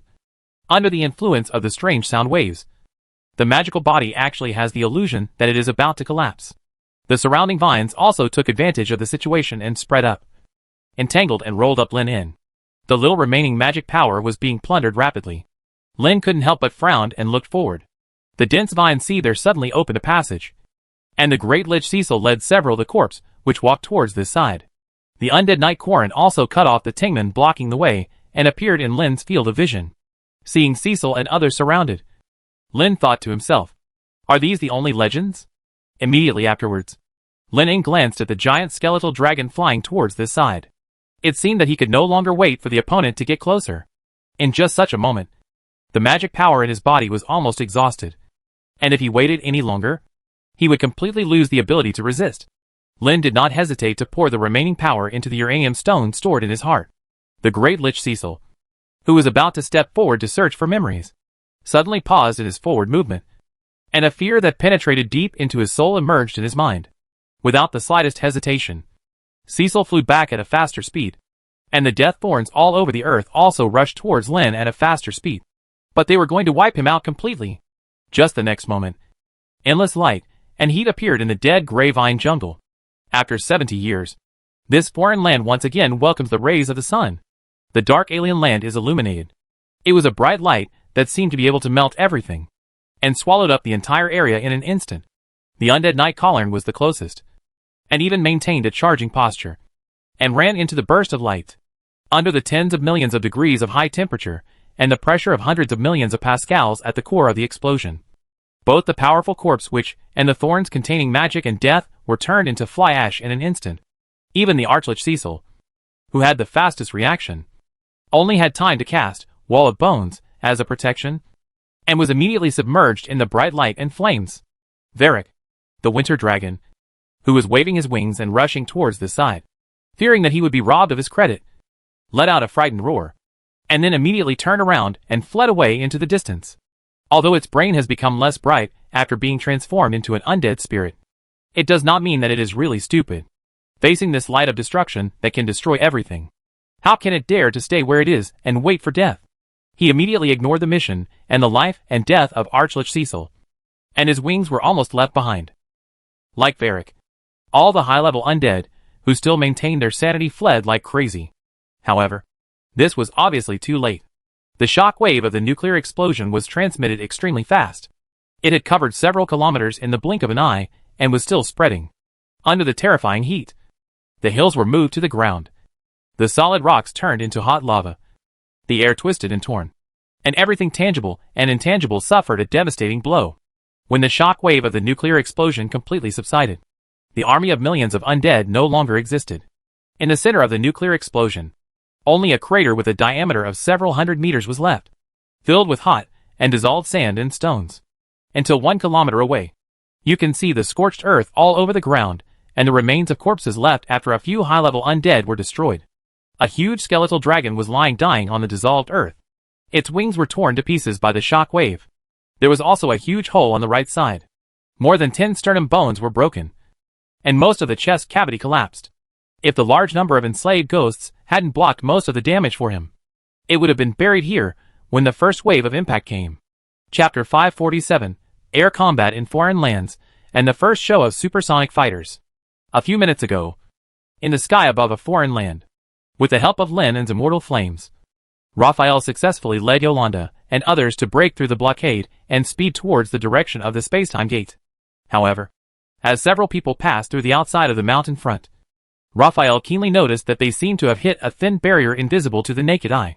Although this did not cause any hindrance to the action, Raphael's expression still darkened, and he already had a bad premonition in his heart.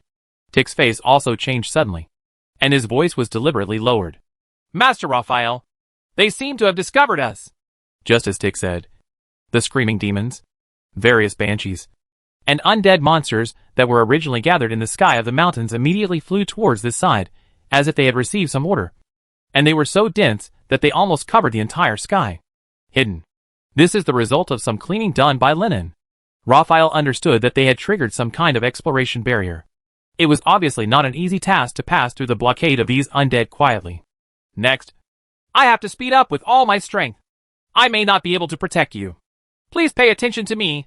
Try to save your magic power and protect yourself.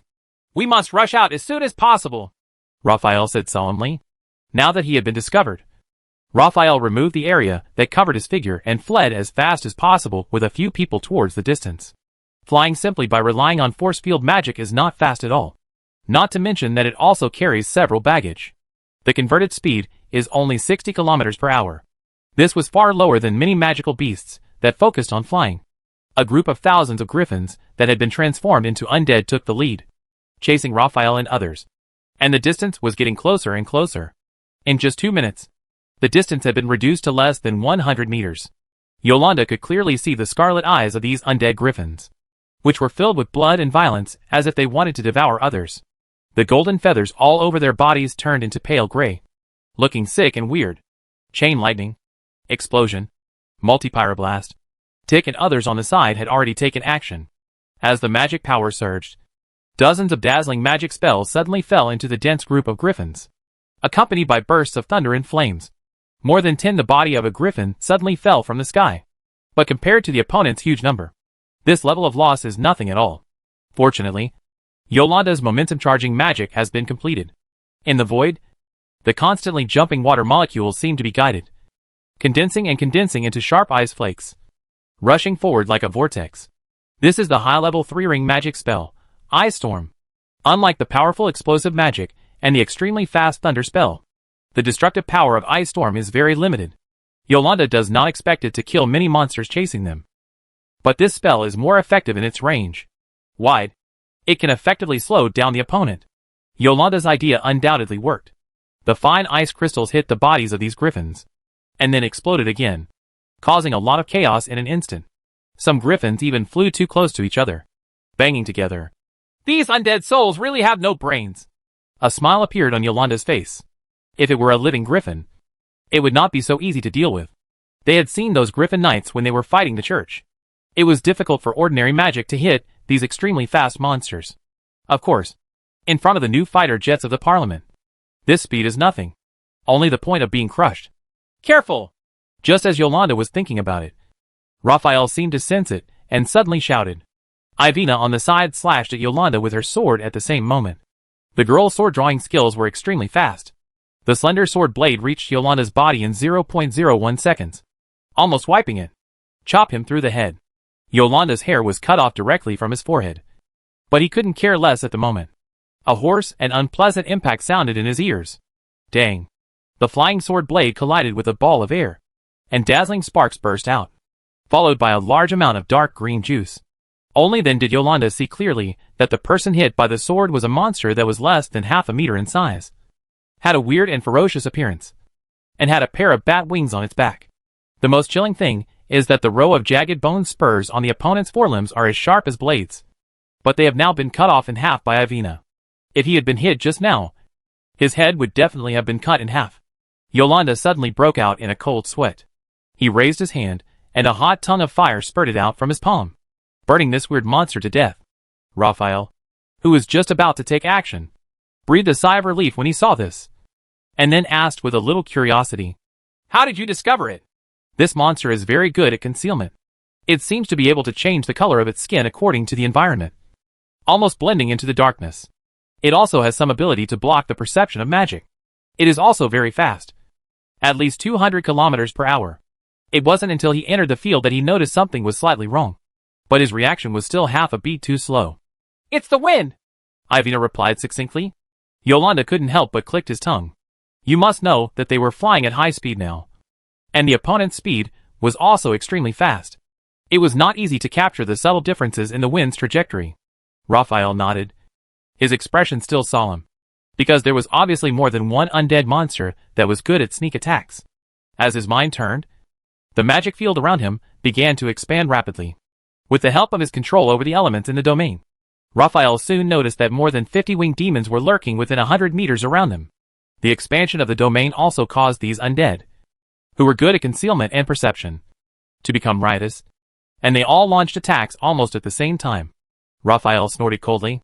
When he raised his hand, his index and middle fingers trembled slightly, and an undetectable wave of magic spread rapidly in a ring. Space vibration. The winged demon flew in quickly and let out a sharp cry. The moment it passed through the magic ripples, its body was cut off. Dark green blood and stumps were spread all over the sky. The strong stench made Yolanda and others. The person frowned. Although all these troubles hiding in the dark were solved in one go, the distraction attack also slowed down their speed again. The group of griffins that had been hanging behind had already caught up. But they did not launch an attack rashly. Instead, they were scattered in all directions, showing a vague tendency of encirclement. Only then did Yolanda and others realize that these undead creatures were not incompetent in tactics. They had probably acted very stupidly in order to deliberately confuse them and lower their vigilance. Get started. There is no need to conserve magic power. We must deal with these griffins as quickly as possible, Raphael said in a deep voice. And they must not delay any longer. Otherwise they will face an endless sea of undead. Yolanda, Tick and others immediately nodded. They understood that now has reached the most critical moment. They must either fight out alive or die here. Everyone used the most powerful magic they had. And even the halfling Maka took out the crossbow on his back. Although these crossbow arrows could not cause any fatal injuries to the griffin, they were his only way to resist. Ivanka, on the other hand, killed the griffins that broke through the magic blockade and rushed forward. Yolanda and others undoubtedly worked very hard and desperately, under the bombardment of magic spells regardless of consumption. Dozens of griffins were killed, dismembered, and burned every second. However, compared to the huge number, still to no avail. Suddenly, the group of griffins that were intensively besieging them let out a series of screams, and then retreated to both sides. Raphael and others were not happy at all, because a huge figure was flying through the gap where the group of griffins dispersed.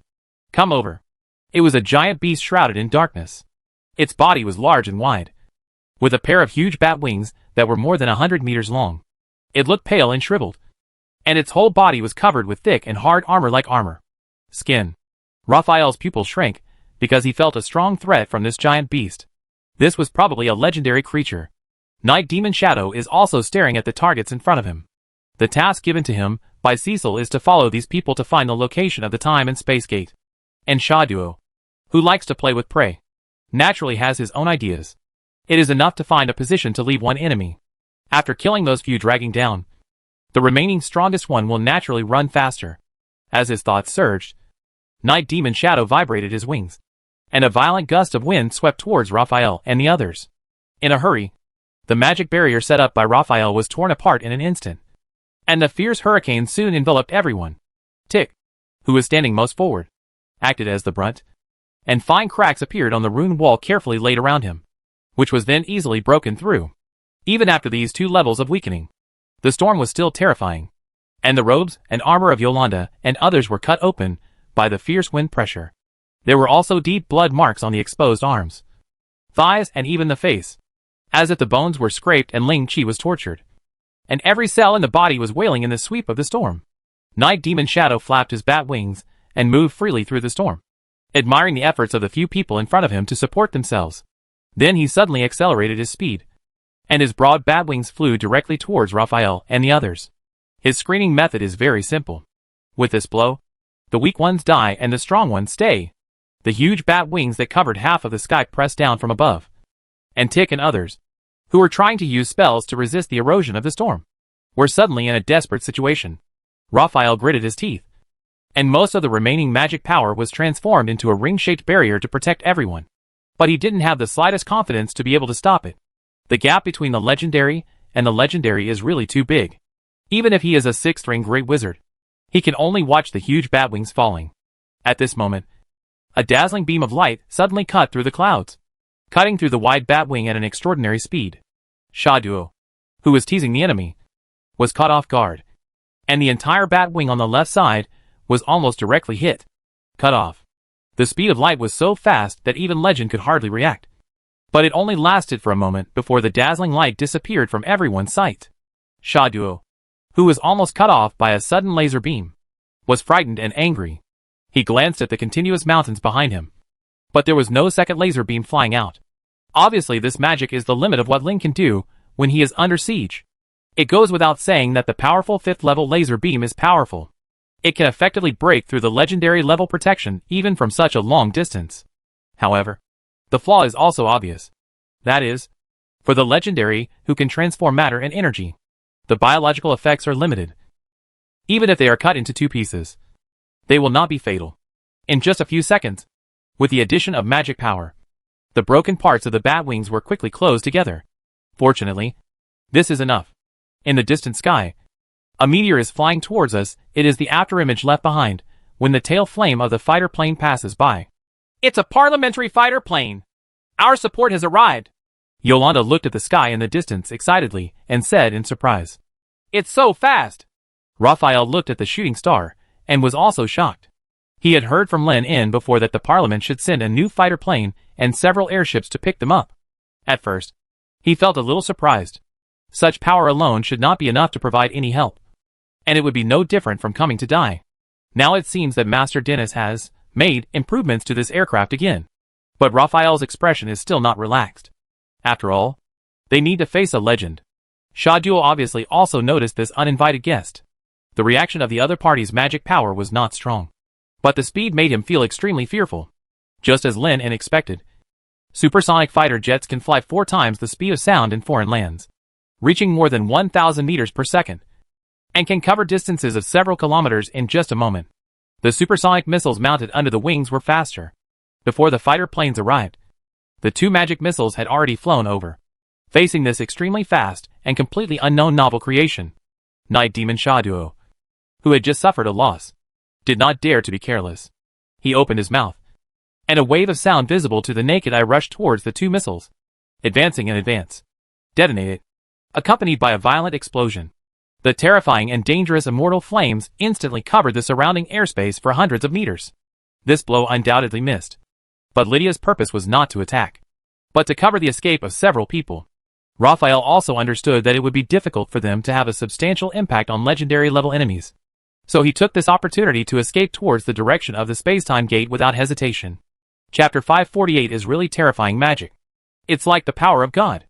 After successfully giving Raphael and others a chance to escape with 2 magic missiles, Lydia accelerated again and rushed straight towards Night Demon Shadow to prevent the other party from pursuing him. After closing the distance to less than 1 kilometer, Lydia pressed the button to fire the cannon. The cylindrical cannons mounted on both sides of the wing immediately erupted, and a continuous barrage of barrages flew towards them. Installing a cannon on a supersonic fighter jet without hitting himself was a problem that Dennis struggled with for several months. However, after actual combat exercises, Dennis discovered that his thinking was too complicated. With the help of the high speed brought by supersonic fighters, the speed of the cannon bullets coming out of the barrel can easily exceed 5 times the speed of sound under the action of inertia. In comparison, the Night Demon's huge size is simply a living target. The special armor-piercing projectiles fired from the cannon are coupled with the blessing of 5 times the speed of sound. The power that bursts out is terrifying. Even though the legendary body is extremely strong, it has been hit with blood grooves one after another. Night Demon Shadow, who was originally planning to pursue Raphael and others, was embarrassed by this series of attacks. Although the cannon attack could only break through the defense, it was extremely insulting. A series of angry roars resounded in the sky above the foreign land. As the huge Night Demon's wings vibrated, a violent storm emerged again. The speed of the strong wind is undoubtedly very fast, but Lydia is flying a supersonic fighter, so it is not difficult to avoid it at all. The halfling girl undoubtedly took advantage of speed to the limit. The entire supersonic fighter jet dodged left and right in her hands, like a dexterous swallow, always maintaining a distance of 1 kilometer. constantly surrounding the huge night demon. Harassment in progress. The cannon was okay, but the 2 missiles released before made Night Demon Shadow extremely afraid. He could feel the threat brought by those things. And the flames released by the chief priest of the moon god just now were obviously the same. The same thing. Under constant harassment from fighter planes, Night Demon Shadow had no choice but to give up the idea of pursuing him. Through the language of the soul, he ordered the group of griffins to continue chasing the fleeing Raphael and others, and then prepared to give this annoying little thing some color. Storm Realm. Night Demon Shadow spread its wings high, and as massive magic power surged, the invisible realm began to rapidly expand into the distance. Hundreds of thousands of screaming demons, ghosts, and various undead flying monsters also surrounded them. Their speed is far from fast enough, but they are superior in number. They are directly surrounded from all directions. No matter which direction the fighter planes break through, they will face an endless sea of undead. All kinds of unpleasant screams continued to resound in the foreign land, and the situation began to take a turn for the worse. But Lydia was extremely excited. The feeling of walking on the tip of a knife made her very intoxicated. Another round of machine cannon hit the night demon. Lydia lifted the lever to avoid the batwings, and then plunged into the sea of the undead. Hundreds of screaming demons bore the brunt and rushed directly towards the speeding fighter plane. Ionization overload mode activated. Lydia shouted and pressed a red button. The graphene coating on the surface of the fighter jet immediately erupted with dazzling lightning, forming a cone-shaped ionization layer on the outside of the fuselage. Coupled with the fighter jet's unparalleled speed, it was like an indestructible sword. Even if these undead charges were fearless, they could not stop them in the slightest. The fighter planes flew past, leaving only the remains of flesh and blood flying in the air. This is a function specially designed by Dennis to deal with close combat by fighter aircraft in emergency situations. It is inspired by Lin's high-frequency vibration particle knife, which is an airborne attack method currently in the testing stage. Fighter planes flying at supersonic speeds are very fragile. Sometimes it only takes a small bird to cause a tragic aircraft crash and fatalities. So Lydia didn't dare to hit the Night Demon Shadow directly, but it was still very convenient to deal with these screaming demons, as long as the speed was fast enough. These dead souls blocking the way would be cut in half in an instant. The only disadvantage is that it consumes a lot of energy. In just such a round trip, a total of 1/5 of the energy was gone. Lydia made a rough calculation and found that after deducting the energy of flying back, this state could only be maintained for 3 minutes at most. It seemed that the battle had to be resolved as soon as possible. Lydia thought to herself. There were still 4 missiles left on the fighter plane, and the cannons were almost empty. If you want to inflict serious damage to the opponent, at least 3 missiles must hit it. However, the opponent has the ability to release a large evasion storm, and even the body is shrouded in a wall of wind. If it is released from a long distance, it will only be detonated in advance, and it will not have a better effect. Just as Lydia was thinking about it, the energy consumed by the fighter plane suddenly increased sharply. But it turned out that Night Demon Shadow's storm domain had been completed. Within the entire 2 kilometers area covered by the domain, the elements in the void began to riot, and a violent storm began to brew. The elements surged and turned into hurricanes, and the strong winds turned into sharp murderous weapons in an instant, attacking everything around them almost indiscriminately. The screaming demons and other flying monsters among them were no exception. Tens of thousands of undead were caught in the storm, and their bodies were torn to pieces. Lydia, who was also in the storm, was also greatly affected. The fighter plane began to shake under the influence of the strong wind. Even if Dennis arranged windproof magic on the SHL, it would not be able to withstand such a terrifying storm. And the bodies of those torn undead souls are also expanding rapidly. This is the necromantic magic, corpse explosion technique. At the cost of hundreds of thousands of undead, everything around him can be wiped out in an instant. Night Demon Shadow planned to use such a large-scale spell to directly crush that extremely fast, annoying thing like a mosquito. But before the corpse explosion technique was completely activated, an extremely bright light lit up from behind. Night Demon Shadow, who had been sneak attacked by someone with a laser beam before and was almost cut in half, was extremely sensitive to this kind of light, suddenly trembled with fear. And the corpse explosion technique also stopped. And that light did not stop, but became brighter and brighter, almost turning the entire area into daylight. A strong sense of crisis arose in his heart. Ymasha couldn't help but turn his head and take a look. Everything in sight was swallowed up by the strong light. Not only that, the terrifying nuclear explosion shock wave was rushing towards this direction. Diffusion. Soon, This area will be swallowed up together. Faced with this life-threatening nuclear explosion, Night Demon Shadow chose the same decision as Varric and ran away at full speed. And it was the direction that Raphael and others were escaping. Even in such a dangerous situation, Night Demon Shadow did not forget his mission. As for turning back for rescue, it's better to skip it. Even if the Great Lich Cecil dies, he will just change his immediate boss. As long as he can complete the task, the Lord of the Undead will not blame him. Lydia, who was on the fighter plane, was also affected by the strong light. However, she was prepared and put on her goggles in advance, although her field of vision was still greatly restricted. Fortunately, her target was huge. It was this endless brilliance. The only darkness in the middle stood there like a huge target. So Lydia came up with a bold idea, which was to keep this big flying man, being able to fly at supersonic speeds. She can spread much faster than the shock wave of a nuclear explosion. She doesn't have to worry about being engulfed by the explosion. Not to mention that this fighter plane also uses full magic power. So she doesn't have to worry about being affected by the radiation of a nuclear explosion. Control. Thinking of this, Lydia immediately took action, no longer saving ammunition, and shot out all the remaining hundreds of aerial bombs. The chain barrage rain appeared again, but under the influence of the storm, the effect was very little, and only 1 out of 10 could hit the target. And Lydia had already raised the speed of the fighter plane to the limit, and rushed towards the huge night demon. In the tail flames ejected from the tail of the fighter plane behind, the 4 Mach rings were extremely eye-catching. Get away! Night Demon Shaduo let out a roar, and his huge bat wing slammed hard at the flying fighter plane. Lydia concentrated on it, relying on the super high speed of the fighter plane and the plasma shield surrounding the outside to cut through the storm.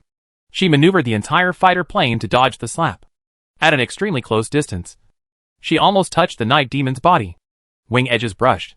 Then Lydia seized the opportunity to launch all 4 missiles. At such a close distance, there was no possibility of missing. The first one landed on Night Demon's left shoulder blade, and the other 3 hit Night Demon's chest and abdomen. Along with the roar of the explosion, there was a fierce and immortal flame. This kind of flame that could swallow all elements and plunder electrons quickly attached to the skin of the Night Demon the moment it broke out. The fierce flames covered most of his body almost instantly. For Shadow, who is an undead and a legendary creature, ordinary flames are not worth fearing. But this kind of eternal flame is obviously different. He can clearly feel that his skin and flesh are burning. His bones are melting, and his blood is dissolving. The huge Night Demon fell from the sky, roaring angrily, and was swept away by the shock wave of the nuclear explosion. Lydia didn't have the courage to stay any longer, because the shock wave had already caught up with the fighter plane. If it had been a few seconds longer, she would have been with the Night Devil. Raphael and others on the other side were also within the range of the nuclear explosion. But they successfully waited until support arrived and boarded the airship that came to rescue. The speed of the nuclear explosion shock wave will slow down as the radius expands.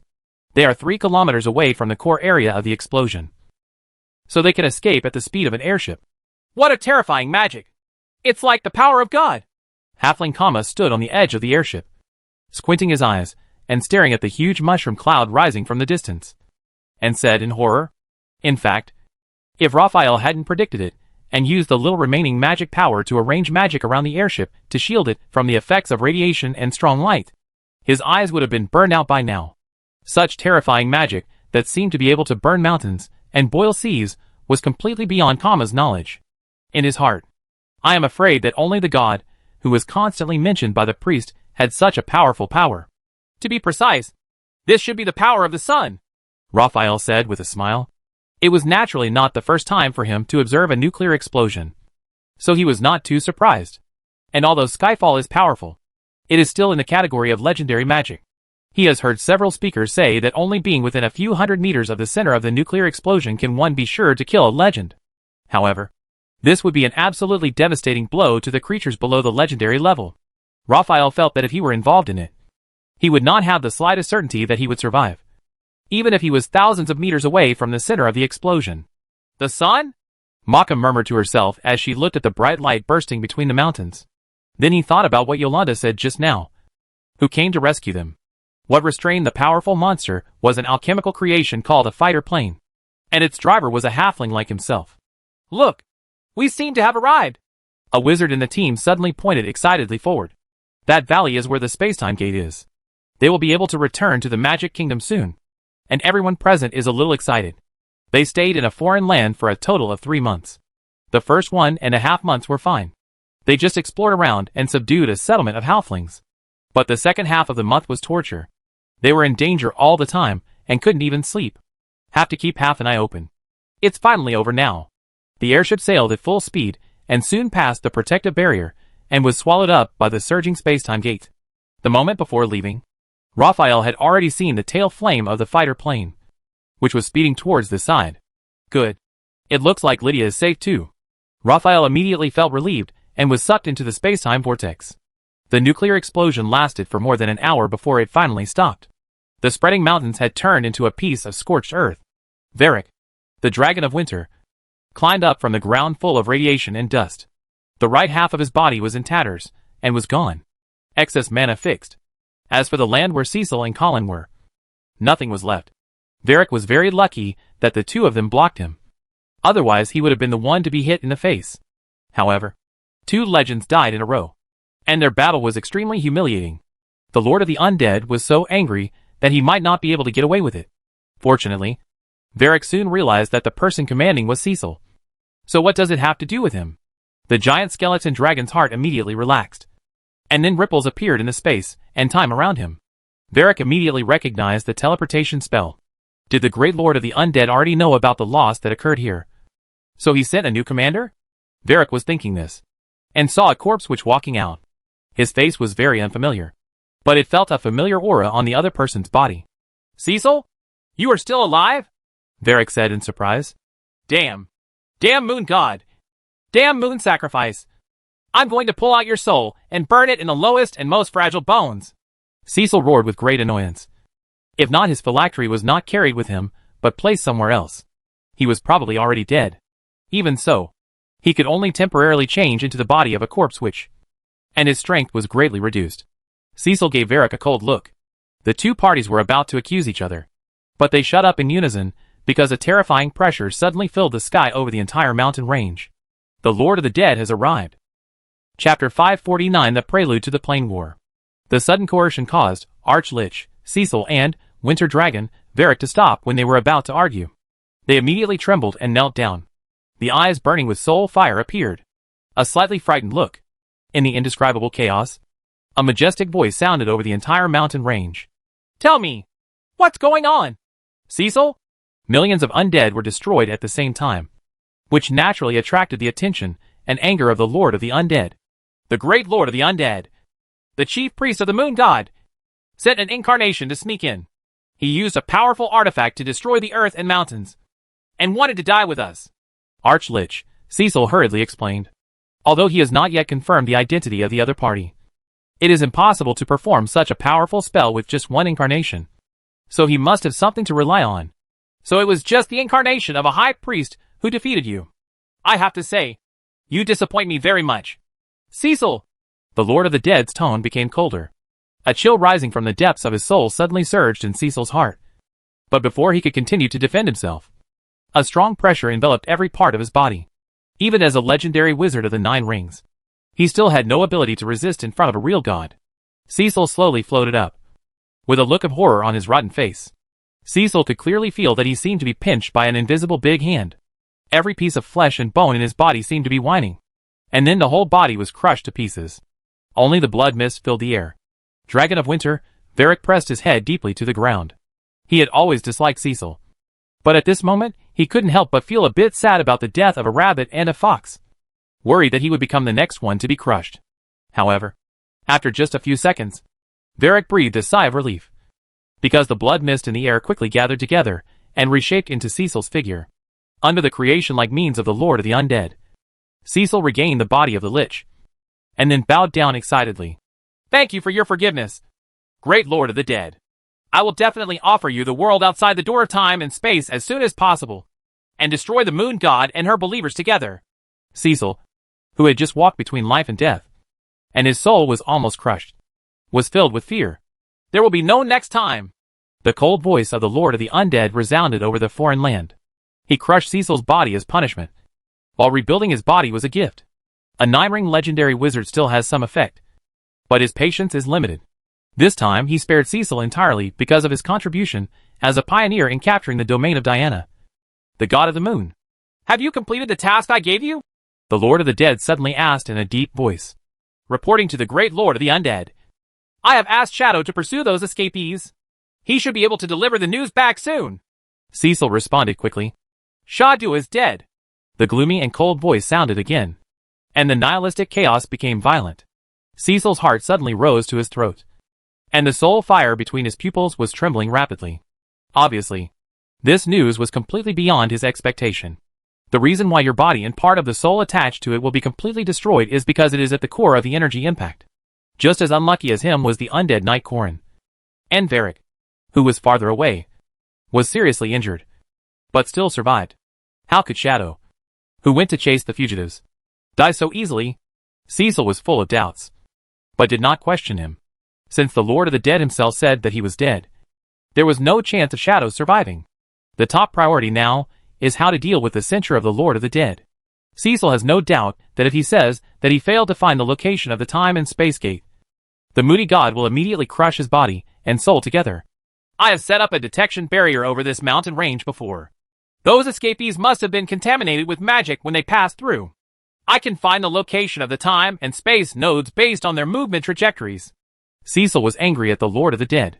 Before, he spoke very fast, and every sentence was true. Cecil didn't have the guts to lie in front of a god. But this kind of magic trace could be blocked and eliminated, so it was not 100% safe. So he specifically asked Shadow to follow him. I hope you can understand that my patience has never been long. Cecil, just like your time. The dull voice echoed among the mountains. After saying this, the Lord of the Dead stopped responding. Chaos dispersed. Cecil stood up slowly and exhaled a breath of frosty breath. His life was finally saved.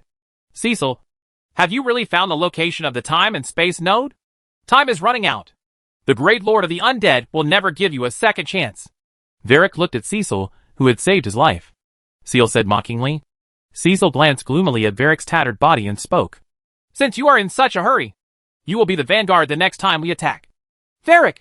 Dragon of Winter, Varric did not dare to answer at all. Instead, he said that his injuries would take some time to recover, and he would personally make this clear to the Lord of the Undead. Lennon's nuclear explosion had destroyed his arrogance and all contempt. Not to mention going to the other side of the time and space gate. You may need to face the moon god, even though the other party abandoned his divine domain in embarrassment and fled to another world. Judging from the performance of the high priest, the power of the moon god did not seem to be weakened too much. It's definitely not that easy to deal with. When you recover from your injuries, I will propose to the great Lord of the Undead again. Cecil did not intend to let Varric go so easily, and the feud between the two parties was finally forged. After uttering a threat, Cecil ignored the Winter Dragon and began to cast a spell to sense the remaining magic traces in the air, and then breathed a sigh of relief. Although all traces of magic here were eliminated by the explosion, there was still a lot of weak magic left more than 10 kilometers away. Cecil breathed a sigh of relief, which meant that at least his first mission was completed. Immediately afterwards, Cecil used the word of the soul to call the undead army in the foreign land to gather here. The millions of undead that were wiped out by a nuclear explosion were only a small part of the temporary gathering. After all, there was more than one time and space gate, and Cecil did not put all his hopes here. In fact, the number of undead distributed in the foreign land exceeds 30 million. And this is just the regular army. The large amount of cannon fodder converted from the previous slaughter of the natives of this divine realm is not within the scope of his statistics. This kind of power is enough to wipe out a world. But it is still lacking when used to deal with a god. So they are just forwards. At the same moment, in the valley dozens of kilometers away, as the supersonic fighter jet passed by, the surging spacetime gate slowly closed under the constraints of the other end. After leaving the dark and gloomy foreign land, under the bright sunshine, Raphael and others squinted their eyes uncomfortably. And then, their whole body and mind relaxed. We really came back alive? A witch in the queue even cried with joy. She was already prepared to sacrifice when she entered the foreign land. But she didn't expect to be able to return safely. Halfling Maka stared up at the bright sun in the sky, stunned. Is this the sun? He had heard Darren say before that the sun is a star. A very large star. Tens of millions of times larger than a continent. Capable of lighting up the entire world. Maka didn't believe it before. What kind of light could illuminate the whole world? But now she had to believe it. because everything he could see now was incredibly bright, even to the point of being extremely dazzling. Maka, who had been in a foreign land for more than 10 years, had never experienced such a feeling. The two airships quickly stopped in the valley. The fighter plane driven by Lydia circled in the sky and stopped on the runway after slowing down. When Raphael and others stepped off the airship, they saw armored convoys standing on both sides, soldiers in neat formations, and ferocious cannon muzzles being pointed at by thousands of cannons. Several people couldn't help but become nervous even though they knew there was no danger. But the next moment, this nervousness was replaced by bursts of thunderous applause and cheers. Cannons also exploded. But what exploded were not cannonballs, but fireworks LS used in ceremonies. Raphael and others who stepped off the airship received the most enthusiastic welcome. There were flowers, fireworks, and Herav even held an award ceremony on the spot, awarding everyone who participated in the operation a Morning Star medal in recognition of their merits. Raphael and Lydia, who went to the rescue, even received a Silver Moon medal. As the leader of the team, the former risked his life to go deep into a foreign land, and even took the initiative to make the decision to contain the undead army to buy time for the parliament. A Silver Moon medal is worthy of its name. Lydia, who also received the Silver Moon medal, was pleasantly surprised but also a little uneasy. After all, she didn't seem to have done anything. She just flew over in a plane and flew back. For her, it was just a matter of time. 2 hours of time. There is no doubt that you deserve this, Lydia, Lynn said with a smile. Being able to go deep into a foreign land and bring out Raphael and others is by no means an easy task.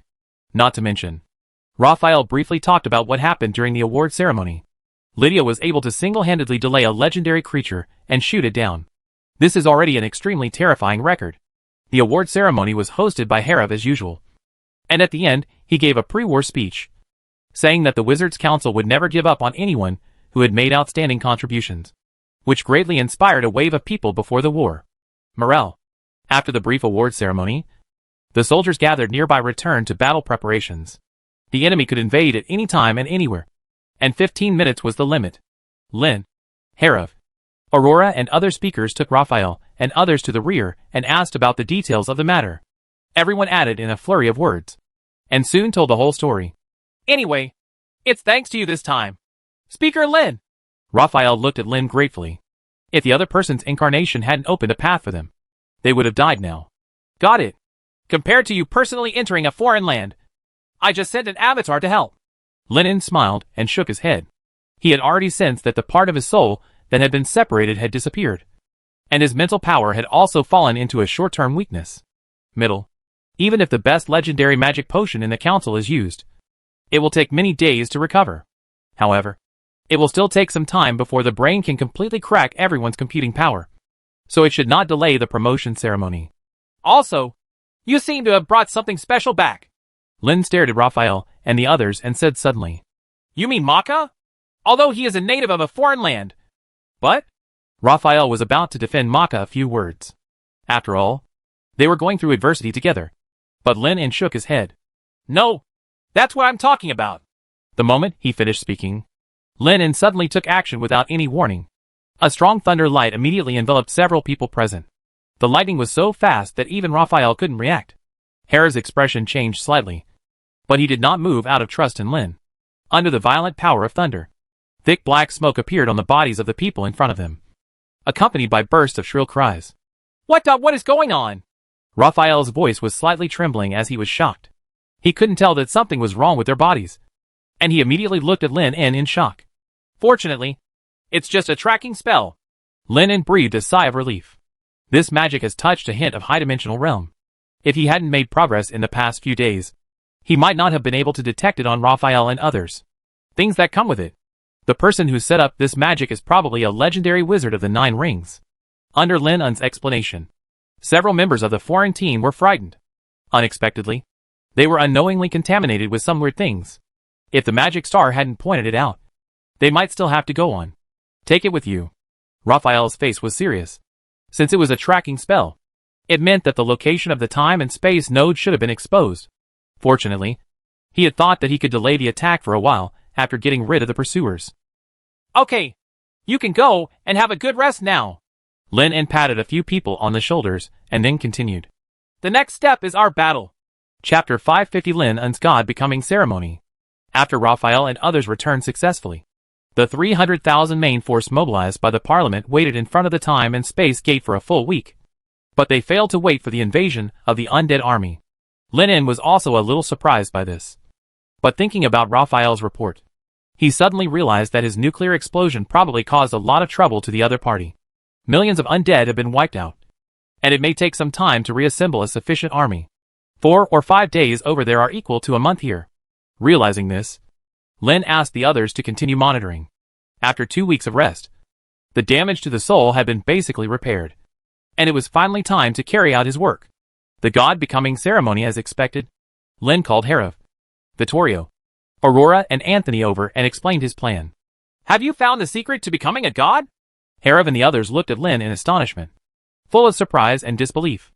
A year ago, they had just completed the promotion to legend. Now they still haven't fully understood this realm. Lin Un has actually found a way to advance to a realm above legend. This is a little too fast. Do you still remember our talk? He brought me a lot of inspiration. During this period, I also asked a lot of information from the crow's mouth. And I'm probably half sure. Lin pondered, said out loud. Hearing Lin mention Altok, Herav and others frowned. The other party's state could only be described as weird. The council thought of various ways to wake up the other party, and even found tens of thousands of people. People came to summon the souls and pray, but to no avail.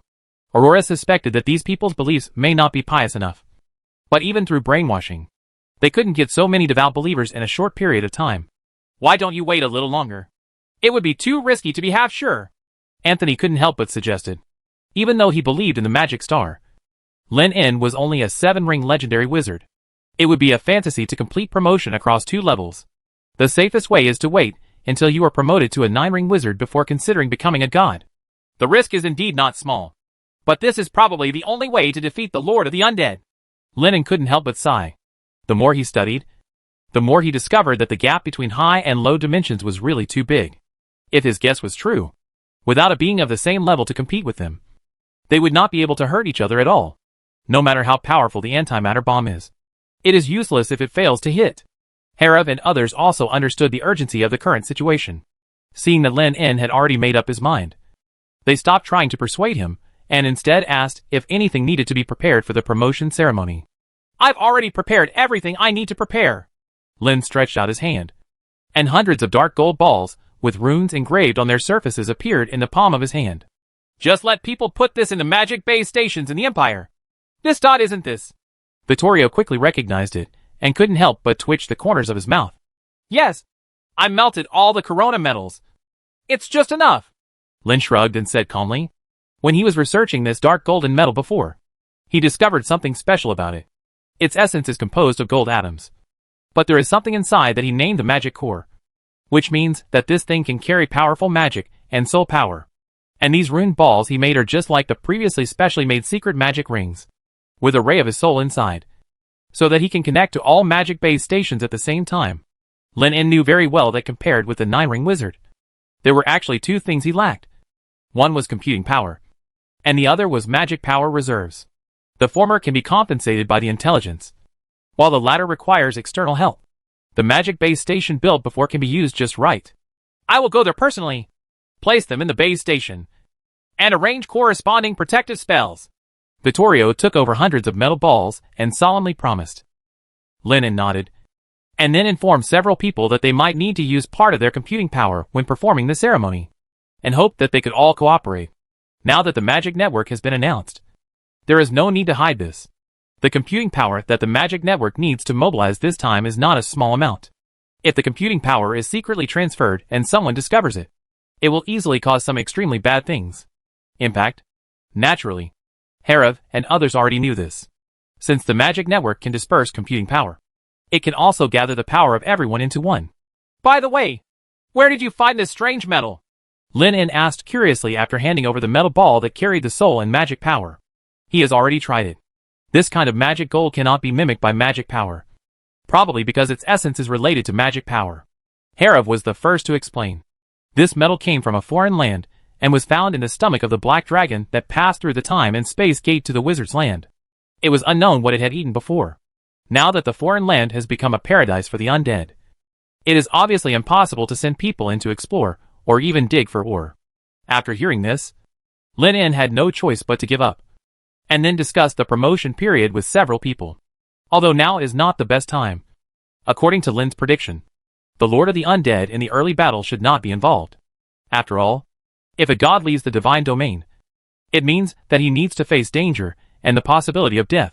The possibility of the other party rushing into this world and directly engaging in a divine war is not high. Coupled with the difference in flow speed between the two worlds, this can reserve sufficient time for his promotion. Aurora even suggested that Lin should evacuate to the royal capital first, so as not to be affected during the war and affect the success or failure of promotion. No, just stay in the northern city of Orcel. Lin shook his head. The northern city is located less than 50 kilometers behind this valley. It is also one of the most heavily guarded areas. Nearly 70% of the parliament's strength is in this area. If even this place is lost, it means that the situation has reached an impossible point. To the point of redemption. After making the decision, Lin En discussed with several people for a long time, and the promotion time was set in 3 days. A few days passed in a blink of an eye, and just as Lin En expected, there was still no movement on the other side of the space-time gate. In order to protect his promotion ceremony in Lo's cell, Herav sent Raphael and others who had been resting for a while. This is also a relatively easy job. After all, a dragnet has been set up in the valley, and it is unlikely that the enemy will get around him. However, a few reliable people are still needed to protect him from being disturbed. Herav and others either need to keep an eye on the time and space nodes, or they have other tasks and cannot spare any time. Speaker Lin, Lord Vittorio has summoned and said that he has placed the metal ball you gave him. Do you want to start the promotion ceremony now? Raphael said solemnly and expectantly. Sooner rather than later. Let's get started. Lin En nodded and stood at the center of the magic circle. Using the real-time soul entanglement effect, he began to communicate with the magic base stations scattered across the continent. Soul splitting is a very strange magic. When the caster uses this spell to separate part of his soul, it does not mean that this part of the soul is lost, and the damage cannot be compensated or repaired through magic potions or other means, because the main soul and the split soul still have a subtle connection. They are always in a strange state of dispersion and convergence. Once the incarnation containing magic power is destroyed, this part of the soul will return to the original body without encountering a blockage or an attack that can damage the soul. This connection seems to be somewhat similar to the quantum entanglement effect. Lin En couldn't help but guess that the soul or consciousness should also have this part of the high-dimensional characteristics. The soul-splitting technique only separates the soul from the three-dimensional level, but their connection is still close at the higher dimensional level. No wonder Ella has limited understanding of the microscopic forms of elements, but is able to touch the high-dimensional realm, probably starting from the soul. Lin En suddenly understood, but now was obviously not the time to think about this. After clearing up these messy thoughts, he directly expanded the field. Huge magic power quickly emerged in all directions, with each magic power base station as the center of the circle. Since Lin had already greeted him in advance, the wizards who sensed this change did not panic or cause any commotion. However, with the rapid expansion of the scope of the field, the magic power consumed has also increased exponentially. Lin En made a rough calculation and found that even with hundreds of magic base stations as reserves, it would be almost impossible to expand the domain to the entire planet or even go deep underground. Then we can only assimilate this continent first. Lin En thought this way, and it was estimated that it would take at least a week to assimilate all the elements in a continent. Even so, it's just the first step in promotion. While Lin En was performing the ceremony to become a god, the time and space node located in the valley was suddenly reactivated. The 9 great wizards, who were always guarding the gate of time and space, immediately conveyed the news through electromagnetic waves and tried to seal the activated gate of time and space again. The locks that bound the space-time vortex runes were tight, and under the combined efforts of the 9 great wizards, they couldn't even hold on for more than 10 minutes before they burst. Retreat. There is no need to block anymore, Vittorio said solemnly. Although he knew that it was impossible to stop the invasion of these undead, he did not expect that the collapse would come so quickly. Realizing that the enemies invading this time might be far more than expected, Vittorio led 9 people to retreat out of the valley. The artillery fire that would come later would not identify the enemy. The troops that had received the electromagnetic wave signal had also quickly assembled. By the time Vittorio returned, the first army had already assembled, in addition to hundreds of thousands of ordinary soldiers who have been trained for more than a year and are proficient in firearms. There are hundreds of great wizards, and more than 15,000 official wizards in the queue. Thousands of artillery pieces have also rotated their muzzles, and pointed at the time and space gate in the valley. Airships and fighter planes are also ready to go. Ready to meet the enemy. Looking at this mighty lineup, Vittorio couldn't help but feel a little emotional. If the Magic Kingdom had such military power when it attacked the Empire, the Church might not even have a chance to resist. It's just that the enemy they need to face this time is obviously more powerful. Under the nervous and alert gazes of the wizards, the diameter of the space-time vortex quickly grew to more than 500 meters, and it continued to grow rapidly. A large amount of magic power was pouring into the world crazily. And Herav, Vittorio and others frowned. What on earth do they want to do? Use the space-time gate to swallow the entire world?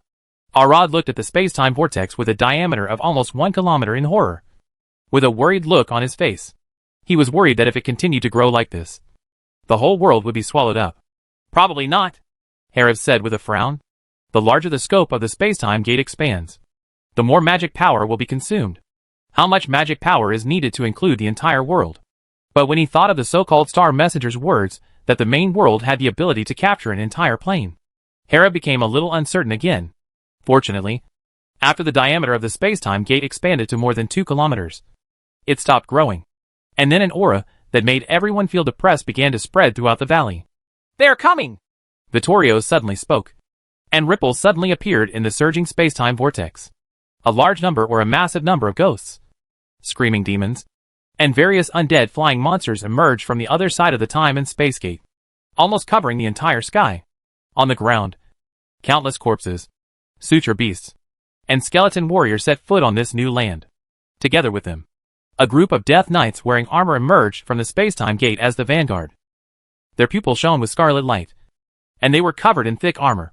The skeletal horses under their feet neighed and roared, and the flaming horse hooves stepped on the ground. The originally vibrant magic plants withered and withered in an instant, and the air of death was rapidly spreading. Spread? This amount. Sanchez, who was in the front row, couldn't help but swallowed as he looked at the endless undead emerging from the time and space gate like a tide. But he still shouted loudly with his voice magic. Attack! More than 2,000 artillerymen had finished loading the cannons, and with bursts of violent roars, artillery fire flew down from the sky like raindrops. Thousands of airships and various fighter planes also took off one after another, facing the group of screaming demons and ghosts that blocked the sky and the sun.